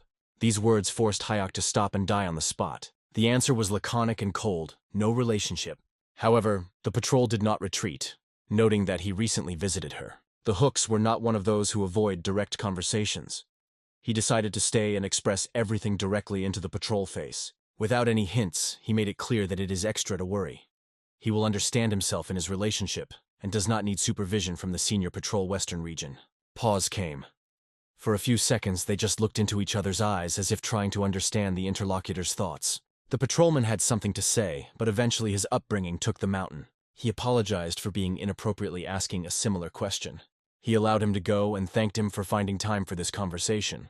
After the meeting, he had a clear impression of this guy. The ghostly mask was right. Before him was an ordinary person, but with a steadfast. Even faced with those who have power and high status, he did not lose his confidence. The senior patrol thought once again the words of Hak Musang, who assured that he would understand his relationship. It was clear that this is not a situation where you could somehow influence the decision of another. At this point, Salt came into the room, asking if the conversation was successful. In response, the senior patrol only noted that Musang's hook is a truly worthy man. Meanwhile, Hyuk himself also plunged into reflections. He thought of rumors about the legendary dragon with a wise mentality that spread in Murima. However, they had a completely different meaning. This person has reached incredible. At a young age, he entered the 10 strongest. His appearance fascinated all, and the character resembled a model sage. On the other hand, he himself had nothing but his first rank of skill. As an orphan who did not get any chances, he just learned to live, relying on his own strength and heart full of care. All this forced him to feel a slight sand in the vast world. After all the reflection, he decided to no longer stop and move forward. But suddenly he heard someone saying, "Number 100, and stopped. Right in front of him stood a tomb, which was persistently asked to talk. He clenched his fist for a moment, feeling how difficult it is to control his emotions. Not wanting to continue this conversation, he only quit the phrase that if she needed to talk to someone, then let him find another person for that, and moved on. But she immediately grabbed him for her wrist without letting go. In her voice, there was an unwaveringness. This conversation concerned only two of them, and she would no longer allow him to avoid answers. She tried to understand what was happening to him. If there was some problem or something upset, it was necessary to say. How many more can others get lost in guesses? She at least has to know what is the matter. Her words made him stop. He asked if she did not think that the problem arose at the time they first met. She was afraid to suggest what he was going to. His voice sounded calm, but firmly. They are from different worlds. She was born in an influential central region, grew in a house where everything was, and could choose any position in the alliance at their own request. And he, only a simple master of the village academy of martial arts, who grew up without parents. She realized that he was still holding this opinion in his mind, and asked if the whole thing was. But for him it was far from a trifle. For her the world seemed simpler. But for him this difference was a painful reality that did not escape. It was this thought that made him remove her hand from her wrist. He directly called it a problem, then turned and went forward. The next day the place was full of a calm atmosphere, but the crowd suddenly paid attention to something unusual. The street moved a couple of horses, and on the goats sitting Kucher, a gloomy and spooky man. Inside the crew there were one of the most important women in the Iron Blood Battalion. She was heading for the Alliance opening ceremony for an official invitation. The protagonist this time continued to treat the guy and kisses the boy. To do this, he used his energy. Finally, the guy finished it. The patient thanked the senior student for the help. Although the treatment has come to an end, the master is still weak because of the poison. So he needs peace. At least 3 more days he will have to spend here. But the guy was not going to be upset because of this, because the older brothers and Taiko came to him every day. But his father has never come. This news is greatly upsetting him. Musang's hook tells how every night after returning the guy, when the night comes, the teacher goes for a walk. The teacher's path lies right here. He bypasses the building several times, periodically looks at it. Sometimes it can do so within 2 hours. Hearing this news, the guy gets a little easier because he realizes that his father does not care for it. Our hero gets up, and before he says that as soon as the guy is released he will be punished. He does not understand why so, because he is already punished. Musang's hook looks at him with a piercing look and says it was a punishment from the teacher, but from him. Considering all that the boy has done, the usual prison in the cell will not be enough to pay for it. Most of all, the guy was afraid that the punishment from our hero would be a shick. From that, he began to tremble. But it was not. The guy was just waiting for very harsh workouts. Initially, the young man did not understand what training was discussed and only raised his look. But after a second, he exhaled with relief because he was not afraid of workouts. He does not yet know that his older brother has prepared for him. After that, the main character goes away. But as soon as the hook, Musang, came out, he saw the man standing on the pillar. She recalled that the Alliance Moor has been opened from today. There will be even a battalion of iron blood and a lot of force in the group. But our hero has no desire to listen to it. He says that if he needs it, he will deal with it. Such brazen behavior is very annoying the girl, and it seems she wants to say something. Suddenly, they hear someone's cry. Someone calls a senior student. After a second, a frightened young man appears on the horizon, which quickly runs to them and says they have a serious problem. The guy tries to stabilize his breath in order to say what happened, because now no one can figure out a word. A few seconds, a frightened guy was able to remove himself that the Iron Blood Battalion arrived on a visit. Ginva's forehead comes out of the carriage and steps on their land. The master asks what reason the young lady visited here. The girl meanwhile rejoices, or thinks that our hero came out to meet her personally. The guy says that the Alliance Murim holds a opening ceremony elsewhere. The girl tells that she came specifically earlier to see our hero personally, but she was a little upset when she saw that he was not alone. The young lady appeals to him and asks that this girl stands next to him. The man said that if this stranger I want to know who she is, then he should first reveal his personality. Now Lady Chal recognized the girl. There is only one young martial artsman with such a large level of cultivation. She did not expect to see all the peacefully known goddess of the heavenly sword here. A second, the girl introduced herself and said she had arrived at the opening ceremony on behalf of her grandfather. Her grandparents are none other than the leader of the battalion with iron blood. The man has a question. What is the matter for such an important person to be a master of hawk? Lady goes closer, grabbed the guy by the hand and says she wanted to see him too much. Hearing this, the goddess of the heavenly sword was almost boiling with anger. Lady Chal continued to say that she couldn't sleep normally from his last meeting with our hero. She, like a puppy, looked at him and asked how he would be responsible for what he did. The man could no longer stand it and separated them. If someone saw the reaction of a man, she would definitely think that she is a mother of Musang's hook, not just a girlfriend. The man does not know how to answer it. She only remembers Master Hayok. The protagonist sharply denies that there is no relationship with a senior patrolman. Since our hero said it, Lady Chal stuck to him again. She hopes that they will now be able to build a closer relationship. But the Master Hook quickly removed from her and said that he was not needed in a closer relationship. The guy said he had no plans to contact any of these girls. The main character simply had no time for girls, because he had a lot of things. Suddenly, a bearded man with a harsh, wicked look stands in front of our hero. The Master Hook did not expect to see him here again. Is a man really sure that he is able to keep him? Soon, the older brother of Wun came to them. Earlier, he was attached to the entry of the Iron Blood Battalion in the outskirts of Yanchzhou, but it was very difficult to find them. This guy was named that Hyunvun. He is a patrol of the central region. It is very unexpected for him to see the young lady Chol Jin in person. Lady Chal could not think that one knew her.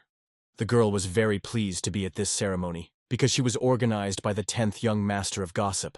In addition, it has a strong and deep interest in the outskirts of Yanchzhou. The one master proposes to go and discuss everything in the details. Then, Lady Chal goes with Master Vuna. They say goodbye to each other. The man escorted them with a harsh and suspicious look. After a second, Brother Wun went away. Soon they came to the headquarters of the Alliance Murima in Gansu, a meeting room. Lady Chal was the first guest here. The guy asked what the girl wanted to talk about before the ceremony. She began with the fact that for her own pleasure, she needs to get the desired despite anything. But the master thinks that if someone wants to get something, it will be more logical to try for it. One only person can't get everything he wants. The young master tells that he was given a desire to preserve peace in the Central Plains. In fact, the girl expected to hear a little more simple. For example, the story of conquering a woman's heart, or something like that. The young master already could understand that her eyes see more than others. Then, she says everything straight. The girl wants Musanga's hook from the Dragon and Tiger Academy of Martial Arts, But it turned out that this man lies the heart of the goddess of the sword. This situation is not good for her, and even for a young master. They both can get what they want, but they need to quarrel with our hero and goddess. It seems that the master appealed to this idea. The guy could not realize that a man like a young lady has a feeling for a guy such as a master of hooks. Hearing such frankness from the boy, the girl fell into a stupor. The one master does not even advise her to try to do it, because the hook is not the person who can only be taken because she wants. He assumes responsibility for decisions with the Senior Patrol Western Region. Not sincere feelings do not bear any meaning to him. One is already the second person who has so easily denied her in a proposal. The girl gets up to the exit. So far, it will only be satisfied with the opportunity to look at the competence of the traditional alliance sects. Although the guy denied her very decisively and abruptly, but inside he compresses when he remembers his sister. Meanwhile, the girl was very angry. She was swore by Georgian for saying something to Musang's hook. At this time, many people gathered on the square, but no one understood what was happening here. Suddenly, the former head of a translucent gang Bonnie gang appeared in front of them and told people a little departing with a beast because it is dangerous here. After a second, our hero gives him a strong slap on his head for scaring people. The guy does not understand what he was hit because he believes that he turned to them politely. The senior student is still angry with him and says that he had to make his eyes better. Another guy begins to worry that it is too much, but our hero says not to worry. Hayek says that even if you allow the greatest development, will it be something more serious? Soon, the head of great power arrived, the Devil's Lord Iron Leg, Kwak Juna. The man could not even think that there would be so many people in the West. The grandfather could not believe that even peasants and gaps from the battle academy nearby came here. Suddenly his gaze clings to our hero. The grandfather does not understand why, but he sharply grabs his heart. The head simply cannot understand where he had such a sharp pain, even in a flat place. He shakes our hero with a trembling hand and asks who he is. Meanwhile, one of the students noticed that the head shows directly in their direction. Then the lake master is all to see what is happening. At this time, the grandfather seems to be beating in convulsions and asks to do nothing. The protagonist is turned and says not to pay attention to them, but it is better to pay attention to the protection of people. Meanwhile, the head of the Boundless Estate greeted the boy on the fact that he held the position of Senior Patrol Central. The boy thanked him in response. They were very kind with each other and were happy to see each other. They start talking about something every day, but a mustachioed man thinks that the guy did not even listen to him. After a while, the head of the Predatory Heart Gang and the head of the Gang of Bloody Awareness also arrived here. And after a while, a battalion of Iron Blood arrived here. When the young lady passed by people, everyone bowed and welcomed her. Soon, she sat down at the table and noted that there are many people from the traditional sect. The advisor noticed that one of these people stand out on a special one. My grandfather could not think that the 10th in the world a young master would appear here in person. But the question of why the physique did not participate in the Great War of Traditional Sects remains open. Soon the meeting begins. Before the man who congratulate everyone. His name is Chinfao. He was appointed by the head of this alliance headquarters. Before you start, he thank everyone for your presence. And after that, they can start the opening ceremony of the alliance headquarters. On this, the man finishes his speech. After that, he invites the Senior Patrol Central Region, which very much helped them in the basis of this headquarters. But for some reason, the senior patrolman cannot leave the place. He looks at a young lady who seems to tell him something with his look. After a second, the senior patrol is raised and kindly congratulated all present. It is a great honor for him to be here next to the heroes like them. Suddenly someone breaks his speech, from which all present shocked open their mouths. It was Yanja. Before the guy continues his speech, the man would very much like to voice his request. The man insists on treating his senior patrol sports because he has gone a great way to them. Therefore, the man asks him to drink at least one bowl and hopes he will not mind.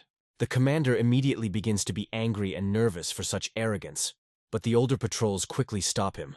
The guy tries to be kind to the very end and accept the request. The man does not delay, and after a second pours him alcohol into a glass. They are still a little shocked by such a turn of events. They are shocked by the fact that Yanji poured alcohol with telekinesis and did not shed a single drop.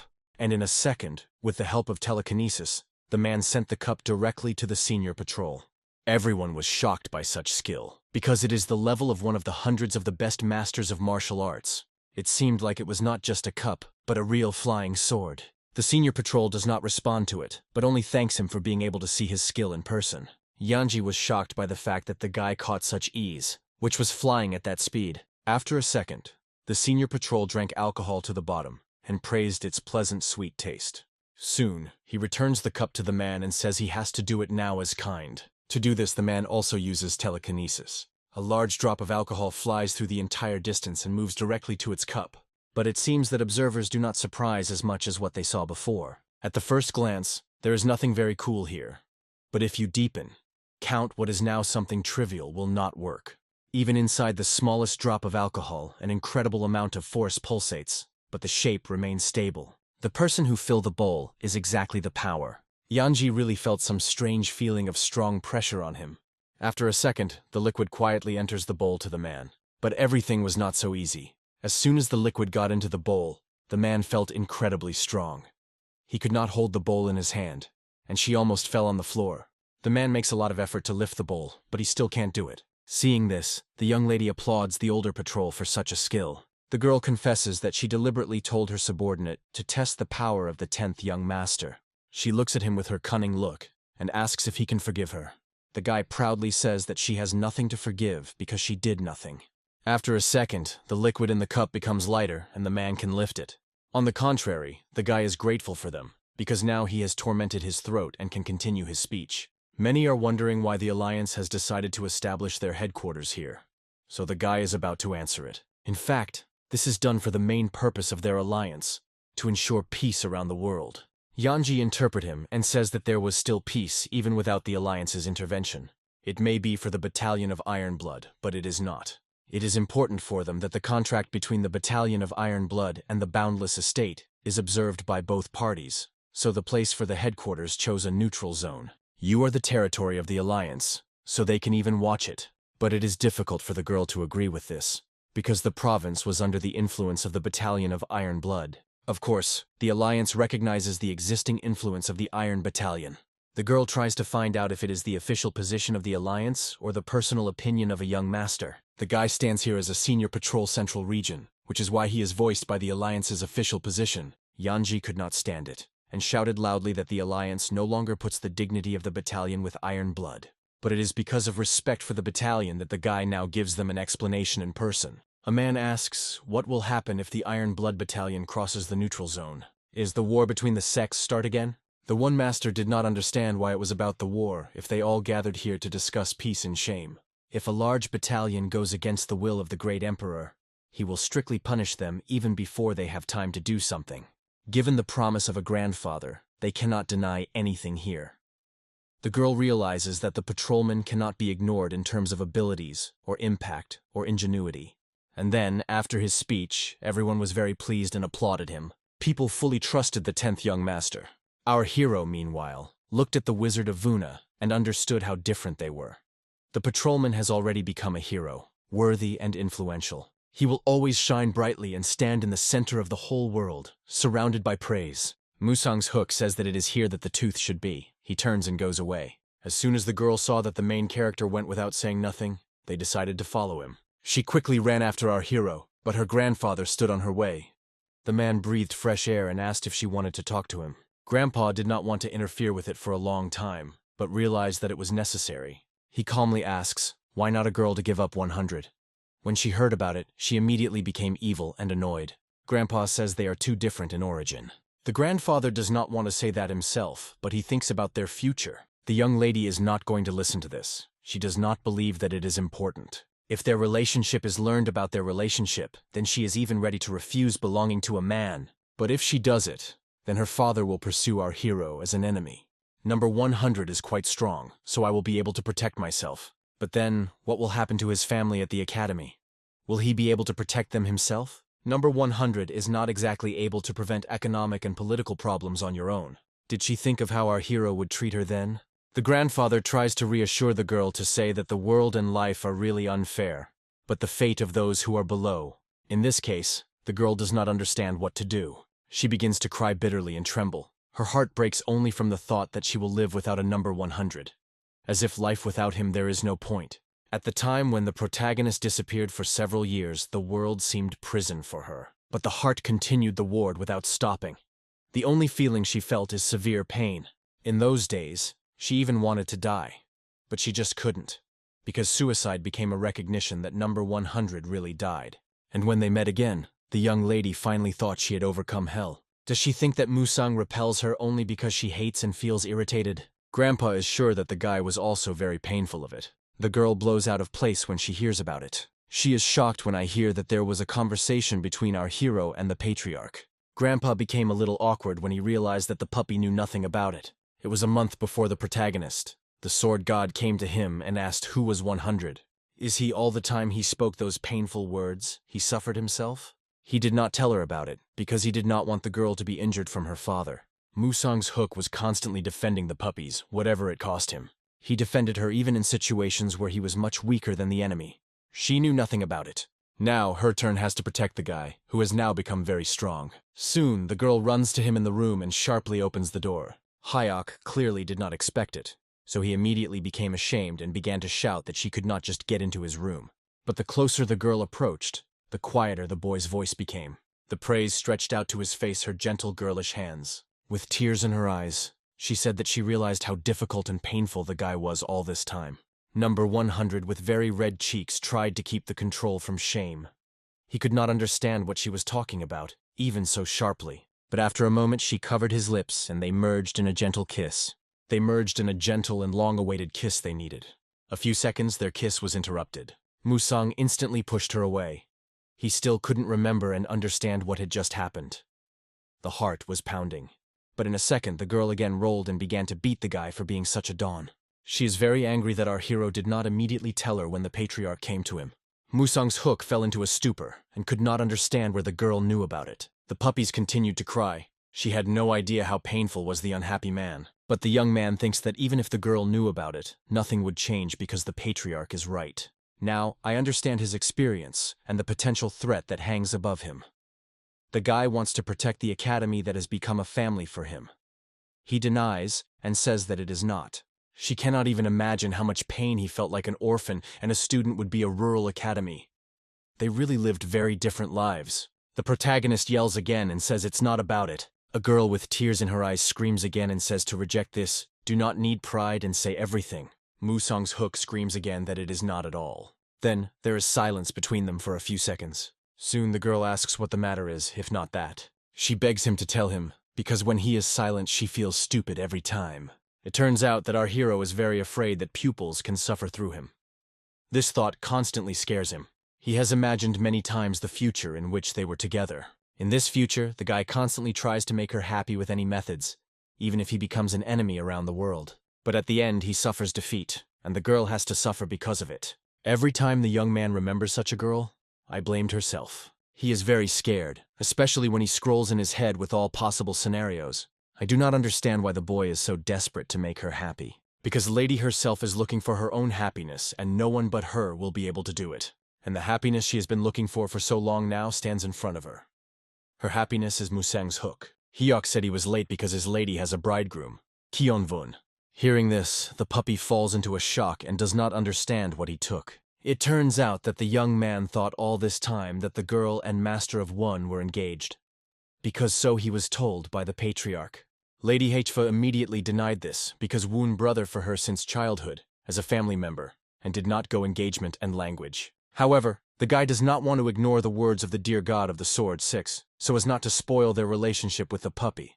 This should not be worried, because the girl has long escaped from the family, and has joined the Order of Destruction of Demons for the same reason. Lady Hiva has not spent all her life in luxury like a princess. When her mother died after her birth, the patriarch voluntarily went to the battlefield and rarely appeared at home. She was so much awaited by those short visits with her father, who was training as a scraggy. The puppy considered it the manifestation of parental love. But other members of the genus, at fear of the patriarch, did not even approach the girl. Later, a conflict occurred, and the patriarch shed whole rivers of blood. It turned out that it was all for the sake of strengthening the position of the heir. The protagonist could not think about such a difficult story. That is why envy was born in the girl when she saw other students and a teacher care about Hyokok. Musang apologized because he didn't know anything about it. The girl seems to be merged. She gently took him by her hand. Lady appreciates anxiety about her fate, but the hook must respect her choice. They can come up with a solution to a problem together. Moreover, the girl raised much money and occupies a good position in the alliance. Thanks to this, the guy can expand the battle academy or even establish a new faction. The girl will believe in him. The protagonist still did not understand why the lady chooses such a difficult way, if she can easily become an empress and live a good life. Obviously, the girl did it only because she loved our hero most in the world. Leave him one. From these words, a blush appeared on your cheeks. Before that, the girl flew at him very quickly, but now she is about to do it gradually.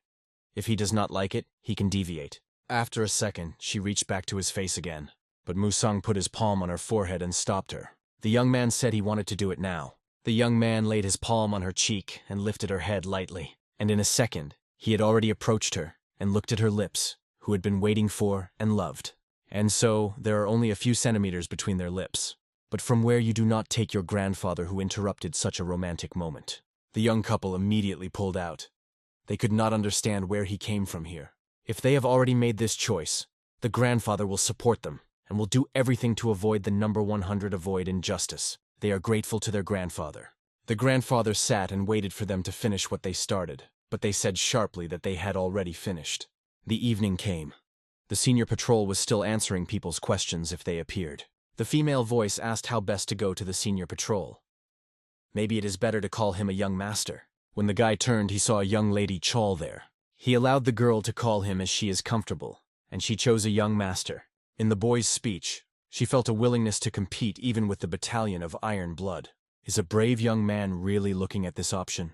The guy is not going to answer this question but says he will be responsible for his words. It hints to the older patrol that even very solid wood once breaks. But the young man assures that this will not happen. After a second, she makes him a compliment and says that the guy has very good words. Soon, the head says that the holiday has come to an end, and thank everyone again for your presence. This meant that it was time to return to homes.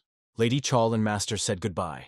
The Master noticed the empty chair on which Lady Fa had to sit, and it greatly upset him. Now they can also return home. Lady Chol says they should look in the first town before you go. The girl wants to come to the Dragon and Tiger Academy. The forehead wants to bring to the end the conversation that has not been completed earlier. Soon the Blood Battalion has already arrived in the academy. Guv criticized this place and did not understand why they came here. The man is surprised by the need to spend half an hour waiting. Even the alliance of Murim would not dare to make them wait so long. Soon, our hero enters the room. Musang's Hook apologizes for a long expectation. Lady Hava really wanted to go with him, but he did not allow. He took half an hour to make the girl calm down. If the hooks have not gone out for so long, then most of all, much thought. It can be understood. But it was not. The guy says he has a lot of things, so he wants to finish faster. Lady Chol jokes that for a young man, their meeting is something every day. But he is not so bold to count a meeting with the Iron Blood Battalion something every day. It came to the news that the Boundless Estate decided to help the Dragon Might and Tiger to establish a chamber of commerce. Hyok does not understand where the girl is known. Choel only says she has a sharp hearing. The newly created commercial chamber is particularly vulnerable and not easy to manage. Moreover, in the territory under the influence of their battalion can be different. Her words sounded like a threat. The forehead was naked and said she only wanted to help the older master. She recalled the arrangement of the arrangement, and the young man got it from the sinus. When Guve saw a golden label in this young man, he fell into a stupor. This item is a rank label, which the great emperor personally gives direct descendants and special subordinates who hold large positions. If I show my golden label, then none of them will dare even to touch the senior master. The object in his hands carries the authority of the Ginwa. Did she come back here just to tell Hawk about it? After a second, Lady Chol asks the senior master Hawk that he thinks about the alliance of Murim. Their academy is officially part of the alliance. This is his attitude to that. The tone of the girl becomes sweeter and cunning when she offers the boy to change his side. Is Lady Chol now inviting him to enter the Iron Blood Battalion? Lady Chol caresses that the boy and his family were not in need to the end, even doing nothing. He has no desire to change the party, because the belonging of the dragon and the tiger to the traditional alliance, the pride of the whole life of the teacher. Is his opinion not changed, even if Lady Sel gives him a group of great power and a gang of a bloody curse? Guy and Yanji could not believe in the words that the young lady had just said. Hyok says he does not need this fake kindness. He returns her a bloody label and tells them to go away. Younghee begins to intercede for the lady, but she tries to stop it quickly. Is our hero convinced that his strength is enough to protect people from the academy? A very heavy, tense atmosphere appeared in the room. Only from the view of Musang, Yanji fell to the floor and coughed. Guv could not understand how that could happen. This freak dared to threaten the dragon and the tiger directly under our hero, so it will pay for it. It turns out that the protagonist presses on Yanji with one only internal energy. The abomination should be borne in mind that houses would not be such a cul-de-sac as the senior patrol of the central region. The protagonist depresses Rakshas's sword without even touching him. Now they have assured the strength of Hyok. The rank of its development is so high that they are not able to reach it. Soon Lady Crow intervened, who asked our hero to stop. They ask to forgive Yanji, at least this time. After a second, the main character releases him. The man swallows the air greedily. The girl orders him to stand up, and he, in parallel, thanks to his lady. But in a second, she gave him a strong, hateful slap directly across the face. She has told him 1,000,000 times not to come up with an adventure, as they endanger her life. Yangi quickly apologized in the committed. She warns that the next time Yanja will not happen with one warning alone. Then, Lady Chol turned to the main character and said that he was completely unknown. He is the first to show a similar attitude towards the name of the Iron Blood Battalion. But the Master Hook says that he does not plan to consider the enemy of those who do not touch him first. Lady Chol would definitely not want to become an enemy of the eldest Master Hyok. It is more attracted to the idea of strengthening friendship, but the forehead still asks the guy to leave a bloody label to himself. I would not want it to cross the good past. Lady Chol sweetly acknowledges that it begins to nourish more curiosity with our hero. After that, they turn, say goodbye, and go away. She winks to the guy and says that if he is in the West, he will definitely have to come to the Iron Blood Battalion. In fact, this golden bloody label is a pass into the western part of Shame, where the Battalion of Iron Blood has a great influence. If you do everything as it should, you can get a lot of money. Suddenly, students who call our hero are bursting into the room. All students were very excited about the battalion's visit, and they had the most horrific thoughts in their heads.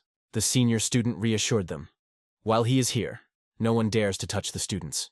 Lady Fa also burst into the room, who thought that this lady's forehead intended to climb them and touch them. She burns from rage and says that it was necessary to tear her all her hair right away, not to wait. And the girl feels this obscene smell left by Lady Chol.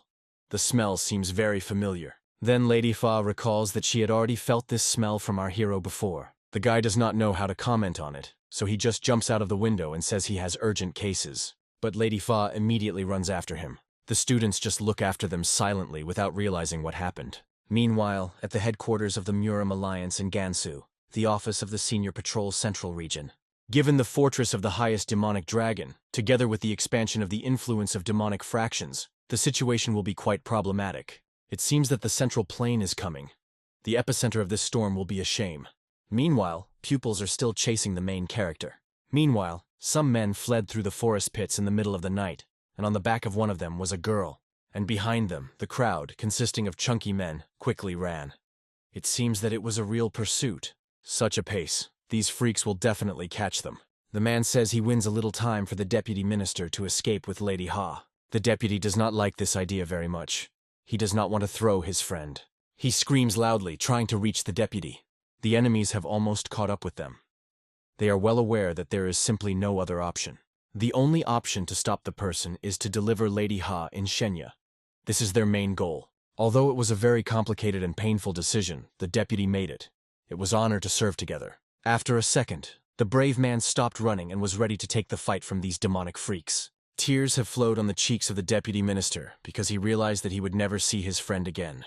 Lady Hut looked very annoyed until the Hook explained to her that even the older patrol duties were in the first place. The girl was very angry because he did not even say that he would miss her and did not let her tear. The puppies were very upset because she thought she could spend at least a little time with our hero. But here she was summoned for personal details. He puts his hand on her shoulder, looks into her eyes and promises that he will not disappear so suddenly, so she may not worry. These words give Lady's puppy confidence. A warm smile appears on the face. The master watches this couple and how cute and kindly they say goodbye. This picture makes the wizard sad because of his unrequited love. Grandma saw perfectly how a young master was suffering. Then the woman called the young lady and said that they were already going to leave. Soon she sits on a horse, and the three goes on the road. Suddenly, other students who look at him appear behind our hero's back. They poked his fingers and tried to find out that Lady Fa was between him. On their faces they had miserable smiles for 32 teeth. The Hook does not want to answer, but they continue to interrogate the older student. The guy thinks that Hyok took and kissed her boldly as a real man. They continue to demand from the older student the story of how he confessed to the girl in love. Students even say that they can be in the role of Lady Hava, so that our hero shows them in practice how he has declared to her. Soon the nerves of the main character end. It seems that the things of recent days have not allowed our hero to do enough time to engage in their workouts. So now Hosk Musang is ready to spend a serious combat sparring with them. After a while, the workout was completed. The boy shook his hands from dirt. He went away 6 while the students lay on the ground beaten. Hyok orders them to bring the training ground and prepare to accept civil servants. When the main character came out to walk the street, passing one man felt a strong and sharp smell of blood. At the same time, the smell was quite fresh. For this effect, you need to kill a couple of people at least. The tattoo on the forearm of this man makes it clear that before the guy did not see these freaks here. Suddenly, this 3 stops near one of the food establishments. A man and a girl sits at the table. They found those who were looking for. The head reminds them that the girl needs them alive. Only a triple reward holds them from not killing this Lael. The deputy immediately realized that they were noticed. He asked if Lady Hay was able to run. The girl nodded uncertainly and nervously. The man took 2 sticks and said that she would run in the opposite side of them at his signal. Meanwhile, the enemies were gradually approaching them. And so, when they started getting their swords, the deputy shouted loudly and ordered Lady Ha to run away. Immediately after, the girl rushed to run so quickly that even the hat flew from her head. The deputy, in the meantime, to distract the enemies a little, to throw several small wooden swords, but they quickly repelled them. The enemies considered such a plan to escape very banal. After a moment, they rushed into the chase of the unhappy. Given the poor physical strength of Lady Ha, the enemies will quickly catch up with them. You need one who could stop these freaks. With every second, the abomination was getting closer to them. The deputy could not imagine that the freaks would catch up with them so quickly. And here 6, one of these scums almost grabbed Lady Ha by her hair. But our hero came to the rescue, who struck his foot in his jaw. The deputy was shocked by such an unexpected appearance of such a strong person. From such an incredibly strong blow, the freak was lying on the ground without strength. The enemies could not understand where this mysterious stranger came from. But they don't care who it is. They are going to kill him too. The main character in one simple and light movement immobilizes one of the freaks. Another enemy flies on him from above who directs his sword. The main character easily stops the sharp sword with only 2 fingers. In a second, our hero is committed to the freak that was lying on the ground. He comes on his head with his foot. Because of this, he turns his face into porridge. The enemy does not understand how possible, because the stranger has not even moved. The protagonist wanted to find out who they were and why they pursue these 2. But the abomination is not going to tell him anything, because he thinks that he is not even part of military power. If the abomination is not going to answer, then the main character is about to knock out information from him. He struck Yoga in his stomach that the enemy flew a few meters. The body instantly engulfed unbearable pain, and after a second, the freak was lying on the ground. Lady Ha and the deputy could not believe their eyes. After that, the hook looked back to the 2 and asked how they felt. It turns out that our hero knows the deputy. Musang's hook seems and says he is a senior student of the Dragon and Tiger. He is glad to see the older brother of the teacher again. He is the oldest in the academy, so they must show him respect. He needs to rest quietly, because it seems that the deputy is very tired. He gave his students the task. It was necessary to buy for a girl and a deputy variable clothes, heat warm water for a bath, and bring them food. After that, the main character asks his acquaintance to check the outskirts. The man cannot refuse to his master, so he immediately searches. Our hero came to visit 2 guests sitting at the table opposite. The man asks if they heard something about Ha Tai-jun, a great master at the Hanan Academy. Grandpa says that he rarely left the peasant region of Gansa, but the glory of His Highness came even here. The deputy tells the sad news. Its Highness has died 15 days ago. The emperor had doubts because of Tsi Gungan's abuse, but could not expel him because the thief had already bowed to his side of his subordinate palace. His Highness has long collected evidence that would confirm Gungan's crimes. And so, the emperor has grown a private audience. After that, Ha died suddenly. Grandpa assumed that it could be ordered by murder. The commander also made such an assumption, but they did not have evidence of this, and the doctor diagnosed a heart attack. But suddenly, all the evidence collected by the Master Ha was disappeared. It seems that what happened is the Hungan. However, why can he pursue his brother and girl if there is no evidence? It turns out that this scum needs Lady Ha. The girl sitting in front of them is the same daughter of the great academician Ha. Even before his death, His Highness visited a very stupid anticipation that did not rest him. He told the young lady to study all the evidence and then sent to his mother. Even the emperor wanted to listen to Lady Ha at a personal meeting. They gathered the group to deliver it to the emperor, but they attacked them. The man has only 5 days left to deliver the girl to the right place, because they agreed to meet the commander by the end of the month. It would seem that the deputy has lost hope, but interferes with Musang and says that 5 days will be enough. The man does not believe in it, but Hook continues and says that if you drive a horse without stopping and rest, You can have time in 3 days. Such physical activity is simply impossible because Lady Ha has not yet learned the supreme ride, and her health is not very good. The shortest way lies through the infertility area, and there are many bandits there, and they will definitely not be able to get out. Musang's hook says that they will take them in person to Shenya, and for a young lady they will prepare a cart. The deputy is shocked by such a proposal. My grandfather asks his older brother to trust Musang. He will definitely bring them to the hole, and everything will be well. The man is very awkward to accept their proposal, because he creates problems for them. If the enemies learn about it, then the combat academy can be affected. The guy says not to worry, because just next to the academy built a gang of Proshiok, and there is a headquarters of the senior western region, and the alliance headquarters. So they are protected. A man is shocked when I hear about these changes. What happened here until it was? Our hero. I repeat that no one will touch the combat academy so they can help them. The deputy says that when he escaped, he lost a lot of friends. During this time, he even had time to lose faith, and began to think that he would not be able to protect the young lady. And it was at this point that the protagonist appeared as a ray of sun. The man does not even know how he can thank them.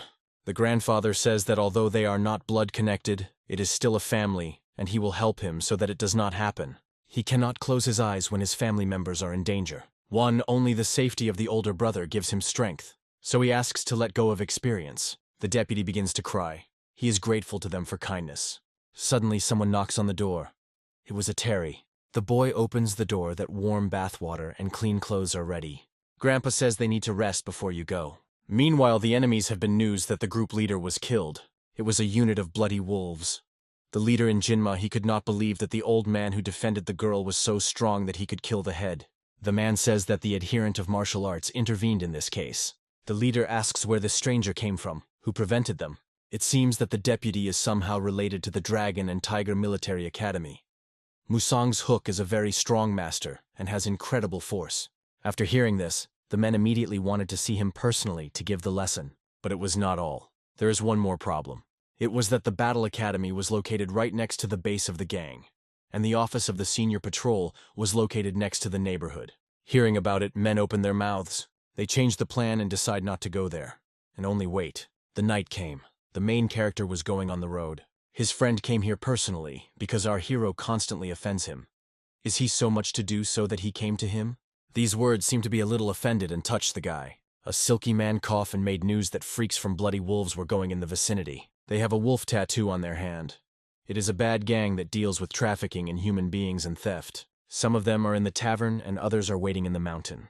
When Hayek heard that they gathered on Mount Xiaoyao, he had an idea. A friend advises him to think well before doing something. The protagonist says that I just want to stroll under this good full moon.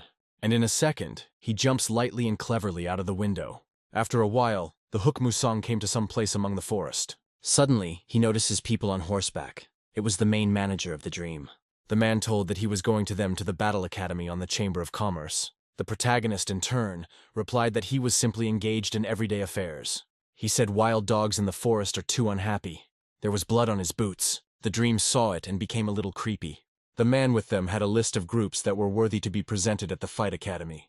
The boy unfolds the document to look at the list of these groups. It seems that the main character has come why a man sits with such a tense face. Most of the options are problems with reliability, or something worse. They are not going so easy to share good partners. The dream would like to present the best group, but it did not have enough influence. Hayek tells him not to apologize for it.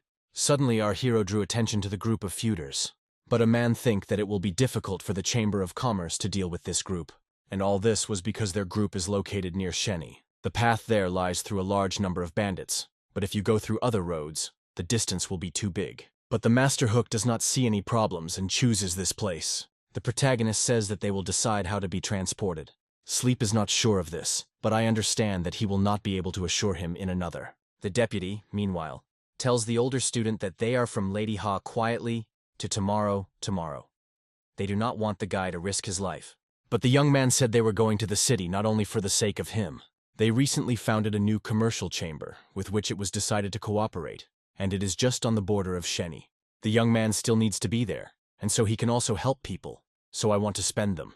The deputy is still very embarrassing from such a proposal. Then, he asks the boy to promise that in the event of danger, he will throw him and run away. Otherwise, he will not agree to go with him. The young man quickly agrees and promises. The students already had to tell about the trip, but our hero asks if they had questions about it. One of them asked that it was true that they could face a bloody wolf unit. It really was true. It is from these freaks that they will have to defend the deputy and Lady Ha. Musang sees that one of the students trembles and begins to be afraid that he scared him too much in his own words. But everything was quite the opposite. From such words they only recharged more. The protagonist was greatly surprised when he realized that the students were only glad to do so. It turns out that they were not scared at all because the older student went with them, and with them they were not scared. The older student understands that in order to remind them, they must pass hell. It's time to go on the road. Grandpa and older brother say goodbye. The man wishes the teacher of the academy more health and thanks again. Soon the preparation for the trip was completed. You could go. Master Hayok invited the young lady to sit down to the carriage. The girl did not immediately sat down in the carriage, so the guy thought something was wrong. But after a few seconds, she went inside and sat down. Lady was very ashamed of herself because she was ashamed to even thank him. A moment, they went on the road. Horses are racing quickly on the road. Suddenly, their traces are attacked by bandits. They are going to trace where they go to steal the girl. One of the men whistles to give a signal to those who expect them, but they do not receive a signal. But even when the man whistled again, there was no answer. Everyone began to be nervous about it. The leader sends one of the men to check what happened there, and the others will go to the pursuit. After a second, they run in different directions. While the man runs, I think why there is no connection at such an important point and what could happen. Suddenly he sees one of his people behind a tree. The man lands and asks what he is busy at all and why he does not signal. Gosun does not respond, and when a man touches his back lightly, he falls for the dead. There was a hole in his head. The abomination could not think that he was dead. It was difficult to believe that such a strong master as Gosun was so easily taken and died. Then, the man begins to think that everyone else is dead in positions. Then he runs to check it, and when a man runs into the lawn, he sees there puddles of blood and dead bodies of his comrades. The man froze, looking at the dead bodies. He did not even have time to realize what had happened. The resistance was in vain. Everyone, even Richie, was killed. But there were no attackers among the bodies. The answer came instantly: sudden attack. The enemy acted perfectly, with exceptional talent. But who is it and why? He immediately went to look for at least a hook. Something had to stay. Suddenly, the arrow was enlightened behind the ear. He immediately understood. It is a trap. Without hesitation, he rushed. He barely had time to bounce. If it was delayed for a moment, the consequences would be terrible. But as soon as he found a better resistance under his feet, he was horrified. Where he stepped, the trap was hiding. The sinister mechanism immediately affected his leg. The man shouted from burning pain. It was a full nightmare. Did the enemies predict even his evasion and prepared another trap? Now it became clear. He is in a real trap. After falling to the ground, he felt the whole body pierced cold fear. Dozens of arrows flew before his eyes. Death was inevitable. The enemy was relentlessly approaching. The man questioned the detachment leader. More precisely, told him about the commander of the group who had not yet caught up with them. The leader of the detachment knew that in their warehouse, only the old, a knot and a master from the village academy. He believed that they would cope with themselves. But at the same time he understood that they could not refuse, because the order came from the area of the red snake. Now the main thing is to understand how long these snots hope to rush without stopping. At this point, the Hook Musang rushed forward at a frantic speed.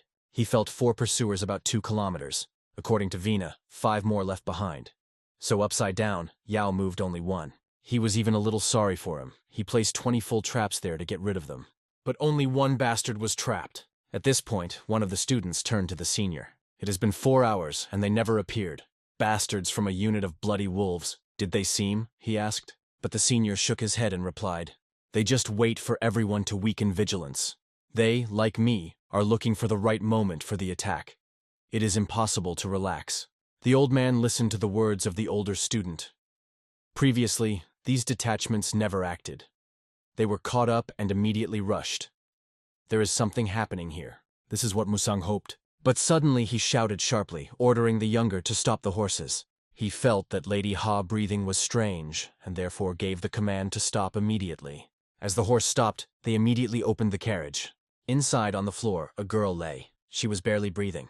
The old man ran out, lifted her in his arms and began to call, trying to bring it to his senses.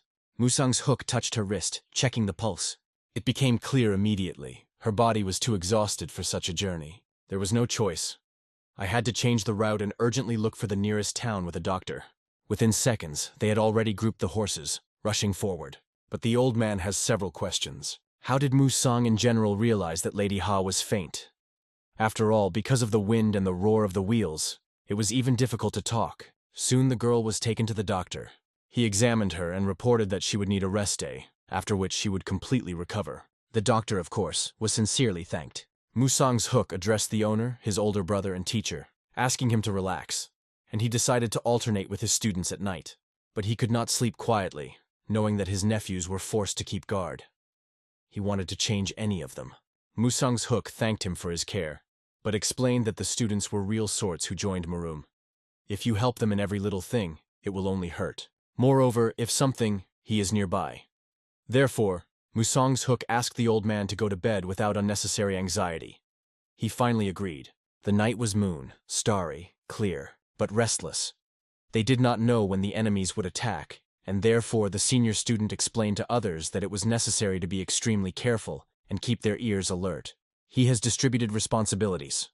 Who will stand, who will protect? He decided to alternate at the entrance to the hospitable court. The students were worried about him, but he assured that they could not stand there together, because it is in that place that a clash with the enemy would probably happen. However, the boys insisted that he was not worth the risk. Those we accompany will not be able to slip inside without getting into my eyes, he said.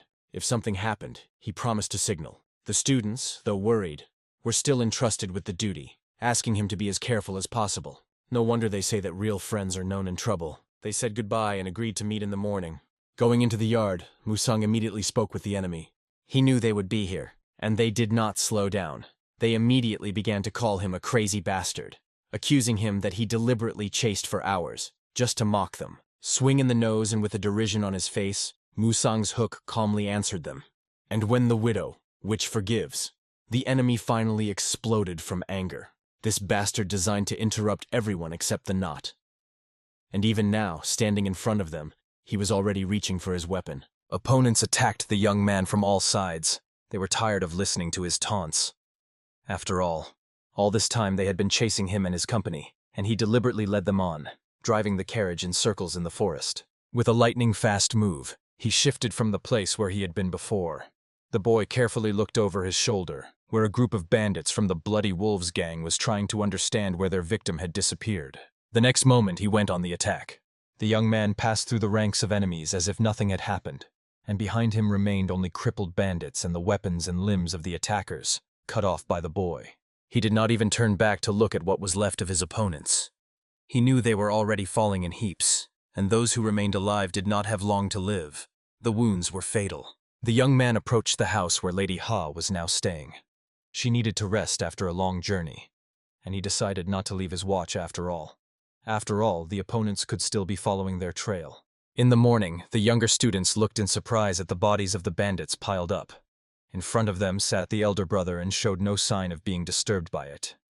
The boys asked how he had done it, since they had not even heard a sound. The boy explained that these soldiers turned out to be not very well trained, so he decided the matter alone with them.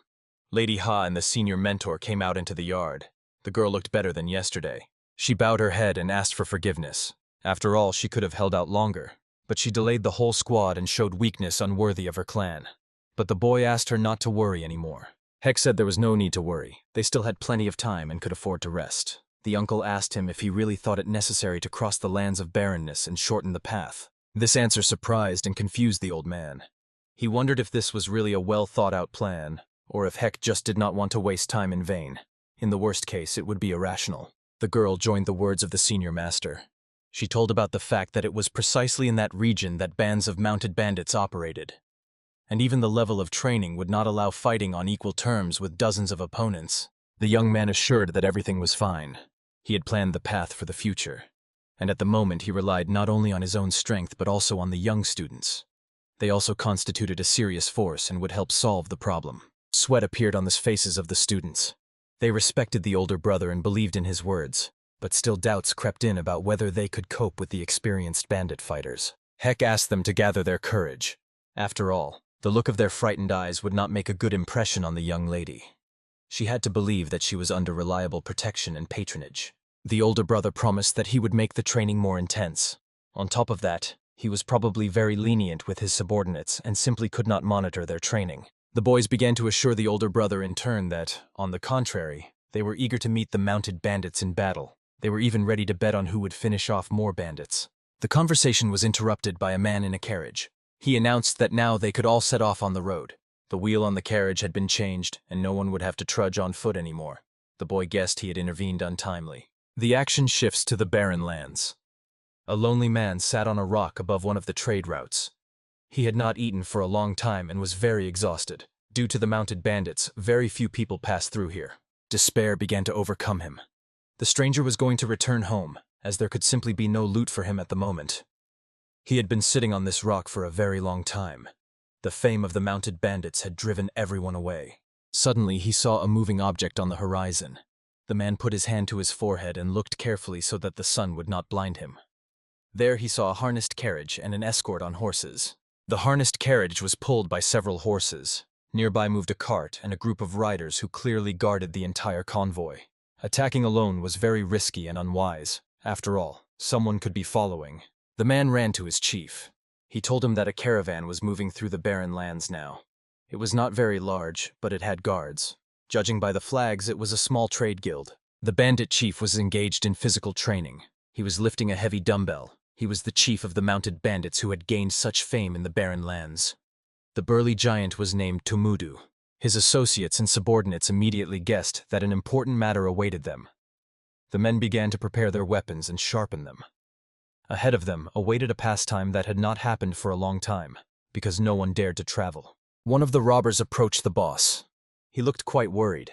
After all, he wanted to say something to the chief that was not very pleasant at first glance. It could turn out that ordinary people would not decide to enter these lands. The man wondered if it could be the black demon they had seen last time. After all, an encounter with him could again end quite disastrously for the robbers, so it was worth being cautious. The news about the black demon stopped everyone around. It seemed that the air froze, and with it the people froze. The preparation for the attack stopped. Everyone was waiting to hear what their chief would say. They did not want to deal with the black demon. Many recalled how the previous meeting ended with casualties and pleas from the survivors for mercy and forgiveness for their reckless, risky attack on such a respected person. The chief of the robbers got angry. His face was simply burning with rage. He ordered his subordinates to be silent. The mounted robbers behaved not like a notorious gang, but like a group of hooligans caught red-handed. But even the fear of Tumudu did not make them immediately rise and continue to gather for the attack. He ordered them to gather their spirits and not to miss the caravan, which was truly a miracle among miracles in these places right now. Tumudu had to hit one of his subordinates hard so that he would not spread panic in the squad. Much depended on the resilience of their fighting spirit at the moment, so it was worth bringing him to his senses. The man stood over the subordinate who had erred. He ordered him to be silent and not even mention the dark demon. There was no reason for him to return here again, and the caravan was moving under trade flags by itself. The chief was the first to jump on a horse and ordered the rest of the robbers to gather and set out for battle. Soldiers around again started bustling, preparing to embark on such an important expedition for them. One of the students heard a strange noise that resembled the muffled sound of hooves. He began to suspect that they would not be able to break through this place just like that. The ambush could not be avoided after all. Behind him he already saw dust and sand raised by the hooves of the pursuers' horses. The noise in such a place was really frightening. Despite the presence of brothers and mentors from their training, the forces were on the enemy's side, and the robbers already saw that before them was not a mighty opponent, but a bunch of frightened merchants. So the robbers spurred their horses and galloped at them at the maximum possible speed, shouting loudly. The younger brothers immediately saw the raid of robbers. They asked the older brother what should be done in such a situation. After all, they did not really want to fight, and there was no suitable opportunity to escape. Heck critically analyzed the situation. He ordered preparations for battle. They definitely would not be able to escape by carriage, so they needed to dismount and take up a circular defense around the carriage in which the lady was sitting. The girl heard these words from her older brother. At the same time, he addressed her. The boy asked her not to be afraid. There would be some noise and loudness around, but the young lady should not leave her shelter. Nothing threatened her there. The robbers slowly approached the group of merchants surrounding them. The leader of the robbers ordered them to surrender, as the boys already felt they were losing, so they could give up everything and maybe be free. Tumudu guessed that there could be very rich loot before him. After all, The carriage looked loaded with various goods and wares, so now only thoughts about the loot remained in his mind. The elder brother seemed to ignore the opponents. He turned to his comrades and students and suggested they prepare for battle. Now they have a unique opportunity to gain experience fighting a mounted enemy. The boys did not show the same enthusiasm as the elder brother Heck. They were a little frightened by the prospect of having to fight against overwhelmingly superior enemy forces. Yet behind them in the carriage was a lady. The bandit leader heard Heck's words. He became angry at these scoundrels who dared to fight him. The man asked if they really considered this situation an experience, and if they understood the consequences of the fight. He drew his sword and pointed it at the enemy. The man ordered to attack the caravan, trying not to damage the horses and the carriage. Now they will punish these juvenile scoundrels and get rid of such a problem. The horses galloped, raising a wall of dust. Cries, the whistle of whips. There were about a dozen of them, in turbans, with beastly smiles. The students huddled together. Some wanted to ask the master to retreat. The students became worried. Some suggested giving up part of the provisions to avoid a clash. Others feared that on the loose sand it would be difficult to resist the horsemen. It was clear that fear was overcoming their determination. Then the senior master stepped forward. He remained calm and confident, as if danger did not scare him at all. The master reminded the students that fear is natural, but one must not succumb to it. He explained that cavalry has the advantage only as long as the opponent is confused. Sand, according to him, can become an ally to those who know how to use it. He enters battle for the first time as a master. The first of the robbers was approaching Heck. He was walking towards him. He had no desire to surrender or retreat before this scoundrel. His calm and skill gave strength to the apprentices. When the first robber tried to attack, the master with a quick and precise move knocked him off his horse, setting an example. Blood splattered from the attacker's body, and he wavered in his saddle. The horse almost threw off its rider. Another opponent immediately attacked him. He attacked the boy with a spear while sitting in the saddle. Heck dodged the next attack, reacting to the threat. He could not delay for a minute. He had to attack in response. Soon he was high into the air, and the bandit was puzzled trying to understand exactly where his opponent had gone. Only after a while did he realize that he had jumped over him and avoided the attack. Already the next moment Heck landed behind the rider. During this time he managed to strike him crosswise with the sword and leave a deep wound on the attacker's body. Around, the wind and sand swirled, hiding the scene from the observers. When the dust settled, Heck's disciples saw that one of them had already launched an attack on the enemy. It was Brother Terran. He was rushing towards the enemy. In front of him, 3 horsemen, struck down by the death of their comrade, had already gathered. The example of their brother's bravery showed that they could help him and had the strength to resist the overwhelming enemy. The determination and example of their brother instilled courage in the boys' hearts. They ran at the enemy. 3 horsemen were rushing towards them.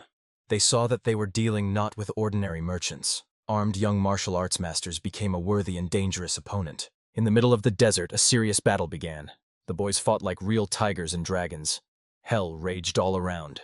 The young masters skillfully wielded cold weapons.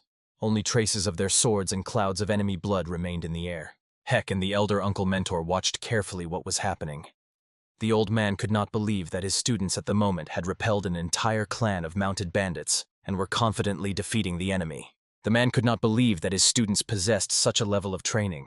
They fought as if they had been in battles hundreds of times, but at the moment, they exceeded all his expectations. The leader of the robbers watched carefully what was happening on the battlefield. His men were clearly losing. He could not believe that the brats were capable of this.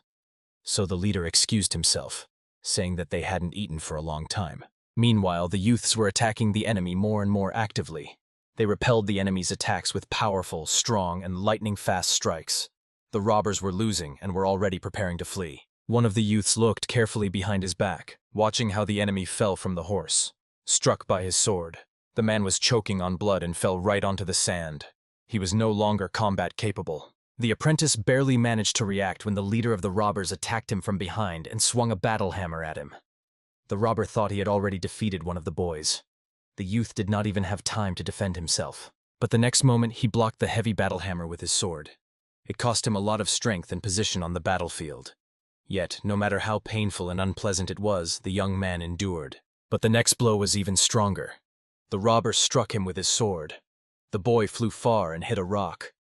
Terran flew a very long distance, and the opponent triumphantly pranced on his horse. The boys, comrades, were nervous. They saw what the robber had done to their friend.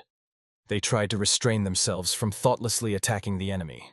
After all, this was a much stronger warrior than ordinary robbers. The leader of the robbers sat on his horse. He held his sword on his shoulder and called the brats to attack. Otherwise, he would simply crush them to the floor. They could not dare to attack the man. Doubts and fear crept into their hearts. They still replayed the enemy's attack on their comrade before their eyes, and what had happened to him. They could not even go to help him. The leader of the robbers stood in the way. He noticed the hesitation and doubts of the enemy. He became angry and even more inflamed and called them to obedience. Otherwise, he would personally teach them with his own sword how to fall to their knees before a great warrior. The man's hand firmly held the sword in front of him and swung. The force with which he did it was simply impressive. None of the young masters dared to stand in his way. The next moment, Heck's palm struck the scoundrel's face directly. Teeth flew out along with a cloud of blood and saliva. Mudu did not immediately realize what had happened. He did not immediately understand that he had been hit. The blow was so strong that the man simply flew away. He fell off the horse and dropped his sword from his hands. Heck froze in front of him. He watched carefully what his opponent would do next when he regained consciousness. The old master watched his former pupil attentively. He began to suspect that the academy had developed during his absence. Heck had dealt with the band of bloody wolves on his own, and now he had defeated the strong man. Terran jumped up to the leader, who was still lying on the ground. He ordered him to get up and fight. After all, he must fight like a real man, not attack from behind and strike treacherously while the opponent is not looking. But Heck did not think so. He was bothering his head. The boy emphasized that his younger brother should not shout, but pay more attention to his duties. He could not orient himself at all in what had happened. Meanwhile, Heck approached the leader. He greeted him and asked if he was glad to see an old acquaintance. The man assured that he had never seen anyone like this young man, and had never been personally acquainted with him. The boy put his hand to his mouth in a theatrical gesture. He asked for forgiveness because last time he probably hit his opponent very hard, and he forgot about their meeting. Although it was always the opposite, the memory usually remains. He took the hat in his hands and showed it to the bandit. The latter began to suspect something. A secret image appeared in his head. Suddenly he remembered everything exactly, everything that happened on that evil day. The man immediately recognized the Black Devil in this boy. The fighter who one day dealt a crushing defeat to his bandits and afterward made legends about the Black Devil who travels these lands. Terran asked his older brother if he knew this scoundrel. Heck said that he first met the bandits led by this leader when he was returning to the academy and resolved the matter with them with light blows. Meanwhile, the leader asked for forgiveness and to release the entire band of bandits, because if they had known who was in this group, they would never have dared to attack and rob him.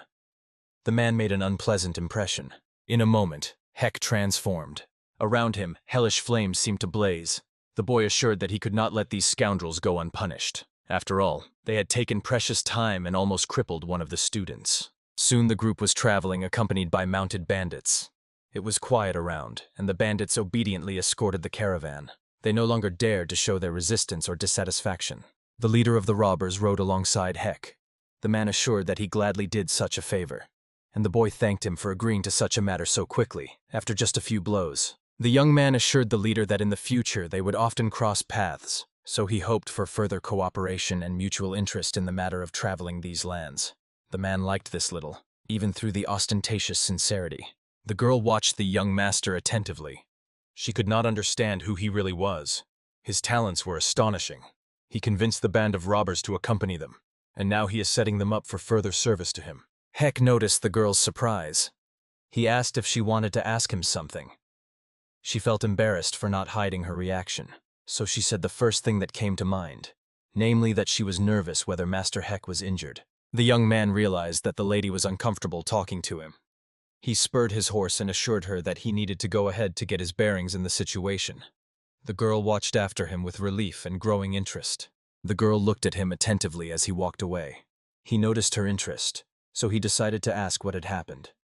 She dared to tell about her desire to express gratitude for the rescue and good treatment.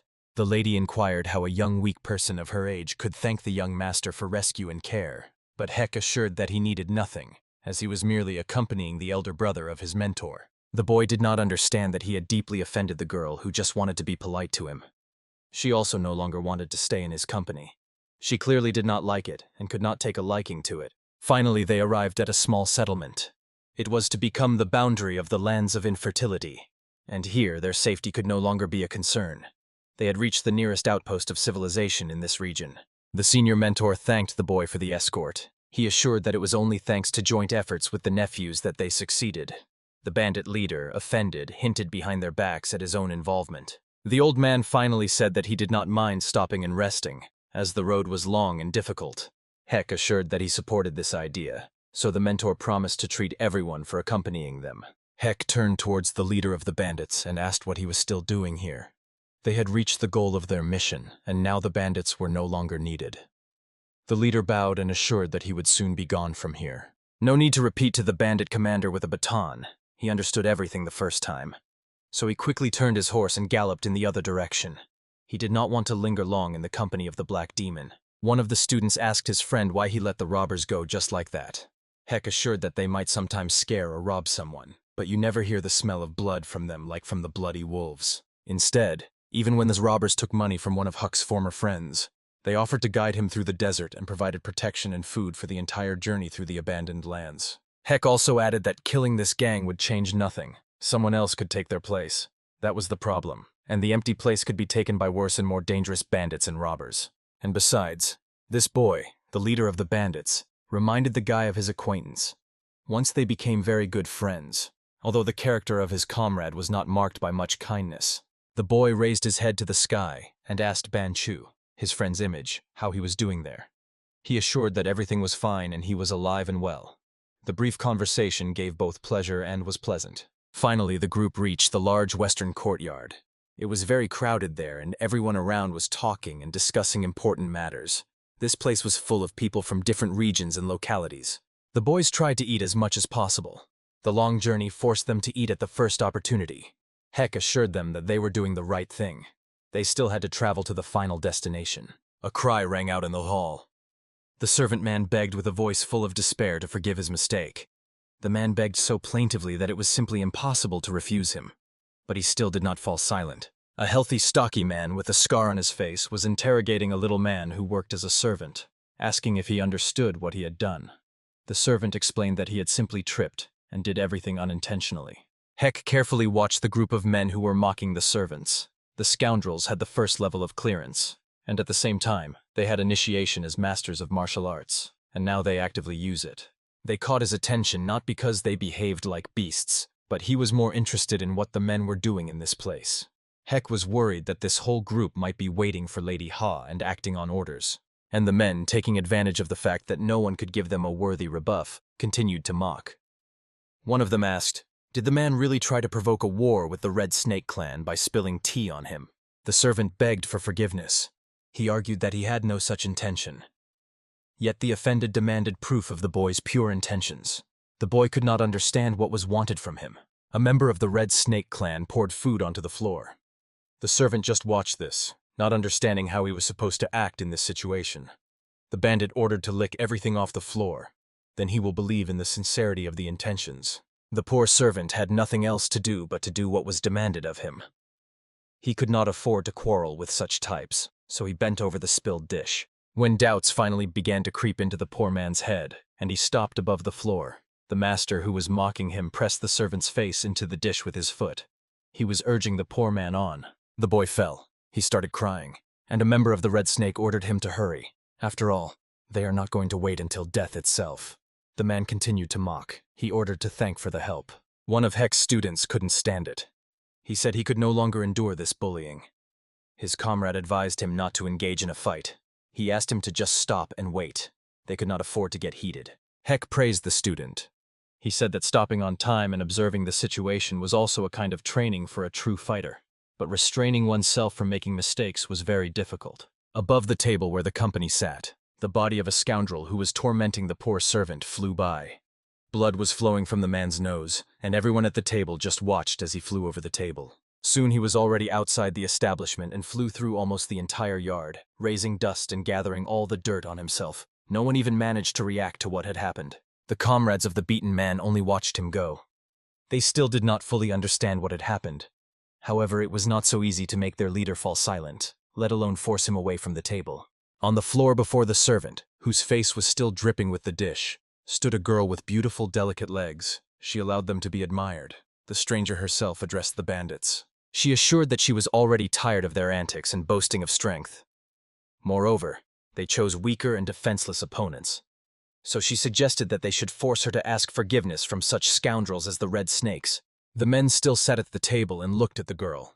They did not move. After all, the girl demanded accountability for her actions, which had never happened to them before. But over time, the shock passed. One of the scoundrels tried to understand who that girl was, for she had come out of nowhere in an instant and with a lightning strike knocked their comrade not just off the table, but even threw him out of the hall. Finally, a healthy man with a huge sword at his side stepped forward against the girl. He warned that the girl might have learned to fight, but at the same time had not learned to choose her opponents correctly. The stranger impressed with his size. He loomed over the girl, and she just stood in front of him with her hands behind her back. The man asked how old she was, and if she was ready to spend time with him. The next moment he shouted loudly. The girl hit him right in the groin. The blow was so strong that it almost tore the man in half. He felt as if a powerful explosion had occurred inside him. At first glance, she was an ordinary girl, but she began to change before our eyes. Her eyes showed readiness and determination. There was simply no trace of fear in her. The girl decisively entered the fight. Her eyes began to blaze with a strange green glow. The girl's movements became lightning fast. It was hard to keep track of them. The blows became very strong, and the big guy couldn't even react to them in time. Soon he was ready to surrender. However, the girl could not allow him to remain standing. She sought a final victory and the enemy's capitulation before her, and the big guy could not resist. Finally, the comrades of the beaten man got up from the table. They carefully looked at the girl, gathering their thoughts. After all, attacking one girl altogether was somehow not right even in the opinion of such scoundrels. But the next moment they rushed at the stranger, attacking her. It seemed that the girl did not take their actions seriously. She was just waiting for them to get closer and then began to act. When the first opponent attacked her and tried to hit her, the girl simply dodged to the side, not even freeing her hands from behind her back.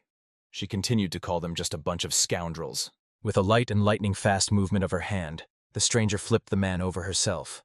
She assured him that they were all losers, only capable of attacking in groups because they were actually afraid of her and did not want to deal with her one-on-one. Another man attacked her from behind. He wanted to grab the girl and detain her.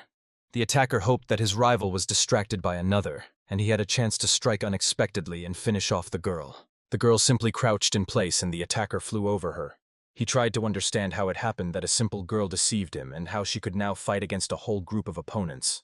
The stranger suddenly stood up in place and hit the attacker's jaw with her head.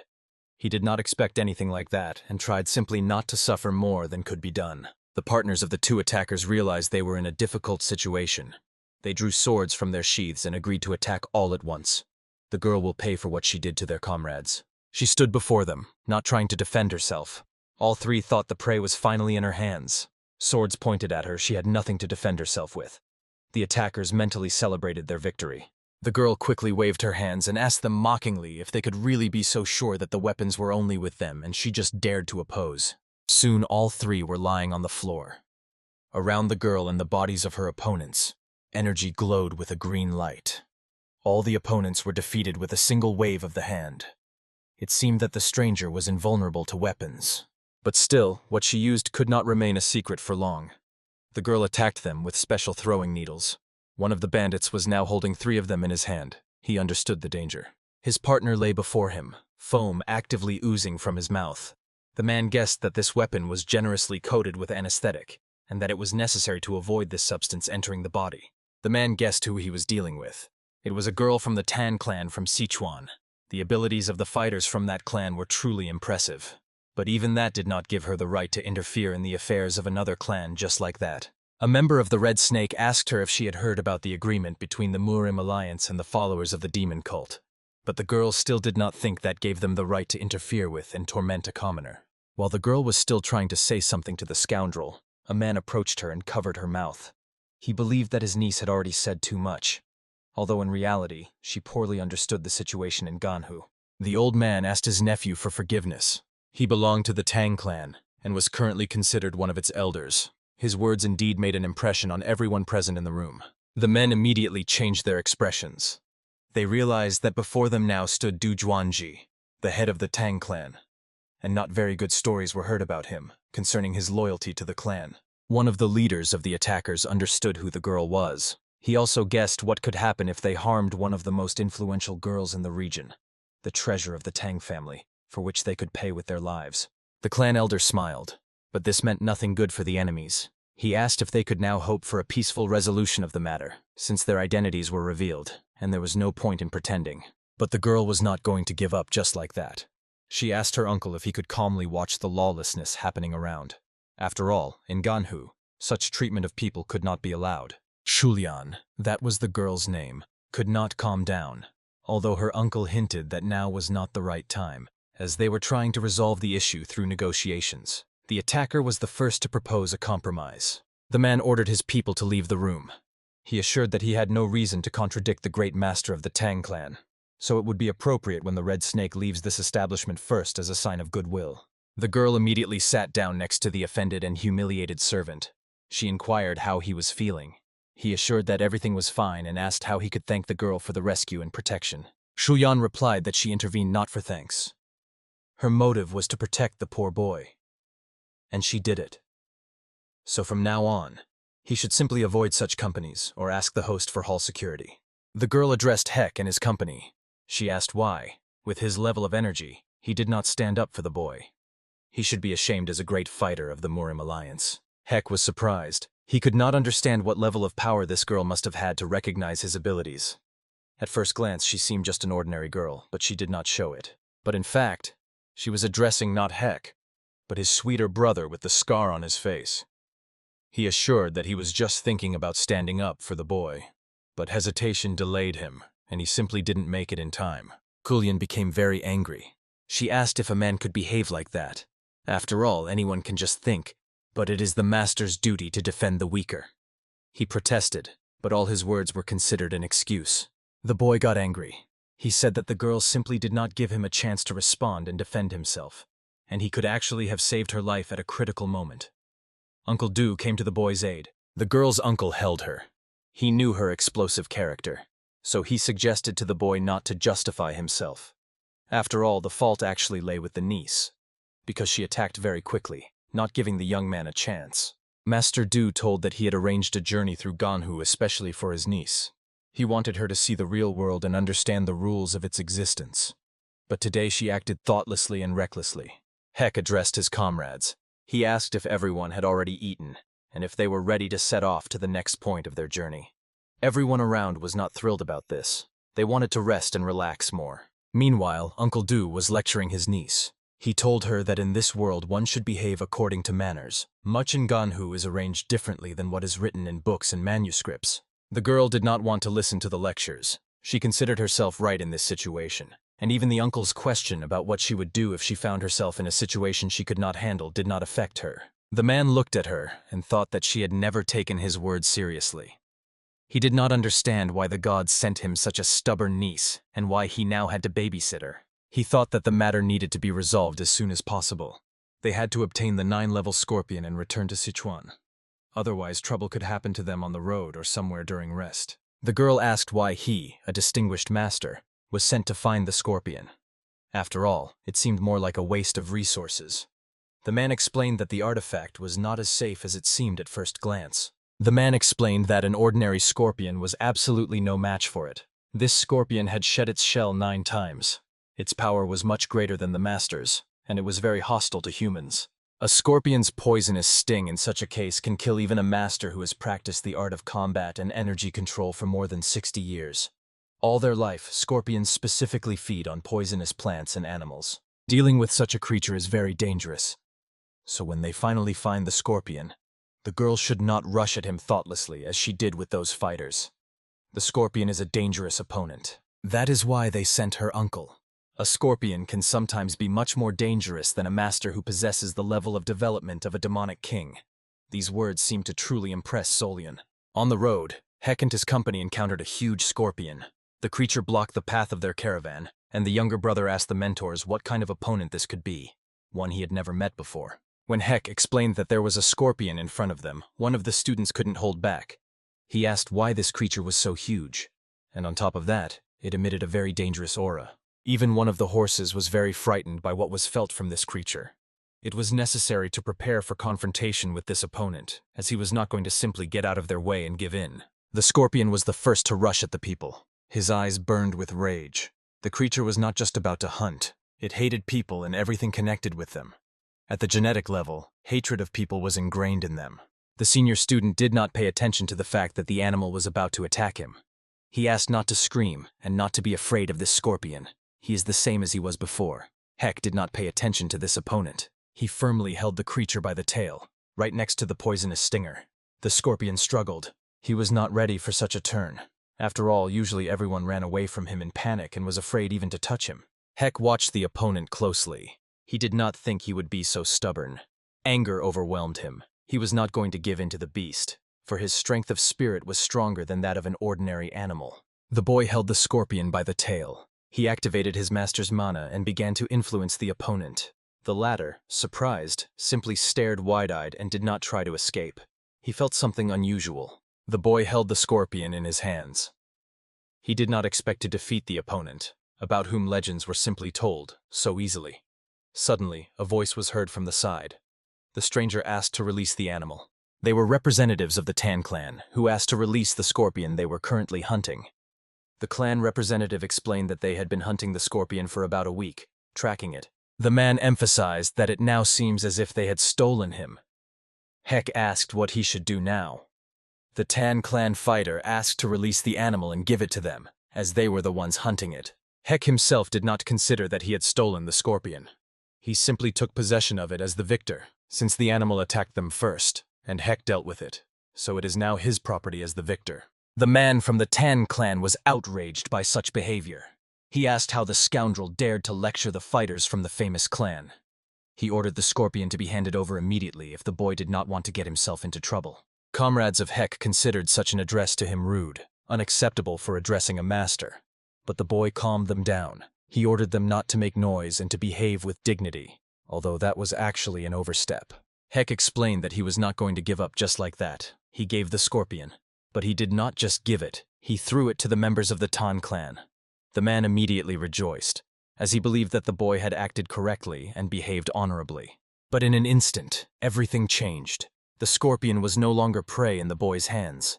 It was hostilely set against the clan soldiers.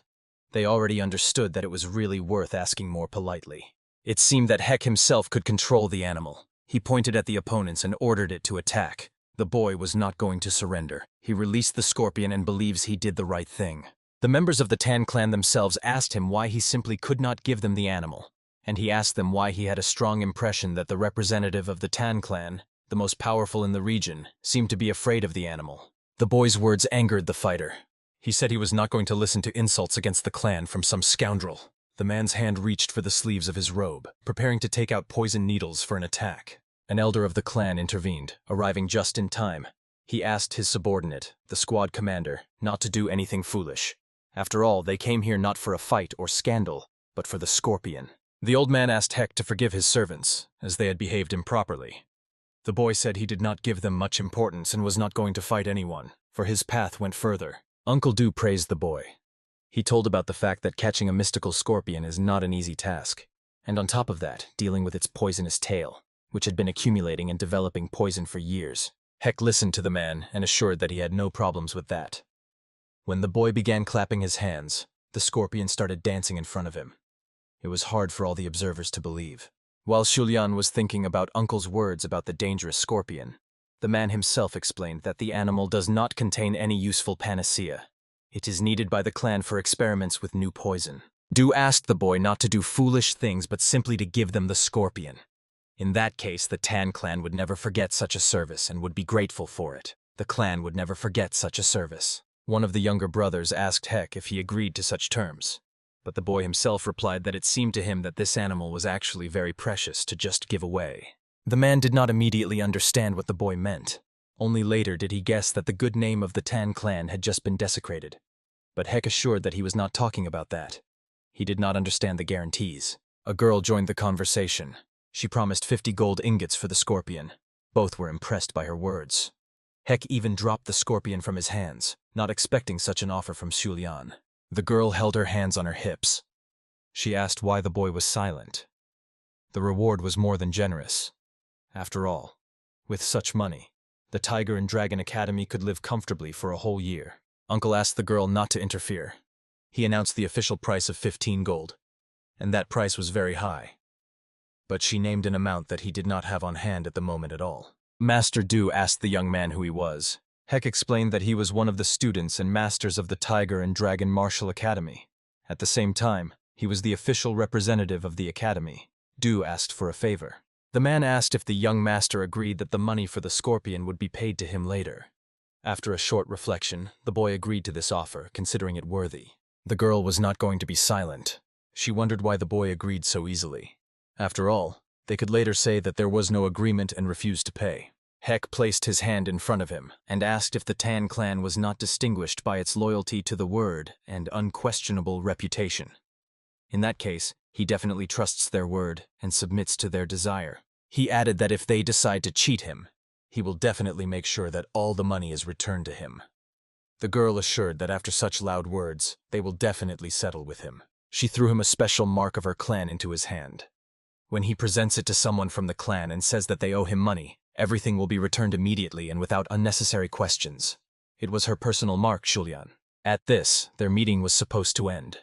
All parties were satisfied, and the young lady said she would be glad to meet such a young and smart master again. The uncle assured that he supports her. Julian, even after they had already left, thought about this unusual boy. He was so young but possessed extraordinary technique. From the very beginning, he seemed to her an ordinary boy. But everything changed after he caught a scorpion with his bare hands and did not show a drop of fear before her uncle, who was considered one of the most formidable, despite his calmness, masters of Sichuan.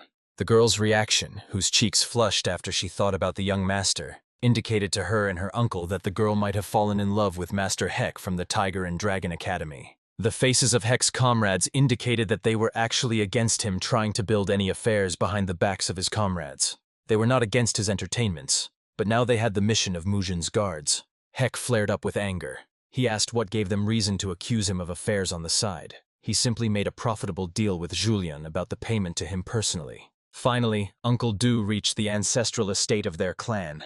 He was still thinking about his niece's words and the fact that she gave a little-known boy her own mark, which gave certain privileges in the lands of the Tan clan. Heck and the teacher's elder brother also reached the goal of their journey. The man was already thanking the young master for the escort and support. But Heck asked him to be silent. He felt something but could not explain it. Kai Gungun was a very predictable man, but he himself liked to set various traps and troubles. So the boy managed at the last moment to intercept an arrow right in front of the old man's face. The boy broke the arrow in his hand. He suspected that their path could not end just like that. So now he was preparing for battle.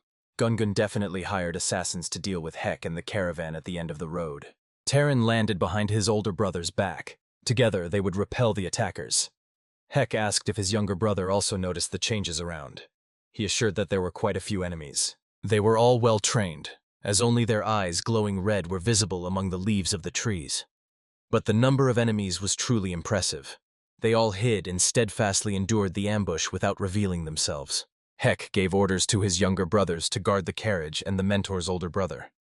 He himself would handle the enemy alone. After all, the younger ones had no experience fighting mercenaries. Meanwhile, the hired assassins were discussing Heck. They were glad that he held the arrow, because the hunt was going to be interesting today. They would concentrate all their forces on him and would not retreat. Heck explained to the younger ones the tactics and theory of fighting hired assassins. He said that they were specially trained to hide and avoid being seen by the enemy. But over time, one can develop skills to find them. The boy emphasized that the whole group was betrayed by that scoundrel who licked the kunai with his tongue. The mercenaries' comrades did not even want to know what that could mean. They felt ashamed of him with a Spanish shame. But the assassin himself said that at the moment it did not matter what they thought of him and his partners.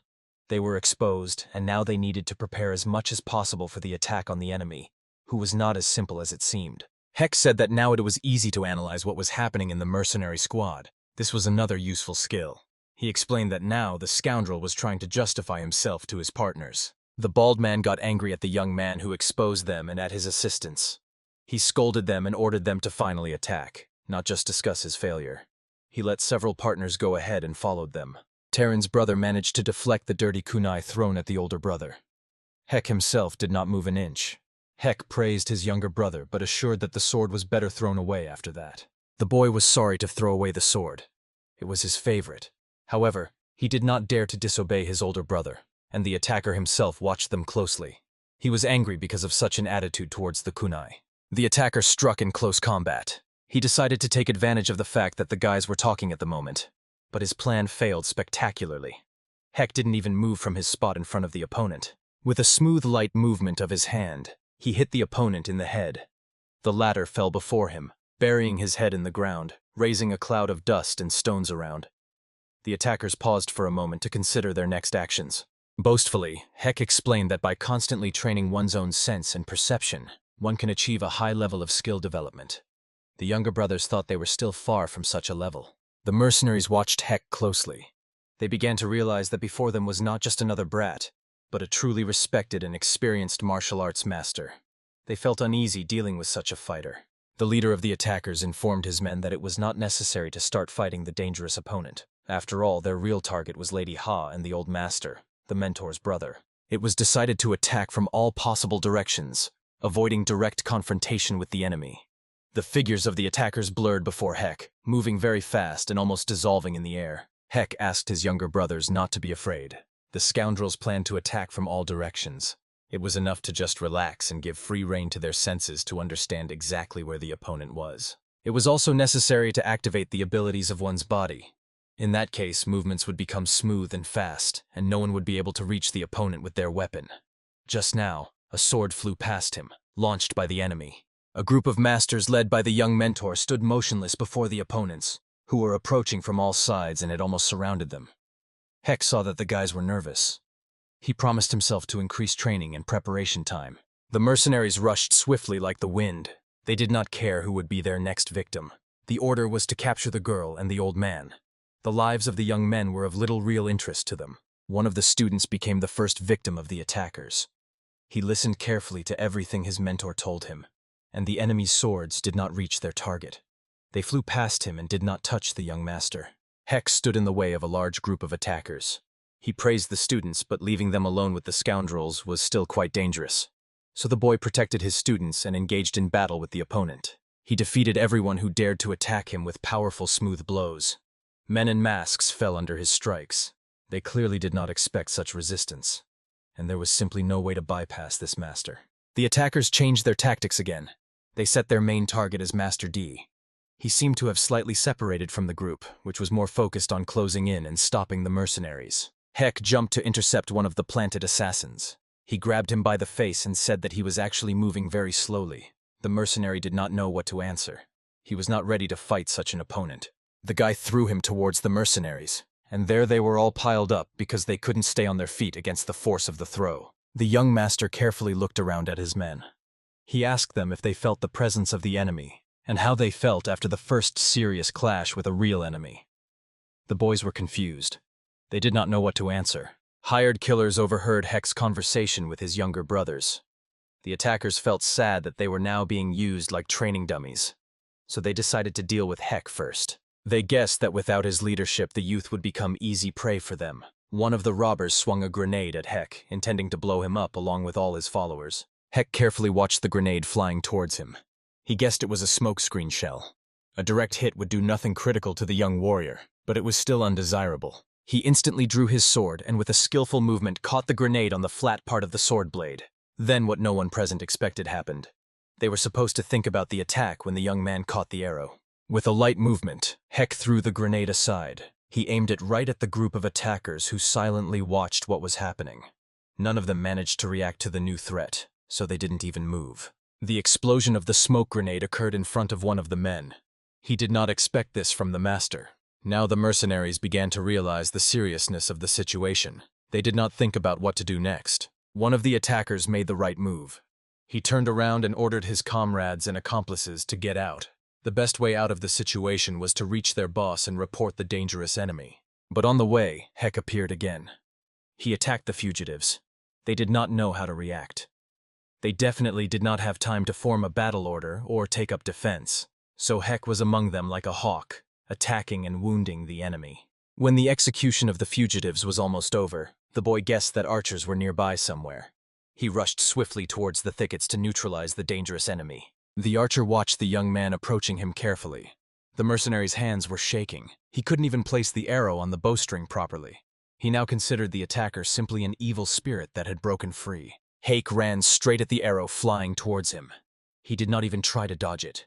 It became clear that the young man would deflect the projectile with his sword to avoid being hit and injured, which would obviously be unnecessary. The next step was a fight with those who were supposed to protect the archer. Blood splatters and limbs flew around the boy. Some mercenaries still tried to resist him and attack him from all sides. One of them managed to get behind the boy. The attacker thought he had already won the fight. Another mercenary came to his aid and Hek found himself caught in the crossfire for a moment, but that moment did not last long. The boy was much faster than all of them. He escaped from under the sword's strike. They missed right in the air, leaving only a trace. The young master was already quite far from the place of the clash. Hek addressed his subordinates. The men looked attentively at the young master.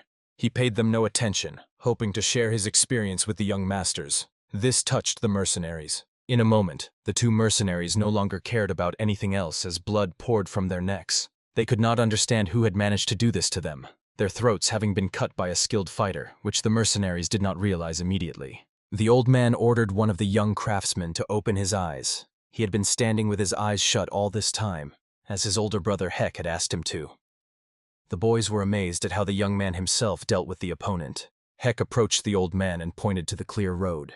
He said the road was now free, and they could set off. They were only a few minutes from the final destination, and the path was supposed to be safe. Soon the entire caravan found itself in the middle of the military camp.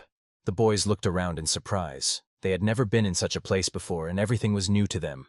The commander-in-chief was soon to come out to them. Soon a man in full armor came out of the tent. He was holding a helmet in his hand. The man greeted them, calling the newcomers compatriots. He promised to personally lead them to the needed place. Hek asked why the man was in military armor. He explained that he was about to escort them in that form. The boy praised him, saying he had a rather restrained and solid appearance. The old man thanked for the help.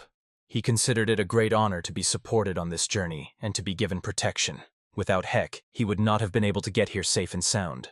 The man asked him when Hek managed to train so much and become such a strong opponent. Was it really all a gift of fate? The boy modestly told that it was all thanks to the senior mentor. He did not immediately guess what it was about, but the young man told that it all started from the moment he fought against the deserters who considered him a simple country boy from a provincial military academy. Only later did he get the chance to become a true warrior, respected by all and taken into account.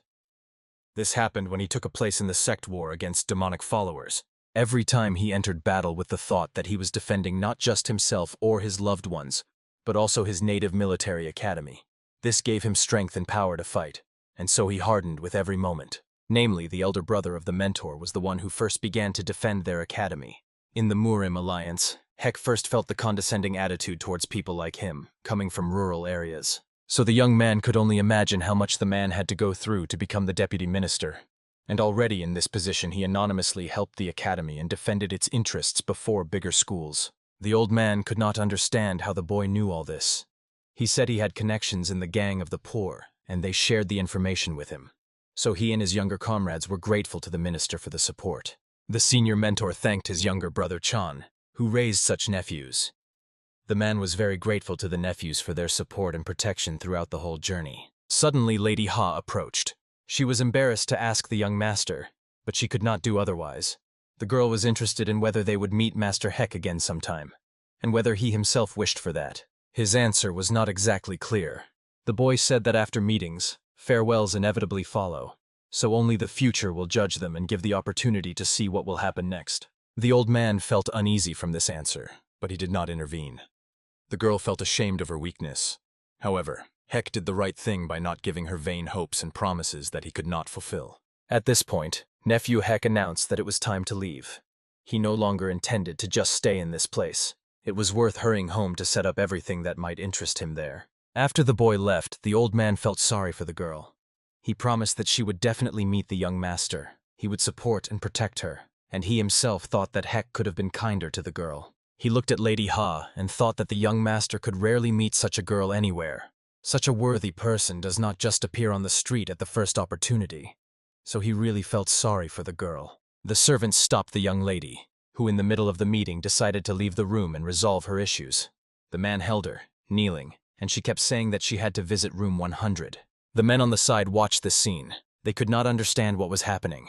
Yet the girl was hot as fire, and everyone around constantly said that she was cold as ice. Heck arrived at the Feo trading house. He praised the goods offered by the merchants and emphasized that the merchants did not deceive him. Manager Sun justified his trust and his status. The young master informed the merchant's representative that he wished to continue cooperating with him and that they would remain business partners. The man rejoiced at this and promised to allow him to trade in his name. After the conversation, Heck ordered to return back to Gansu. Ahead of them awaited a serious long road.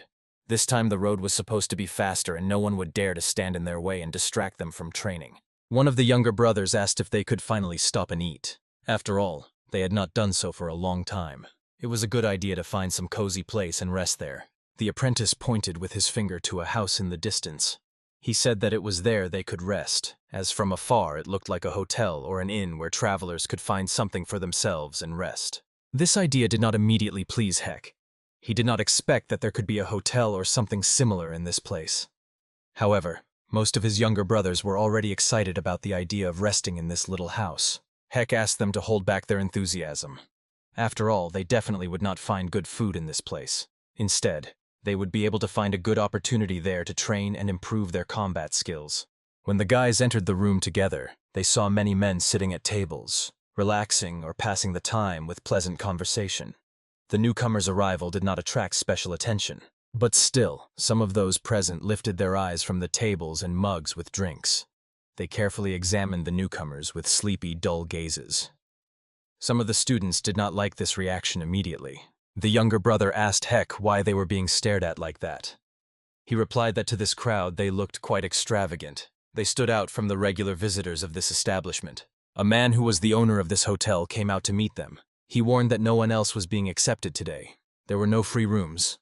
One of the guys began to protest since it was not even evening yet. The man pointed to the hall and assured that there were not only no places to sleep, but also very few products left, so they would not be able to feed the newcomers, and therefore they could look for another place. Heck assured that they could manage with something very simple regarding the dishes, so he was ready to pay generously because they were traveling from afar and were very tired.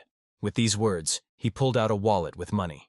He seemed to hear a command from one of the men sitting closer to the entrance.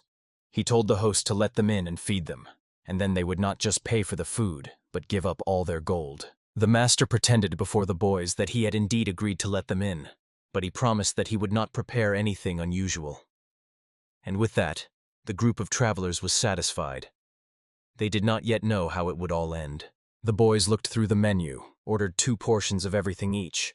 The host asked what alcohol they wanted. Heck assured that they were not connoisseurs of alcoholic drinks. After that, the host became upset. This could not escape the notice of one of the younger brothers.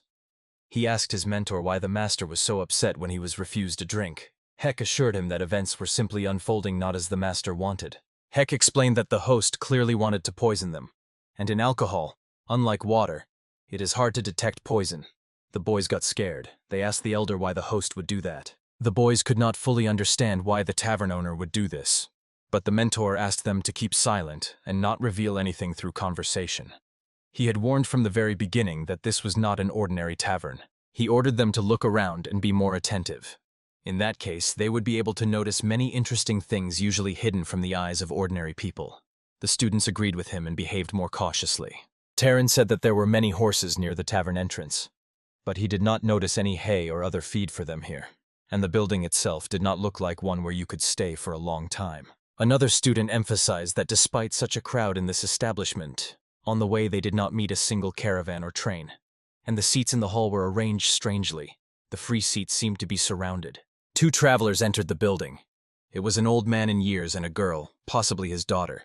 They timidly peeked into the room. It was clear that they were also traveling from afar and wanted to rest. The host came out smiling to meet the 2. He asked them to come in and sit in the free seats.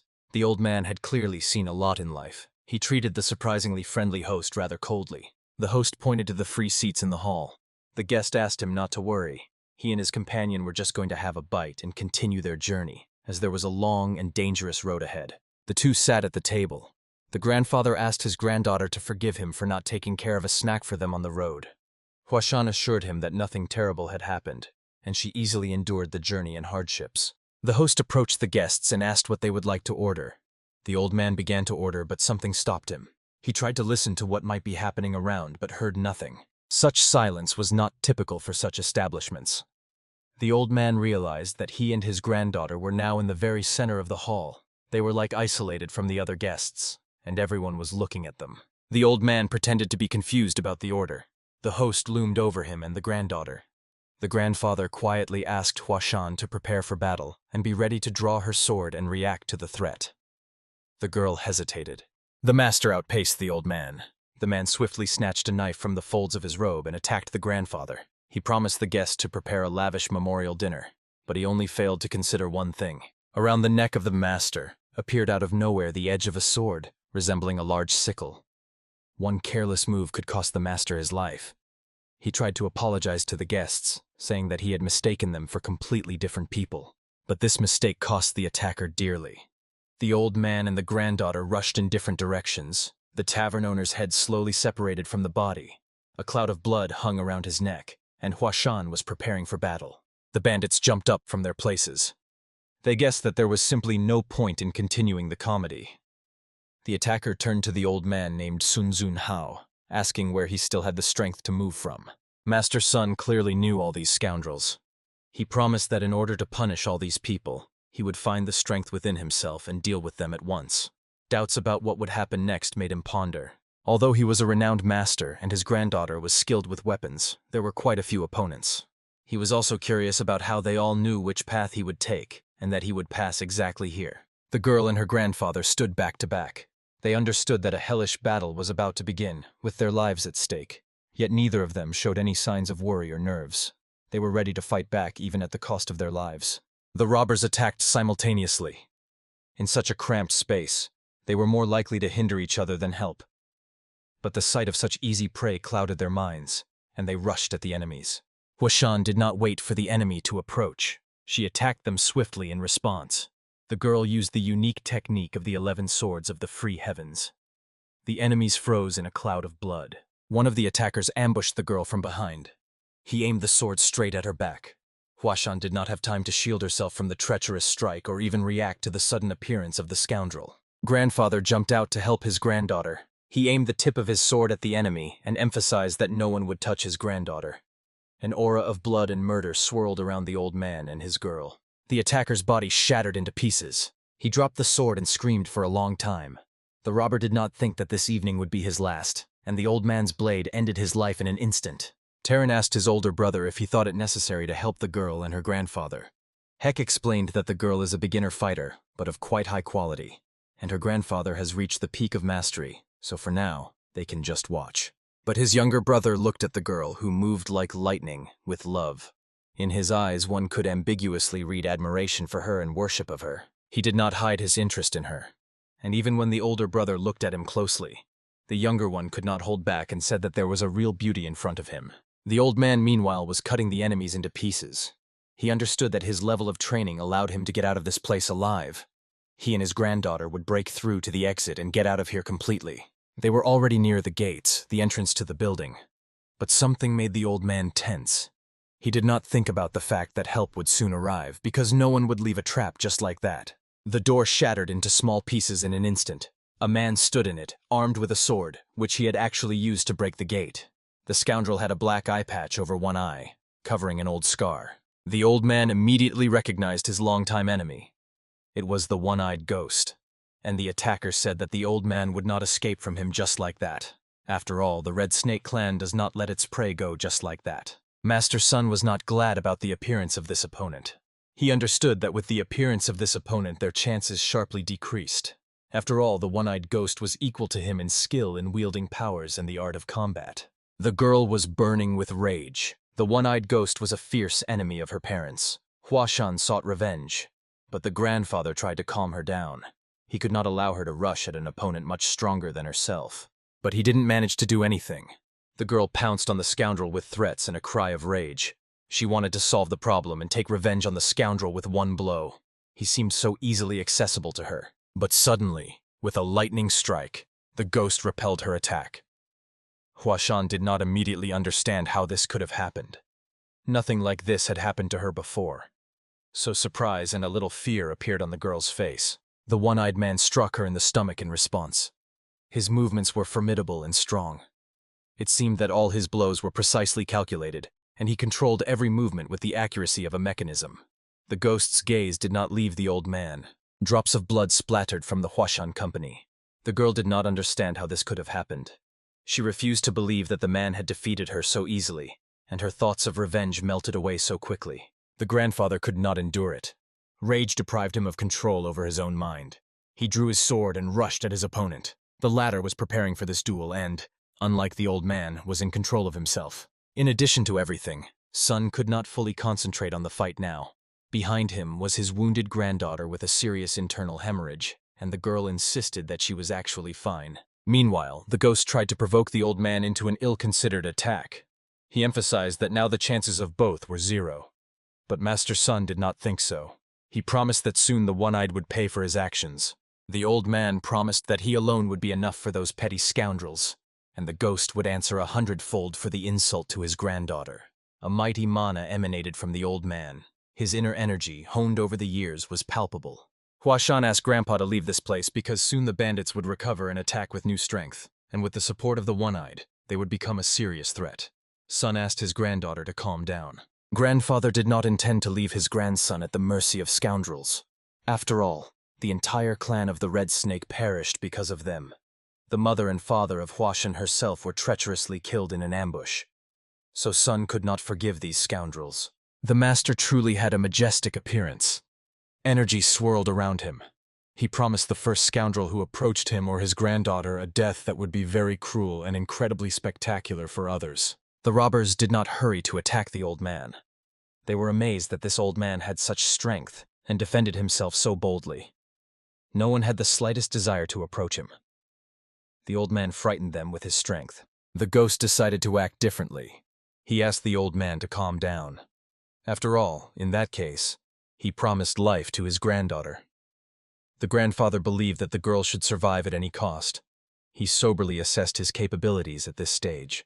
The leader of the robbers explained that even for a master of Sun's level, it is impossible to fight and protect the life of a granddaughter at the same time, so the one-eyed man's proposal did not seem so unreasonable and meaningless. The bandit asked the old man to think about the bloodline, as the girl was the last representative of their once glorious family. But Huashan was not going to give up and warned her grandfather that she would fight to the last drop of blood. Sun ignored the girl's words. He decided to outsmart the bandit leader. Sun demanded first to release his granddaughter, and only then would he put his neck under the executioner's sword. That was his final offer. The girl tried to shout to the grandfather, but he remained deaf to her request and plea. The old man did not want to expose her, and on top of everything, he was formulating a plan to save both his granddaughter and himself. The leader ordered his subordinates to step aside. He agreed to the old man's proposal. The soldiers parted, leaving a narrow passage for the girl. But she did not believe in their sincerity. Grandfather ordered his granddaughter to get out. She had to leave this room, although Huashan did not want to do it until the last moment. Grandfather had to shout at the girl and forced her to obey. He emphasized that it was not an order from him as a grandfather, but from him as the head of the clan. More precisely, the remnants of the clan. He ordered to get out of here and survive at any cost, and to remember this day and what happened forever. The girl cried. She begged her grandfather not to do this. After all, he was the only one she had left, and who gave her a reason to live. She clearly understood that she could not cope alone with the bandits who would follow her. The one-eyed ghost ordered his people to gather and secretly follow the girl. As soon as they get rid of the old man, they must catch her and bring her to the one-eyed. Meanwhile, they will kill the grandfather. The conversation was interrupted by a remark from one of the masters sitting at the table. They heard the telepathic talk, which was considered unworthy of true fighters and masters, but what else to expect from a sect of apostates? The senior mentor of the group of martial arts masters at the neighboring table spoke. The one-eyed man found it hard to imagine that someone had intercepted and read his message. The boy repeated everything word for word. Terran said that they were watching them. Heck pretended that he was embarrassed by saying it so loudly. The gang leader looked at him closely. It was hard to say what the boy was thinking and who he really was. The ghost asked the tavern owner who these brats were. He replied that this group of lasers came to this establishment thinking it was real, but in fact, they wanted to eat and rest. The leader drew conclusions. He believed that ordinary low-level fighters would not behave like that. They became an unknown variable, so it was worth destroying them first to avoid a blow from behind. The man pretending to be the tavern owner approached Heck's group with a sword. The man warned them that they could stay alive if they remained silent. and did not get involved in the dispute between the two masters. The pseudo-master believed that in the next life they would not harm anyone and would behave normally, and it is unlikely that such scoundrels could turn into people in the next life. He attacked Heck, and the young mentor stopped the enemy's attack with a light movement of his hand. The latter did not expect this and did not know how to act correctly. But this scene did not end there definitively. The master was thrown far against the wall from the resistance. He quickly flew past the one-eyed leader and crashed straight into the wall. The leader thought about who he was dealing with, since only the strongest fighter could do that with one blow. The ghost and his close associate did not know what to do. They did not expect there to be so many people in the tavern, nor that among them would be martial arts masters. The boy clearly surprised them and made them think. Heck got up from the table. He said that if no one had bothered him, he would have calmly had lunch and left. But in this case, they were attacked first, and no one said anything directly to his face. They struck treacherously. The ghost asked if the brat knew who he was dealing with at the moment. The brat assured that he had recently heard it was the Red Snake clan. But such scoundrels were still to be found in the expanses of Murim. Heck asked not to rush the leader for an answer. At first, the boy was interested in where the main headquarters of the Red Snake gang was located. These words deeply offended the man, who was upset by the boy's ignorance. The leader said that their main headquarters is based in Guizhou. Heck asked why. In that case, they create chaos and engage in mischief in Gansu, rather than in their native region. The ghost appeared because of such an attitude.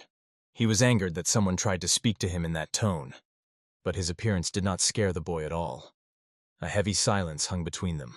The one-eyed man thought that it was a good idea to cut off the boy's head so that he would no longer mock anyone. The leader mockingly asked if it was true that the famous warrior himself was before him. The guy assured that it was indeed so, and he could deal with the gang of losers without weapons and unnecessary trouble, and it would not be as easy to tear off his head as it seems at first glance. Instantly, Heck found himself in front of his opponent. He inquired how the man was doing, and when he intended to start a serious battle.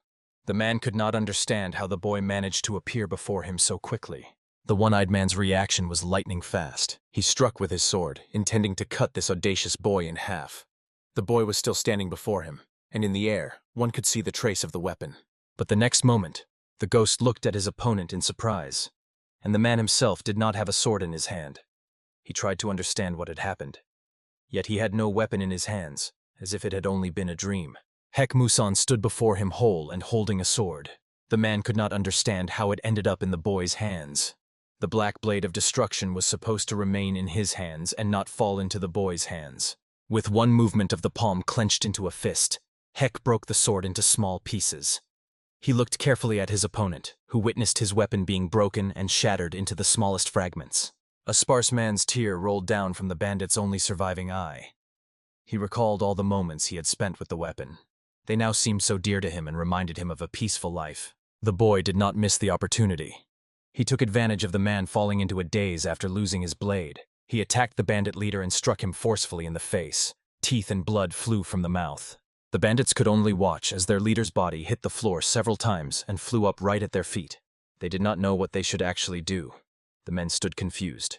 The warriors saw for the first time their legendary leader being beaten like that right before their eyes. They did not think such a thing could happen. After all, no opponent had ever stood against the one-eyed ghost before. The old master's son watched the young man carefully. He could not believe that he had defeated an opponent of equal strength to the old man with such ease. The granddaughter also looked gratefully at the sudden savior. Meanwhile, Heck addressed the bandits. He warned that this time he was giving them a choice. They had two options. Either they took their leader with them and left, or they could try to attack and stay close to him. The men grabbed the leader, who still had not regained consciousness, under the arms and promised that the young master would never see them again, and they would end their banditry and not attack people anymore. Soon the whole group was really fleeing from the improvised tavern. The men tried not to fall behind their leader, who was carried on the shoulders of one of the bandits. Clearly, no one wanted to return to that shed anymore. The old man bowed to the savior. He thanked him for the rescue. The boy assured that it was not necessary. He personally got into the fight only because he and his young pupils were attacked first. Now he was more concerned about the young lady's well-being. After all, she could have suffered the most. Her internal organs might be bleeding after the impact, so it was worth examining her to prevent her condition from worsening. So for starters, she needed to rest. A boy who liked the girl came to help the senior student. Huashan really seemed like an angel to him, and the younger brother ordered Heck to sit down and relax, saying he would personally take care of the girl. The next moment, the younger brother slipped past the mentor's daughter and rushed to the girl, considering it necessary to surround her with care and protection. He paid no attention to anything around, just taking care of her. Meanwhile, the elder was telling that he was very grateful for the help. Heck explained that from the very beginning he knew they would not get out of here peacefully. The Red Snake Gang had long been operating in these places. Master Sun explained the reasons why the Red Snake Clan tried to kill him and get rid of his granddaughter. They were both from the Sun Clan village. Heck said he had heard about her reputation and fame despite her modest size.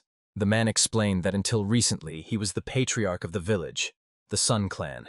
He considered it necessary to protect all residents and relatives. They never coveted the neighbors' goods or their wealth. But then this happened. One day a rather impudent and rude man arrived. He was clearly an official and offered to buy their trading chamber for a very ridiculous price, or even to transfer it to his possession just like that. Of course he was refused. But after that, a real terror began against the clan itself. The attackers often cursed and even beat people from the village of Sun. Patience ran out and they were driven out of the village, having been beaten beforehand. The next morning the village was attacked by 200 warriors from the Snake Clan. They declared a real war and said that the Sun Clan attacked them first. But that was a lie. The Red Snake Clan was hired to deal with the rebels. Master Sun explained that the official also turned out to be a member of the Red Snake Clan, and he arrived specifically for provocation. 300 villagers were killed, and only 80 of them were masters. All the rest were ordinary people. They were brutally killed. The scenes of that violence were still before the old man's eyes. The granddaughter was the only thing he had left. She had lost her parents, and everything she had at that time. Master Sun could not forget the moment when the bandits cruelly cut the defenseless mother of Huashan. The man himself could do nothing. His powerlessness at that moment still troubled him. He swore to take revenge. Heck could not look at the poor girl who was crying loudly before him. He understood that he could not interfere in any matter in this region, as he might dig too deep. But this time he was risking the academy. The best option at the moment, the boy considered, was to give enough money and horses to these two, so that they could continue traveling more or less safely. He asked if the old man and the granddaughter had any plans further on. Heck was about to offer money and transport when his younger brother intervened. The boy suggested going together with them to the combat academy. Musan did not believe what he heard from the younger one. Musan addressed the younger one. He ordered him never to interfere in the conversation again until the elder finished it. The boy assured that his father always taught him to help those in need. The boy did not calm down. He suggested turning to the community so that they could advise how to act correctly in this case. After all, they themselves recently needed help and reinforcement. The boys agreed that it was worth helping, but at the same time, they needed to respect the word of the elder brother and his decision. The younger one, with tears in his eyes, looked at his elder brother and asked him to listen. Finally, he could not stand it. He said that Taeho could now do whatever he wanted, but the old man refused. He thanked for the offer but declined. He explained that in any case, he would become a victim of persecution. The man was not against traveling accompanied by other people, but he was afraid to endanger those who would help him. After all, the Red Snake Gang would follow him despite the promise given to Heck. Taeho asked the old man not to worry about his own safety and the safety of his granddaughter. Near their academy was the camp of the head of the patrol of the Western District. Moreover, near the academy was the headquarters of the Beggars sect. The old man looked skeptically at the boy. The boy asked if the master could doubt that under their protection, he and his granddaughter would be safe. The man did not take his eyes off the boastful youth who liked the granddaughter. Master Sun admitted that he found it hard to believe what the boy told him. The boy guessed this and assured him that it was all true in its pure form. He swore this by the name of his deceased mother. Sun and his granddaughter were surprised. To help the younger brother came the elder master Heck. He confirmed the words of his junior. The elder then asked if they were from a noble house, as the upbringing of young masters of the highest level. The caravan moved through desert lands. The warriors relaxed, as at the moment they had allies among the horse-riding bandits. They confidently advanced toward their goal and rested along the way. Taeho was talking with the girl. It turned out that they were peers. The girl enjoyed the company of the boy who clearly liked her. The younger brother was almost shining in the literal sense of the word. The old master asked Heck if it was safe to set out for the barren lands now, as recently a whole gang of mounted bandits had appeared there, all of whom were robbers profiting from raiding caravans. Heck assured that in the Lost Lands they would be able to escape the bloody red serpent, for there they would be under the protection of his old friends. According to Heck, the horse bandits were on his side, and the young man increasingly amazed the old one. The boy whistled twice quite long without unnecessary words. He ordered to wait and not to distract him. Soon on the horizon they saw a cloud of dust raised by mounted warriors. It was hard to see them clearly from afar. A cloud of dust and sand was approaching with incredible force. The old man felt uneasy because of this. After all, they were standing right in the path of these riders. He was quite afraid to realize this and be unprotected. When the group of horsemen approached, the man could already make out that it was indeed an armed detachment of people. They were rushing at full speed, approaching the travelers. None of the young masters reacted. The old man was even more surprised when all the robbers dismounted and bowed to Hek Musan. They did not dare to raise their heads and look at him until he allowed the commander to direct his men. The gang leader asked under what order he had arrived. Musan gave instructions to the mounted bandits to guard the road, and in case other travelers of a thievish appearance appeared, to stop them and drive them away. The boy asked if it was clear that he had given the order. The bandit promised that no soldier or fighter would pass through his lands. With that, they were free and rushed to their horses to carry out the Black Demon's order. Master Sun carefully watched everything happening before him. He could not find words suitable for the situation. The old man thought about asking again to be released with his granddaughter, but now he changed his mind. The old man stood near a tall tree and talked with his wife.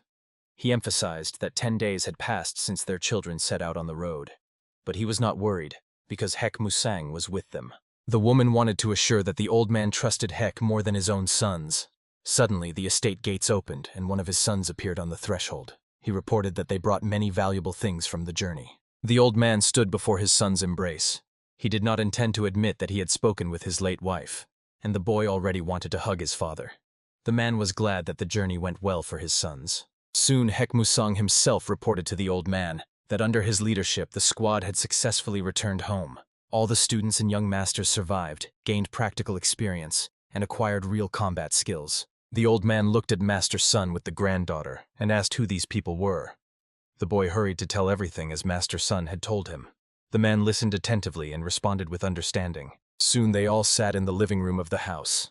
The old man told that he could not even imagine the grief that had fallen on the heads of the famous Sun clan, but he was ready to provide necessary help and shelter. The host promised all kinds of support. He could not even imagine the grief that had fallen on the man. He said that his modest house was entirely at the guest's disposal, who could use it. Master Sun thought about what he owed to the young Master Hek. After all, he not only saved them, but helped them reach a safe place and think about a future that could be planned. The host told about the situation he faced. He had recently also experienced grief and a bad streak in his life. He was mocked by defectors. They severely beat his son and forced him to humiliate himself. The old man emphasized that he was very pleased to receive such a respected guest in his home now. After all, he would personally be glad when 2 districts, although one of them was empty at the moment, joined their efforts. The granddaughter and her grandfather bowed to the old Master Chan and assured that they would remember his kindness and approval forever. The old man asked to be called simply Master Chan, as Sun was older than him. Chan asked Musan to prepare everything necessary for the guest's rest. The apprentice clearly did not like this task very much, but he could not object. However, the senior apprentice suspected that he would not have to do anything. Taeho ran into the room. Maybe he suspected his father's orders, or maybe he was just eavesdropping. He looked carefully at the guests and promised that he would take care of everything himself. The old man ordered his son, who showed impatience, which is unacceptable for a warrior, to behave more restrainedly. He was not going to play games with him or try to please the young lady at any cost. When Musang and the old teacher were left alone, the boy asked for forgiveness for his haste regarding the guests, but the old man assured him that everything was actually fine and asked to be called the senior master. Chan inquired about how their operation regarding the delivery of ally Lady Ha to the deployment site went. The guy told about all the hardships of their journey and added that they delivered the girl directly to the headquarters of the commander-in-chief of the troops. The old man in turn told that Sai Gungun had become quite an influential person. He is now even trying to pressure the military authorities in the region. Master Chong was surprised why Gungun was so hostile towards them. Hek shared the news that he had made an agreement with the sect of poor people to spy specifically on all the movements of the probable enemy and report all his moves. The old man clearly relaxed. The older brother promised to bring him special tea next time. The man thanked him for the care. He clearly felt better from the very words of the young man who cared for him so much. Chan thanked once again and let his student go to rest. He was very tired from the journey, so he deserved a break. The young man did not know where to go first, as there were quite a few tasks. In the yard behind the mansion wall, he felt the presence of someone else. Behind the wall, there really was a man hiding.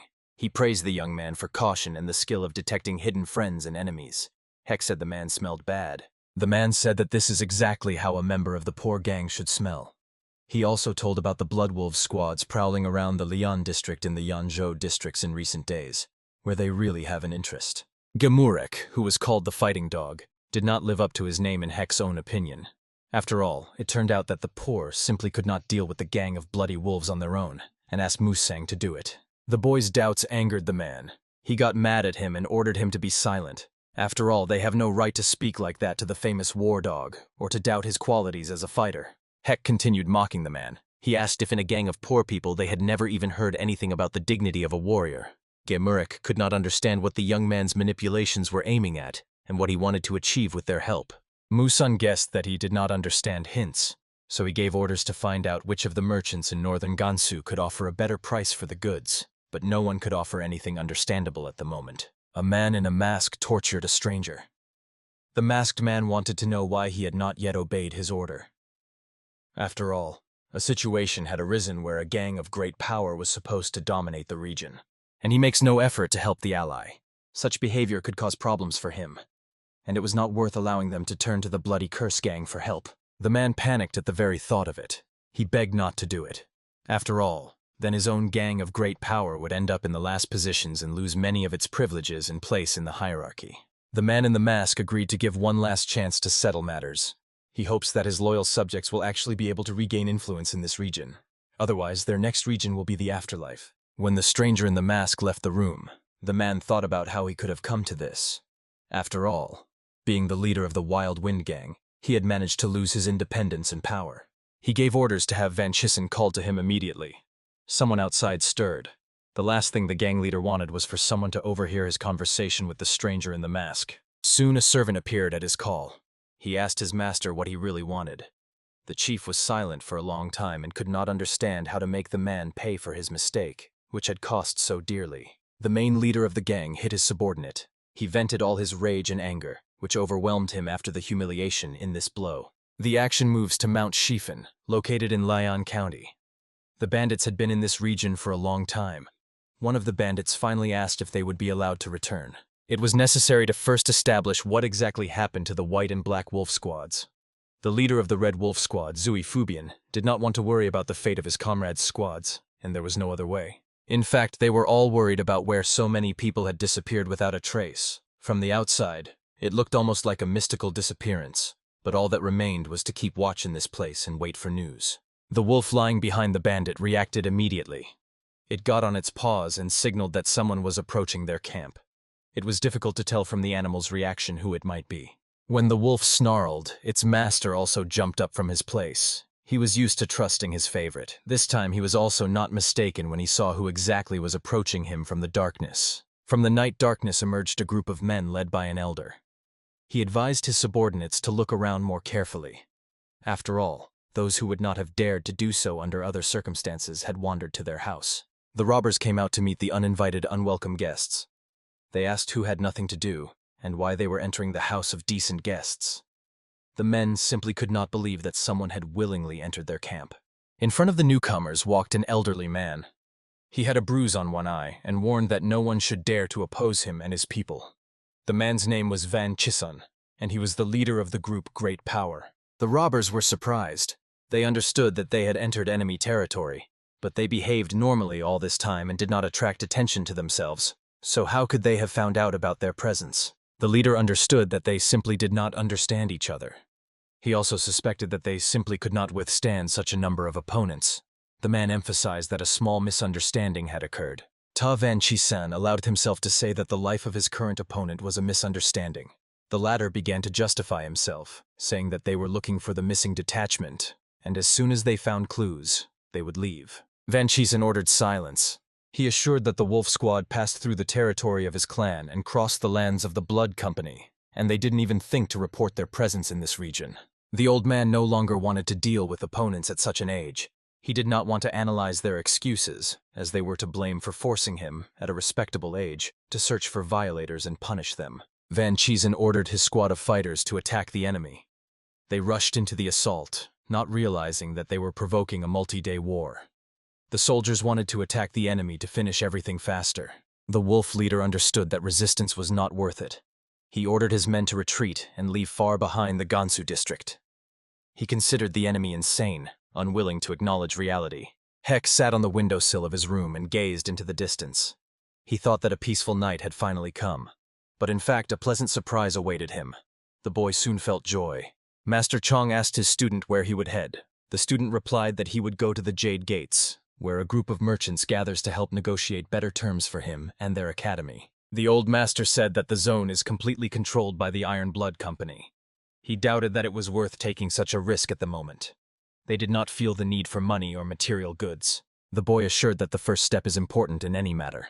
Master Chong agreed with him, but insisted on continuing to explore other locations that are more accessible and less risky in terms of travel. He assured that in order to earn something, one must be ready to enter the tiger's den. This time he assured that it did not sound ambiguous, although deep down he was still thinking about Manhwa and the flame of passion. The guy assured that new times have come now. There is no need to panic like they traveled with. He took a golden object from his bosom. The boy emphasized that this very artifact would help him solve many problems on the road. The old man immediately guessed what kind of eye his pupil was holding in his hands. Chan wondered whether it was too early for his young pupil to possess such a thing, as having it in his hands meant good relations with bad boys, which was unbecoming for a representative of the academy to boast about. The setting shifts to northern Gansu and the town of Guhei. There were many people around, but there was tension in the air. People behaved as if normally, but there was a veil of something disturbing and frightening. Musang was walking through the city streets. He carefully examined the sheet of paper in his hands. The boy wanted to believe that his informant, Gu Morek, had reported the coordinates accurately and had not made a mistake while writing them down. A group of warriors rushed past the boy. They were fleeing from soldiers in red uniforms. Cries echoed around, calling to catch the fugitives and help the city guard.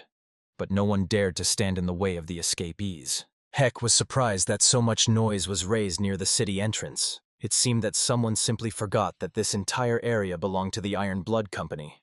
Perhaps the guard had finally started clearing the area. He reacted in time when a thief tried to pull a wallet out of his pocket and rob him of small items. The boy shouted loudly, when the young master caught his hand and twisted it in the other direction. Heck felt sorry for the young criminal and let him go, warning that next time he would not let him off so easily. The boy, in turn, rubbed his injured hand and tried to evoke pity. He loudly began shouting down the street, calling on those willing to look at his injured hand. People started gathering to see what had happened. The thief pointed at Heck and began to tell a story as if he had broken his hand. The criminal was not going to be quiet. He showed his hand and said he would stop attracting attention if the young master paid for the treatment of his hand. Heck noted that it did not look like a broken hand. Master Heck looked at the boy's injury and assured that a fracture definitely did not look like that. He suggested for authenticity to break the hand completely. Then the accusation would really be fair. The offender called his accomplices. He began to suspect that this matter would not be resolved so easily. Bandits gathered around the master, preparing to attack the opponent and deal with him.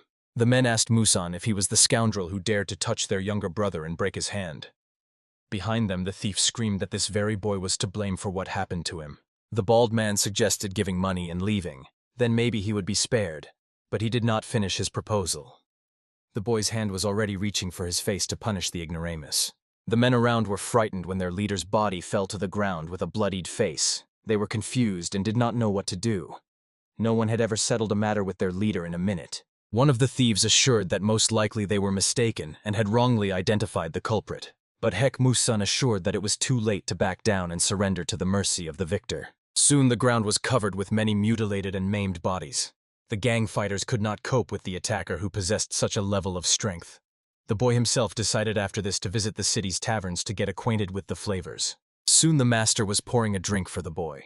The boy was about to pay and handed him a coin with words of gratitude. But the man assured him that in fact he still owed the boy money and was very grateful for his help. The boy's attention was caught by a group of travelers who had been chased by guards just before. It was time to finish drinking and leave this place before he got dragged into disputes again, which he did not need. The fighters, and they were clearly warriors, tried to disguise themselves as merchants. They even found clothing from one of the smallest trade guilds. However, this did not help them either. They stood out among the civilian population. The master was surprised when the young lord prepared to leave his establishment. The man looked at him attentively. He inquired if the guest could have disliked something. The boy remained silent. Soldiers from the Iron Blood Company entered the hall. They ordered the people disguised as merchants to stay in place and not move. It was clear that a fight was brewing in the hall, and Heck did not want to be involved. Men in merchants' hats exchanged glances among themselves. They did not expect to be found so quickly. One asked another what they should do now. There were too many enemies. There could be more on the street. Soldiers of Iron Blood ordered them to come out. After all, the fact that they disguised themselves as merchants could not help them, so the only way out of the situation is simply to surrender and not multiply victims. Heck passed by the merchants. He sympathized with them, but in reality, he thought it was better not to leave the establishment too quickly to avoid standing out here and forcing himself to defend anyone present. On Musan's path stood a soldier of Iron Blood. He pointed a crooked sword at the youth and asked if he was the one who provoked the recent unrest in the city. Did he really think he could leave so easily? Heck asked, could it be that this whole group came just for him? After all, he did nothing. He just punished the guilty. They should be grateful to him, not try to accuse him of hooliganism or something like that. And the squad leader ordered not to try to deceive him. The scoundrel intended to deceive the squad leader of the guard, who had information that the villain attacked several poor people and broke their arms. The man emphasized that no one would do anything unjust with him. It was just necessary to go with him to establish the details of what happened in order to punish those responsible for the disorder on the city street. For some reason, the boy tried not to believe that these people were actually covering for those scoundrels who shared their loot with them. Yet it was not worth immediately setting another clan against himself. Heck pulled a golden amulet from his bosom and showed it to the head of security. The latter did not immediately guess what was in the boy's hands. The man thought he was trying to bribe him and resolve the matter that way. When the chief saw what was in the young lord's hands, he fell to his knees before him and begged forgiveness for his ignorance. He asked for mercy and to release his people. They had all been mistaken. Heck realized that the thing in his hands was actually a unique artifact. He ordered the soldiers to simply get out of his way and not provoke bloodshed. Musan did not think it would be so easy. After a few seconds, the opponents altogether left him. They ran so fast that dust rose behind them. The boy could only watch them go. Finally, he was left alone and in peace. Musan sat down in his place and decided to finish eating what the tavern owner had brought him. He did not immediately notice the expressions on the faces of the men sitting behind him. They did not bode well for him. Lady Sun sat on a bench in the academy courtyard and looked at the leaves of a tree.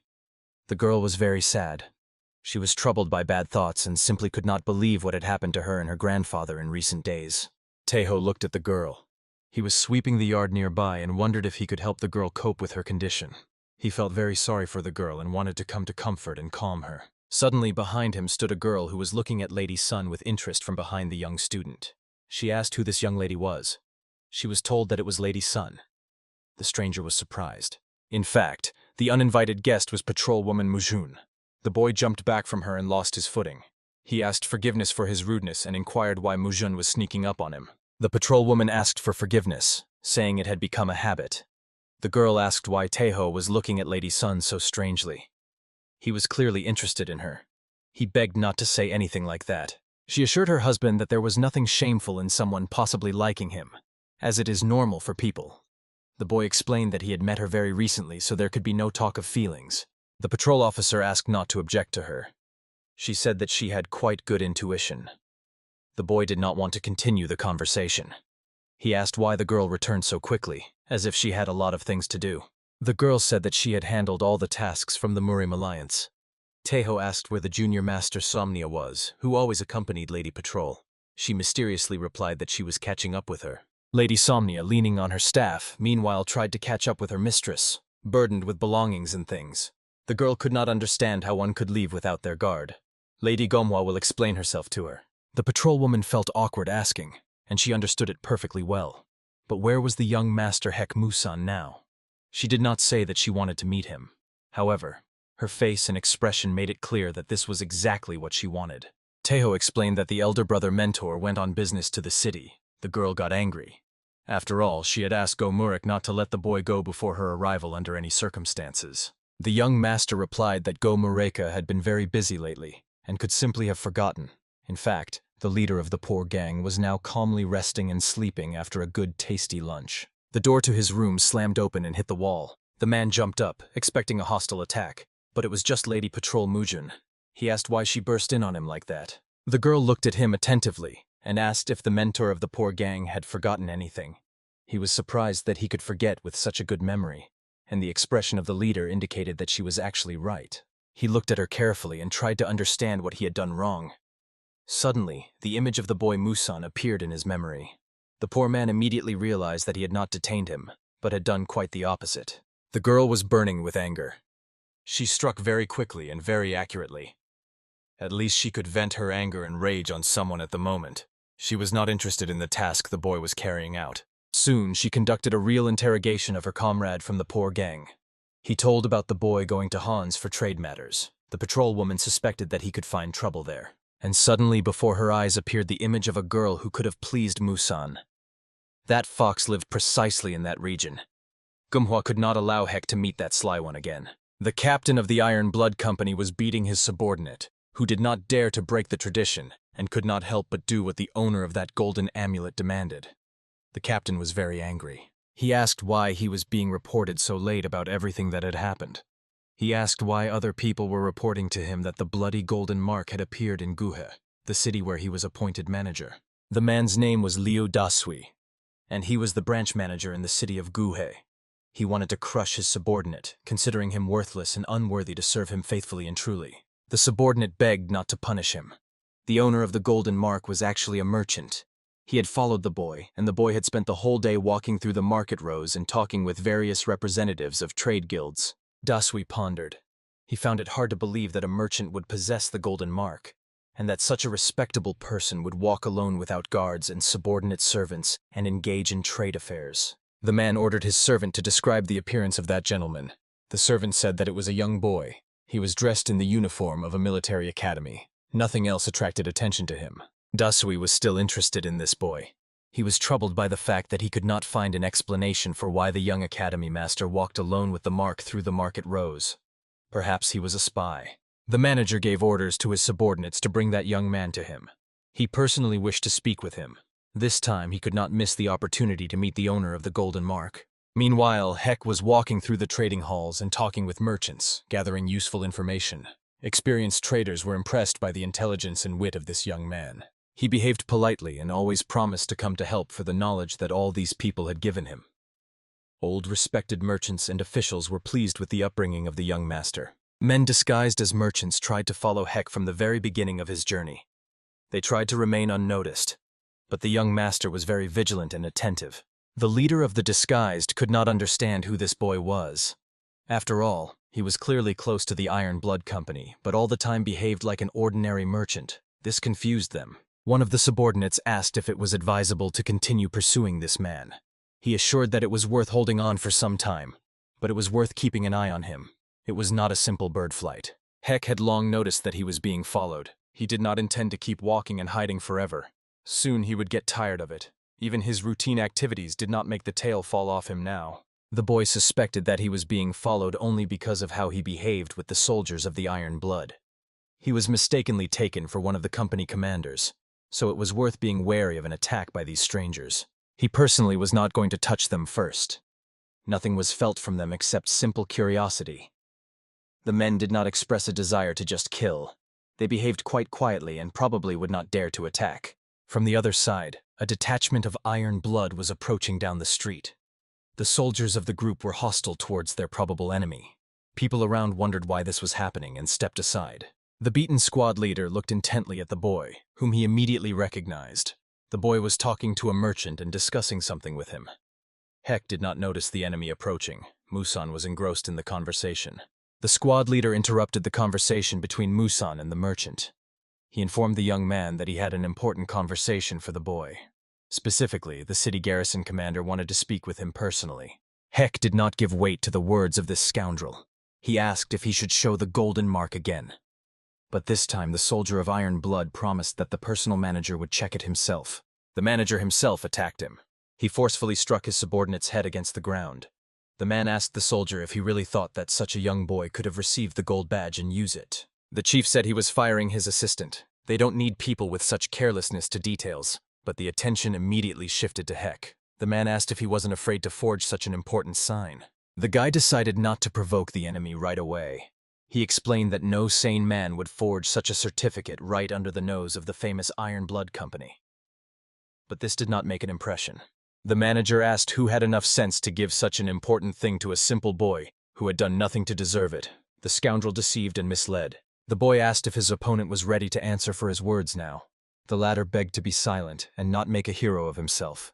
The situation began to get out of control, and Heck understood that he had to attack first if necessary. The man flared up first. He promised that the dead boy on the streets of his city would not raise questions for anyone. He clearly wanted to possess such a thing as a golden emblem, although it might not have been genuine. Greed made him attack the opponent, but the boy stood defenseless and did not even try to run away. The man thought it was either out of courage or reckless attitude toward his own life. The blow was very powerful, but the boy did not move an inch from his place. He resembled a rock in the sea during a storm. Heck was unshakable. This greatly surprised the attacker. The manager's palm pressed against Heck's forehead. He just looked at the man, not trying to react in any way. The boy promised the master not to engage in battle with scoundrels, but they themselves are drawn to fight him. The manager decided to retreat for a while to understand who he was dealing with. The opponent could never withstand his palm strikes, considering his physical strength and spiritual development. The man believed that before him stood a master who possessed the skills of emerald resilience, but such energy was not actually felt from him. And an opponent with such skills could not be so young. The youth addressed the manager. He asked him to end the duel here since both remained unharmed. He explained that only the manager himself would suffer further. This angered the man even more. Heck said that the man's skills were not enough not only to resist a master of Musan's level, but even to catch a dog. So out of kindness, Heck could forgive the desire to kill. In anger, the manager attacked. He could not endure the mockery of this brat. Revenge was the only thing that could hold him back from rash actions at the moment. But again, Heck himself did not move from his place. He stood just the same, waiting to see what would happen next. The boy thought about how to react to attempts to harm him. After all, fighting with a bloodthirsty gang on their territory was pointless. The enemy's attempt to harm Heck began to amuse the boy. The manager still could not calm down or understand that his efforts were in vain. The boy stood before him like a rock. Soon he got tired. The man pressed his palms against his opponent. Masan asked if his opponent was finished, and if he was now ready for a serious fight after the warm-up. In that case, he would strike at least once too. Mana blazed around the young man. He was preparing to deliver a powerful, mighty strike. His opponent guessed who he was dealing with. Assessing the opponent's skill level, he realized he was doomed. The boy's palm was approaching the enemy, bringing him death and shame before his subordinates, although by then he would no longer care. Someone behind Heck shouted the order to stop the fight. The voice was full of metal, and it could not be disobeyed, but it was actually too late to stop the attack. The palm was still approaching the opponent's face, although its movement had become much slower. But the strike was still supposed to happen, purely for show, as Heck thought. A gust of air burst out as the boy struck his opponent with a powerful move, sending him flying far away. The wind was strong, even causing one soldier's cheeks to puff up and bare his teeth. The manager was on the ground. He could not understand where the young man got such amazing strength. He almost killed him, and therefore now it is worth treating him more carefully and not trying to anger him anymore. The one who stopped the young man from killing his opponent was Senior Master Ma. He had heard about the strange boy who had arrived in the city and wanted to see him personally. The manager suspected that the mark was genuine. Emma Yanji asked the boy why he still dared to attack the Iron Blood Company on its own territory. The boy was outraged by the question. After all, only he had been attacked during the entire time he was there. He showed the golden mark.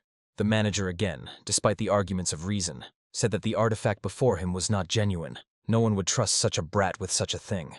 But Heck remembered Lady Chol's words. Master Ma guessed who really gave this thing to the boy. It could not have been fake.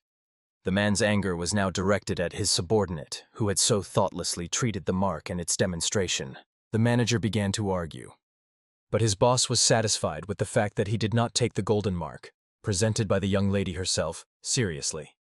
Ma grabbed the man by the head and decided to punish the guilty one. Soon the manager's body lay on the ground. Heck asked why one of the Iron Blood warriors had to be killed because of him.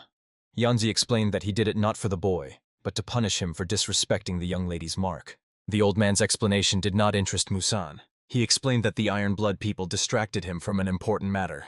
Therefore, he intended to continue traveling through this area and gathering the information he needed. The chief explained that Lady Chol wanted to meet with the young man, so he had to follow him. The boy asked what benefit he would get from this.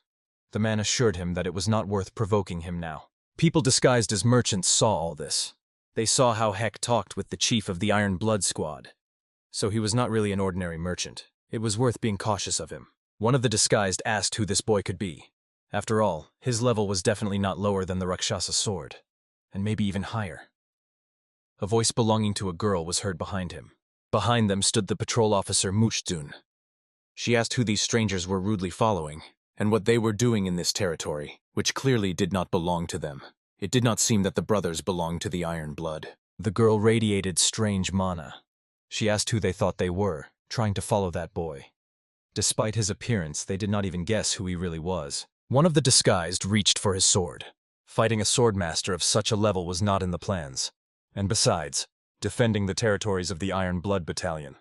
Such thoughts cost precious time. Right in front of the men, the girl disappeared. She seemed to dissolve into the air. A second ago, she was in front of them, and now there was nothing left there. The men thought she would finally let them go. The patrol officer appeared behind the one who tried to reach for the sword. He did not see her, but rather felt her presence. A duel with a master of such a level gave them no chance of victory, so it was not even worth trying. Realizing that it was an ambush and that her comrade was in danger, Gua no longer hesitated. The girl forcefully hit the man's head against the ground. She had to hurry before his comrades arrived to help him. The fight did not last long. The patrol quickly subdued the man and held him lying on the ground. He tried to resist, but he failed. His comrades wanted to attack, but Manhwa warned that she would tear off his arm. Now she was interested in who they were and why they dared to follow her comrade. The boys were confused. They did not know how to answer this question. No one wanted to admit who they were. When the patrol woman pressed harder on the stranger's head, trying to provoke him, he seemed very familiar to her. Gva tried to remember where she might have met him, and she guessed. The girl was talking to the elder of the Iron Blood Squad. He was explaining that sooner or later trade affairs would bring the young Master Heck to this house, and he would be forced to show the golden certificate. Madame Chol ordered to find the boy and bring him to her, but not to be rude. It is necessary to show all the kindness and peacefulness of one's intentions, which will also be useful for Chief Ma himself. The man really did not understand why he should go looking for the boy when it would be easier for Lady Chol to invite him personally, but the girl assured him that it would be even better if he came accompanied by soldiers of the Iron Blood. The lady looked at her subordinate, showing her beautiful leg. She said that if Heck needed their help, he would definitely have asked for it at the ceremony itself. He never relied on anyone. Heck was quite a serious and respectable man. He never relied on outside help, and he considered himself worthy. So it was not worth causing a big fuss when they would lead him to her chambers. The chief replied that he understood everything. Now Heck was wondering why he should go with the man. After all, he showed the golden seal and proved that it was true and genuine. So going to the young lady was not part of his plans. The chief was starting to get nervous. The man recalled all the girl's warnings. He emphasized that such a situation would not happen again. He would personally control his people. However, the young man assured that he did not want to have anything to do with the Iron Blood Battalion. Then the young man shocked everyone with his action. He handed the chief a golden seal and asked him to take it. He would no longer need it. Using someone else's cover was not fitting for him at all. For the Commander Ma, it was a very unpleasant moment. In his opinion, the boy was showing his superior attitude towards the entire Iron Blood Battalion. The first thought was to mobilize the nearest unit and kill the audacious one. But he calmed down in time. He remembered his lady's order. He was not going to disappoint her anymore. So he behaved quite restrained and could not do otherwise. He was eager to figure out what was happening. M.A. understood that he could do nothing with this boy, and the boy extended a golden ID and asked to take it. He had no time for such trifles, as the young man was in a great hurry on business. The chief asked for forgiveness. The reason for his such impudent behavior was the desire to please the young lady Chol Jinwei. He no longer wanted to offend the young master or disrespect him in any way. The man asked to trust him, and he would fully compensate for the time the boy spent. This time Ma almost ordered to listen to his words and go with him to the palace. There the lady would also not take much time. Behind Heck, people were whispering, but they were heard perfectly. They wondered who this boy could be, before whom even the Rakshasa sword behaved like that. The influence of this boy had to be phenomenal. Refusing was impossible under the given conditions. A girl's voice sounded from behind. He recognized the patrol woman. The girl hinted that she was also not against going with him to the palace of such a respected person. With this, she put Commander Ma in an awkward position. He could not understand what the patrolwoman had forgotten in this region, but at the moment she needed to go with Hek, and Lady Chol ordered to bring only the young man. Gwa understood, although the commander did not voice it. He was still thinking about how to get out of this situation. The girl told the boy that he only wanted to visit the house of the respected Lady Chol with her. Hek understood the game. The patrolwoman looked at him attentively and said that everything was fine, and she agreed with his opinion. So Hek asked the commander to consider that only in the company of the patrolwoman was he ready to go to Chol. Now Commander Ma felt very bad. He was torn between carrying out the order and the situation that had arisen at the moment. But in the end, the man agreed that they had to go together. The boy looked at Gwa and asked telepathically why she came to him and what they would do together in Lady Chol's house. The girl replied that she had been freed earlier to be in Hek's company. The girl looked quite strange. He had never seen the patrolwoman like this, who was usually cold as an iceberg in front of everyone. And now the girl simply radiated happiness and the prospect of being near Hek. The boy asked her not to talk about such things at moments like this. The girl asked if she should take her words back. He assured her that he would not want that. The patrolwoman snuggled closer to him. The boy asked if the elder warrior, whose name was Papach, was sometimes not with her. The girl hesitated. She had completely forgotten about him, and now she did not know what to answer. She felt embarrassed in front of her female guard. And the girl, meanwhile, arrived at the academy, where she did not meet her lady. She was kneeling and begging the higher powers to help her find her mistress. Soon Gwa and Hek were sitting at the same table with the lady of the house, Lady Chol. The girl asked why, along with Hek, whom she had invited, this person, who was clearly not a welcome guest, had also arrived. The patrolwoman looked carefully at her opponent. She said that she really could not imagine her life without her boyfriend. They had been inseparable since childhood. Musanu felt awkward in this strange company. The commander of the iron-blooded squad stood near the lady. He reported that most likely the patrolwoman herself forced Hek to come with her. The man wanted to relieve himself of responsibility for the act. The lady of the house asked the patrolwoman to relax, as she was clearly worried about what might happen at this meeting, so she asked Gwa to behave more confidently, since an insecure woman is not attractive. The confrontation between these two was like a fight between a tiger and a dragon.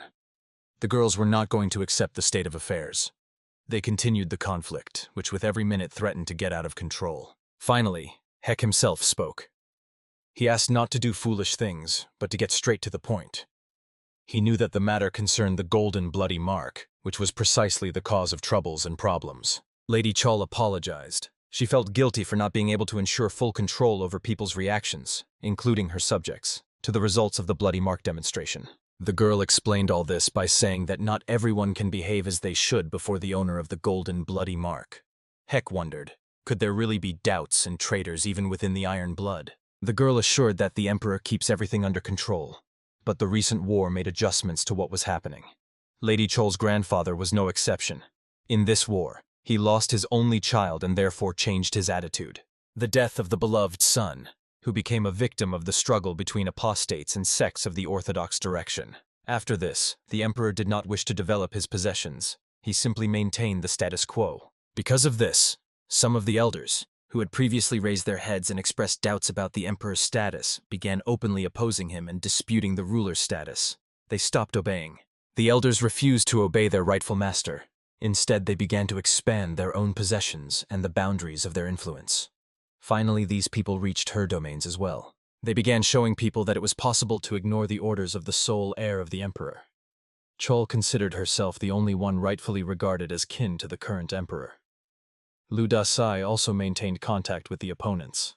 The boy asked to get straight to the point because the girl did not just call him to her home for no reason, and she did not just talk about the complicated situation inside the Iron Blood tie and their interpersonal disorders for no reason. Chol was amazed at how intelligent and insightful her interlocutor turned out to be, as the girl had not yet said a single word about what she could suggest he contact her about and engage in. Her praise and question of whether he wished to join the Iron Blood only fueled the already enraged Shkva more and more.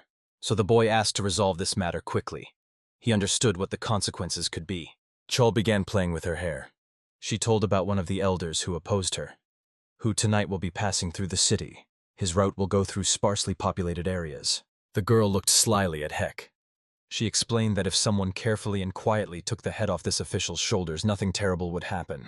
No one would look for or arrest the killer. The patrol officer couldn't stand it. She thought it was too much. to try to recruit a mercenary killer so meanly in her presence. But Chol asked to forgive her. She didn't mean that, and her opponent misunderstood everything.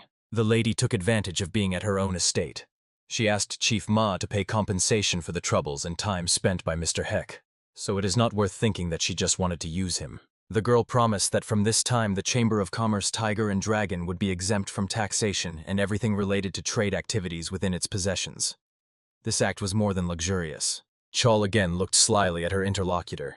She promised that if he changed his mind and agreed to serve under her wing, the payments would be much larger and more generous. The boy asked why exactly his candidacy interested the girl so much. After all, he had done nothing unusual. Master Ma was currently under her leadership, and many would come, just by calling them. Chol assured that many would notice the absence and departure of Yanshi, but no one would really guess who has any interest in joining her service, so it is worth thinking about. Heck guessed that he was playing the role of the sword that happened to be at hand, and the presence of this sword simply requires using it. The boy assured that he had no desire whatsoever to interfere in family disputes. Chol asked him to calm down. He was a smart boy, so he should have guessed that from this quarrel, especially if Lady Chol herself and her people suffered. The military academy district could become unstable. Heck guessed that his district would be used as a hostage. The girl assured him that he was mistaken. On the contrary, she wished many years of prosperity for his district. She was simply warning that there are people who do not care. She explained that when her positions inside the Iron Blood Battalion weaken, she will not be able to protect the district from enemies. So in her status and position, not only she personally should be interested. The boy did not know what to answer. He understood that Chol was right in her own way, and she had influence over how her people would act. Yet agreeing to serve her and kill an unknown official was too much. The patrol woman and Heck were leaving the building. Chol promised she would be glad when Heck thought it over and returned with the right answer. Gua assured that dreaming is never harmful. With that, the meeting ended. Already on the stairs of the house, Gua asked what the boy intended to do with Chol's offer. Heck assured that he did not intend to take it seriously. He would not give his will to the intrigues of the emperor's relative. The boy guessed from the tone of his companion that despite her dislike of Chol, the girl still thought that Chol said the right things. Heck assured that Chol's influence on the life of his region was not that great. Gua ordered him to follow her. She had something to say to him. The strange tone with which she was now speaking to him made him think. But the girl assured that she just wanted to introduce him to someone. In the premises of the nearest temple, a group of people awaited him, disguised as merchants and watching him all the time. The men bowed and greeted the master, indicating that it was a great honor for them. Soon everyone was sitting at one table in the abode. The girl was introducing the boy to those present. According to her, they were all respected masters of martial arts of the highest level, and they all had one goal. They knew this quartet by the name Four Lightning Swords. They were elder brothers from the neighboring province Qinghai. Their names were Zuijie, Hongxuan, Chen Xizhe, and Ma Chengui. All of them were renowned warriors in the district. The girl looked at Heck. It seemed that this acquaintance did not affect him in any way. The patrolwoman heard the question addressed to her. Musen asked why these warriors were fleeing from the Iron Blood Company. The elder brother began to explain. First of all, he asked to forgive him for their pursuit of the boy. From the very beginning, he seemed to them an important figure in the Iron Blood gang. The man continued to tell the story. He spoke about how, during the times of military chaos in their province, a mysterious cutthroat appeared. His victims were women. He managed to kill dozens of women. Before death, he raped them. By the order of their teacher and mentor, a group of fighters set out to find the maniac. Finding him was not difficult. He was not very concerned about being pursued and did not hide. Yet despite this, he turned out to be a formidable opponent. The killer turned out to be a high-ranking official, and at the same time a great master Huang Yingui. He defeated the pursuers. The man himself belonged to the demonic style of martial arts and enjoyed the benefits of his masters. The mentor realized that they could not handle an opponent of that level on their own, so he asked the Murim Alliance for help, but in response he was refused, being told that it was impossible to do so under wartime conditions. The warriors decided to return home and try to deal with the enemy on their own. The journey was long and they hurried to their temple, but they did not make it in time. At home, they were met with unpleasant news.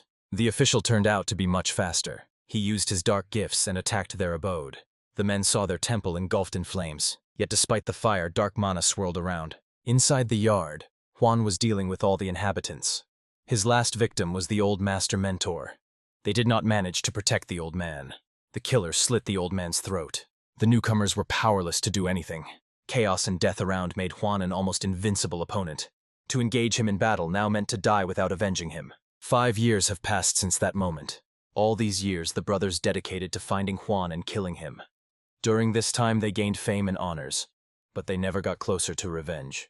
But on their way now appeared the senior patrol officer and Master Heck. The men understood that acting within the framework of an official court was impossible and not worth doing. So they personally asked Lady and Heck for help. The girl asked to forgive her as the senior patrol officer for the fact that the Alliance hid behind the war and refused help to the neighbors. At the moment, she is personally ready to help resolve this issue. It just so happened that she herself arrived at the Iron Blood Battalion to gather information about the official Juan, and this official is the one Lady Chol proposed to kill tonight. The leader of the Four Swords found it hard to believe this. He wondered why the head of Iron Blood decided to share such information with the senior patrol officer. After all, they had never been known for good relations with each other. Jikva explained that even within the battalion there was no consensus about what was happening. Chol began to worry that the old man was strengthening his position and expanding his own holdings. The man realized that his suspicions about this were not mistaken. He increasingly noticed various troubles near the Iron Blood estates. Various kinds of troubles and problematic situations occurred there more and more often. Heck began to suspect why his friend was so eager for him to intervene in the matter and finish off that mysterious official. The boy felt uncomfortable with this realization.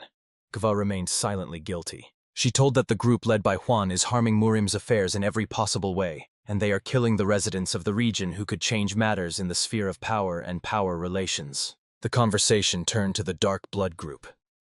Heck knew what he was talking about. He was interested in why his opponents had remained silent until a certain point. Something had clearly changed in the Alliance if they had started acting again. The connection between Juan and the Dark Blood group was obvious, and Gizva decided at all costs to establish what existed between these two. And it was thanks to Mrs. Chol that she managed to find out what happened. Sam Heck realized that he also had something to tell about Juan's affairs. It was precisely thanks to their attack on a group of fighters in the abandoned estate that it was established that people on the outskirts of the holdings were suffering from a strange disease. This disease consisted in the fact that people could not simply look at the sun. And for this, they kidnapped young men from Murimu. After all, they became beautiful living shields, and helped to fight and train. Heck personally, along with his comrades, destroyed one of such camps. And based on what he heard and comparing the facts, he knew that there were many more such camps. The boy understood that there was a lot of work ahead.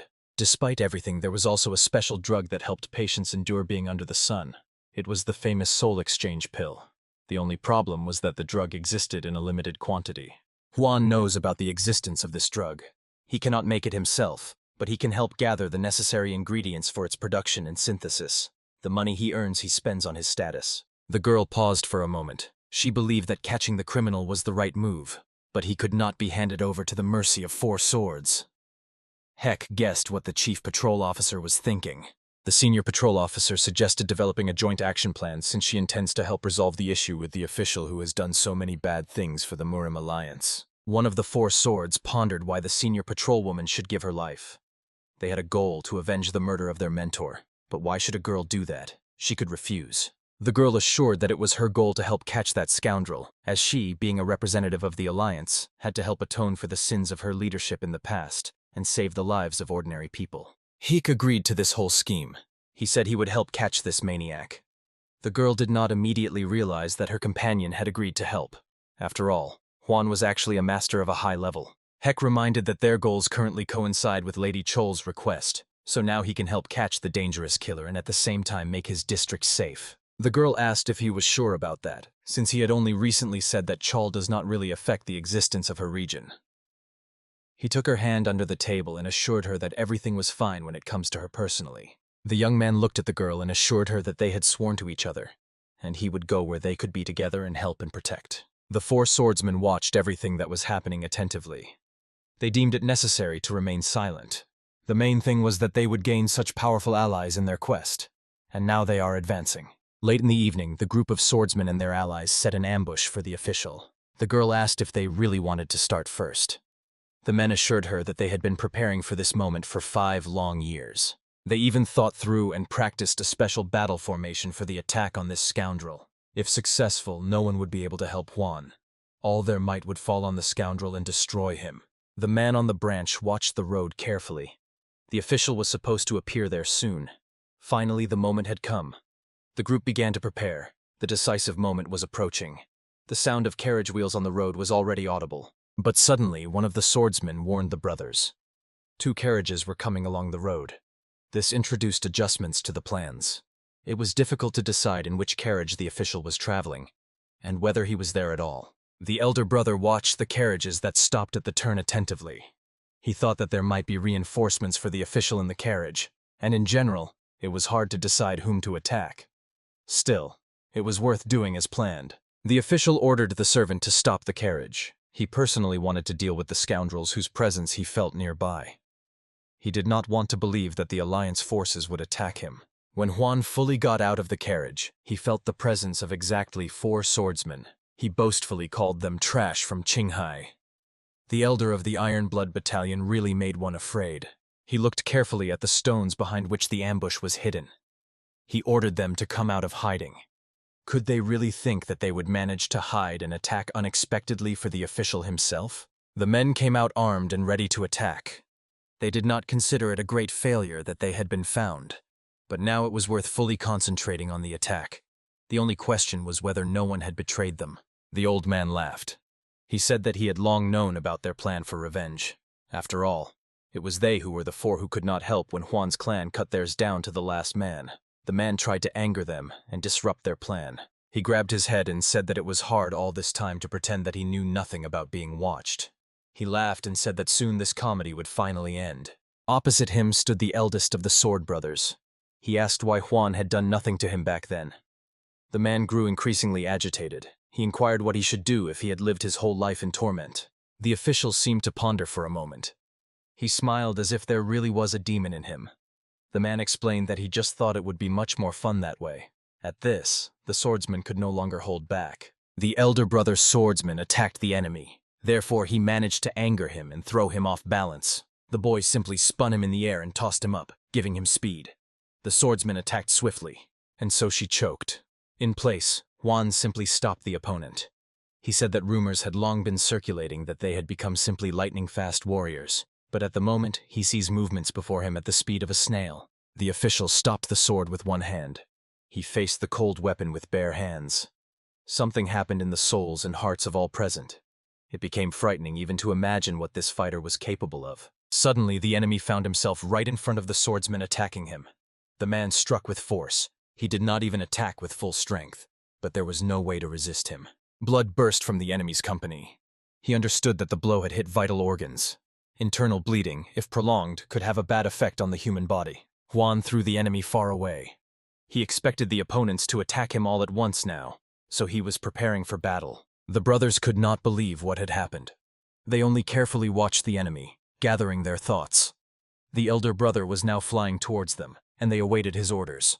Both rushed to meet their brother as he tried to get on his feet, but when they were almost close, they realized he was shouting at them. He was warning both to watch the enemy, not him. Behind them stood Huan. He said that their stupidity had burst into their plans and ruined them. The men did not expect this, but in the long run, they decided to turn this situation into an advantage. They sharply turned around with swords drawn, preparing to attack the enemy, but there was no one behind them. They guessed that the enemy was starting to play with them, and the battle was supposed to end with their death. The official easily repelled the sword attack. The boys were surprised that this enemy managed to deflect their swords charged with ki energy. He guessed that the opponent was confused by this block. The man promised that from the next time they would simply lose their heads, possibly even in the literal sense of the word. Huan struck both opponents simultaneously with his palms. Their heads snapped back and they spat sprays of blood from their mouths. Both brothers flew towards their elder. It was not difficult to guess how soon the battle might end.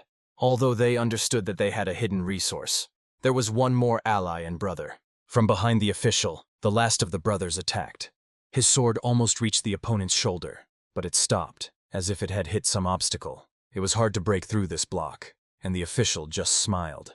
He did not use weapons. His strikes were made solely with his hands. The last of the brothers simply could not withstand his attack. He was not going to let him go, as he had done with the predecessors. Finally, Huan also threw off this enemy, and he flew away like a doll. There was almost no strength left to resist. All the opponents the official knew about were defeated. but the brother Hek Musan still remained. Gikva and Kek watched carefully from behind the stone at what was happening. The battle was turning into a beating. The boy believed that because of the provocation, the warriors could not use all their strength. Hek reported that he intended to intervene and save the 4 lightning swordsmen, but something was still holding him back. He felt the presence of another higher-level master nearby. His acquaintance approached the official. He carefully looked at the battlefield and asked his comrade to finish off these scoundrels, as the road ahead was very long. The official's interlocutor was a man considered the deputy and right hand in the demonic palace of the bloodthirsty beast Jai Shendo. His fame always preceded him. The official asked to forgive him, as he was delayed at a meeting with his old adversaries. The man assured that he understands his partner's emotions, but for the warrior, such a reaction is unacceptable. One of the brothers, who was still able to assess the situation, understood that at the moment it was worth sticking to the plan in order to hold out until the arrival of the senior patrol officer and Master Hek. The warrior leaned on his sword and gathered his strength to deliver the final blow to the enemy. He struck the foes who looked at him and thought that everything was not as simple and boring as it seemed at first glance. Respect for this warrior was evident in Shandao's eyes. He did not intend to help his comrade and was directed to watch this duel. The official's arrogance did not please her much. Surprisingly, the girl was the first to lose patience. She called Huan bad names and ordered him to be silent until she personally knocked all the filth out of him. Such a reaction was not typical for the lady patrol officer. The enemy and allies looked with surprise at this delicate girl, who was always known for her endurance and self-control. But this time something broke inside her. Emotions overwhelmed her. The girl explained to Hek that she had been hunting these two for a long time. The appearance of the right hand of the demonic cult pleased her. She said that she had been trying for many years to find and punish him. The patrol officer had heard before what was said about these two. They were called quite a pair, as using their power they could do all sorts of foolish things. So now Xiaodan asked who had dared to oppose them. When Hek and his girlfriend came out of their hiding place, they saw that a group of dark blood was fully assembled in front of them. The fight with them was already going beyond what was planned for the meeting. Shandao ordered his men to bring the patrol officer to him. She had touched his soul, but with the boy, they were free to do whatever they wished. The fighters were given full freedom of action in this case. The thief asked to bring the girl to him alive, for he intended to cut off her arms and legs and watch how her body would writhe, and he would make her mouth even wider to watch how she would scream loudly with it. The men attacked all together. Their primary target was the young man.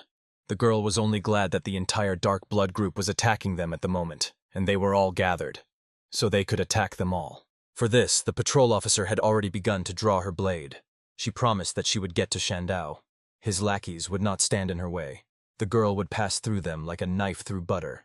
With the first strike, she split the attacker's body in half. He clearly did not expect that this delicate girl could hit with such force. His partner reconsidered attacking. He wondered if it was worth doing. 2 attackers attacked the patrol woman from behind. They thought the battle was already won because she would not have time to react. But something completely different happened. With 1 strike, she cut the scoundrels in half. They were clearly shocked by what had happened. None of them expected their death at the hands of Gua to be so brutal. Another member of the Dark Blood attacked her from the front.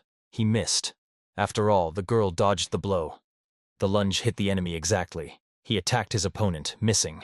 Soon the battlefield was littered with the bodies of dead warriors. Only 1 soldier remained standing. He held his sword lowered, and his desire to fight back was approximately 0. To help the warriors, Shandao was joined by 2 more men. They approached from behind. Fortunately for them, these 2 did not see how quickly she dealt with their predecessors. The girl warned that she would fight to the last. She stood with her sword lowered. At first glance, it was hard to say that she was the one who killed all these people. But there was really nowhere to run. So Gua accepted the challenge. She did not want to kill them. The men almost surrounded her, but in a moment the girl simply disappeared. They could not understand where she had gone so quickly. One of them tried to lead his comrades. Suddenly, a deep wound appeared on his shoulder. Clearly, he was struck by a sword. However, no one saw the actual blow. With the next strike, she opened the throat of another gang member. He did not expect this, and sank to the ground with wide-open eyes. The warriors were shocked by the girl's movements, and she had already cut another opponent in half. He also split into 2. The opponents began to panic. She thought that it was worth finishing off the opponent as quickly as possible before they recovered. Jikva stood behind the boys' backs. They did not understand this until the moment she herself greeted them and warned that she was ready to give them a happy, easy death. Her last question was where they were looking. With a lightning-fast movement, she cut her opponents in half, flying through them like a bright star. She aimed to reach the main opponent. These curs did not interest her at all. Soon she was standing before Shandao, pointing at the bodies of his men, whom he had personally trained all this time and prepared as the elite guard of the demon captor's sect. Now his army was defeated. Hek walked with his sword drawn straight toward Shandao. The man was surprised. He had never seen anyone so boldly approach him with a naked weapon. When he heard silence in response, he became even angrier. The man activated dark mana around himself. He ordered to get away if the enemy did not want to fight. He tried to intimidate the opponent and force him to retreat before his power. Everyone around felt the colossal pressure of Shandao's energy. But Hek slowly approached. It seemed that he did not pay any attention to the enemy's pressure. Everyone around froze in surprise and anticipation. Hek Musan asked if his current opponent wanted to see a body without arms and legs. In an instant, Shandao's hands separated from his body. He did not even have time to be surprised. He was more disturbed by the boy speaking freely with him. In front of Hek, in splashes of blood, stood the opponent's body. His torso was separate from the limbs. Musan looked at what remained of his enemy. He was going to put an end to his opponent's suffering. With a powerful magical strike, he pierced the man's body. There was no chance of survival after that, even for the right hand of the demonic cult. There was no one to defend him either. The official was not a very strong fighter. Hoen looked at his boss and ally. He was falling to the ground, and above him stood a young man who treated everyone around so arrogantly. The official understood that he would be the next victim, and this despite his resistance. He did not even want to look at what remained of his boss. Master Shandao did not give up so easily. He could not be defeated by an ordinary fighter. This scared and demoralized Huan. Before him stood a fighter of emperor rank, and not just any emperor, but the great iron-bloody emperor. This brat was on the level of up to 10 martial arts masters, and this scared the official. When he approached Huan, the man thought only about why he could not feel such powerful energy. Behind them stood 4 lightning-fast swordsmen. They were curious if the boy could handle it on his own. Tahik advised them to hurry. After all, revenge was their business. The men understood that they had no right to miss such an opportunity and give up. So now, wounded and beaten, they would fight the one who killed their clan. The men took up arms. They thanked for the opportunity given and promised that they would manage. And the young master could stand aside and watch. Huan had hoped that he would cope with the 4 and escape. He watched the boy closely and understood that he might change his mind over time about not interfering in the fight. The best option was to run away and save his life, since he had defeated the master in a few blows. Meanwhile, the brothers decided that the right moment had come to practice their battle formation, which they had specially developed for fighting this scoundrel. They agreed to it. The men dispersed to the sides. They pointed their swords at the enemy. Steam rose from their weapons, and they tried not to do anything that would shake them out of their battle frenzy. Finally, they all stood before the enemy. Their battle formation was ridiculous, which the opponent inevitably reminded them of. He asked if they really intended to dance before revenge. He even felt embarrassed to fight them. He was very hurt to realize that instead of having fun with the girls, he obeyed the old man and set off to this god-forsaken forest. Now his anger was overflowing because of these intruders who dared to challenge him personally, and they have no right to behave arrogantly towards him. After all, if it weren't for the girl and this strange master, the brothers would already be dead. He decided to attack the enemy after all. After all, he definitely had no other way. The official's power impressed with its pressure and energy, but the brothers resolutely decided to meet the enemy's attack. One of them placed his sword under the blow. He managed to stop the opponent. The strength of spirit overcame any other physical force, even if it was demonic in nature. Another brother jumped on the enemy from behind and swung his sword at him. He did not intend to kill. His task at this stage of the plan was to distract the enemy's attention onto himself. But the master actually managed to stop both brothers. He was now standing between them and holding them back from further actions. But it was worth focusing. Besides them, there were 2 more Avengers. Finally, they also entered the battle. 2 brothers attacked from the hill. They tried to cut off the enemy's hands so that he could no longer do anything with them. This was the cunning plan. Huan had to flee. He left the battlefield trying to save his life. He heard behind him how they mocked him. The men believed that, like insects, they had forced such a powerful opponent to flee. The man began to threaten them. But the brothers realized that acting on emotions was not the best option for them at the moment. Proper formation of battle lines and adherence to it would help defeat the enemy. One of the brothers addressed the opponent. He boasted that although they were slow lightning swords, at this moment they would defeat him because the strength of spirit is stronger than demonic science. He attacked the opponent first. Of course, the latter parried the blow, but instead he was distracted from the other brothers. It was clearly difficult for him to hold back the enemy, but he managed. The next attack was a sword strike. It was stopped with the help of Juan's demon powers. The old man stopped the approaching sword blade with his palm. He dodged the next attack, and the sword blade flew past him at full speed. The official believed that little by little he would take the initiative in the battle. But at the next moment, another opponent rushed at him. The man did not want to retreat, but he was forced to do so. Otherwise, the battle could be considered lost. He simply dodged again. This could not go on for long. The opponents reached him and were already preparing to attack. Two brothers behind the official trapped him in a pincer. Juan guessed that he had fallen into a planned trap. He barely escaped in time. The men were surprised when their swords pierced emptiness. They believed they had to put an end to the opponent, and he, in turn, thought that his battle formation was winning. He simply did not have time to think about this for long at the moment. He saw shurikens flying towards him, thrown by one of the brothers. It was necessary to dodge the projectiles. One of them hit the official right in the cheek. He tried not to pay attention to it. But he decided to fight the opponent and defeat him because they would pursue him under any circumstances. He promised the brothers that now they would learn truly serious combat techniques, not what they usually did. They were preparing to take the blow themselves. However, their faces showed readiness for anything possible. With a series of rapid attacks, he assaulted the brothers, who looked confusedly at how the enemy was attacking them. The brothers tried to repel the enemy's attack one by one. Men admitted that individually they were worth little, but now they felt strength when they were together.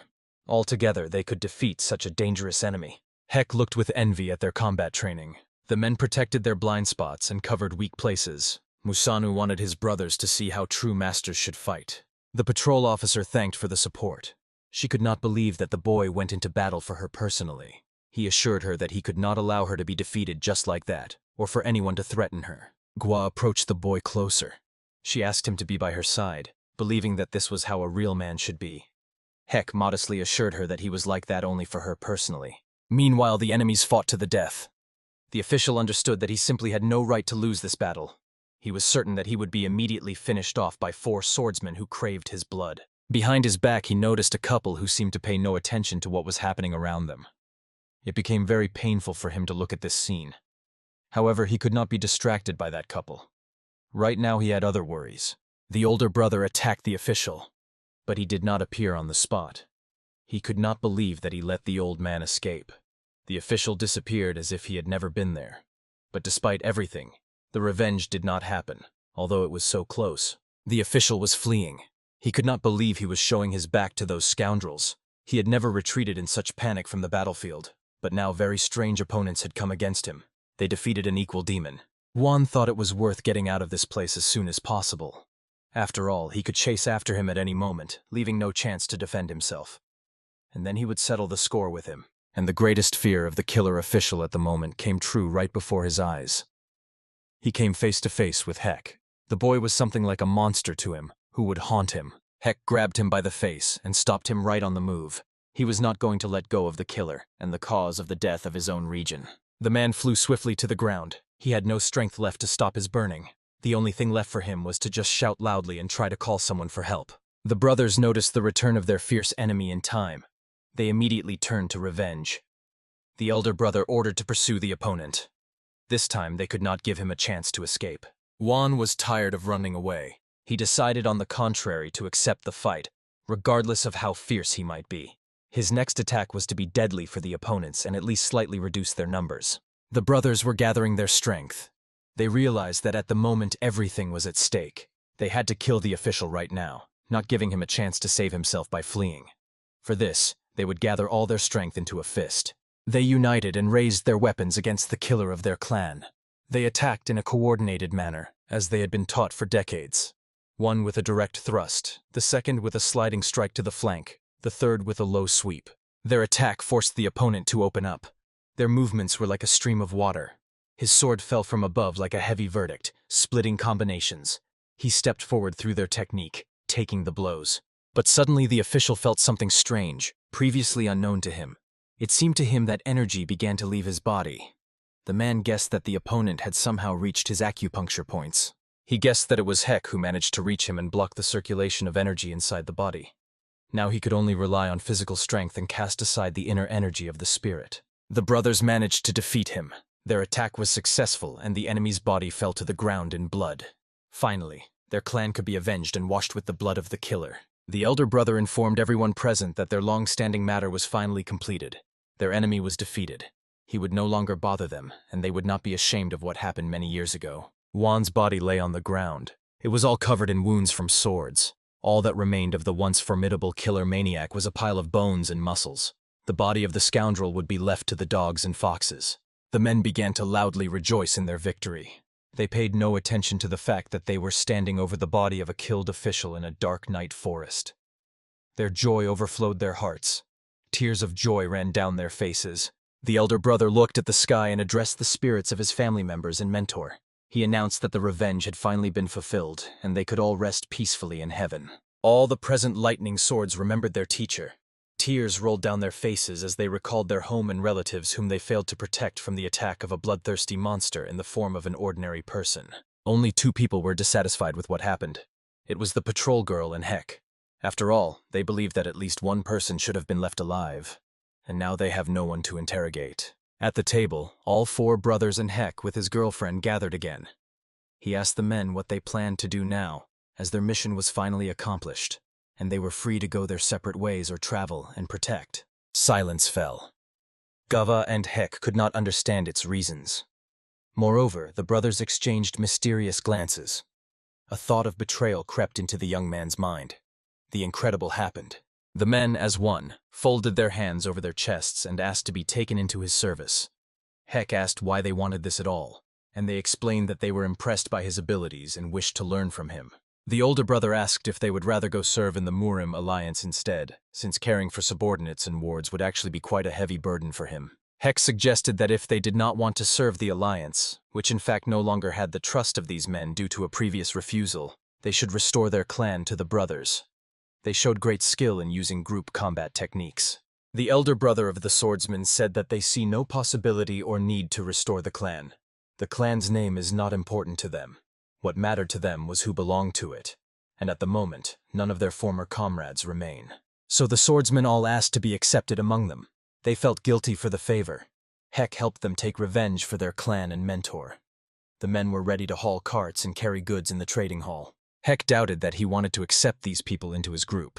Moreover, they had recently accepted 2 masters from the village of Sun into the academy, and all these people could affect the fighting spirit of the academy. A patrol woman interrupted the conversation. She apologized but needed to speak with Master Heck alone. The girl intended to convince him of the advisability of accepting such a powerful squad to her side. Gua alone asked him to reconsider. After all, such famous and skilled warriors, whom many know or have at least heard of, could be needed by the Tiger and Dragon Academy. They could make the academy famous and popular. The girl added that he needed experienced warriors. His younger brothers were not as skilled as the swordsmen. And in battle, the 4 brothers would be useful to him, covering his back. The patrol woman appealed to the fact that if a powerful enemy attacked the academy, would they be able to fend him off? After all, the younger brothers clearly would not be able to handle such an opponent. The swordsman would be appropriate. They proved themselves in battle, and although they could not manage without his help, they almost defeated Juan with his demonic support by their own hands. So the swordsmen would be reliable allies. The girl approached Heck very closely and asked if he could still remember their conversation about strengthening and developing his influence. This is a good opportunity to make the academy more respected among martial arts schools. The boy hesitated. He hugged the girl and promised that he would do it only to have his back covered and not worry about the safety of his loved ones, including Gua. But the final decision remains with the mentor. Heck quickly turned around and went to the exit. He emphasized that it was worth returning to the room. They were waiting for them there. The girl asked to repeat the hug because she was not ready for it then. Teho again watched the young maiden warrior. She was alone again, and crying again. The boy hesitated whether he should interfere in her solitude or whether he should disturb and try to help. Behind him stood his older brothers. They understood what spiritual fire burned in their brother. They emphasized that it was worth taking the opportunity and acting. One cannot just watch forever and not dare. The boy heard footsteps behind him. When he turned around, he saw his older brother. He silently looked at the younger one and tried with his gaze to indicate what needed to be done. When the younger one did not understand what was wanted from him, he got a kick in the rear from his comrade. The boy did not even have time to react to what happened. His thoughts returned to the young lady and how he would embarrass himself in front of her. He fell right to his knees before her. He was embarrassed. But the girl with the tear-streaked face turned to the sudden guest. She recognized in him the son of the house owner. Taeho asked for forgiveness, but the girl seemed to be glad of his company. An unusual silence reigned between them for a moment. Taeho thought about what to say so as not to embarrass himself again. One of the brothers turned to the other two and raised his thumb up. He considered his action right. They could not watch their younger brother torment himself with doubts and be unable to gather his strength. Both raised their thumbs up. They understood that they had done the best for Taeho himself and acted purely in his interests. He was supposed to come to the girl now in the image of someone who could help and comfort her. The lady turned away. She asked not to look at her in such a state, but the boy assured her that she had no reason to be ashamed. After all, he had never met such a beautiful girl in the whole world. But why was she crying? Taeho offered to listen to her and help. He decided that the girl had to open up to him and trust him. But she believed that she could not use him to ease her inner pain. The boy emphasized that when you share happiness, it doubles, and when you share sorrow, it halves. He realized he was talking too much. Taeho asked the young lady to forgive him. For some reason, he could not stop and kept talking. He just wanted to make the girl stop crying, so if his company was hard for her, he would leave. The girl burst into tears. She could no longer hold back. According to her, she missed her mother and father so much. She herself perfectly understood that sooner or later this could happen. In Murimi, this was a common thing. The boy understood the full depth of the pain tormenting the girl. For her delicate shoulders, it was an unbearable burden. The grandfather could simply talk to her, but the heart of the old warrior remained closed to her. Taeho sat next to the girl and hugged her. Words would be superfluous now, so he simply was silent together with her. It seemed that the lady's grief really became less. She felt support and protection. The training of the students was interrupted by sounds from beyond the gates. They all turned to that sound as if on command. There they saw the elder brother who had returned from his journey. Everyone was very worried about him. Taeho was the first to throw himself on Heck's shoulders. He asked his older brother for help. He was surprised, but he was going to listen to his brother's request and help him solve his problem. He intended to talk about his conversation with the young guest back then. She said she regretted not taking the signs with her. The boy did not immediately guess what kind of signs were meant. The girl shared knowledge about a ritual tradition that was held in her village every year. This way, they could remember their ancestors and honor their memory. And the ritual was conducted by the elder, her grandfather. When a clan member reached adulthood, he left a plaque with his name in the temple. This way, a person felt their belonging to the clan. The girl was always proud of such rituals that brought people closer. She now only regretted that she hadn't managed to take the signs with her, as they could have become the basis for a new Liakin in the future and preserve the memory of the village son, but the grandfather forbade returning there. The girl thought that if she were stronger, she could go back there and take the plaques. They were worthless to the robbers, so they probably didn't take them. But it was possible to run into that gang on the way. The younger brother's request was precisely to have the opportunity to return to that place. He begged Heck to help with this, but the boy assured that he was tired from the journey and needed to talk to the mentor. Above all, they should now gather their strength and focus on how they will resolve trade issues, as they have managed to establish connections with traders from the north, and they are waiting. The boy almost cried when he realized that his request would not be granted. He said he fully understood his older brother's state. Setting out on the road again was a foolish idea. Taeho hung his head and went his own way. He said he just felt very sorry for the girl who constantly cries for her parents, but he cannot help her on his own, and he no longer intends to ask the elder. The boy walked through the yard. He lamented. In his opinion, he was not worthy to become a master and asked Buddha and Mr. Confucius for forgiveness. At the same time, the girl might get sick and suffer because of his weakness. The older brother finally took pity on Taeho. He said he would help him solve this issue. The boy was very happy that his goal would be achieved. He did not know how to thank the elder. Heck asked his friend if the village sun was really located in Guizhou. The patrol woman assured him that they could indeed get there on the way to Sichuan.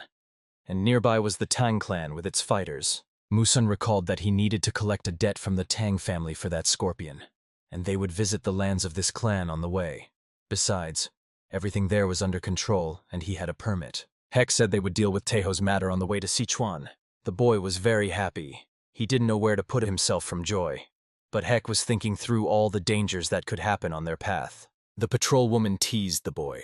She showed that she suspected the warm feelings the boy had for Lady Sun, and personally promised to help Heck so that he would not forget his promise to retrieve the tablets. The girl accepted the thanks of the younger brother, but in fact she was planning not just to help, but to win the sympathy of the Academy members. Thus she tried to flatter Heck Musan. The appearance of Lady Papak distracted from the thoughts.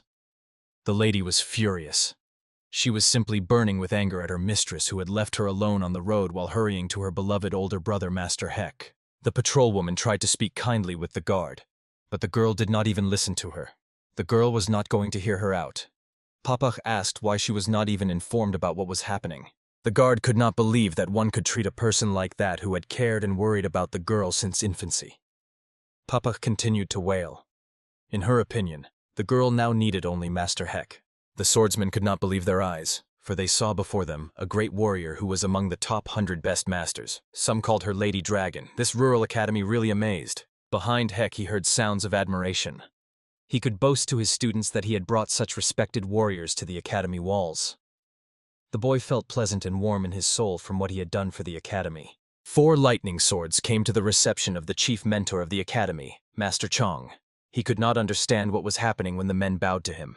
The old man asked Musan to explain. The boy told that fate had brought him together with these masters when he was dealing with trade matters in the north. He helped them settle an important matter for them, and now they want to help with the trade chamber issues. The elder brother of the swordsman asked and begged the old man to allow them to repay the favor. The man felt embarrassed when one of the strongest masters in the region addressed him like that and begged for help. Heck asked the men to behave more quietly. His mentor was not used to loud titles. He just wants martial arts to thrive at the academy and for him to be able to develop and improve with them. The question arose of how to address the great mentor, since they could not simply speak to him as an equal. But the old man asked to be treated just as an equal, for in the academy they were all brothers. Chan sat and thought about how Musan is developing very rapidly. Much incredible can be expected from him. Another man entered the hall, who also offered to work for the Chamber of Commerce. This man was personally an old master from the village of Sun. He reported that he also received much favor from the head of the academy, and now he is simply obliged to repay the kindness and generous treatment. In the past, he also led the clan and managed the village trading group, so his experience might be needed to resolve local issues. The old man was ready to train the academy fighters and prepare them for battle. Old Chan hesitated. He said that he had often encountered problems in managing the academy and trade issues. But now he was not ready to take masters of such a level under his command. They were even higher than him in rank and titles, and now they are asking him to accept them into his service. But now the Grandmasters will manage various spheres of activity in his academy. Musan thought about how he often had to use tricks and money to use the services of such masters in the past. But now, with the help of power, he allows all new members to join the academy. The mentor Chong himself believed that through the efforts of his talented student, he could now realize the dream of the academy's trade chamber. Under the roof of his institution, gifted people now gather and together want to build a common cause. Chan announced that he is happy to welcome all who wish. Together with them, making efforts, they will develop the chamber and academy, creating better and better conditions for newly arrived adepts and students. The old master bowed. He asked to be allowed to personally swear loyalty and thank the masters for their dedication to building the academy and serving him and the students. Together they will reach great heights. All present solemnly swore to help the master build the trade chamber.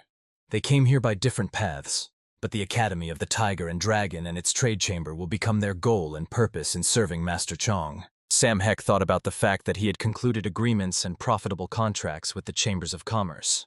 The issue with the bandits was also resolved, so it was possible to rest and prepare for further actions. Through joint efforts and the invaluable contribution of Musan himself, the Chamber of the Tiger and Dragon gradually became a reality, and the old Master Chong knew to whom he would entrust the management of affairs if necessary. The assistant of the Lady of Iron Blood reported that the request they had made to young Mr. Heck had been fulfilled at the moment. He did everything quietly and without a trace. Huan can no longer be feared. The Council of Elders clearly tensed after this incident. Many refused even to go outside. After all, danger could be waiting for them there. The girl assured that this was an expected reaction. The lady emphasized that those who supported the Hellgates began to suspect something. They understand that the situation is slowly but surely getting out of control. Some of the elders may now stomp their feet in anger and threaten, but they will not be able to do anything. All they can do now is think about who among them will be next. And unfortunately, even then they will not be able to deal with them. The girl assured that the iron-blooded company must not show any involvement in everything that happened. There arose an urgent need to find a specialist who would do everything for them, but so that he himself would suspect nothing. The problem was that among the hired killers, they definitely would not find a specialist of that level. Maybe one of the fighters would agree to such a role, but they could scatter at any moment. The lady thought more and more about Heck. After all, he seemed to have started yielding to her requests. At least, he killed the official. He did everything as they had said, so she thought to turn to Musan for help. To the great emperor came his loyal servant Gvigisan. The man clearly brought not very good news. But he feared the emperor's wrath more than the possibility of reporting important information too late. The emperor stood with his back to him. It seemed that he knew something. He did not receive the military advisor very gladly. The news concerned a young boy to whom the lady had recently given a golden seal, a bloody mark. The great Iron Emperor carefully trimmed the plants. He did not even want to believe what was said. His nephew could not so thoughtlessly handle such important artifacts. There was anger in his voice. Soon the great commander of Iron Blood sat on his throne and listened to the servant's story. He reported that supposedly some boy had received a mark. At the same time, he suppressed the power of Commander Ma himself. The emperor thought for a long time. He could not believe that Jinhua could simply hand over a golden mark to some fighter from a provincial martial arts academy. There was something more serious behind the girl's action. The man was interested that the youth turned out to be Heck Musang from the Tiger and Dragon Academy. It seemed to him that he had already heard about this boy somewhere and was now trying to understand what exactly he had heard about him. The action shifts to a camp that served as a base for a gang of poor people. It was located in the Yongzhou district. Heck arrived at the chief Gui Murek. The man asked why the youth had come to him. He replied that an ordinary bum should show more respect to his neighbor and to those who help him survive. The man assured that he would come to the academy at the first order, but the boy assured that it would be unnecessary. Murek got angry and asked what the youth wanted from him in that case. Musang replied that he should take care of himself. Murek was interested in the news about the admission of the 4 lightning swords to the Tiger and Dragon trading chamber. He perfectly understood that 4 masters of such a level could not simply ask to serve Master Chong. The man did not get to the point. He also heard from his scouts that recently the Chong clan was joined by the old man and his granddaughter from the Sun clan. Heck asked what his interlocutor was hinting at. The poor man asked if Heck Musang was trying to create his own separate faction in Murim. The boy assured that there were separate reasons for the admission of all these masters to his clan that forced them to do so. Murek listened to him and asked him to adhere to one important piece of advice. If Heck ever decides to create his own faction, he must never forget his true friend and kindred spirit, Nui Murek. Heck got angry that the poor man dared to distract him with such things. He was already about to leave his dwelling when the man assured that he had important news for the youth. He told what happened after the departure. General Jen witnessed what happened after he was returning from the poor camp to his residence. On the way, he met a gang of the Red Snake who dared to enter Hansu's territory. The men behaved quite confidently and were not even marching in a column without scattered scouts and flank guards. The leader was clearly not thrilled that he was assigned such a task. The one-eyed man told his leader about what happened during the operation to detain Old Sun and his granddaughter. Some brats interfered in the fight, mistaking the tavern for the real one. Such an excuse angered the gang commander even more. He ordered to find those scoundrels and make sure that information about the mysterious item could not spread from the old clan head to anyone else. And now the leader was walking through the forest thinking that following those 2 from the Sun clan was not such a big problem. But he did not even want to think about having to fight that weirdo from the academy. A loud shout sounded from behind. Someone ordered the Red Snake squad to stop. The bandits all turned as if on command. Some even managed to draw weapons and prepare for the upcoming fight. The one-eyed man immediately guessed who was in front of him. It was a gang of great power. They all looked carefully at their opponents. He did not understand why representatives of this gang had come here at all. The leader of the powerful force looked carefully at the bandits. He realized that none of the bloody wolves were before him, but he had also seen this gang somewhere. The group leader seemed especially familiar to him. The one-eyed ghost stepped forward. He folded his hands in front of him and politely greeted the leader of the great power. The ghost emphasized that circumstances forced them to enter the territory of the power. Otherwise, they definitely would not have done it. The old man pondered. He no longer paid attention to what the one-eyed man was saying. The man was thinking that the bloodshed could be common to both the wolves and the snakes. His brain tried to understand whether it was worth attacking now. The leader concluded that the gang of red wolves and red snakes could combine their forces to attack the territory of the great power and take away their land and influence. There was no time to delay. He angrily asked what business could have brought this gang to their territory. The ghost promised to explain everything in detail. But before that, he assured that they clearly had no intention to harm the great power or undermine its rule. But the leader of the force did not even listen to him. The old man had long been considered not quite sane. Even now he appealed to the fact that all the weapons in the snake squad were drawn, and the soldiers were quite well equipped. The ghost began to get angry. He tried to make the man understand that he had his reasons to come to this land, but nearby a noise was heard in the bushes. A group of people emerged from the bushes together with a large wolf. It became clear that the red wolves had returned to the territory of the great power again. They were recently driven away, but the rascals did not want to leave this place. The leader of great strength tried to understand what had happened. Meanwhile, the leader of the red wolves wanted to explain that they simply did not manage to leave the territory of the gang's domain, and they would not dare to break the given promise. The ghost realized that proving anything to the old man made no sense. Because of his madness, he does not understand what is happening around him at all. It is impossible to prove to him that the situation can be resolved peacefully. The Red Snake Squad did not really want to engage in battle at the moment. They just wanted to pass through foreign territory unnoticed without a fight, do their job, and leave quietly without attracting attention.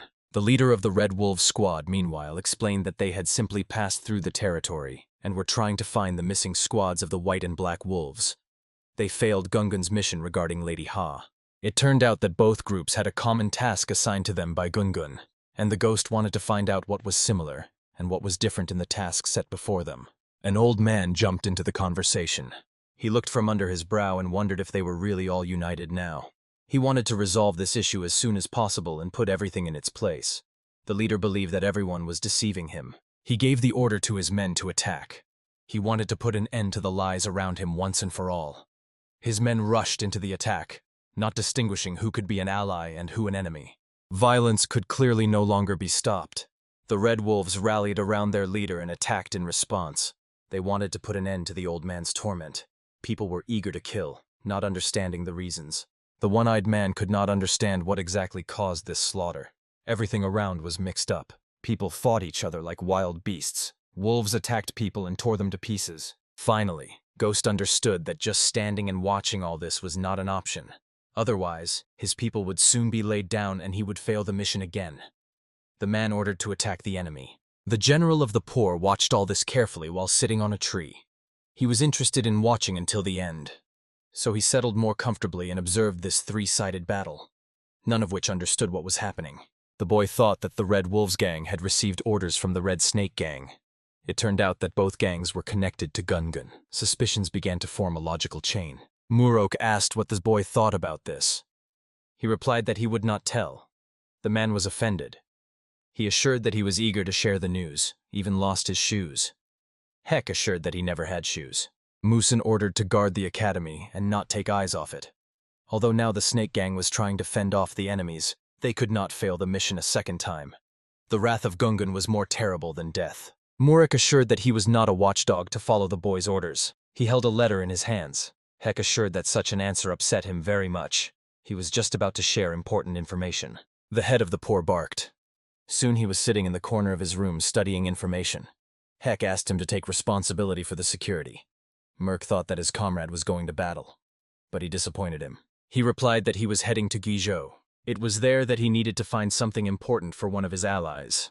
Murik would be responsible for what happened to the academy. In the abandoned village, everything was as it remained after the departure of those who managed to survive, namely the old clan head and his granddaughter. Finding tablets here would be quite a difficult mission. Heck Musen and the patrol of the western region traveled on horses. They rushed towards the village of Sun. Their goal was to take the tablets from the temple there and get out without attracting the enemy's attention. The girl asked why he did not take Lady Sun on the journey. Gua emphasized that the girl could have helped find what interested them much faster. Heck assured that it would be safer for her at the academy. According to him, the Red Snake and Red Wolf squads were now in front of the academy. Therefore, Lady Sun was much safer under the protection of masters and students who could defend her if necessary. But in the boy's opinion, she should not have stirred up old wounds because they could hurt and burn very badly. The girl assured him that the boy had a talent for hiding many less pleasant things behind a mask of care. Suddenly, he asked her why the patrolwoman also expressed a desire to travel with him. She assured that it was necessary to clarify the issue regarding kidnapping and human trafficking. A very confusing and strange situation arose when members of clans whose people disappeared refuse help in searching for those people, creating difficulties in the investigation under such circumstances. This was the reason why she personally set out to find out what was happening there. On top of that, the disappearance of a man from the traditional sex was added. Such a thing definitely cannot be left unnoticed. He belonged to the Tan clan, so together with Heck she would enter the clan's territory and gather information while he dealt with his affairs. Heck thought that the presence of a patrol might add complications. Many guessed why she set out on the journey, and those who committed all these crimes would not want her to reach the destination. The girl assured that she would also introduce some to him. The boy was now also interested in what the girlfriend said to the dragon warrior Papak this time. She replied that she said absolutely nothing. She simply secretly left the city and did not warn about her plans. A young lady from the Tan family was just working in her laboratory. There was smoke and poisonous fumes all around. No one dared to enter her. But the man who was her servant informed that someone wished to see her. The girl reminded that no one should enter the laboratory while she is working there. Everyone who arrives will wait until she finishes, the servant asked, even when it is the senior patrol officer Mujun. Tan was surprised. She simply could not believe or understand what exactly had brought the patrol girl to the holdings of their clan. It was definitely not by chance. She threw off her protective mask and rushed at full speed to the guest. It was clear that the girl wanted to meet the guest as soon as possible. Tan ran down the corridor when she saw that Heck, accompanied by a patrol officer, was waiting for her. She called Gua sister. Behind Tan, a dragon seemed to be swirling from smoke and poisonous fumes. The girl's company was not very safe after the laboratory. Heck and Gua stepped aside, avoiding the girl's embrace. The sister asked if she really wanted them to die. How often had they been taught that after working in laboratories, one should take a shower and change their work clothes? Musun greeted the young girl Tak. She could not believe that he had arrived here accompanied by his sister. Disappointment was evident on her face. Among the pairs of smoke and substances, Gua firmly held Heck's arm. She had long wanted to introduce her sworn sister Zulian to her future fiancé. The girl found it hard to understand what the sister saw in him. The girl was eager to talk about it, but she could not do so while in her work uniform. She risked infecting or poisoning the guests. So she ran to change, and the servant was to escort the people. Julian thought for a moment that she was disappointed. After all, she herself had plans for Heck. But fortunately, he had to meet the standards and requirements of the sister, and she, in turn, had high standards regarding men. Soon they were all sitting at the table, savoring tea. The servant poured the delicious drink and invited the guests to enjoy its taste and aroma. Heck appreciated the drink properly. He was convinced that the teacher would have appreciated the drink. He felt sad, remembering the old man. But soon the hostess's appearance distracted him from sadness and thoughts about old Chong. Shulian sat down at the table. She spoke about how truly small the world was. After all, no one would have guessed that the young master who helped catch the scorpion so easily was Gua's fiancé. The young man was also surprised that Lady Tan was his girlfriend's sister. The boy was curious about how these two could have met back then. Tan assured that it was an interesting story. The girl told that several years ago she taught a lesson to bandits who terrorized merchants and demanded money in payment from them. The fight turned out to be quite difficult and unpleasant. There were many opponents. Tan had just dealt with one of the opponents who begged her for mercy. But considering that he sometimes engaged in murders, the girl thought it was not worth sparing such a scoundrel. Suddenly she heard a woman scream. When Tan turned toward the noise, she saw a girl holding a robber in the air and beating him. And another, larger in size, with a staff topped with a dragon-shaped head, was trying to stop her. For some reason, these two decided to attack each other. Although both were exhausted from confronting the band of robbers, they immediately bonded afterward because they disliked injustice and the violation of anyone's rights. The boy asked what happened to the scorpion. He guessed that it went for experiments, but the girl assured that it was not so simple. She pressed her fingers to her lips and whistled loudly. Heck did not expect this from a well-mannered and reserved lady. It would suit a highway robber more. Scorpion, whom everyone considered evil and enemy number one, simply ran out of the neighboring room. There was not even a trace left of the monster they met in the desert. The scorpion threw itself into the young man's arms. It was very sweet, if you don't consider that one of the strongest martial arts masters of Murim and a deadly poisonous creature were hugging. She explained that this scorpion, unlike his relatives who simply cannot stand people, was very smart and agile. Her calculation turned out to be not quite correct, The scorpion was left alive. The girl emphasized that if she had known about his peculiarity, she would have offered more. Still, they agreed on a fixed amount, so they can settle with a calm heart. Shulian moved on to business talks. She asked if it was true that the Tiger and Dragon Academy had started owning its own chamber of commerce. She mentioned that her family owns a large chamber of commerce in Sichuan. The girl inquired how the young master felt about receiving the opportunity to conclude a trade contract or agreement with the Sichuan Chamber of Commerce on favorable terms for him, instead of a reward. Heck thanked for his Chamber of Commerce being considered so large. He proposed a counteroffer to the Sichuan Chamber of Commerce. He offered safe delivery of goods through troubled regions in exchange for price reductions for them. Shulian was surprised by such a proposal. She asked how Heck could guarantee this if the northern regions were under the control of the Iron Blood Battalion. This is quite a confident proposal. The guy assured that it was already his business how to organize it all. But Shulian was against such wording. She emphasized that in the matter of trade there was nothing more important than trust between partners. A patrol girl interrupted the conversation. She asked to rely on her in this matter. She was ready to vouch for the boy. Shulian still could not believe it. For her it was a very strange proposal. She asked if the boy could really organize it. In fact, if it was so, then big money was at stake, and crazy investments. Such a deal could pay off in a few months and is quite fair. The girl agreed. She promised that she would soon send a trade envoy to the Tiger and Dragon Academy, and now they could celebrate the signing of the agreement. Both parties expected the results of the cooperation. Shulian was happy. She could not believe that she wanted to give a gift to the boy herself and thank him for his help, but received a gift in return herself. Heck assured that he was ready to receive tea as a gift. The girl assured that there would be nothing difficult about it, and in return, she was ready to give him tea if he valued it so much. Heck assured that he did not understand anything about tastes. The tea was needed for his mentor. However, since he spent all his finances on his students and their training, he could not afford normal tea. So now he was going to give delicious aromatic tea to his second father. Shulian was impressed that the boy had such a kind soul and cared so much about his mentor. The girl told her sworn sister that she was happy for her and hoped that everything would be fine with them.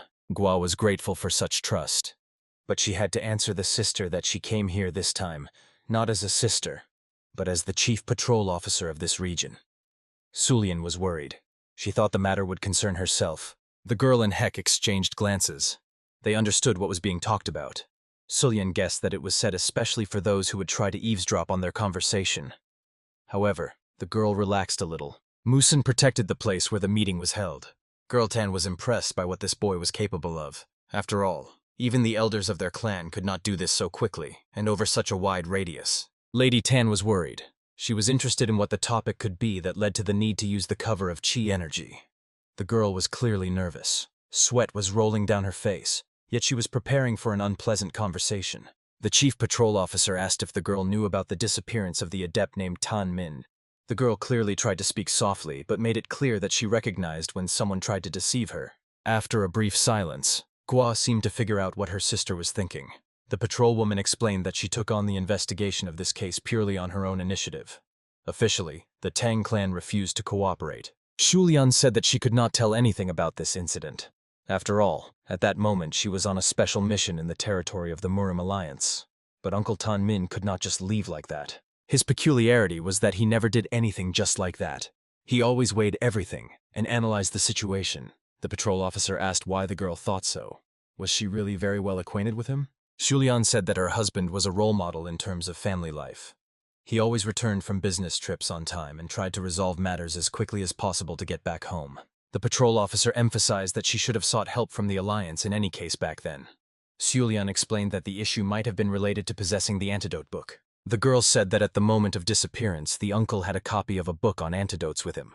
The clan elders were concerned that this book must not fall into the hands of outsiders under any circumstances. Shulian confided in secret that it was forbidden to let the wide world learn about the disappearance of the book with antidotes. Otherwise, the clan's reputation could suffer seriously. The girl felt the most pity for Uncle Tan's wife in this situation, because she cried every day.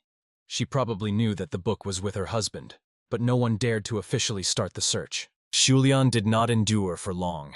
She turned to the clan leadership with a proposal to ask the Murim Alliance for help.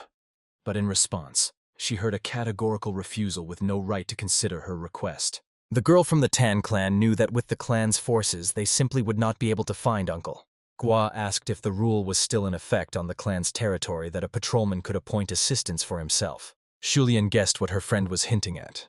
She asked to appoint her as her assistant. It would be much easier to look for the uncle if the search was conducted by someone who knew about the peculiarities of his behavior. The sister tried to convince her that this matter was very dangerous, but the girl emphasized that she was the poison phoenix of the Tan clan. Though not the goddess of the heavenly sword, her will was rebellious and unbreakable. The girl insisted that she, who was called the ruler of 10,000 poisons, could be frightened by the word danger, but her sister asked her how the elders of the clan might react to this. Shulian assured that no official investigation is being conducted. Therefore, the seniors will not be able to tell her anything. She will say that she just wants to learn from the regional patrol and gain skills. Heck looked carefully at his beloved. He emphasized that the girls are very similar to each other. Especially noticeable is their lack of love for injustice, and a character that does not listen to the opinions of outsiders. Jikva twisted her fiancé's thoughts.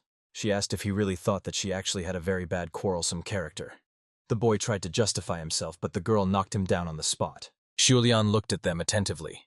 The girl assured that they were truly happy because she also wanted to travel the lands of Murim with her beloved and bring order amid the chaos of human existence. Shulian guessed that she had said too much, so she decided to lighten the mood. She asked her sister to talk about her future plans and give her a task. After all, a situation arose where she could be useful to the common cause. After that, they said goodbye, and Jikvan promised to soon load her temporary assistant to the maximum as the situation could not get out of control. The girl jokingly asked not to be so harsh. Soon Heck and his beloved were riding home. The boy guessed that she was thinking about something. He asked what exactly caught her attention. She told about recalling a matter related to the Sun Clan. Among the missing people was a prominent doctor and healer named Wu Yunzi. He was a specialist in making medicines. The man did not seek immortality. For him, it was important to help people fight diseases. A thought was now forming in his head that all the missing persons were somehow connected to the production of drugs. It seemed that the kidnappers were trying to synthesize and produce a very interesting drug.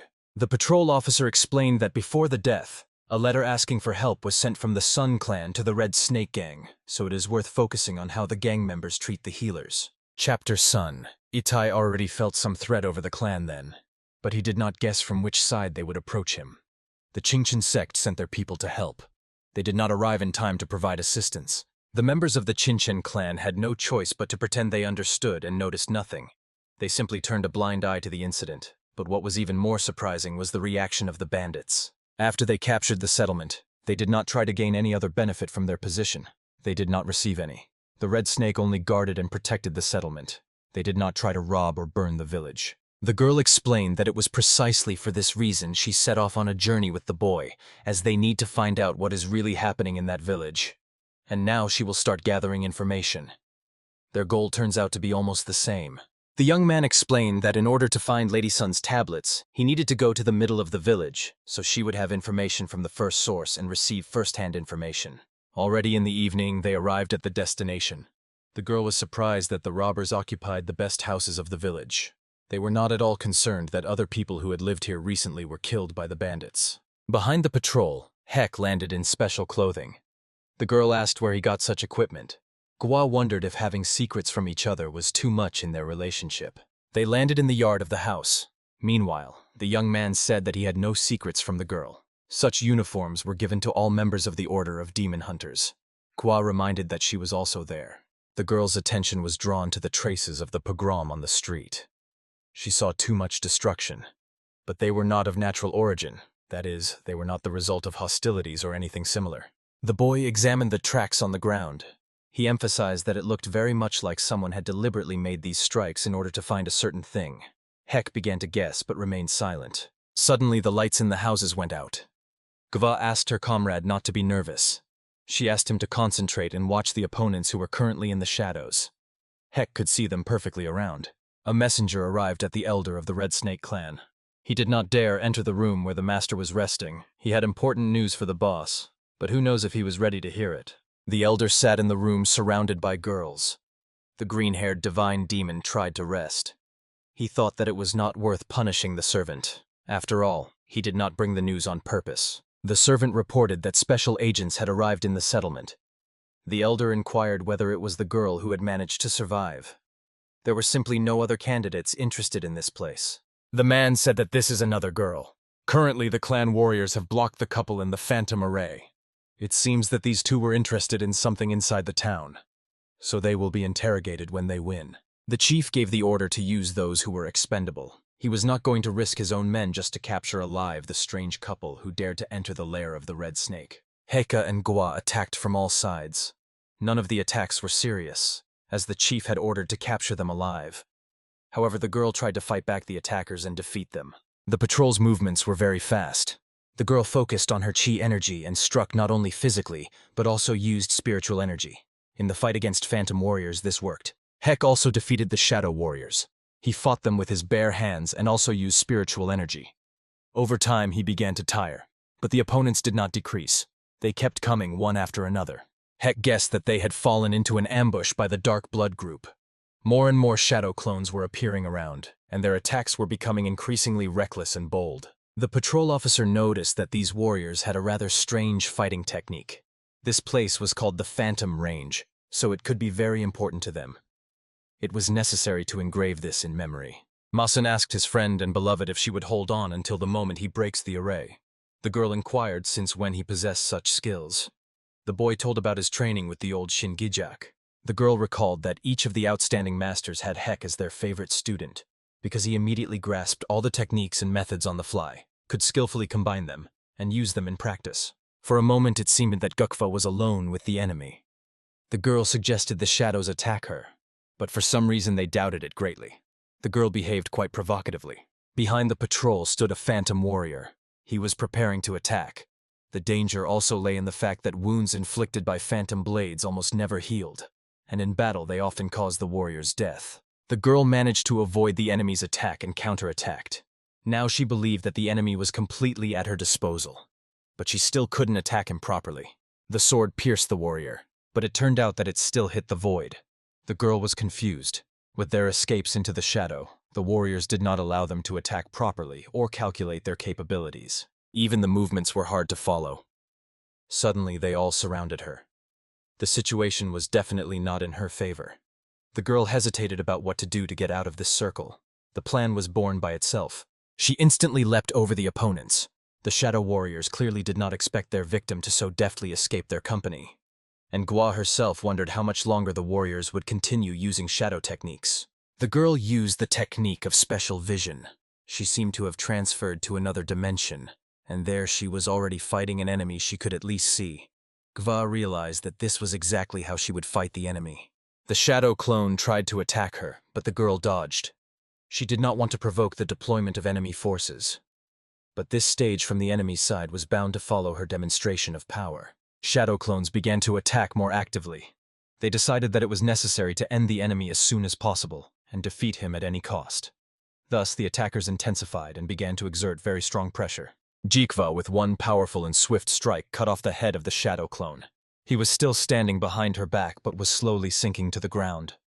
Blood was flowing from his neck. The clone lost on his own territory. His comrades looked with surprise at what was happening right before their eyes. They could not understand who this strange girl was. They began to truly fear her. Hek meanwhile tracked the place where the great energy chi spellcaster was located. He knew that for the shadow clones to use another dimension, the presence of the spellcaster was necessary. Tracking the flows of chi energy used by the wizard this time, he came to a tall building. It was there that an elderly man stood holding a sheet of paper in his hands, performing his ritual. Hek did not hesitate long. He immediately attacked the enemy and forced him to think about retreat. The man became an easy victim for him and surrendered in a moment. But the feeling suggested that the Phantom of the Masses was actually imposed by more than one fighter. There were clearly several of them, so soon the real hunt for the enemy began. Hek realized that fighting in close combat with every wizard would be foolish. Therefore, he took a handful of stones and began to use them. The boy was throwing stones. His accurate hits repeatedly put an end to some of the masters who controlled the energy of chi. The shadow fighters meanwhile realized that the phantom array had been broken. They became afraid to fight this girl. After all, even with cover, they were losing to her, and now it became even scarier. The fighters were amazed by the incredible energy of the girl's sword. It seemed to be made of mana and demanded more and more sacrifices from its owner for its own existence. The girl, as if sensing the thirst of her own weapon, attacked with incredibly furious speed and deadly lunges. The enemy could not withstand and began to retreat before the crazed patrol woman. The green-haired demon woke up as if from a nightmare. He felt that despite his efforts, the phantom array was broken. This meant that the real masters had arrived. But what did they need in this village? The man ordered his officers to mobilize the Red Snake Detachment and the Dark Blood Group to completely encircle the village and destroy the enemy forces. The elder's voice clearly showed anxiety and worry. An unknown man swiftly jumped from the roof onto a group of people. A woman with purple hair and a swordsman in a mask calmly faced a crowd of enemies led by a green-haired leader. The purple-haired woman mockingly noted that the opponent had finally stopped playing with shadows. The green-haired leader arrogantly said that he had never seen such audacious fools. The woman recognized him as the Divine Demon, former Lord of the Demon Union, who now served the Red Snake Gang. The enemy angrily asked if they really hoped to get away unscathed on his territory. She confidently parried that this estate belonged to the Orthodox faction. The beauty finished him off with a question about secret ties to the Hell Castle, causing the elder to flinch. The man shockingly realized that before him were fighters from the Order of Demon Destruction. His hand flared with a green aura from the fierce mention of the ancient war between good and evil. The elder shouted that they would not ruin his plans. He unleashed a powerful stream of destructive energy toward the Order. The swordsman in the mask cold-bloodedly prepared to deflect the magical strike. Suddenly, a blonde girl jumped forward and with one swing of her sword cut through the green attack. She boldly declared that she would take the leader upon herself, leaving the minor enemies to her ally. The girl rushed into battle, shouting that the masked one would simply kill everyone again. A fierce close combat began, swords sparking against the enemy's magic-protected hands. The green-haired one angrily called her a foolish girl. With a promise to tear her arrogant mouth apart, he unleashed a new burst of magic. At that moment, the violet-haired girl blocked the strike with her burning hand. She released a colossal lightning bolt, noting that without her, the enemy would have already had their limbs cut off. The elder shockingly recognized the specific swordsmanship technique. The warrior delivered a devastating blow with a shining blade. The violet energy collided deadlock with the enemy's green barrier. Two colossal forces were tearing apart the space around with a crash. The trapped elder was finally convinced of his suspicions. He mockingly declared that the young blood from the Murong clan had come here to find their own grave. The girl calmly replied that she was not used to hiding behind the clan's glory and mocked his attempt to scare her. She coldly added that the Hell Castle might be afraid of her family, but this elder did not impress her. The enemy fiercely charged again, shouting that he feared no sword god. The blonde desperately blocked the barrage of his lightning-fast strikes. The purple-haired girl swiftly maneuvered among the explosions, preparing a counterattack. Her eye flashed predatory. The leader's words revealed that Hell Castle was not his true ally. She loudly mocked his grand plan, calling the Chaos faction complete idiots because of drug trafficking. The enemy gritted his teeth in rage at her mockery. Having completely lost control, the elder screamed wildly. A powerful green shockwave forced the blonde to retreat. In a fit of anger, the man blurted out that they were only clearing the way for a great person. The girl smiled slyly. The enemy had just surrendered their mysterious leader, whom she immediately called a worthless person. The green-haired man's face swelled with furious rage, veins nearly bursting. His fist filled with dazzling destructive magic. With a wild scream, he directed all his strength forward. The girl's eyes widened at the scale of the deadly attack. A giant pillar of energy blasted the battlefield with a roar. The blonde was completely engulfed by bright green light. A huge dust tornado rose around the elder. The exhausted enemy whispered ominously that the fool got what she deserved. Suddenly, from behind appeared a violet-haired woman, ironically asking what she should do, since she had not yet finished the conversation. The elder's face distorted with absolute horror. The woman mercilessly struck him in the back with a powerful violet lightning bolt. The enemy helplessly groaned from the aggressive energy piercing his body. The victor coldly advised the fallen opponent to just lie down. She noticed number 100, who calmly sat among the corpses, feeling no tension at all. The girl approached her partner, pondering the influential patron of the Red Snake Gang. She suggested cutting off the elder's limbs so he wouldn't escape. The red eye of the masked warrior flashed anxiously. The enemy had no intention of fleeing. The violet-haired woman sharply turned around from a sudden feeling of mortal danger. A thick black aura began to burst from the body of the leader, sprawled on his knees. The blonde paled with disgust and shock, not understanding what was happening. The sinister dark energy rapidly filled the surrounding space. The elder's face cracked, his eyes flared with demonic fire, and his voice turned into a terrifying growl. A colossal explosion of bloody black energy occurred, tearing the earth apart. In an instant, the demonic monster appeared right behind the blonde, promising to make her scream. Shadowy claws reached out to the girl, who panicked realizing she could no longer dodge. At the last second, a swordsman in a mask flew between them, and with a powerful blue strike made the creature howl in pain. A huge pillar of dazzling blue energy burst upward with a roar before the shocked companions. The masked swordsman doubted that his deadly strike had finished off the enemy and went to check everything. Soon the hero gloomily approached a traditional Eastern temple. The warrior's eye ominously flashed red as he recognized the place. The companion recalled that it was this very building that Lady Sun once told him about. Suddenly under his boot, a broken wooden piece cracked dull. The hero froze and suspiciously focused his gaze on the fragment. On the ground lay a split-in-half nameplate of the patriarch of the Sun clan. Lifting the artifact, the swordsman noted with relief that it was still intact. However, in a moment the man noticed something strange on the wood. A terrifying black silhouette suddenly burst out of the nameplate, causing the hero to recoil. The air was pierced by an unknown object with a red aura that surpassed the power of the divine demon. Finding himself at the epicenter of the ominous glow, the fighter did not understand why this horror was hidden in the patriarch's relic. Right before his face, a giant bloody eye flashed with a threatening whistle. Thick dark energy swirled around him in a dense vortex. The space was engulfed by absolute chaos. The hero's eyes under the mask widened with sudden suspicion and horror. A dreadful premonition crept into his hunting consciousness. A bloody black veil began to tear the space around the warrior alive. The power of the unknown artifact continued to fiercely press on the man. The red eye paralyzed his will with its unblinking gaze. The swordsman sank deeper into the whirlpool of impenetrable darkness. The situation seemed completely hopeless. Suddenly, the hero realized with horror that the sinister aura was breaking through his defense. The alien will began aggressively poisoning his own mind. At the most critical moment, a dazzling golden light broke through the gloom. The divine radiance shattered the bloody darkness with a powerful explosion. Bathed in holy light, the hero looked at his own hands in shock. The golden energy finally burned away the remnants of the demonic fog. The wounded monster in torn clothes was left only to helplessly groan aside.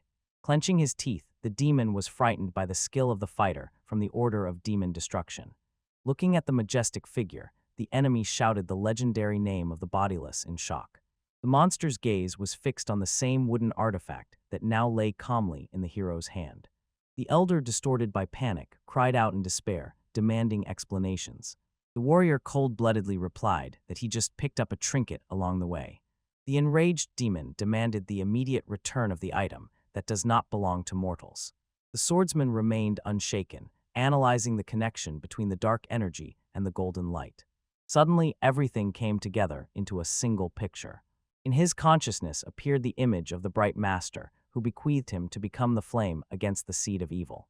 Hearing these words, the demon, torn by a bloody aura, wildly rushed into attack again. Extending his hand with the relic, the hero arrogantly offered the enemy to try to take it. Overcome with doubts, the monster did not understand where such holy power came from in a simple killer. Spitting on fear, he gathered all the black energy into a massive sphere for the decisive strike. The enemy unleashed a colossal stream of magic, shouting that his power would not be stopped by the light of some firefly. The deadly technique, mad arrogance of the black dragon, crashed down on the golden silhouette. However, the swordsman calmly passed through the storm, mockingly asking again about the firefly. The elder froze in silent horror at such absolute power. A dazzling golden flash instantly cut both the attack and the monster itself in half. The destructive strike went through, causing the creature to scream desperately in pain. The hero's cold gaze passed judgment. This enemy turned out to be lower than an ordinary insect. The body of the fallen leader collapsed with a dull thud into pieces in a puddle of black blood. Dying, the demon realized in despair the complete worthlessness of his powers before this man. While the remains of the monster crumbled to ashes, his last thought was cut off at the word Imperial. At that moment, a frightened blonde finally ran to the ruins. The The girl froze in shock, watching as the enemy's ashes scattered in the wind. She tried to find a logical explanation for such a strange disappearance of the body. The ally did not understand how the enemy managed to get up after the first mortal wound. However, what impressed her the most was the incredible golden glow emanating from number 100. The swordsman simply handed her a charred fragment, explaining that this was exactly what the bandits were looking for. The girl immediately recognized the item that Lady Sun had asked to be returned. Horrified by the sinister aura of the object, she equated it to the power of the divine demon. While the partner was thinking about the patriarch's betrayal, the hero noted that it was more important to find out the plans of the Red Serpent. Suddenly, a new stream of black smoke burst from the artifact with a disgusting hissing. A dense flow of dark energy crawled along the ground, like a compass indicating the direction. Peering into the night darkness, number 100 coldly commanded to move out following the pointer. The heroes walked through the night courtyard, following the bloody magical trail. The boy thought, the enemy is dead, but the Red Serpent's gang clearly used the Dark Blood tribe as a tool. The girl noted that the gang appeared after the war and gained influence too quickly. She pondered how the former respected elder of the Palace of the Bloody Demon had even submitted to the unknown leader of this pack. The boy thoughtfully touched his chin, assuming that it was this mysterious leader who had given the enemies terrible power. They moved on, realizing the situation was much more dangerous than it seemed. The girl suddenly realized the Red Snake Gang had a connection with Lord Chi. In her imagination appeared the image of a smiling man in armor. She anxiously hoped that he was all right. The boy clenched his fist painfully, stating, if the Grandmaster was hurt, the enemies would not live. His eyes flared with rage, and a blue aura swirled around his body. He would not let the culprits sleep peacefully. The bloody trail led them to a massive, multi-level building. The girl sarcastically remarked, the search squads were obviously too incompetent to find this hidden trail. The door creaked loudly as it opened, letting the heroes into the darkness. The trail from the mist crashed straight into the wall, as if into a portal. The girl felt the stone, but did not sense any hidden mechanisms. The boy confidently pointed to the weak breeze blowing through the solid barrier. He instantly grabbed his sword, ready to carve a path with force. The girl stopped him, asking not to destroy everything indiscriminately. Surely, the residents of the Song clan had reasons to keep this secret. She ironically asked if he had any ideas on how to open the way without destruction. Instead of answering, the boy covered her palm with his own right on the cold wall. The girl instantly blushed from the unexpected contact. She turned away, awkwardly covering her face with her hand, while the boy also blushed, focusing on activating magical energy. The space around them exploded with a dazzling blue wave of sparks. The energy enveloped the girl. She watched the magical glow on her own hands with surprise. The wall retreated, revealing a hidden descent.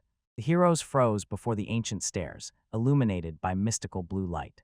The boy confidently stepped onto the stone floor of the dungeon. Before them stood giant stone doors. The girl resolutely pushed against the leaves, trying to move them from their place. Her face distorted from the effort, her eyes flashed with red fire. In hysteria, she shouted to her partner to stop standing like a fool and help. The boy calmly took out a stone plaque key, causing the girl to explode with rage at his silence. The plaque went into the slot. A loud mechanical click sounded. The doors slowly opened with the creak of mechanisms. The ceilings crumbled, opening the way to the secret hall. The boy froze in complete shock. In the center of the room, a whirlwind of black-red demonic energy raged. In the very storm levitated a box with golden patterns. Above the artifact towered terrible ephemeral figures, an old man with burning eyes and an enraged warrior demon. The inscription testified, "This is the artifact of Emperor Tyrant of the Bloody Palm." The girl nervously exclaimed, asking what kind of curse this was. She felt with horror the energy of dozens of divine demons concentrated in one place. While she panicked, the boy decisively stretched out his hand into the heart of the deadly storm. The girl desperately tried to stop him, shouting about the danger. The boy touched the box. The darkness instantly dispersed, turning into a safe golden flame. The girl blinked in confusion, seeing the demonic aura vanish without a trace. The boy radiated powerful, pure light. She asked with admiration what power he had managed to obtain. Suddenly her face changed. She exclaimed in surprise. The boy pointed upward, illuminating the dungeon walls with magic. The light snatched from the darkness ancient inscriptions and hieroglyphs. The text on the wall told about peaceful times when the land was fertile. The illustrations showed happy peasants harvesting the crops and carefree children. The narrative recalled people's dreams of a bright future. Suddenly the tone changed to ominous. Those who envied this peace appeared. The lines exposed enemies, descendants of sectarian fanatics. The picture changed. Dark silhouettes in bloody fire looked from the wall with cruel smiles. The text explained, they called demonic entities into this world. The drawings depicted black monsters destroying cities. A laconic inscription stated, the world instantly covered in blood. But the story gave hope. Heroes rose against the darkness. The panel showed profiles of brave warriors, a monk, and experienced swordsman ready for battle. The inscription ended with an epic phrase. The great war between the righteous and demonic forces lasted endlessly. The hero clenched the bloodied blade of the sword. Drops of blood scattered across the battlefield strewn with corpses. The warrior sat among the bodies, gazing at the crimson sky. The enemy was repelled, but the heroes drowned in the whirlpool of war. Fate had prepared only suffering for them. In a deep cave, a hand in a dark glove sealed a mysterious box. The monster was hidden forever, concealing the truth even from descendants. The dark-haired warrior looked at the worried Gamhwa, deciding not to pass on the shame of his survival to the descendants. The girl was horrified by what she heard. She asked tremblingly if there was really a demonic entity in the box, to which she received a calm confirmation. The man recalled the terrible energy of the green-haired divine demon. Now he understood what he was dealing with. This very artifact was the cultist's goal. The Song estate was sacrificed out of ignorance. Gamhwa gloomily asked whether it was worth revealing the truth to Master and Lady Sun. The warrior thoughtfully lowered his gaze. The decision was difficult. Sitting in the sun, he concluded, sometimes ignorance is the only salvation from an unbearable burden. They must no longer touch this cursed object. The complex mechanism of the box glittered, and a drop of sweat ran down the girl's face. The golden sun flooded the roofs of the eastern city. The hero gracefully jumped over the roof, Vijak. Below, a woman slowly rode by on horseback. He promised to bear this burden alone while she rests in peace. The riders quickly left the city. In the forest, the young man suddenly tensed. Someone was ahead. Coming towards him, leaving speed lines behind, flew a muscular, disheveled man. The beggar who fights landed heavily, blocking the way. He smiled grimly, asking about the lost item. The young man cut in, saying that he clearly did not come for that. The beggar was silent, drilling him with a heavy gaze. The hero was gripped by anxiety. He felt something was wrong. The beggar silently nodded towards the forest, suggesting to move to a secluded place. In the old hut, he prepared to tell the truth. The young man ordered to speak directly, without concealment. The beggar delivered the verdict. The Grandmaster and Lady Ha are in mortal danger. The young man's eyes flared with blind rage. His fist trembled. He ordered through clenched teeth to lay out the details. Lady Ha's appeal was rejected due to lack of evidence. In the palace, servants were burning papers. Lord Qi destroyed all traces. Lady Ha was thrown into prison, and the Grandmaster was accused of complicity. The young man jumped up, ready to tear the enemies apart. Gamhwa grabbed him, shouting, "Number 100, stop." She asked if he planned to attack the palace on his own. The young man cut in, if necessary, yes. Gamhwa shouted that it was suicide without any plan. He coldly assured that he would return after settling everything. She exploded with despair, reminding him that he would ruin the entire combat academy. These words made him freeze. She explained the Dragon and Tiger Academy branch would be the first to be hit. Gamhwa fell to her knees, begging not to expose everyone to hunting for life. The hero restrained his anger, feeling a trap. He turned back, apologizing to Gamhwa for his lack of restraint. She gently took his face. "We must act carefully." The young man realized how lucky he was to have such a partner. "Number 100, she whispered quietly. The beggar, radiating displeasure, rudely interrupted their idol, ordering them to leave. The hut looked peaceful from the outside. Inside, Gamhwa stated, "The Grandmaster and Lady Ha are still alive for now." The beggar skeptically asked where such confidence came from. They were not executed, only isolated. If Lord Qi wanted death, he would not waste time. The beggar pondered there was logic in that. She knew too much, as the Murong clan was closely connected with politics. The beggar demanded a concrete rescue plan. Gamhwa suggested obtaining evidence of Lord Qi's corruption. Their innocence could only be proven by removing the enemy from the imperial court. The beggar scratched the back of his head. the beggar's gang is powerless against the palace guard. They decided to act from the bottom up, starting with a strike on a government institution. The black-haired man with red eyes smiled slyly and cut off a short no. Night enveloped the fortress. The palace windows glowed, creating an illusion of calm. Inside, a man in gray trembled on his knees before an unknown figure, pressing his head to the floor. The old man was drenched in sweat, his eyes burning red with beastly terror. What the hell does he want this time? He screamed hysterically in his mind. Above him stood a figure in a white mask. The divine demon of the Iron Leg coldly asked if he understood the reason for the visit. The old man desperately justified that they had diligently defended the territory. The stranger turned away disappointed. He had clearly made a mistake in choosing a subordinate. A dark aura began to seep from beneath the mask, and he harshly declared, "The old man is not human, but merely a pathetic animal." Pressing the enemy's head with his boot, Demon reproached. Instead of reconnaissance, he acted like a beast. Sparks of a red lightning flashed around. Demon was not going to tolerate incompetence on his lands. The old man almost choked with fear, shouting that those people had no concrete base. The narrator added, "The fortress of the Bloody Wolves was a gathering place of sects that worked only for money. Due to general hatred, they constantly wandered, hiding from revenge." The man in the mask disdainfully threw, "You are useless." Before dying, the old man blurted out, "Mount Jivevan, they might be there." Demon mockingly doubted, but the old man insisted. The beasts had become too aggressive, and witnesses had seen people there. The eye in the mask eerily widened. The name, Mount Jivevan, clearly meant something. The old man obediently shouted, "Yes, sir," pressed to the ground by a heavy foot. Demon forcefully kicked the floor, smashing it, and ordered to live as if he was always watching. When the attacker disappeared, the old man collapsed exhausted, barely breathing. His face blazed with humiliation. He wondered whether he should report to Lord Ironblood. Suddenly, the red lightning flashed again. "Didn't I say I was watching?" A death scream tore through the hut.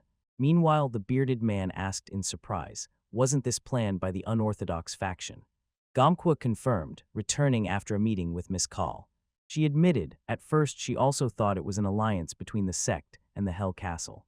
But in reality, a third force stands behind everything, independent of the sect leaders. The bearded man twirled his mustache, so Hell Castle acted independently.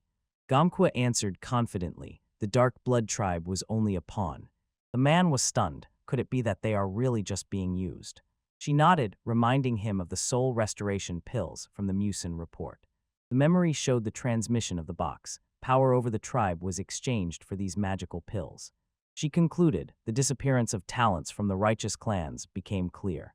Borodin added with horror, "They were turning people into a resource for alchemy." Gamwa added, "A byproduct of this process is aphrodisiac drugs." The woman's eye tensed. The energy of the green-haired demon was higher than anything she had seen. In the footage, the demon was rising for battle despite fatal wounds. If not for number 100, the situation would have become catastrophic. Borodin crossed his arms. "I wonder what Musin thinks about this." Gamwa felt awkward and fell silent in confusion. Meanwhile, Musin confidently walked through the bamboo forest. He pinched his nose. The wolfish stench was unbearable. Musin sighed. Finding the lair amid such a stench is almost impossible. He tore off a fresh leaf with the thought, then. The scene changed. The enraged lord of the fortress smashed the table with a fist. "What the hell is going on in Hands?" he roared.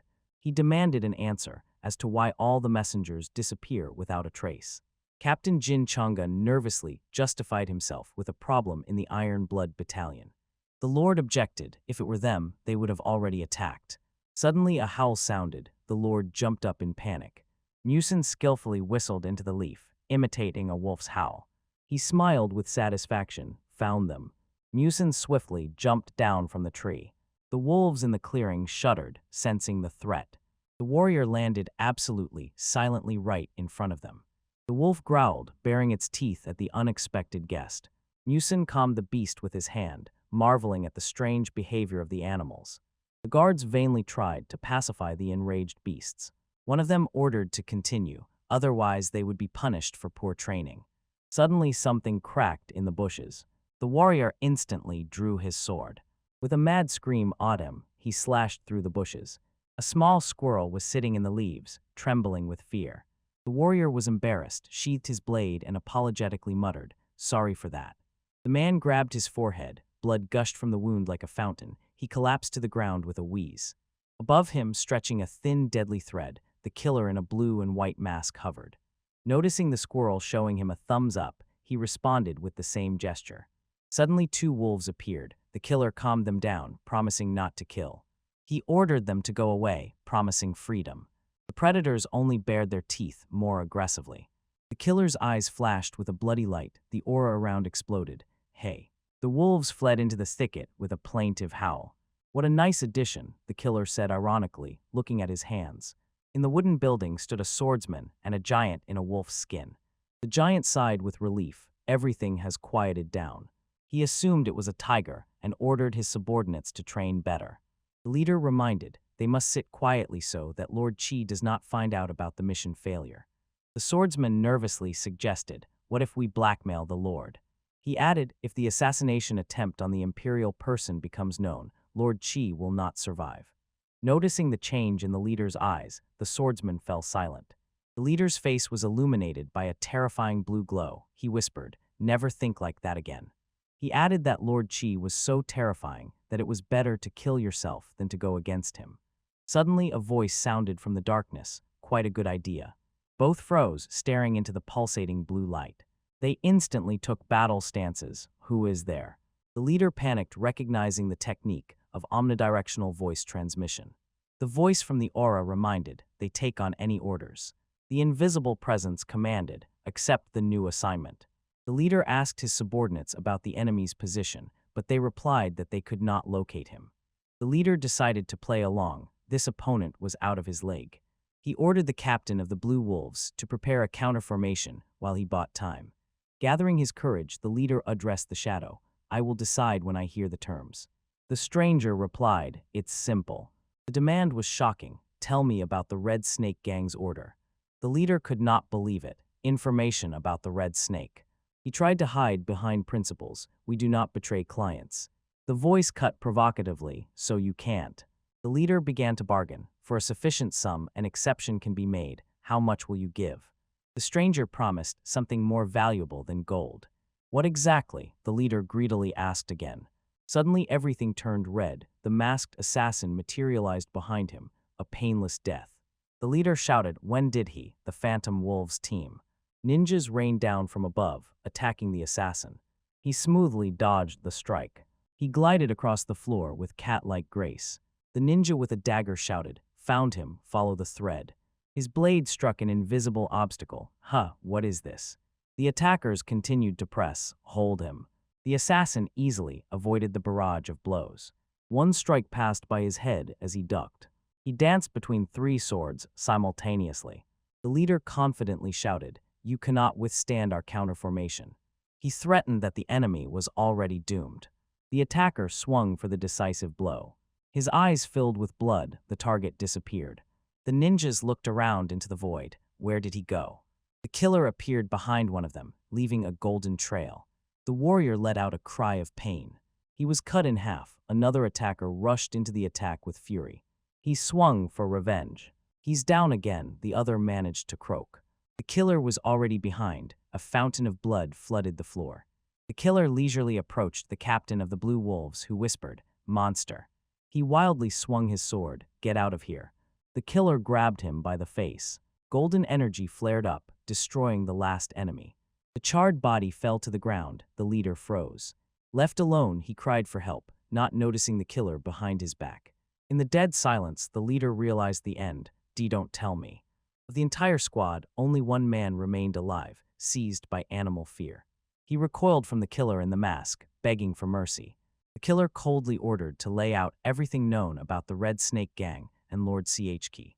Hearing the name Lord, the prisoner shuddered. It was scarier than death.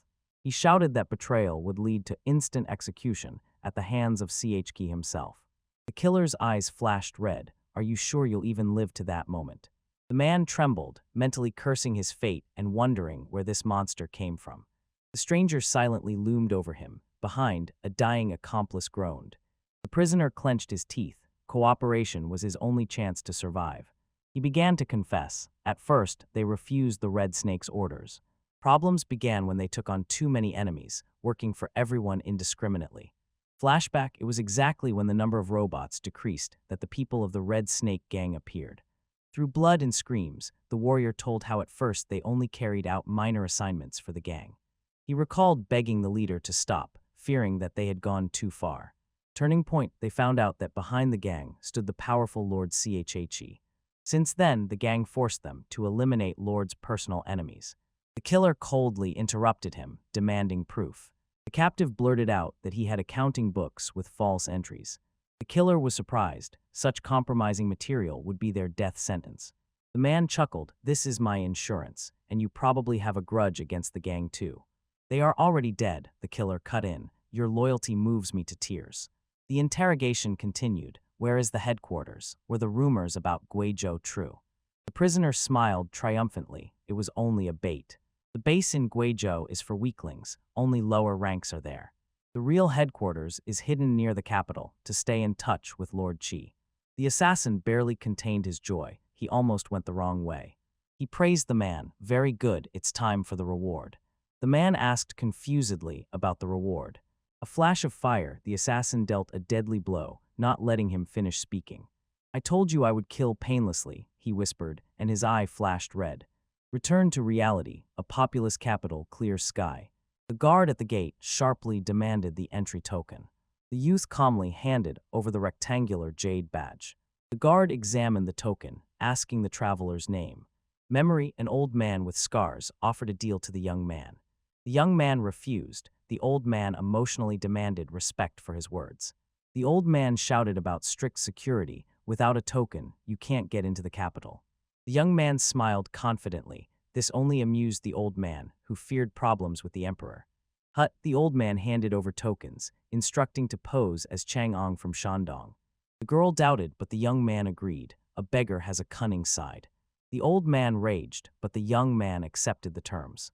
The girl snatched her token, confusing the old man. She declared herself the wife of Chang'an, a poet and artist.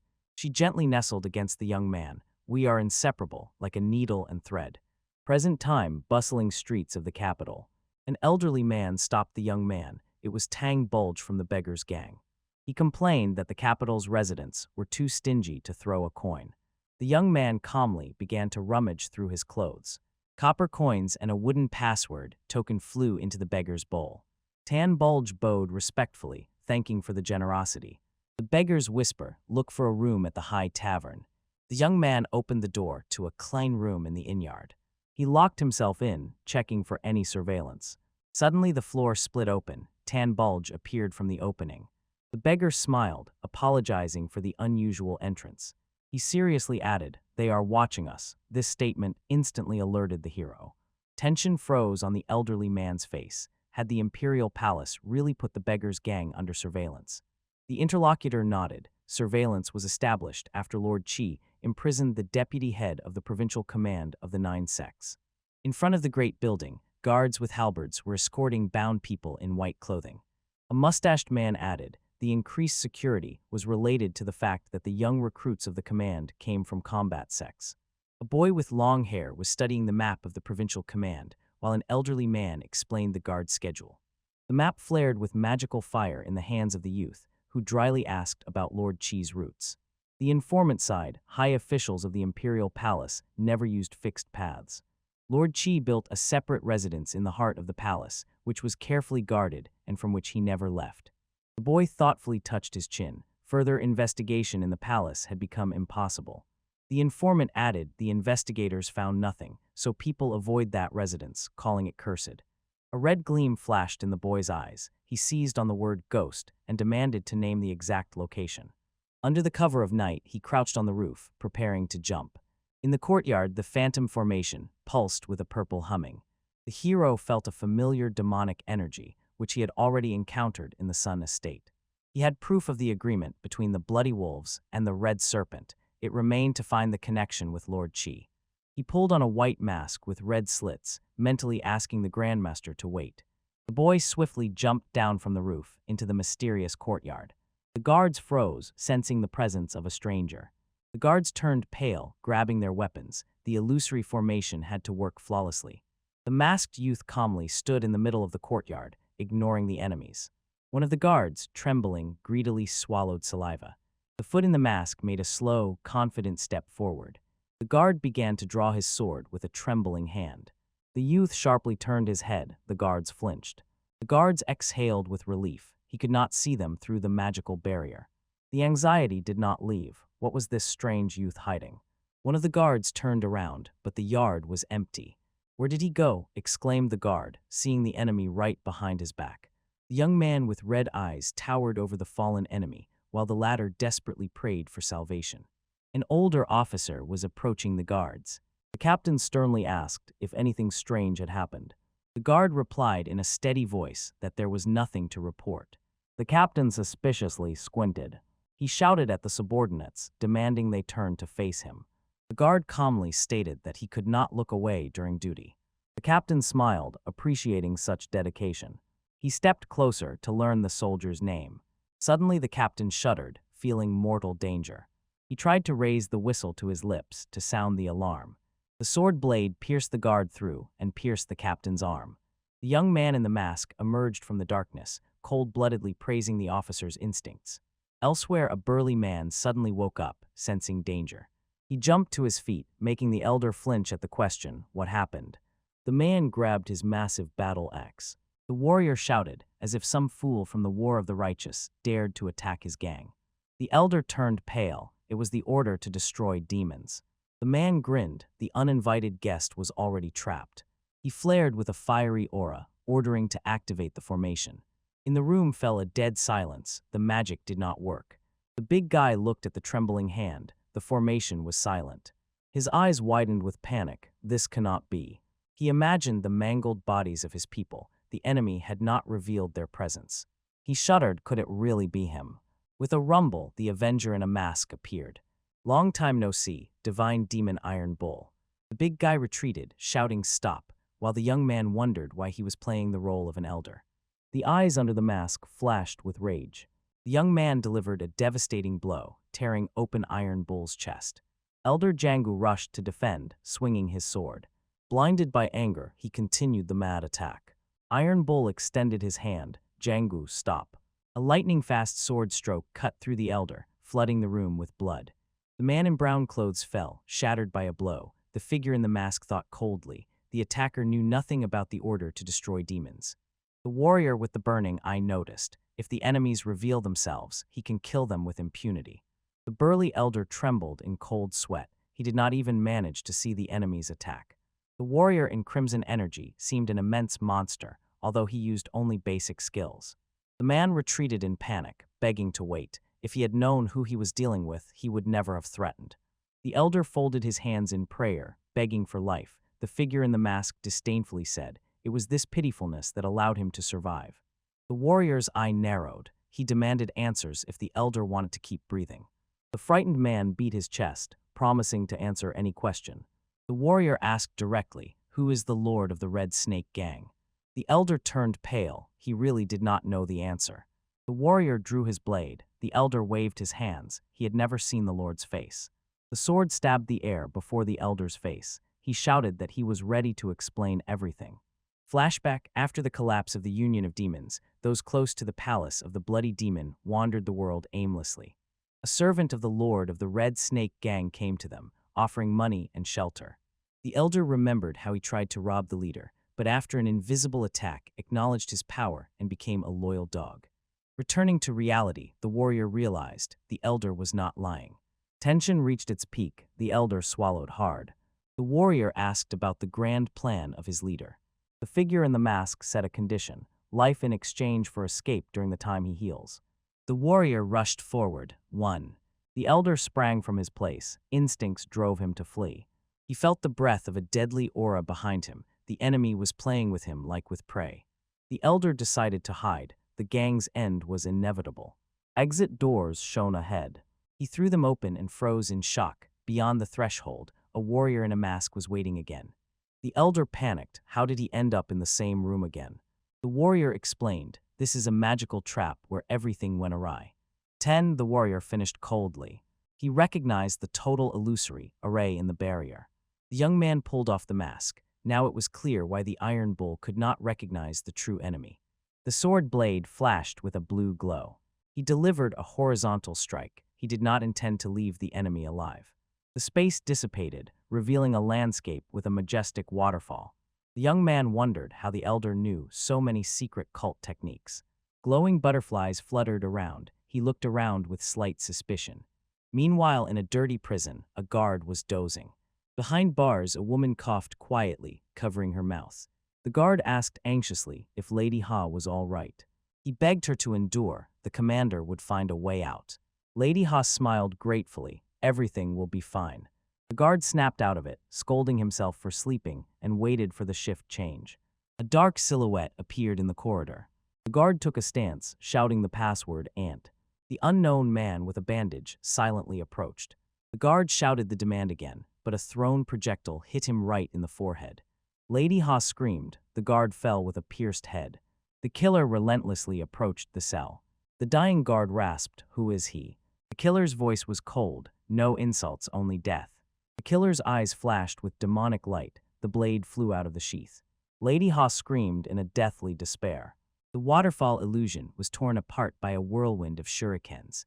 The young man focused. This array was more insidious than any other spell. He deflected attacks, sparking. The illusion inflicted real wounds. He dodged a giant projectile, analyzing the trap. Shadow clones scattered. The creator of the array controlled every object. An energy arrow flew at him. The young man deflected it with a wave of his hand. The projectile shattered into pieces. The explosion raised a cloud of dust and stones. The young man emerged from the smoke. The enemy was using rare homing projectiles, worthy of the Imperial Palace. From the darkness emerged an old man with a bloody aura. Lord Qi would be disappointed. The young man raised his gaze. "Do you know my master?" He smiled. The trap worked. The enemy made contact while the master was busy. The old man confirmed. He came on behalf of the master, acknowledging the young man's power, and began to guess who was really in front of him. A large bubble on the water's surface. Someone was approaching from the depths. With a splash, a column of water burst out. A dark-haired young man in blue stood on the shore, calmly observing. From the turbulent water appeared a grim man with a braided beard. "Did you come from our clan?" The young man replied, "Exactly," wondering if this strange type belonged to the great battle clans. The bearded man justified the urgency of the situation. The young man coldly asked, "Urgent?" The bearded man's face flared with blue light. The Order of Demon Destruction killed the green-haired divine demon and stole the artifact. The bearded man panicked. "Impossible, he had the blessing." The young man cut in, "That is not the main point." The young man's eyes flared. "The patriarch is very disappointed." Borodin twisted in horror. "This." The young man thought with satisfaction. He believed. "Now I will find out more." The boy added, "He personally arrived with an inspection to check the preparation for the great plan." Borodin assured, "The sparks for the second war of good and evil are already burning, and Lord Qi will soon conquer Murim." The young man shuddered. The second great war, the conquest of Murim. The boy composed himself. The enemies were planning something grandiose. He suggested checking the last thing. The young man demanded Lord Qi's financial books. Borodin frowned. "Last week, the books were already checked by Apostle Calvin. The cover was destroyed." The young man admitted, "It seems our paths have never crossed." Borodin sharply jumped back, taking a fighting stance. A giant vine burst from the ground. The young man barely managed to jump, dodging. The boy landed and Borodin shouted fiercely, "Fake bastard, I got you." Borodin growled, disappointed in his own gullibility. He surrounded himself with a ring of icy shards. "I'll make you tell everything." A magical explosion of icy energy made the young man tense up. A wave of ice threw the young man backward. He skillfully braked, sliding across the ground. Determined red eyes peeked out from under the hood. "Interesting guy." Imperial Palace, Lord Qi's hideout. A voice from the darkness. "What did you say?" The man fell to his knees, begging to free his family. Lord Qi indifferently propped his cheek. "Why should I?" The captive reminded about the promise, records about the admiral and Hajisu in exchange for the family. "I kept my part of the deal," the man shouted hoarsely. Lord Qi smiled slyly. "Oh right, you promised, didn't you?" His face was flooded with red light. "But they are already dead, Tilda." The man burst into magical fire, crying out in agony. Lord Qi sarcastically wiped a tear. "How touching." He raised his hands. "I will arrange a reunion for you." The subordinates were engulfed in hellish flames. They screamed in panic. The explosion of red energy turned everyone to ashes. Lord Qi dusted off his robes. How unattractive. He indifferently ordered the servants to clean up the dirt. Lord Qi sighed, complaining that he was constantly forced to hide because of some bitch. He angrily muttered under his breath, "This is so annoying." His eyes flared with rage. Kill them all right now. The Lord frightened his subordinates with plans to kill the empire's leaders. The servants froze with animal fear. A gruesome smile blossomed on the Lord's face. He laughed loudly. It was a joke. People forced themselves to chuckle. The laughter instantly stopped. Enough. Lord Qi asked about matters with the Murong clan. The official reported, Sir Sima continues the operation without problems. Archive of Lord Qi. The man in blue studied the records. He loudly opened a massive book. Fight by the water, the young man analyzed, was the massif strengthening the enemy's techniques. Everything became too irritating, the boy stated and rushed into attack. He flew at the bearded man with a bare blade. The bearded man created a wall of ice spears. The young man maneuvered in the air, dodging shards. He struck, releasing a wave of blue energy. The bearded man clenched his teeth, restraining the pressure of the enemy attack. The dark-haired warrior with shining eyes unleashed icy energy, causing ice to scatter in all directions. He landed, cutting through air and space with a series of energy strikes. The hero tensed. It had been a long time since he had to be so vigilant. The mustached opponent sweated from shock, amazed at how the enemy managed to react to a strike in the blind spot. The warrior moved with incredible speed, turning into a blurred shadow. The mustached enemy shouted, releasing a giant icy maw, mutant from the Order of Demon Destruction. The young man confidently maneuvered, avoiding huge icy fangs. His fist flashed with a blue glow, preparing to strike. The explosive wave shattered the icy construct, throwing the mustached man backward. The warrior was surprised. Blocked. I put in enough force to cut him in half. The opponent's body was enveloped by a swirling dark red demonic aura. The young man recognized the energy he had seen in the Song Estate. The old man grinned. So, it was you who killed the green-haired divine demon and took the artifact. The young man remained calm, and if so, the enemy was engulfed in a bloody flame of rage. He stretched out his hand, wrapped in dark magic. You will beg for death. The old man unleashed a colossal stream of red energy. The warrior only asked mockingly, preparing his fist, "Is that all?" A blue flash shattered the attack with a loud crack. An explosion of light and ice shook the air. Fragments froze in space, scattering from the epicenter. The young man stood unwavering in the midst of chaos. The old man attacked again, forming a cluster of energy. "I'll turn you into mince," he shouted with a maniacal smile. A lightning-fast cross-shaped strike cut through the bloody energy. The old man froze in shock. What? The young man broke through the remnants of the attack with a vertical beam of energy. The enemy paled, finally recognizing the true opponent. The hero emerged from the debris, confirming the enemy's suspicion, shadowless. Bleeding, the old man admitted that he never expected to meet a legend of the Order. He warned, "Don't think I'm as weak as those who were in the Demon Union." From the old man's aura, a gigantic dragon of dark energy formed. "Become a wandering ghost," the enemy commanded, directing the monster. A huge maw was preparing to swallow the young man.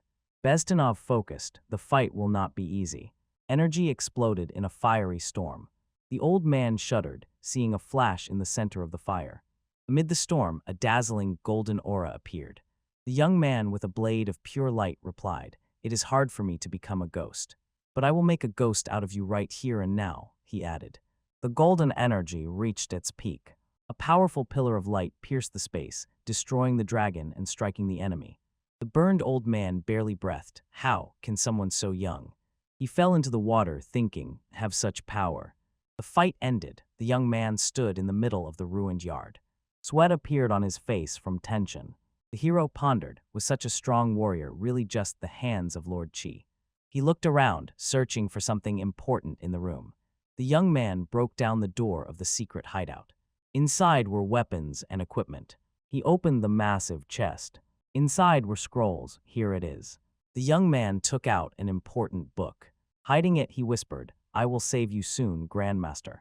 He rushed away swiftly. A man with a top-knot hairstyle ran out to meet him, Master Hayuk.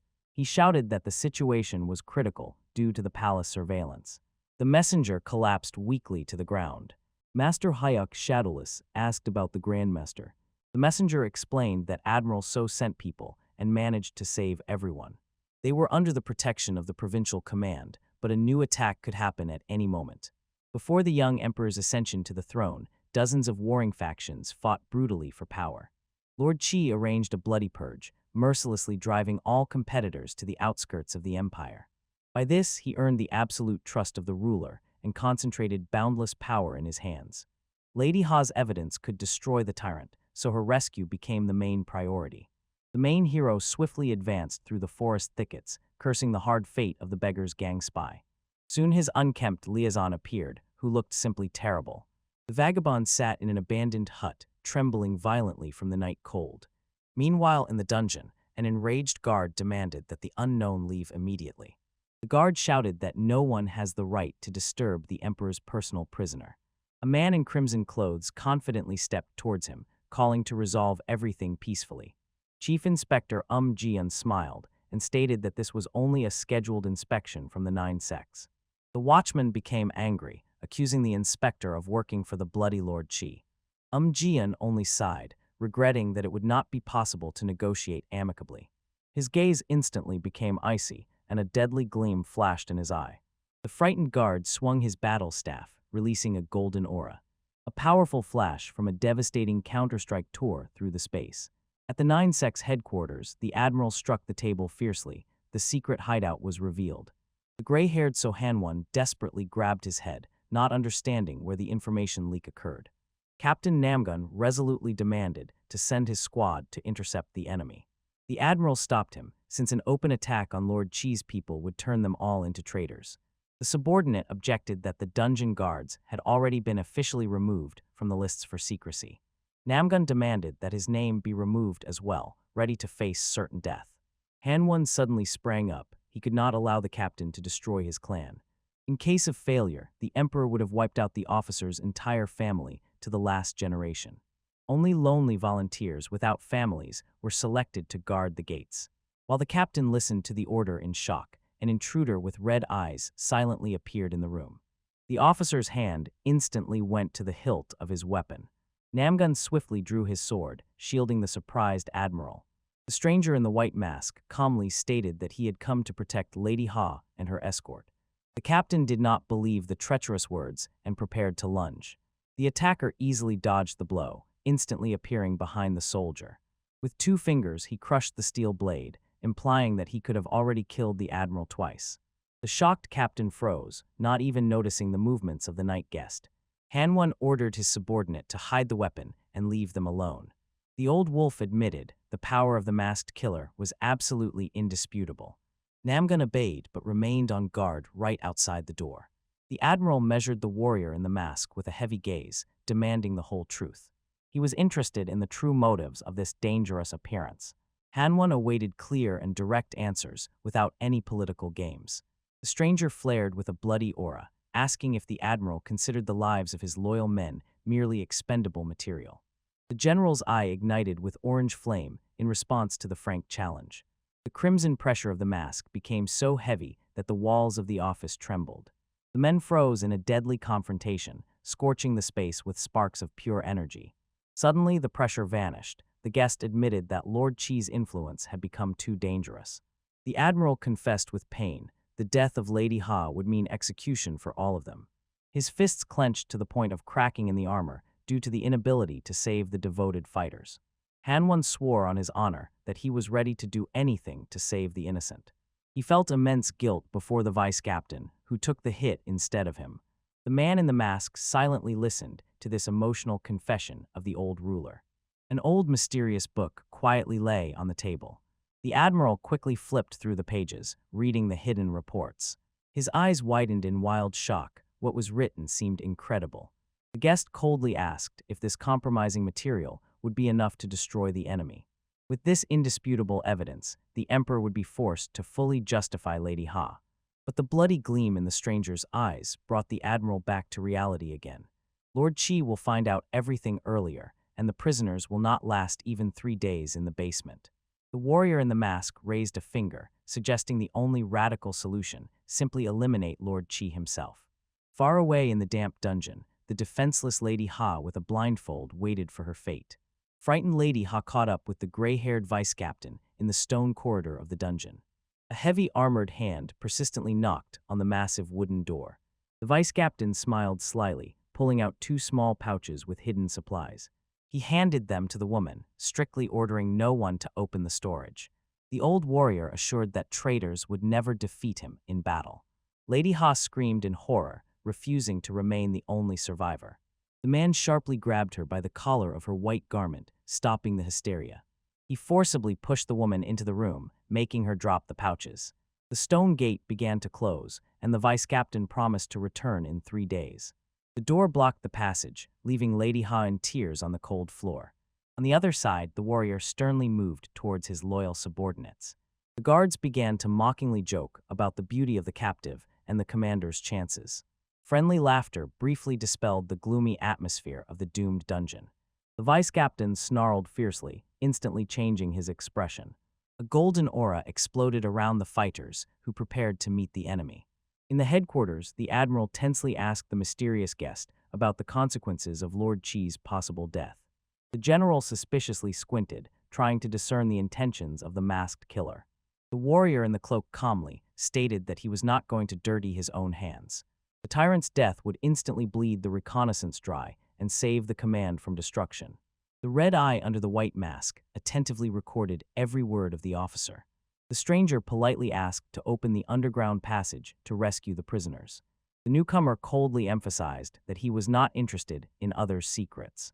The old commander frowned, not understanding the reasons for such dangerous assistance.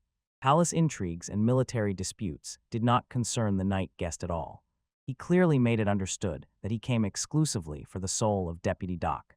The metal lever creaked under the effort of a strong hand.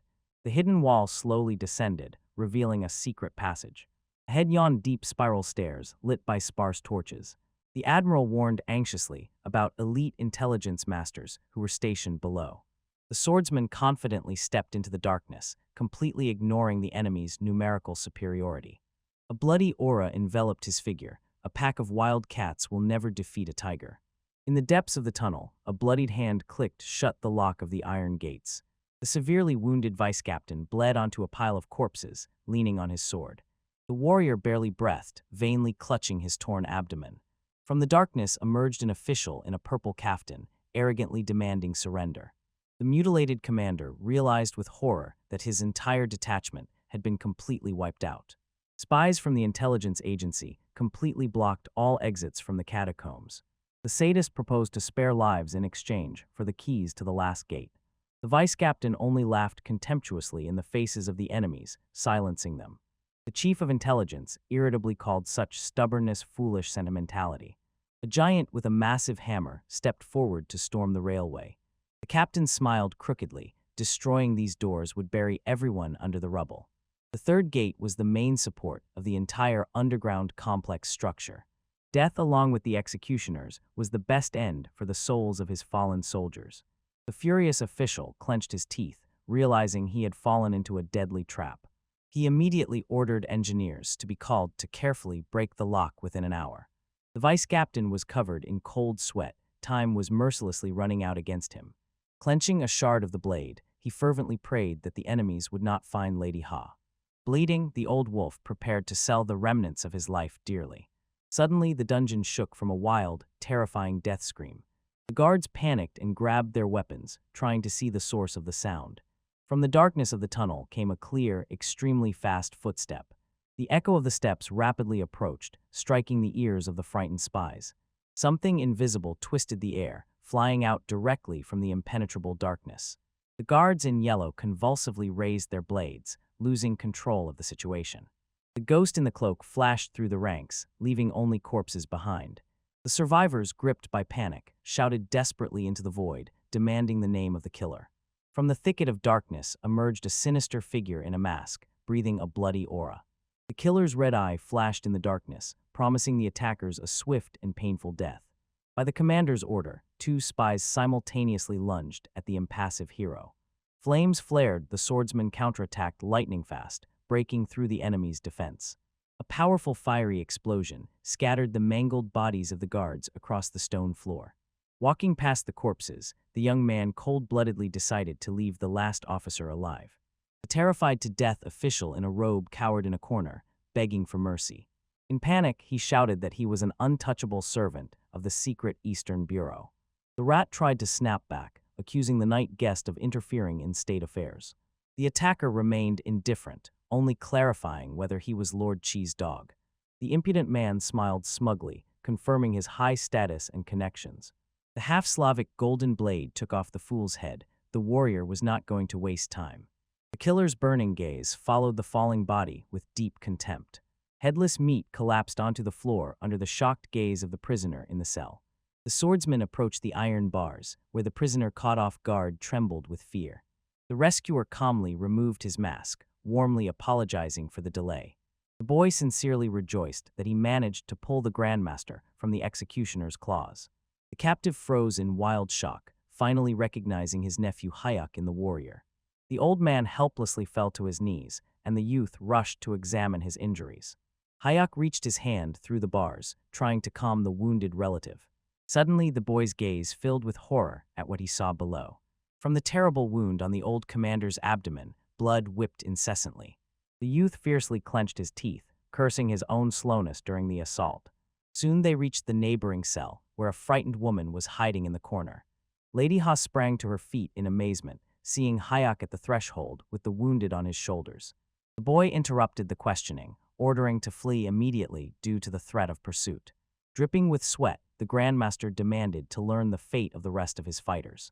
The woman in despair covered her mouth with her hand, responding only with oppressive silence. Sobbing, she realized with tears that the entire escort squad had been completely wiped out.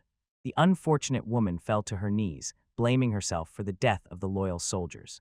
Hayek sternly called Lady Ha, trying to interrupt her loud hysteria.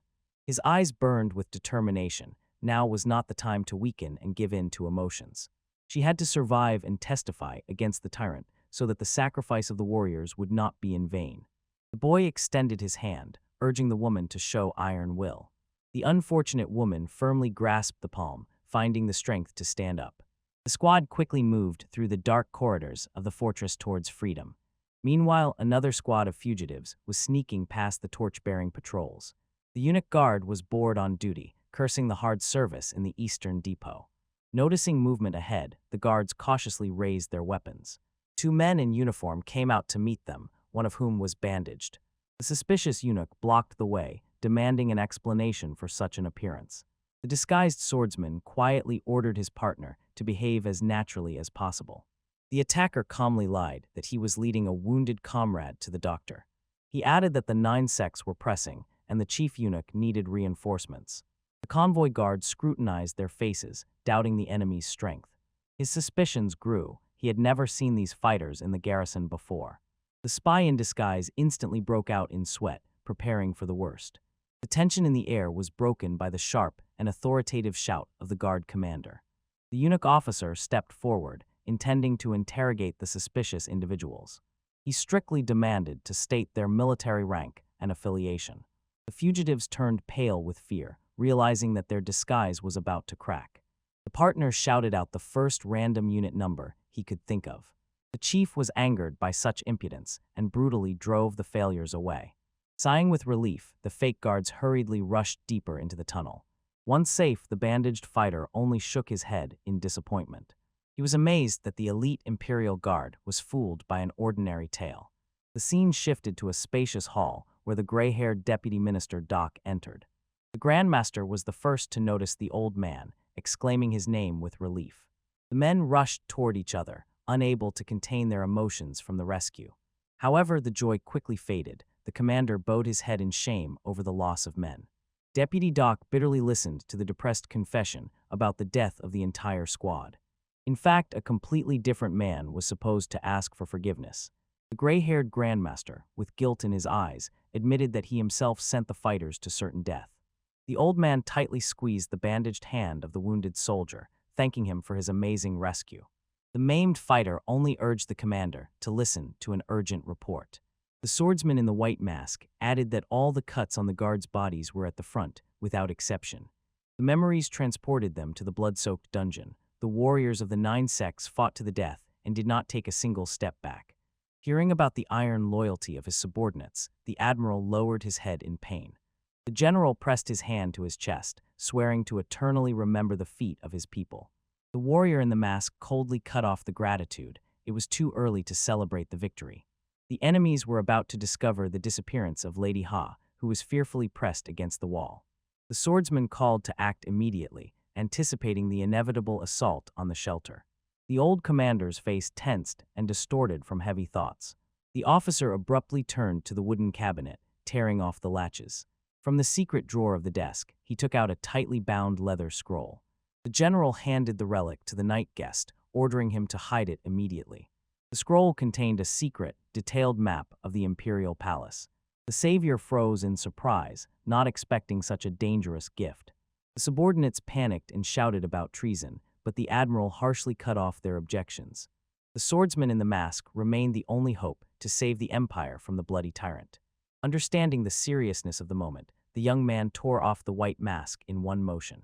The young warrior officially introduced himself as Hayek Musin, senior student of the Dragon and Tiger Academy. The officials present were stunned by the wild, unhidden shock. No one believed that the provincial master of Murim could single-handedly eliminate the elite of the Eastern Bureau.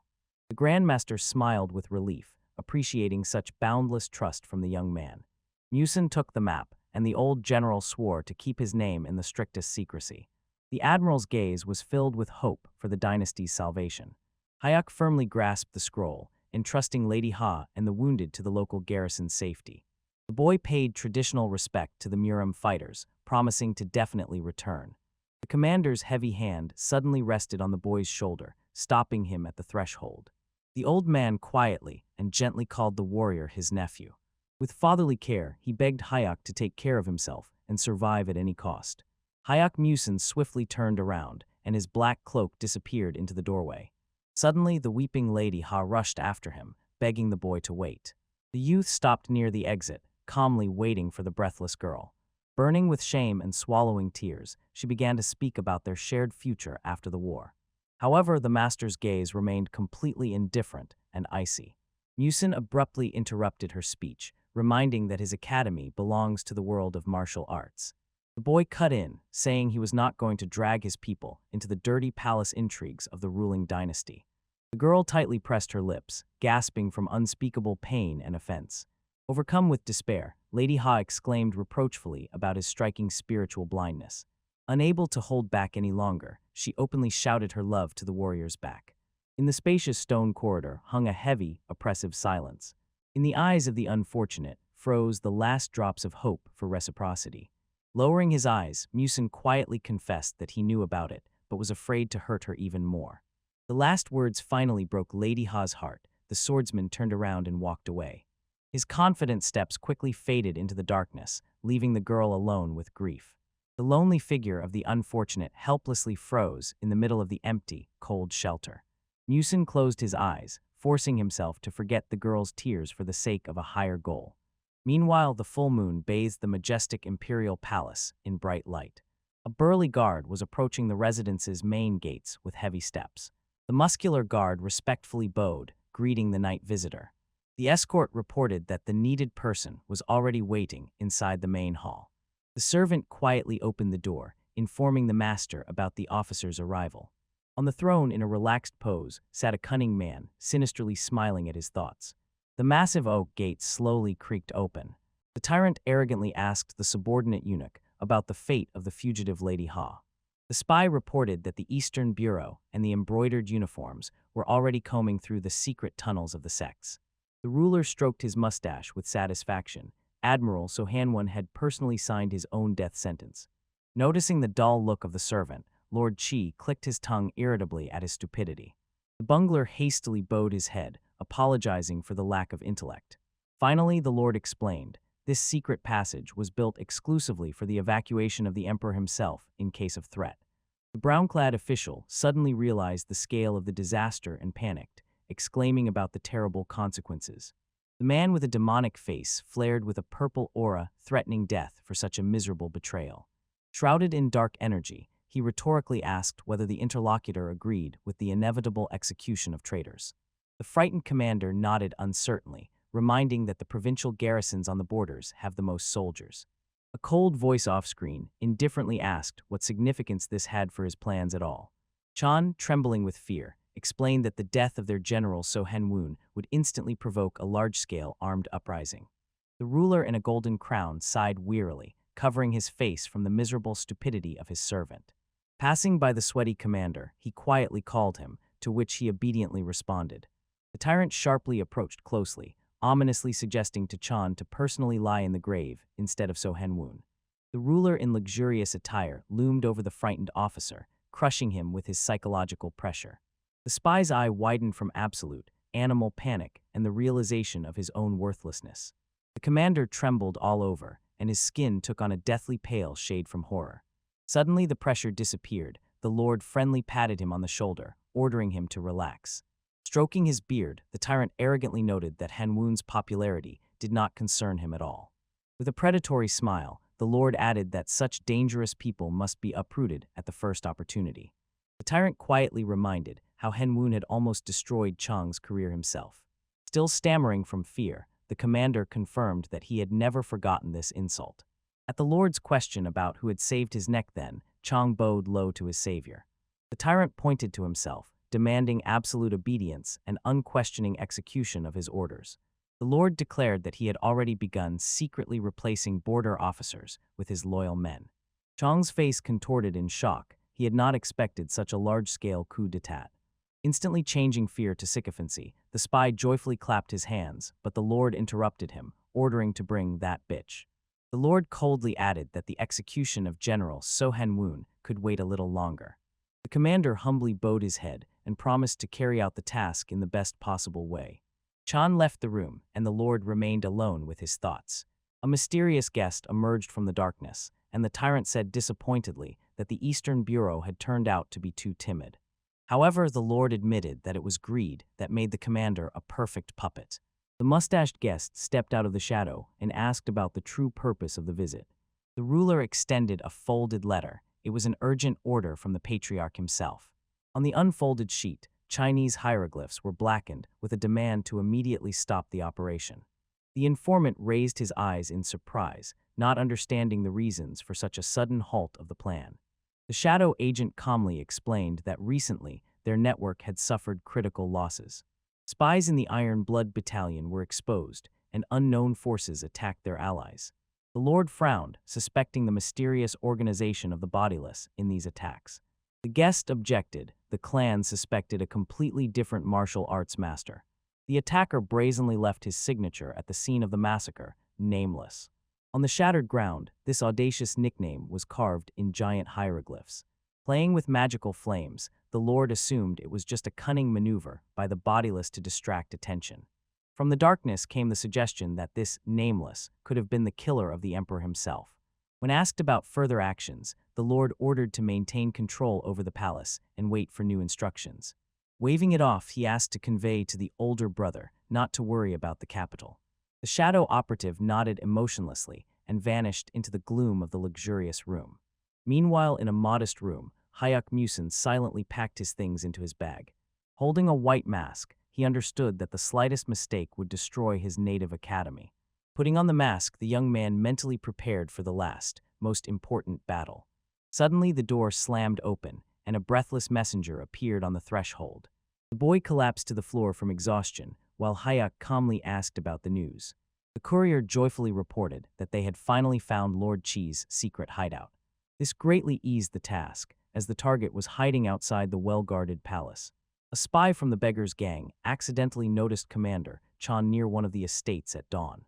The beggar secretly followed how the official timidly made his way to the secret building. The informant logically assumed that only Lord Chi could receive such a high guest in such secrecy. Hayek appreciated the tyrant's audacity, understanding that eliminating him outside the palace would be much easier. The Avenger ordered his accomplice to destroy all traces in the room and promised to leave the capital after the assassination. At night, Hayek appeared on the roof of the estate, his cloak ominously fluttering in the wind. Below, the courtyard was patrolled by dozens of elite guards ready for any attack. The level of security surpassed even the protection of the imperial palace itself. The Avenger coldly assessed the enemy's forces, preparing for a swift and bloody assault. The eye behind the mask shone. Among the ordinary fighters hid a true master. One of the guards below suddenly flared with a powerful blue aura, sensing danger. Hyok swiftly fell into the yard, raising dust and confirming the presence of Lord Chi. Meanwhile, in the room, the Lord calmly drank tea under the watch of two tense bodyguards. The master with the blue aura tensed, sensing extraordinary danger outside.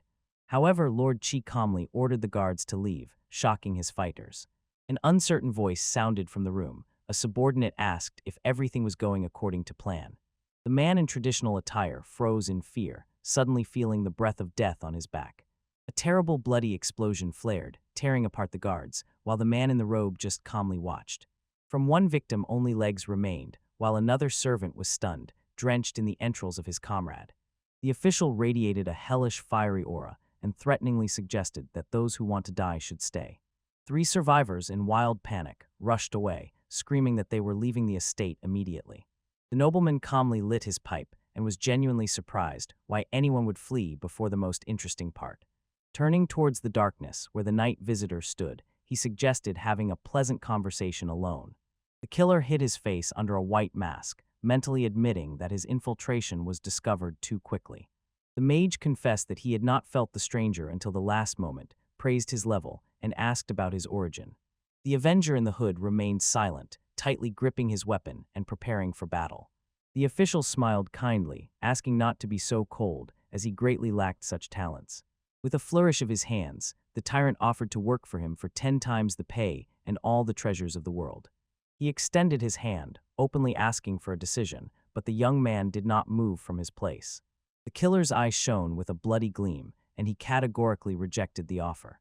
The Lord's face was covered with shadows of irritation, and his voice dryly asked the reason for such stubbornness. The warrior drew his sword and explained that the grand plans of the nobleman caused him only pure disgust. The mage was somewhat surprised, realizing that this unknown person knew a lot about him. The young man aimed his blade at the enemy, directly asking if he belonged to the Shadowless. Instead of an answer, the warrior suddenly threw a teacup straight into the tyrant's face. At that very moment, he made a swift dash forward, leaving behind a trail of bright energy. At the official's place, a violet shield suddenly flared up, completely deflecting the quick attack. The nobleman smoothly flew up to the ceiling, surprised that the attacker dodged his counterstrike. Enveloped in magic, the Lord coldly admitted that he had surely struck with the intent to kill. The Avenger tensely looked upward, analyzing the incredible levitation of his opponent.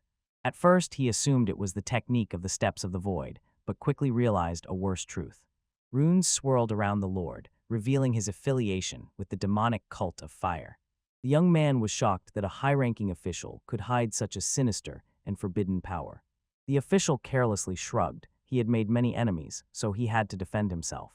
Directing a stream of violet talismans downward, he aggressively added that it was precisely about such killers. The warrior realized that the magic was flying too fast, and dodging the entire hail of charges was simply impossible. With insane speed, he began to slash deadly energy charges with a swift sword. The first drops of blood fell heavily on the stone floor. The protection was far from perfect. The young man jumped back. His hands and feet were covered with deep, bleeding cuts. The Lord's eyes widened with genuine amazement at such an unexpected result. The enemy was able to virtuously protect all his vital organs, sacrificing only the skin. Pleasantly stroking his beard, the mage decided that killing such talent would be a huge loss. The Avenger fiercely glared at him with red eyes, demonstrating technique without formations. Laughing, the official took out a battle broom, promising to implant a parasite and make the young man an obedient puppet. He sharply swung the weapon, releasing a colossal flow of pure spiritual power. A massive whirlwind of green energy struck the hall like a gigantic invisible blade. The warrior firmly crossed his arms, trying to absorb the blow and block the bright energy explosion. The nobleman was shocked again, seeing the extraordinary physical resilience of an ordinary swordsman. The youth with his last strength restrained the onslaught of the attack, which flooded the room with yellow-green light. The Lord intensified the pressure with black-red waves and admiringly acknowledged that he had found a truly worthy enemy. Destructive dark magic swirled around his figure, strengthening the relentless offensive. Mocking, the mage was surprised by the energy worthy of the Shaolin elite, but noted that the youth still did not know how to control it. The bloodied Avenger took a low combat stance and tersely said, "Who knows?" The warrior swiftly rushed through the purple aura, and the official boldly suggested trying to break through the defense. With a smile activating magic, the Lord asked about new entertainments and formed the essence of a beast. A giant lion with a gaping maw and dazzling light roared and leapt at the killer. The Avenger met the monster with a powerful counter-strike of blue energy, amusing his executioner. With a powerful blue discharge, he tore the beast's illusion to pieces, calling it cheap sorcery. The enemies froze amid the sparks of magical discharges. The Lord mentally admitted that the fight was becoming more complicated. The warrior fiercely analyzed the situation. The mage struck from a distance, so it was necessary at all costs to close the distance. While the young man stood in electric discharges, the Lord disdainfully called his energy form ugly. Continuing to mock, the mage added that this ugly illusion clearly resembled its creator. Twisting his mustache, the noble arrogantly asked why these childish provocations were necessary. Not letting him finish, the Avenger aptly suggested that this ugly illusion resembled the face of the Lord's father. The space exploded with a dazzling flame, the mage's eyes filled with uncontrollable, animalistic rage. Losing his mind, the noble himself rushed into close combat, madly shouting curses. A colossal fiery explosion occurred, at the center of which two enraged fighters finally clashed. During the lightning-fast exchange of blows amid the fire, the Lord shouted a question about how much longer the young man would hold out. Deflecting attacks at close range, the warrior coldly promised to hold on until the enemy's death, causing him to painfully recoil. The fighters rapidly collided in the air against the backdrop of a gigantic fiery explosion. The young man in the mask covered the enemy with a barrage of strikes, forcing the elderly sorcerer to retreat. The old man jumped back, creating magical seals to break the dangerous distance. The Avenger easily deflected the magic, mockingly declaring that the games were over. The enraged sorcerer unleashed a powerful bolt of violet energy. A destructive wave thundered towards the boy. The youth suddenly froze, sensing a trap. Magical talismans bound his legs tightly. A colossal explosion of dark magic thundered, and the sorcerer grinned triumphantly. But when the smoke cleared, the elder shockingly realized that the enemy had vanished. At that very moment, the figure of the Avenger materialized behind him. The blue blade swiftly cut through the sorcerer's illusion. Instead of a body, only torn paper talismans scattered in the air. The sorcerer clicked his tongue irritably at the failed attack. The Avenger tensed. The enemy's tactics seemed too suspicious. Despite his immense power, the mage continued to hide behind illusions. The enemy clearly belonged to those who panic at the thought of getting even a scratch. Meanwhile, the sorcerer began analyzing the specific movements of his opponent.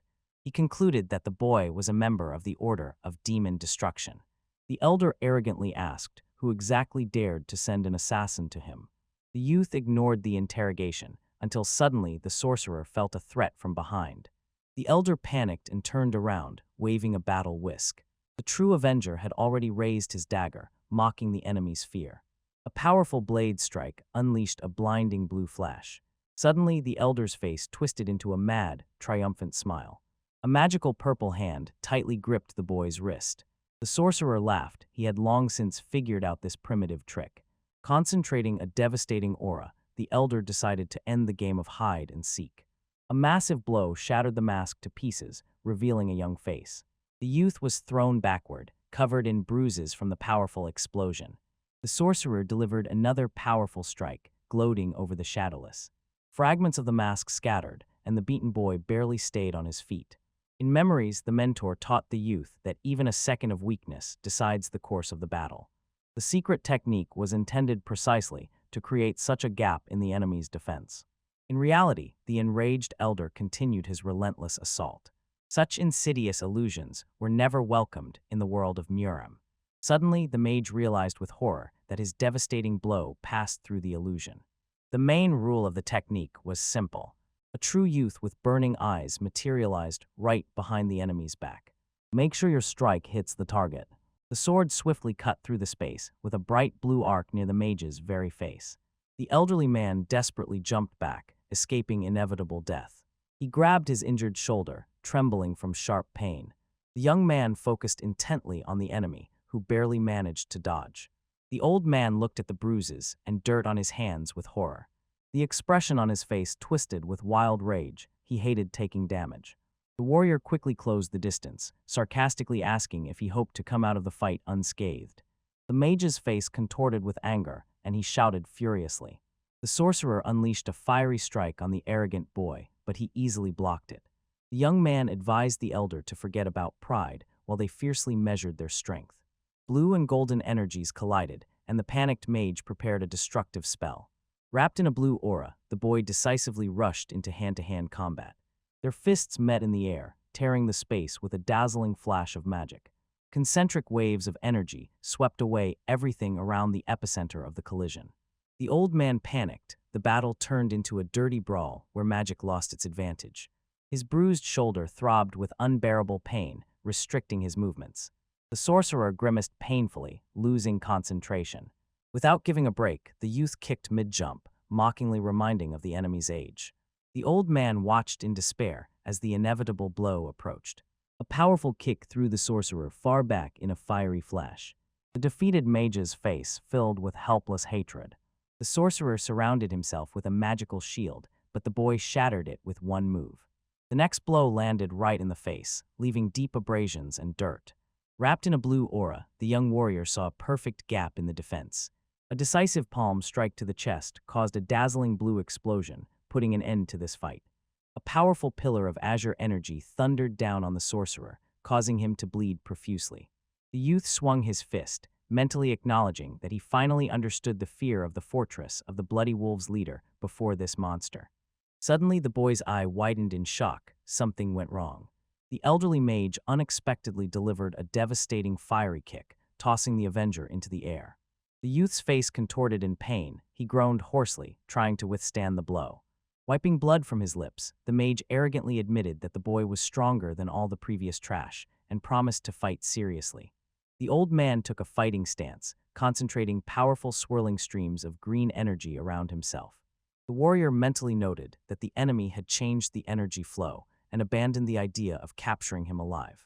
The boy marveled at the mage's endurance as he swiftly rushed into a new attack with a green glow.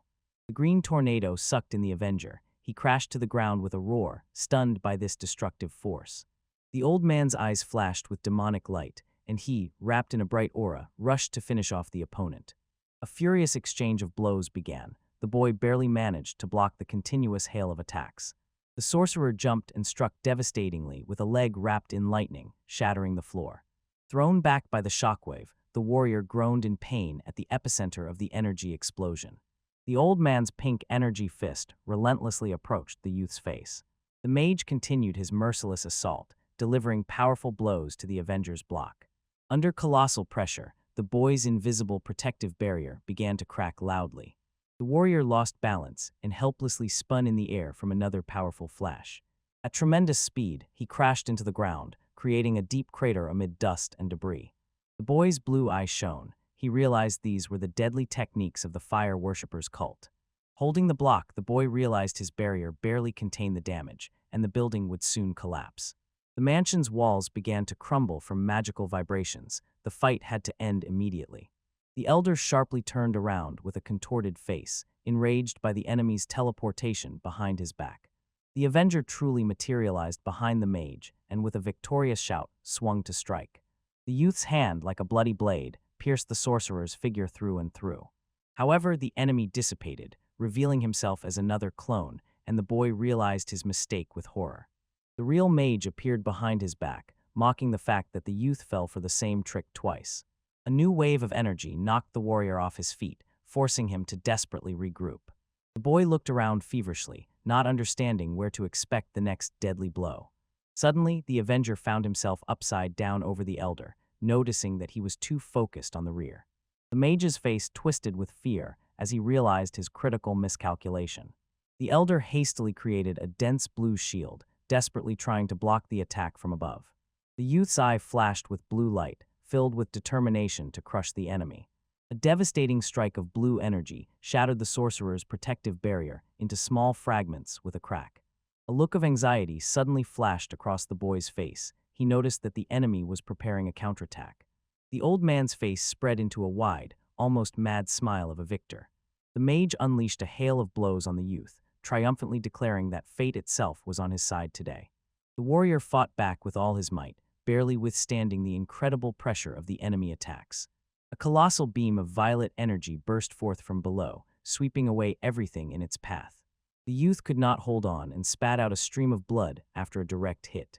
Falling to his knees in the epicenter of the destruction, the bloodied boy admitted that this enemy was incredibly strong. The old man slowly approached the fallen avenger and, with feigned surprise, praised his endurance. Holding his shoulder, the youth struggled to stand and calmly replied that many had already told him the same. The boy's lips formed a predatory smile. None of those talkers had survived. The sorcerer froze for a moment, digesting this bold and confident statement.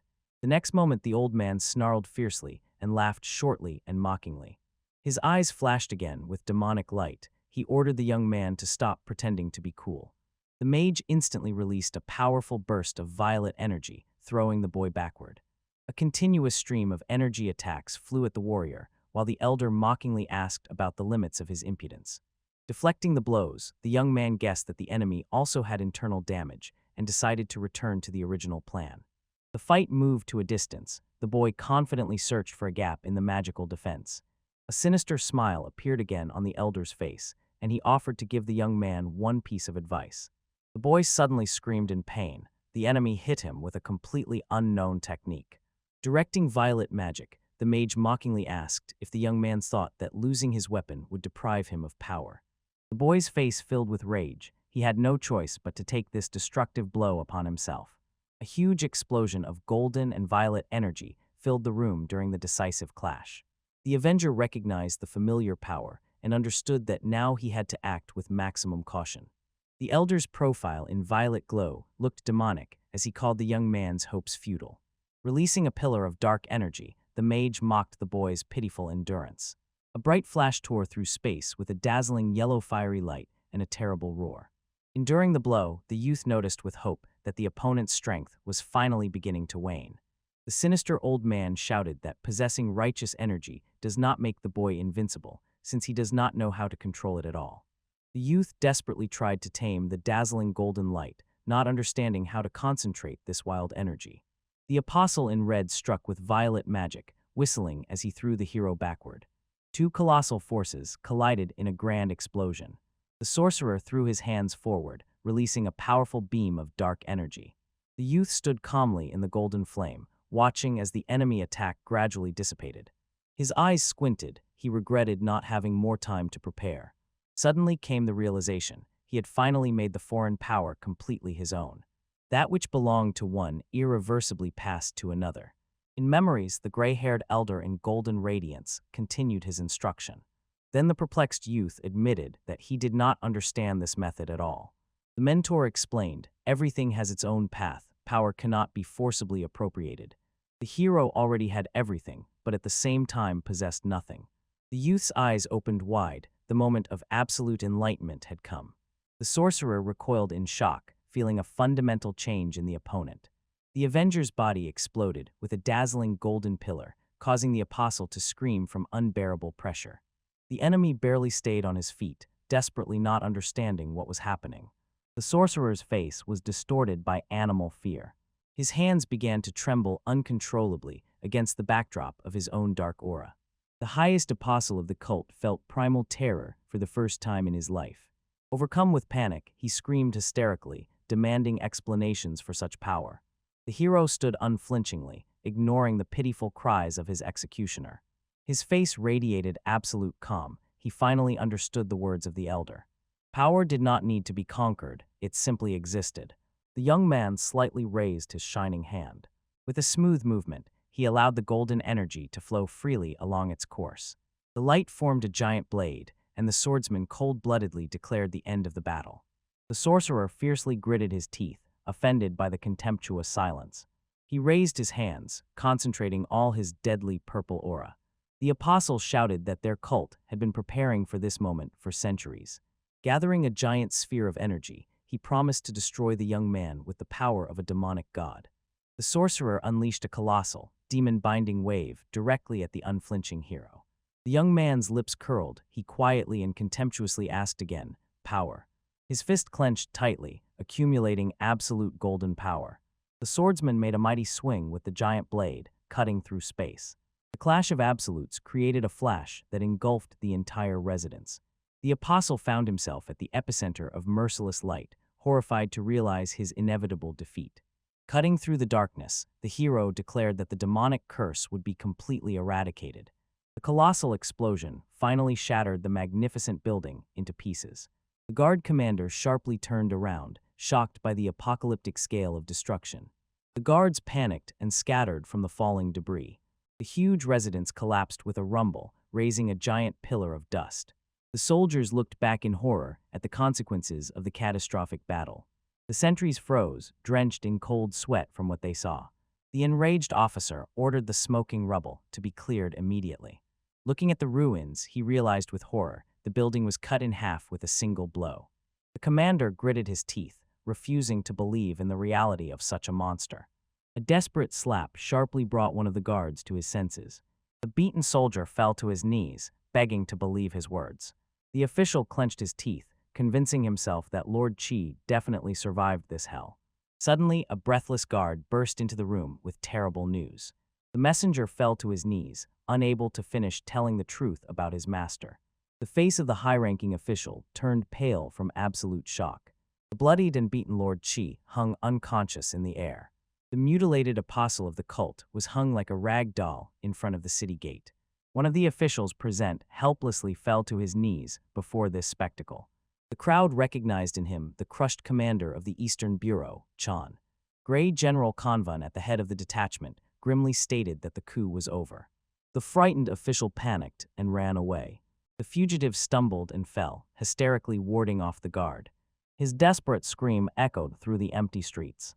And above the capital, the imperial palace shone majestically, securely guarding its peace. The emperor sat majestically on the throne, gleaming in luxurious dark robes embroidered with golden dragons. The ruler angrily asked, "How can one trust officials who found no evidence of treason in the immediate circle?" In the hall bathed in red light, a group of mandarins humbly fell to their knees, begging His Majesty for forgiveness. By the emperor's order, the gray and stern general Kanvan stepped forward obediently. The officer froze before the dark silhouette of the throne. He came to report the truth to the ruler. The servant respectfully presented the emperor with a full tray of compromising material. The general confidently reported that Lord Qi had completely taken over the Eastern Bureau, corrupted the army, and hired assassins for purges. In response to the question about the source of evidence, confessed that the materials were collected by Deputy Minister Dak and the eunuch Ha's daughter, risking their lives in Murami. The ruler rustled through the reports and harshly ordered the embroidered guard to listen to him. There were still people of Lord Qi left in the palace, so the emperor demanded a total purge of the traitors. The guards sharply bowed, barking their readiness to carry out the order. The sovereign shifted his gaze to General So, who obediently awaited the verdict. The emperor reproached him for negligence, but recognized the exposure of Lord Qi's mafia as a great feat. Making a majestic gesture, the ruler continued his fateful speech. For outstanding merits, General So Hanwon was officially appointed head of the imperial family's military forces. Later, at headquarters, Deputy Dak joyfully congratulated the commander, but he replied that he was entirely indebted to him. Dak modestly objected that he simply obeyed orders and did nothing special. The general, with a sincere smile, emphasized, without Dak's people, this victory would have been impossible. The deputy was genuinely surprised by such high praise from the old wolf. He sharply recoiled, confusedly spreading his hands out of shame and embarrassment. Dak began to refuse the praise, to which So calmly asked, "Does he really doubt the commander's decision?" The warrior timidly repeated again that he was an ordinary subordinate and not worthy of the award. So firmly insisted that he fully owed his new status to him. Dak blinked confusedly again, not knowing how to defend himself against this stubbornness. Panic appeared on his face. The boy was panically afraid of great responsibility. Dak once again declared his unsuitability, and So only continued to interrogate him. In despair, Dak admitted that all his men had died, so he had no moral right to accept the promotion. The general coldly cut him off. Was the protection of subordinates part of the direct order? The mission's task was exclusively to protect Lady Ha at any cost. So emphasized that all the fighters bravely fulfilled their duty and completed an extremely difficult mission. Responsibility for deaths always lies with the one who gave the order, not with the ordinary executors. The general cunningly advised, if Doc wants to take responsibility, then he should get a promotion quickly. The deputy lowered his head and clenched his teeth tightly, pondering these difficult but correct words. With a sharp step, he approached the satisfied general. Kneeling on one knee, Doc resolutely swore to fulfill all his new duties. So warmly smiled, he was not mistaken in his loyal soldier. The general immediately gave Doc the first task in the position of guard captain. The captain became all ears, expressing absolute dedication to the cause. Doc solemnly accepted the order, and a restrained man's tear rolled down his cheek. The scene shifted to the sprawling village of Bandy Zhebrkiv, shrouded in morning fog. A dirty, bony hand with a sharp knock placed a black stone on the go board. The leader of the beggars, Chanmian, joyfully jumped up, having found the perfect method of revenge. Suddenly, the elder Kudju burst into the room, panicking and shouting about a disaster. Frightened Chanmian flew into the air, overturning the board and scattering the stones. The leader sat confused on the floor, tightly gripping his bamboo stick. Angry Chanmian struck the panicer's head with the stick in a flash. He fiercely shouted at the elder, who dared to so boldly barge into the gang leader. Suddenly, Elder Nenmian appeared nearby, solemnly confirming the words of the beaten colleague. Chanmian irritably picked at his ear, asking displeasedly about the essence of the disaster. Nenmian grimly and quietly reported that the bloody Lord Chi had been killed. The leader of the beggars' gang widened his eyes in shock, barely digesting what he heard. Defeating the Lord was almost impossible. Chanmian inquired about the killer's identity, but there were no answers.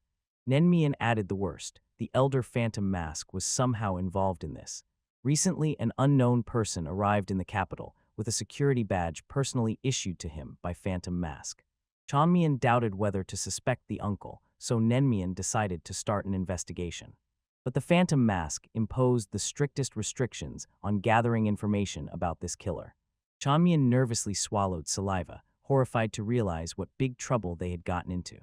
Beaten Kudju was sweating profusely, trembling from inevitable terror. Nenmian began sharing his darkest suspicions against an ominous red background.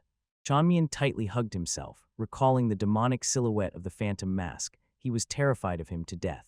Kudju uncontrollably shook with fear, while exhausted Nenmian tried to remain calm.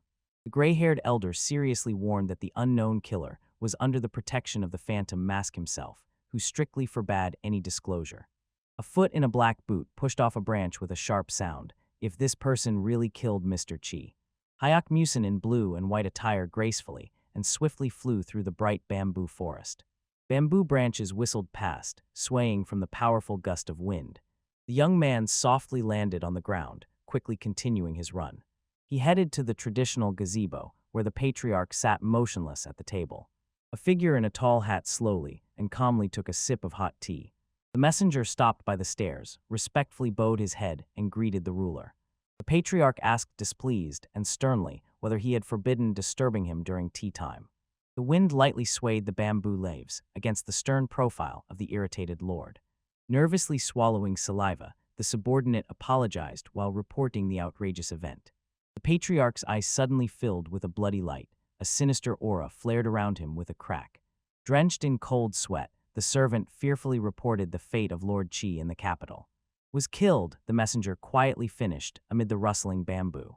The patriarch's hand instantly crushed the white teacup, which shattered into pieces with a crack. The lord was engulfed by a hellish red flame of rage. My younger brother was killed by some miserable murderer, he roared, and a powerful explosion of red energy threw the subordinate away. A colossal outburst of bloody power with a deafening roar destroyed everything around the gazebo. Among the broken bamboo, the frightened servant sat on the ground while the patriarch fiercely interrogated the name of the culprit. Wrapped in hellfire, the ruler shouted, not understanding who dared to disrupt his millennial plan. The trembling subordinate guessed that it was the same person who recently killed the emperor of the Bloody Palm.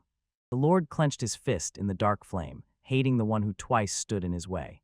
Calming his anger, the patriarch coldly stated that the seed was already sown and ordered to continue the plan without changes. His face, illuminated by red reflections, looked extremely sinister and deadly. At the tea site, a huge crater formed from the explosion, in the center of which only the gazebo miraculously survived. Meanwhile, in the peaceful residence, the gray-haired grandmaster sighed with relief. I am glad to hear that they are safe. The elderly man warmly, and sincerely thanked Musin for saving the people. The elder kindly advised the young man to rest after the long journey, to which he respectfully agreed. Musin went out and softly closed the door behind him with a light knock. His face immediately became thoughtful, and his red eyes suspiciously narrowed. The boy pondered. He absolutely did not feel Gamkwa or the elder Papak nearby. Stepping into the yard, he decided to interrogate the muscular Mu Ryoksh. Seeing the youth, Ryoksh flared up with anger and immediately cut him off. "I don't know." Musin calmly noted that he hadn't asked anything yet, but the giant irritably stood his ground. Sighing, Musin realized that the friends were on a secret mission and assured that he would not interfere in their affairs. However, the stubborn and sweaty Ryoksh only crossed his arms tighter over his chest, refusing to speak. Realizing that kindness wouldn't work, Musin reached inside his coat. If that's the case, then nothing can be done. The youth took out a bundle and indifferently declared that the capital's information would simply have to be discarded. Ryoksh panicked and screamed in fright, "WW8." The confused giant begged to be understood that he was categorically forbidden to disclose the information. Musin cold-bloodedly ignited the bundle with a flame from his finger. "Isn't that a pity?" Ryoksh couldn't withstand the psychological pressure and cried out despairingly from helplessness. Surrendering, he blurted out that this was a joint secret operation of the Alliance and the Beggars Gang. The big guy panicked and shouted about the danger to Gamwa, while Musin ironically twisted his words. Having taken out the golden token, Musin threatened to completely sever the information exchange for the sake of the Alliance's security. While the paper and token were burning, Ryoksh hysterically revealed the main secret. She went to Hunan. Sweaty and crushed, the big guy feverishly begged to understand that he really knew nothing more. Completely satisfied with what he heard, Musin stood up. "This is more than enough." Turning to leave, the young man ignored Ryoksh, who desperately begged to give him the scroll. Musin deftly threw the paper straight into the supplicant's palm. "If you want it so badly, take it." The next moment, the young man vanished in a dazzling flash, leaving behind only a cloud of dust. Stunned, Ryoksh realized that all this time he had not felt the energy of this boy in the hat at all. A drop of sweat rolled down his cheek. What the hell happened in the imperial capital? Looking at the scroll, the big guy shockingly admitted that Musin would crush him in a real fight. But greed prevailed. He comforted himself with the thought of a secret map or the treasures of the past emperor. With trembling hands, he unfolded the paper and read, "In the imperial capital, people do not give much money to beggars." Ryoksh froze in the middle of the room, realizing emptily that he had just been plainly and harshly tricked. The action shifted to a group of students. Teho, one of them, responded nervously. Musin's face was incredibly gloomy, which made the students embarrassedly ask about their faults. They did not understand what so terrible they had managed to do to their older brother. Musin radiated such a scorching aura of rage that the air around trembled, terrifying the novices to death. The young man realized, if the Patriarch's plan succeeds, a great war will begin, and he will not be able to protect everyone alone. He addressed the frightened and sweat-drenched students, all. The students panicked and shuddered upon hearing the senior's stern order, "Draw your battle swords." A student timidly admitted to the mentor that he absolutely did not understand why they were being punished so severely. Senior student Musin raised a wooden sword, coldly declaring that from now on he would be their personal opponent. Armed with a heavy bakken, he ordered the novices to attack him with genuine murderous intent. One of the boys panicked and asked how they could even want to kill their respected mentor. Musin sharply struck the ground, raising a cloud of dust.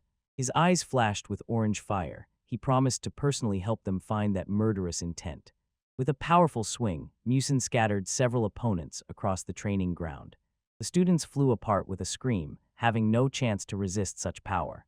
The boys fell heavily face-first into the dust, while the mentor calmly awaited their next moves. Two beaten novices groaned as they stood up, trembling hands gripping wooden swords. In despair, one of the students shouted loudly and rushed into a senseless attack on his tormentor. The exhausted boys tentatively suggested just training among themselves, to which the rest gladly agreed. Evening came, and the sky above the estate was painted in golden and orange hues of the sunset. Musin exhaled heavily and, placing the sword on his shoulder, declared the training over. Looking at the beaten wards, he ordered them to clean the playground. Suddenly, one of the bloodied boys opened his eyes wide, remembering something important. He hurriedly reported that the chief patrolman had left an urgent message for the mentor. Musin irritably asked why he had been silent earlier, to which the boy excused himself with a bad mood. The student handed over a sheet of paper, folded several times with a trembling hand. Unfolding the letter, Musin instantly became extremely focused and serious. His eyes sharply widened, and his face was covered with red shadows. The read content seemed impossible. Against the backdrop of a fiery Asian city, a young man with a sword and black clothing is depicted, overlaid with a text advertisement of a website with buttons for quick updates, new comics, and an active community. In a dense forest, an elderly woman with a staff sternly watched a distressed girl in purple. When asked about the progress of the investigation, the girl disappointedly admitted that she had found no clues. The woman added that she had checked the reports of the beggars' gang, but they also revealed nothing. The girl resentfully recalled number 100, confident that he would definitely have handled this task. The woman scolded her for rude behavior towards Master Hayek, making the girl reluctantly correct herself. When asked why they were not going to the sect of Mount Hen, the woman reminded about the absolute secrecy of the mission. Meanwhile, at the site, Musin continued reading the letter. All the victims of serial murders were connected. All the killed belonged to the Order of Demon Destruction, which made him deeply ponder. The young man could not understand how the secret identities of the Order's members could have been revealed so quickly. His eye narrowed, suspicions fell on a large-scale information leak inside the organization. Deep night came, and the full moon illuminated the roofs of traditional buildings, shrouded in a light fog. The gray elder asked Musin in surprise over tea, Hunan. Hayek explained that to expand the business, they needed new suppliers from the neighboring province. The old man advised him to rest with care, but the young man replied that sitting idle was not in his nature. Then the elder advised to definitely visit the famous tea plantations of the Song estate. He explained that it was a prestigious clan owning the largest tea fields south of the Yangtze River. The elder added that a good merchant must have an eye for quality goods, and Musin politely agreed. At the end, the old man asked the young man to take care of himself and said he would wait for good news. Hayek respectfully bowed in the traditional Murim greeting. After a few days, Musin reached the endless green tea fields where peasants worked under the scorching sun. The young man was sincerely captivated by the picturesque landscapes of the largest plantation in Hunan. He asked his companions to wait, deciding to take a walk through the fields alone. Hayek walked alone through the tall tea bushes towards the peasant pickers. He gently touched the leaves, noting the wonderful aroma worthy of competing with the tea of the Tang clan. An old peasant in a straw hat appeared nearby, attracting his attention. The old man smiled and warned the young man, emphasizing the delicacy of these small leaves. Musin politely bowed and promised to be as careful as possible. Squinting, the farmer immediately recognized the foreign accent, and Hayek introduced himself as a merchant from Gansu. The old man was surprised upon hearing the name of the shop, Dragon and Tiger. Musin smiled warmly, confirming his commercial intentions. However, the old man thoughtfully noted, although the young man is a merchant, the tea leaves seem to fear him. The farmer carefully observed the boy, as if sensing his incredible, hidden strength. Confused, Musin asked how he could calm these plants. The old man kindly advised simply to sincerely show his peaceful intentions. The young man gently touched the leaves, quietly whispering that he had not come to harm anyone. Changing the subject, Hayek asked if it was not too hard for the old man to work in the field under such a sun. The farmer looked tenderly at a leaf and philosophically replied that he treats the plants like his own grandchildren. Impressed by such wisdom, Musin called the farmer an enlightened Taoist, to which he only sincerely laughed. Against the backdrop of green hills, Hayek Musin gently smiled at the farmer, confirming that he really came to buy tea. But first I must understand it. A good merchant must know his goods. Walking through the plantation, the young man thoughtfully added, "Before, tea was only profit for me. Now I want to study it and return when these bushes will greet me, not fear me." Hearing these words, the elderly farmer with a mustache smiled warmly and sincerely. The old man gently replied, "You know, I really like people who love and respect tea." Musin was somewhat surprised, not expecting such frankness from an ordinary picker. Taking off his straw hat, the old man suggested, "So how about tasting some fresh tea from my field?" The embarrassed boy pointed to the endless rows. "Sir, is this really the whole field?" The farmer interrupted him, remembering he had forgotten to introduce himself. With pride he declared, "I am Sun Hongjan, the owner of these tea plantations." Soon in the estate, fresh brewed tea was carefully poured from a white teapot. The host kindly offered the cup. "Here, try it," and Musin politely thanked him. The young man raised the cup to his lips and took a small, cautious sip. His eyes opened wide with delight. Even just the aroma is incredible. Are these leaves special? Sun Hongjian explained that the leaves were ordinary, but the secret lay in the unique brewing method of their clan, and this tea could not be bought in stores. The old man added, many generations of the clan searched for a way to infuse the tea with a deep aroma. The effect was temporary, but the taste became unparalleled. Hayok sighed, what a pity that such an amazing taste cannot be preserved longer. The perceptive master noticed that the young man seemed to want to treat someone, and he admitted, my master truly enjoys tea. With warmth and tenderness in his eyes, the boy continued, he is not just a mentor to me, he is like a father, my savior, who gave me a family and a meaning to life. His voice sounded firm, my life is dedicated to repaying him. The boy tightly and reverently grasped the cup, from which a pleasant warmth radiated. The face of the old son Hanjan was illuminated by a gentle, touched smile. He spoke tenderly, your words truly moved my old heart. Placing the cup on the table, the master unexpectedly offered, I will give you the right to participate in our clan's tea auction. Musin became nervous. We are just a small shop, we can't afford that yet. But the old man responded challengingly, does such a young boy have to give up so quickly? Sun Hanjan raised 3 fingers. The next auction will take place only in 3 months. The old man advised, during this time, prepare the contract and establish a market for selling our tea. Musin thought deeply, and his gaze became as serious and purposeful as possible. The young man suddenly jumped up from behind the table, with absolute determination in his eyes.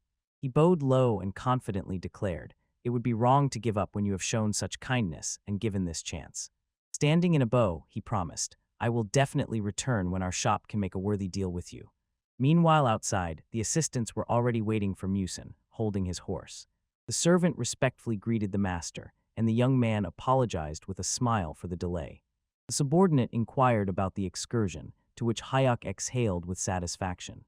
The boy joyfully reported, I met the elder of the Sun estate, and he invited us to a private auction. The faces of the companions, and even the horse comically stretched in shock and confusion.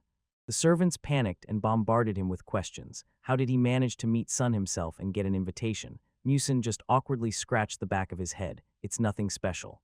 The young man swiftly jumped into the saddle. Let's go. There is someone on Mount Hen I need to meet. The subordinates obeyed in stunned silence. 3 riders galloped along the forest road, leaving only dust behind them. Suddenly Musin noticed something suspicious ahead and tensed sharply.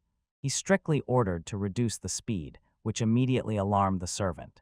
Stopping the horse, the boy nodded at the group of armed men. My premonition came true, we ran into them. The focus shifted to the stranger's attire, black clothing with the symbol of a golden dagger on the chest. Sturdy fighters stood on the road, and the servant whispered in amazement, fortress of the 10 demon emperors of war. Musin stopped right in front of the threatening group of cultists blocking the way. The subordinates recognized the enemies by their emblem with horror. The servant nervously wondered, why did this infamous 3rd-generation demonic cult suddenly appear here? They never touched civilians. Overcome with fear, the subordinate firmly gripped the reins, realizing he could not allow his lord to fight them. He rushed forward with a cry of readiness to defend, but Musin coldly interrupted, stand aside. I don't want unnecessary trouble, so I'll handle this myself. The servant abruptly stopped, awkwardly agreeing to the order. Musin's horse stopped before the cultists, who tensely drilled him with their gazes. The boy calmly and confidently asked, is there a problem? The leader with thick mustaches stepped forward. I am Ho Guak, leader of the 10th squad of the Fortress of the Demons of War. Musin instantly changed, comically shouting with tears in his eyes, Hero of Murim, what business do you have with a worthless person like me? The cultists stared confusedly at this exaggerated, pathetic hysteria. Recovering, Ho Guak smiled smugly. I see you know my reputation. Cooperate, answer questions, and you will leave alive. The young man obsequiously bowed, pretending to rub his hands, while his servants nearly fainted from shame for their master. Ho Guak asked sternly, are you a merchant? Musin obediently nodded. Playing the fool, he nervously laughed. Hee, we are from the Yanju district in Gansu. The cultist suspiciously squinted. Gansu, don't tell me you are from the Jegal clan. The boy comically waved his hands. God forbid, where I am and where they are. Ho Guak narrowed his eyes. Then what did you forget in the tea fields of the Sun estate? With an innocent look and a drop of sweat on his forehead, Musin explained that he was simply looking for a profitable trade deal for his shop. Ho Guak skeptically asked again, A shop, not even a trading company. Musin nodded. We are just a modest shop from a provincial academy. The cultist's eyes flared with fierce blue light, and he growled menacingly. And you want me to believe that such a worthless hole made a deal with the Sun estate? The lower part of the young man's face was tense. He was silent, pondering the situation. The man with a beard sharply and submissively bowed, tightly clenching his fists from restrained anger. The young man with a ponytail awkwardly scratched the back of his head and tensely justified himself. He only wanted to tear off a couple of leaves, but he was immediately driven away. Two burly cultists with crosses on their chests silently but cautiously drilled him with their gazes. Maintaining the legend, the boy joyfully bowed to Ho Guak, saying it was an honor to meet him. The leader dryly allowed them to leave. From the height of a bird's flight, it was visible how two groups of horsemen quickly dispersed in different directions. The mustached cult leader confidently declared to his fighters, "Old Sun hates such petty and miserable people, so a deal with them is impossible." Turning his back, Ho Guak ordered to move, and his subordinates obediently complied. On the path in the dense green forest, the group of the demonic sect quickly disappeared from sight. During the ride, the senior companion anxiously asked Musin why he humiliated himself so much before the cultists and whether he had been injured before. The boy calmly explained he was simply saving time. The companion did not calm down. Wouldn't scattering them by force be faster? Musin objected. Cleaning up the corpses and covering the tracks would take a whole day.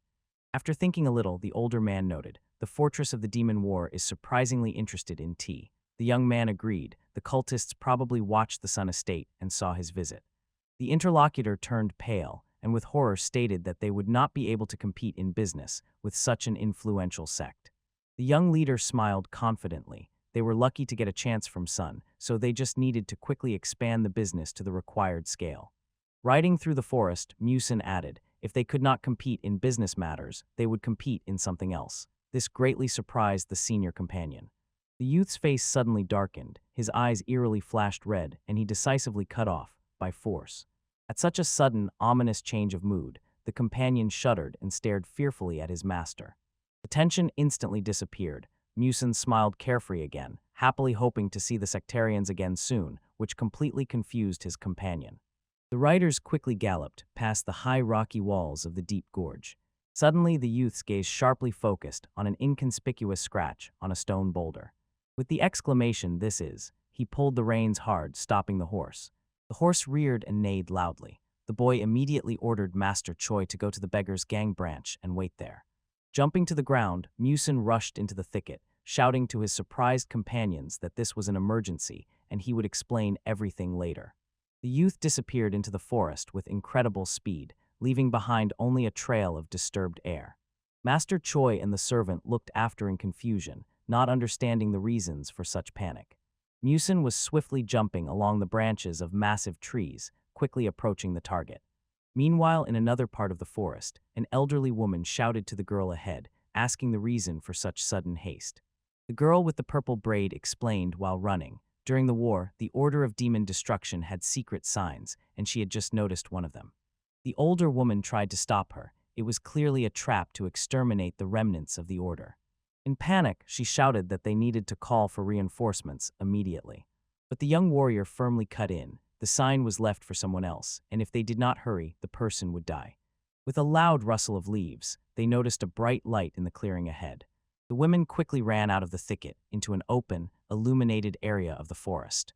Stopping, the elderly woman stated that there was no one here. The girl clenched her fist angrily. She struck the tree fiercely, bitterly admitting that they were late but suddenly froze. The girl pointed to a terrible discovery right in front of them. The eyes of the elderly woman widened in absolute panic. On the ground, a puddle of toxic yellow-green liquid bubbled, releasing acrid smoke. The older woman covered her face with her hand in horror, recognizing the alchemical ash that completely dissolves bones and flesh. Suddenly, the silence was broken by a loud, painful scream nearby. The girl instantly reacted to the sound. In the neighboring clearing stood a heavily wounded swordsman, clutching his bloodied shoulder. The man was tightly surrounded by unknown figures in black, gradually tightening the circle. The exhausted warrior glanced over his shoulder, assessing his hopeless situation. He pressed his back against the rock, barely standing and gasping for air. Despite the wounds, the man smiled bitterly. It seemed his luck had finally run out. Shuddering from pain, he realized with horror that his shoulder was not just cut, but also poisoned. The warrior angrily admitted that the enemies were well prepared, using the secret sign of the order as bait. Resolutely gripping the sword hilt, he drew the blade. He was not going to die quietly. Gathering his last strength, the man took a stance and swore by the honor of MANHUA to take at least one enemy to the other world. Suddenly, Musin materialized before him with burning red eyes. If such a warrior died because of these thugs, it would be extremely disadvantageous. The wounded man looked shocked at the youth's back, not understanding where he had come from, while Musin, radiating a dark aura, calmly took the initiative into his own hands.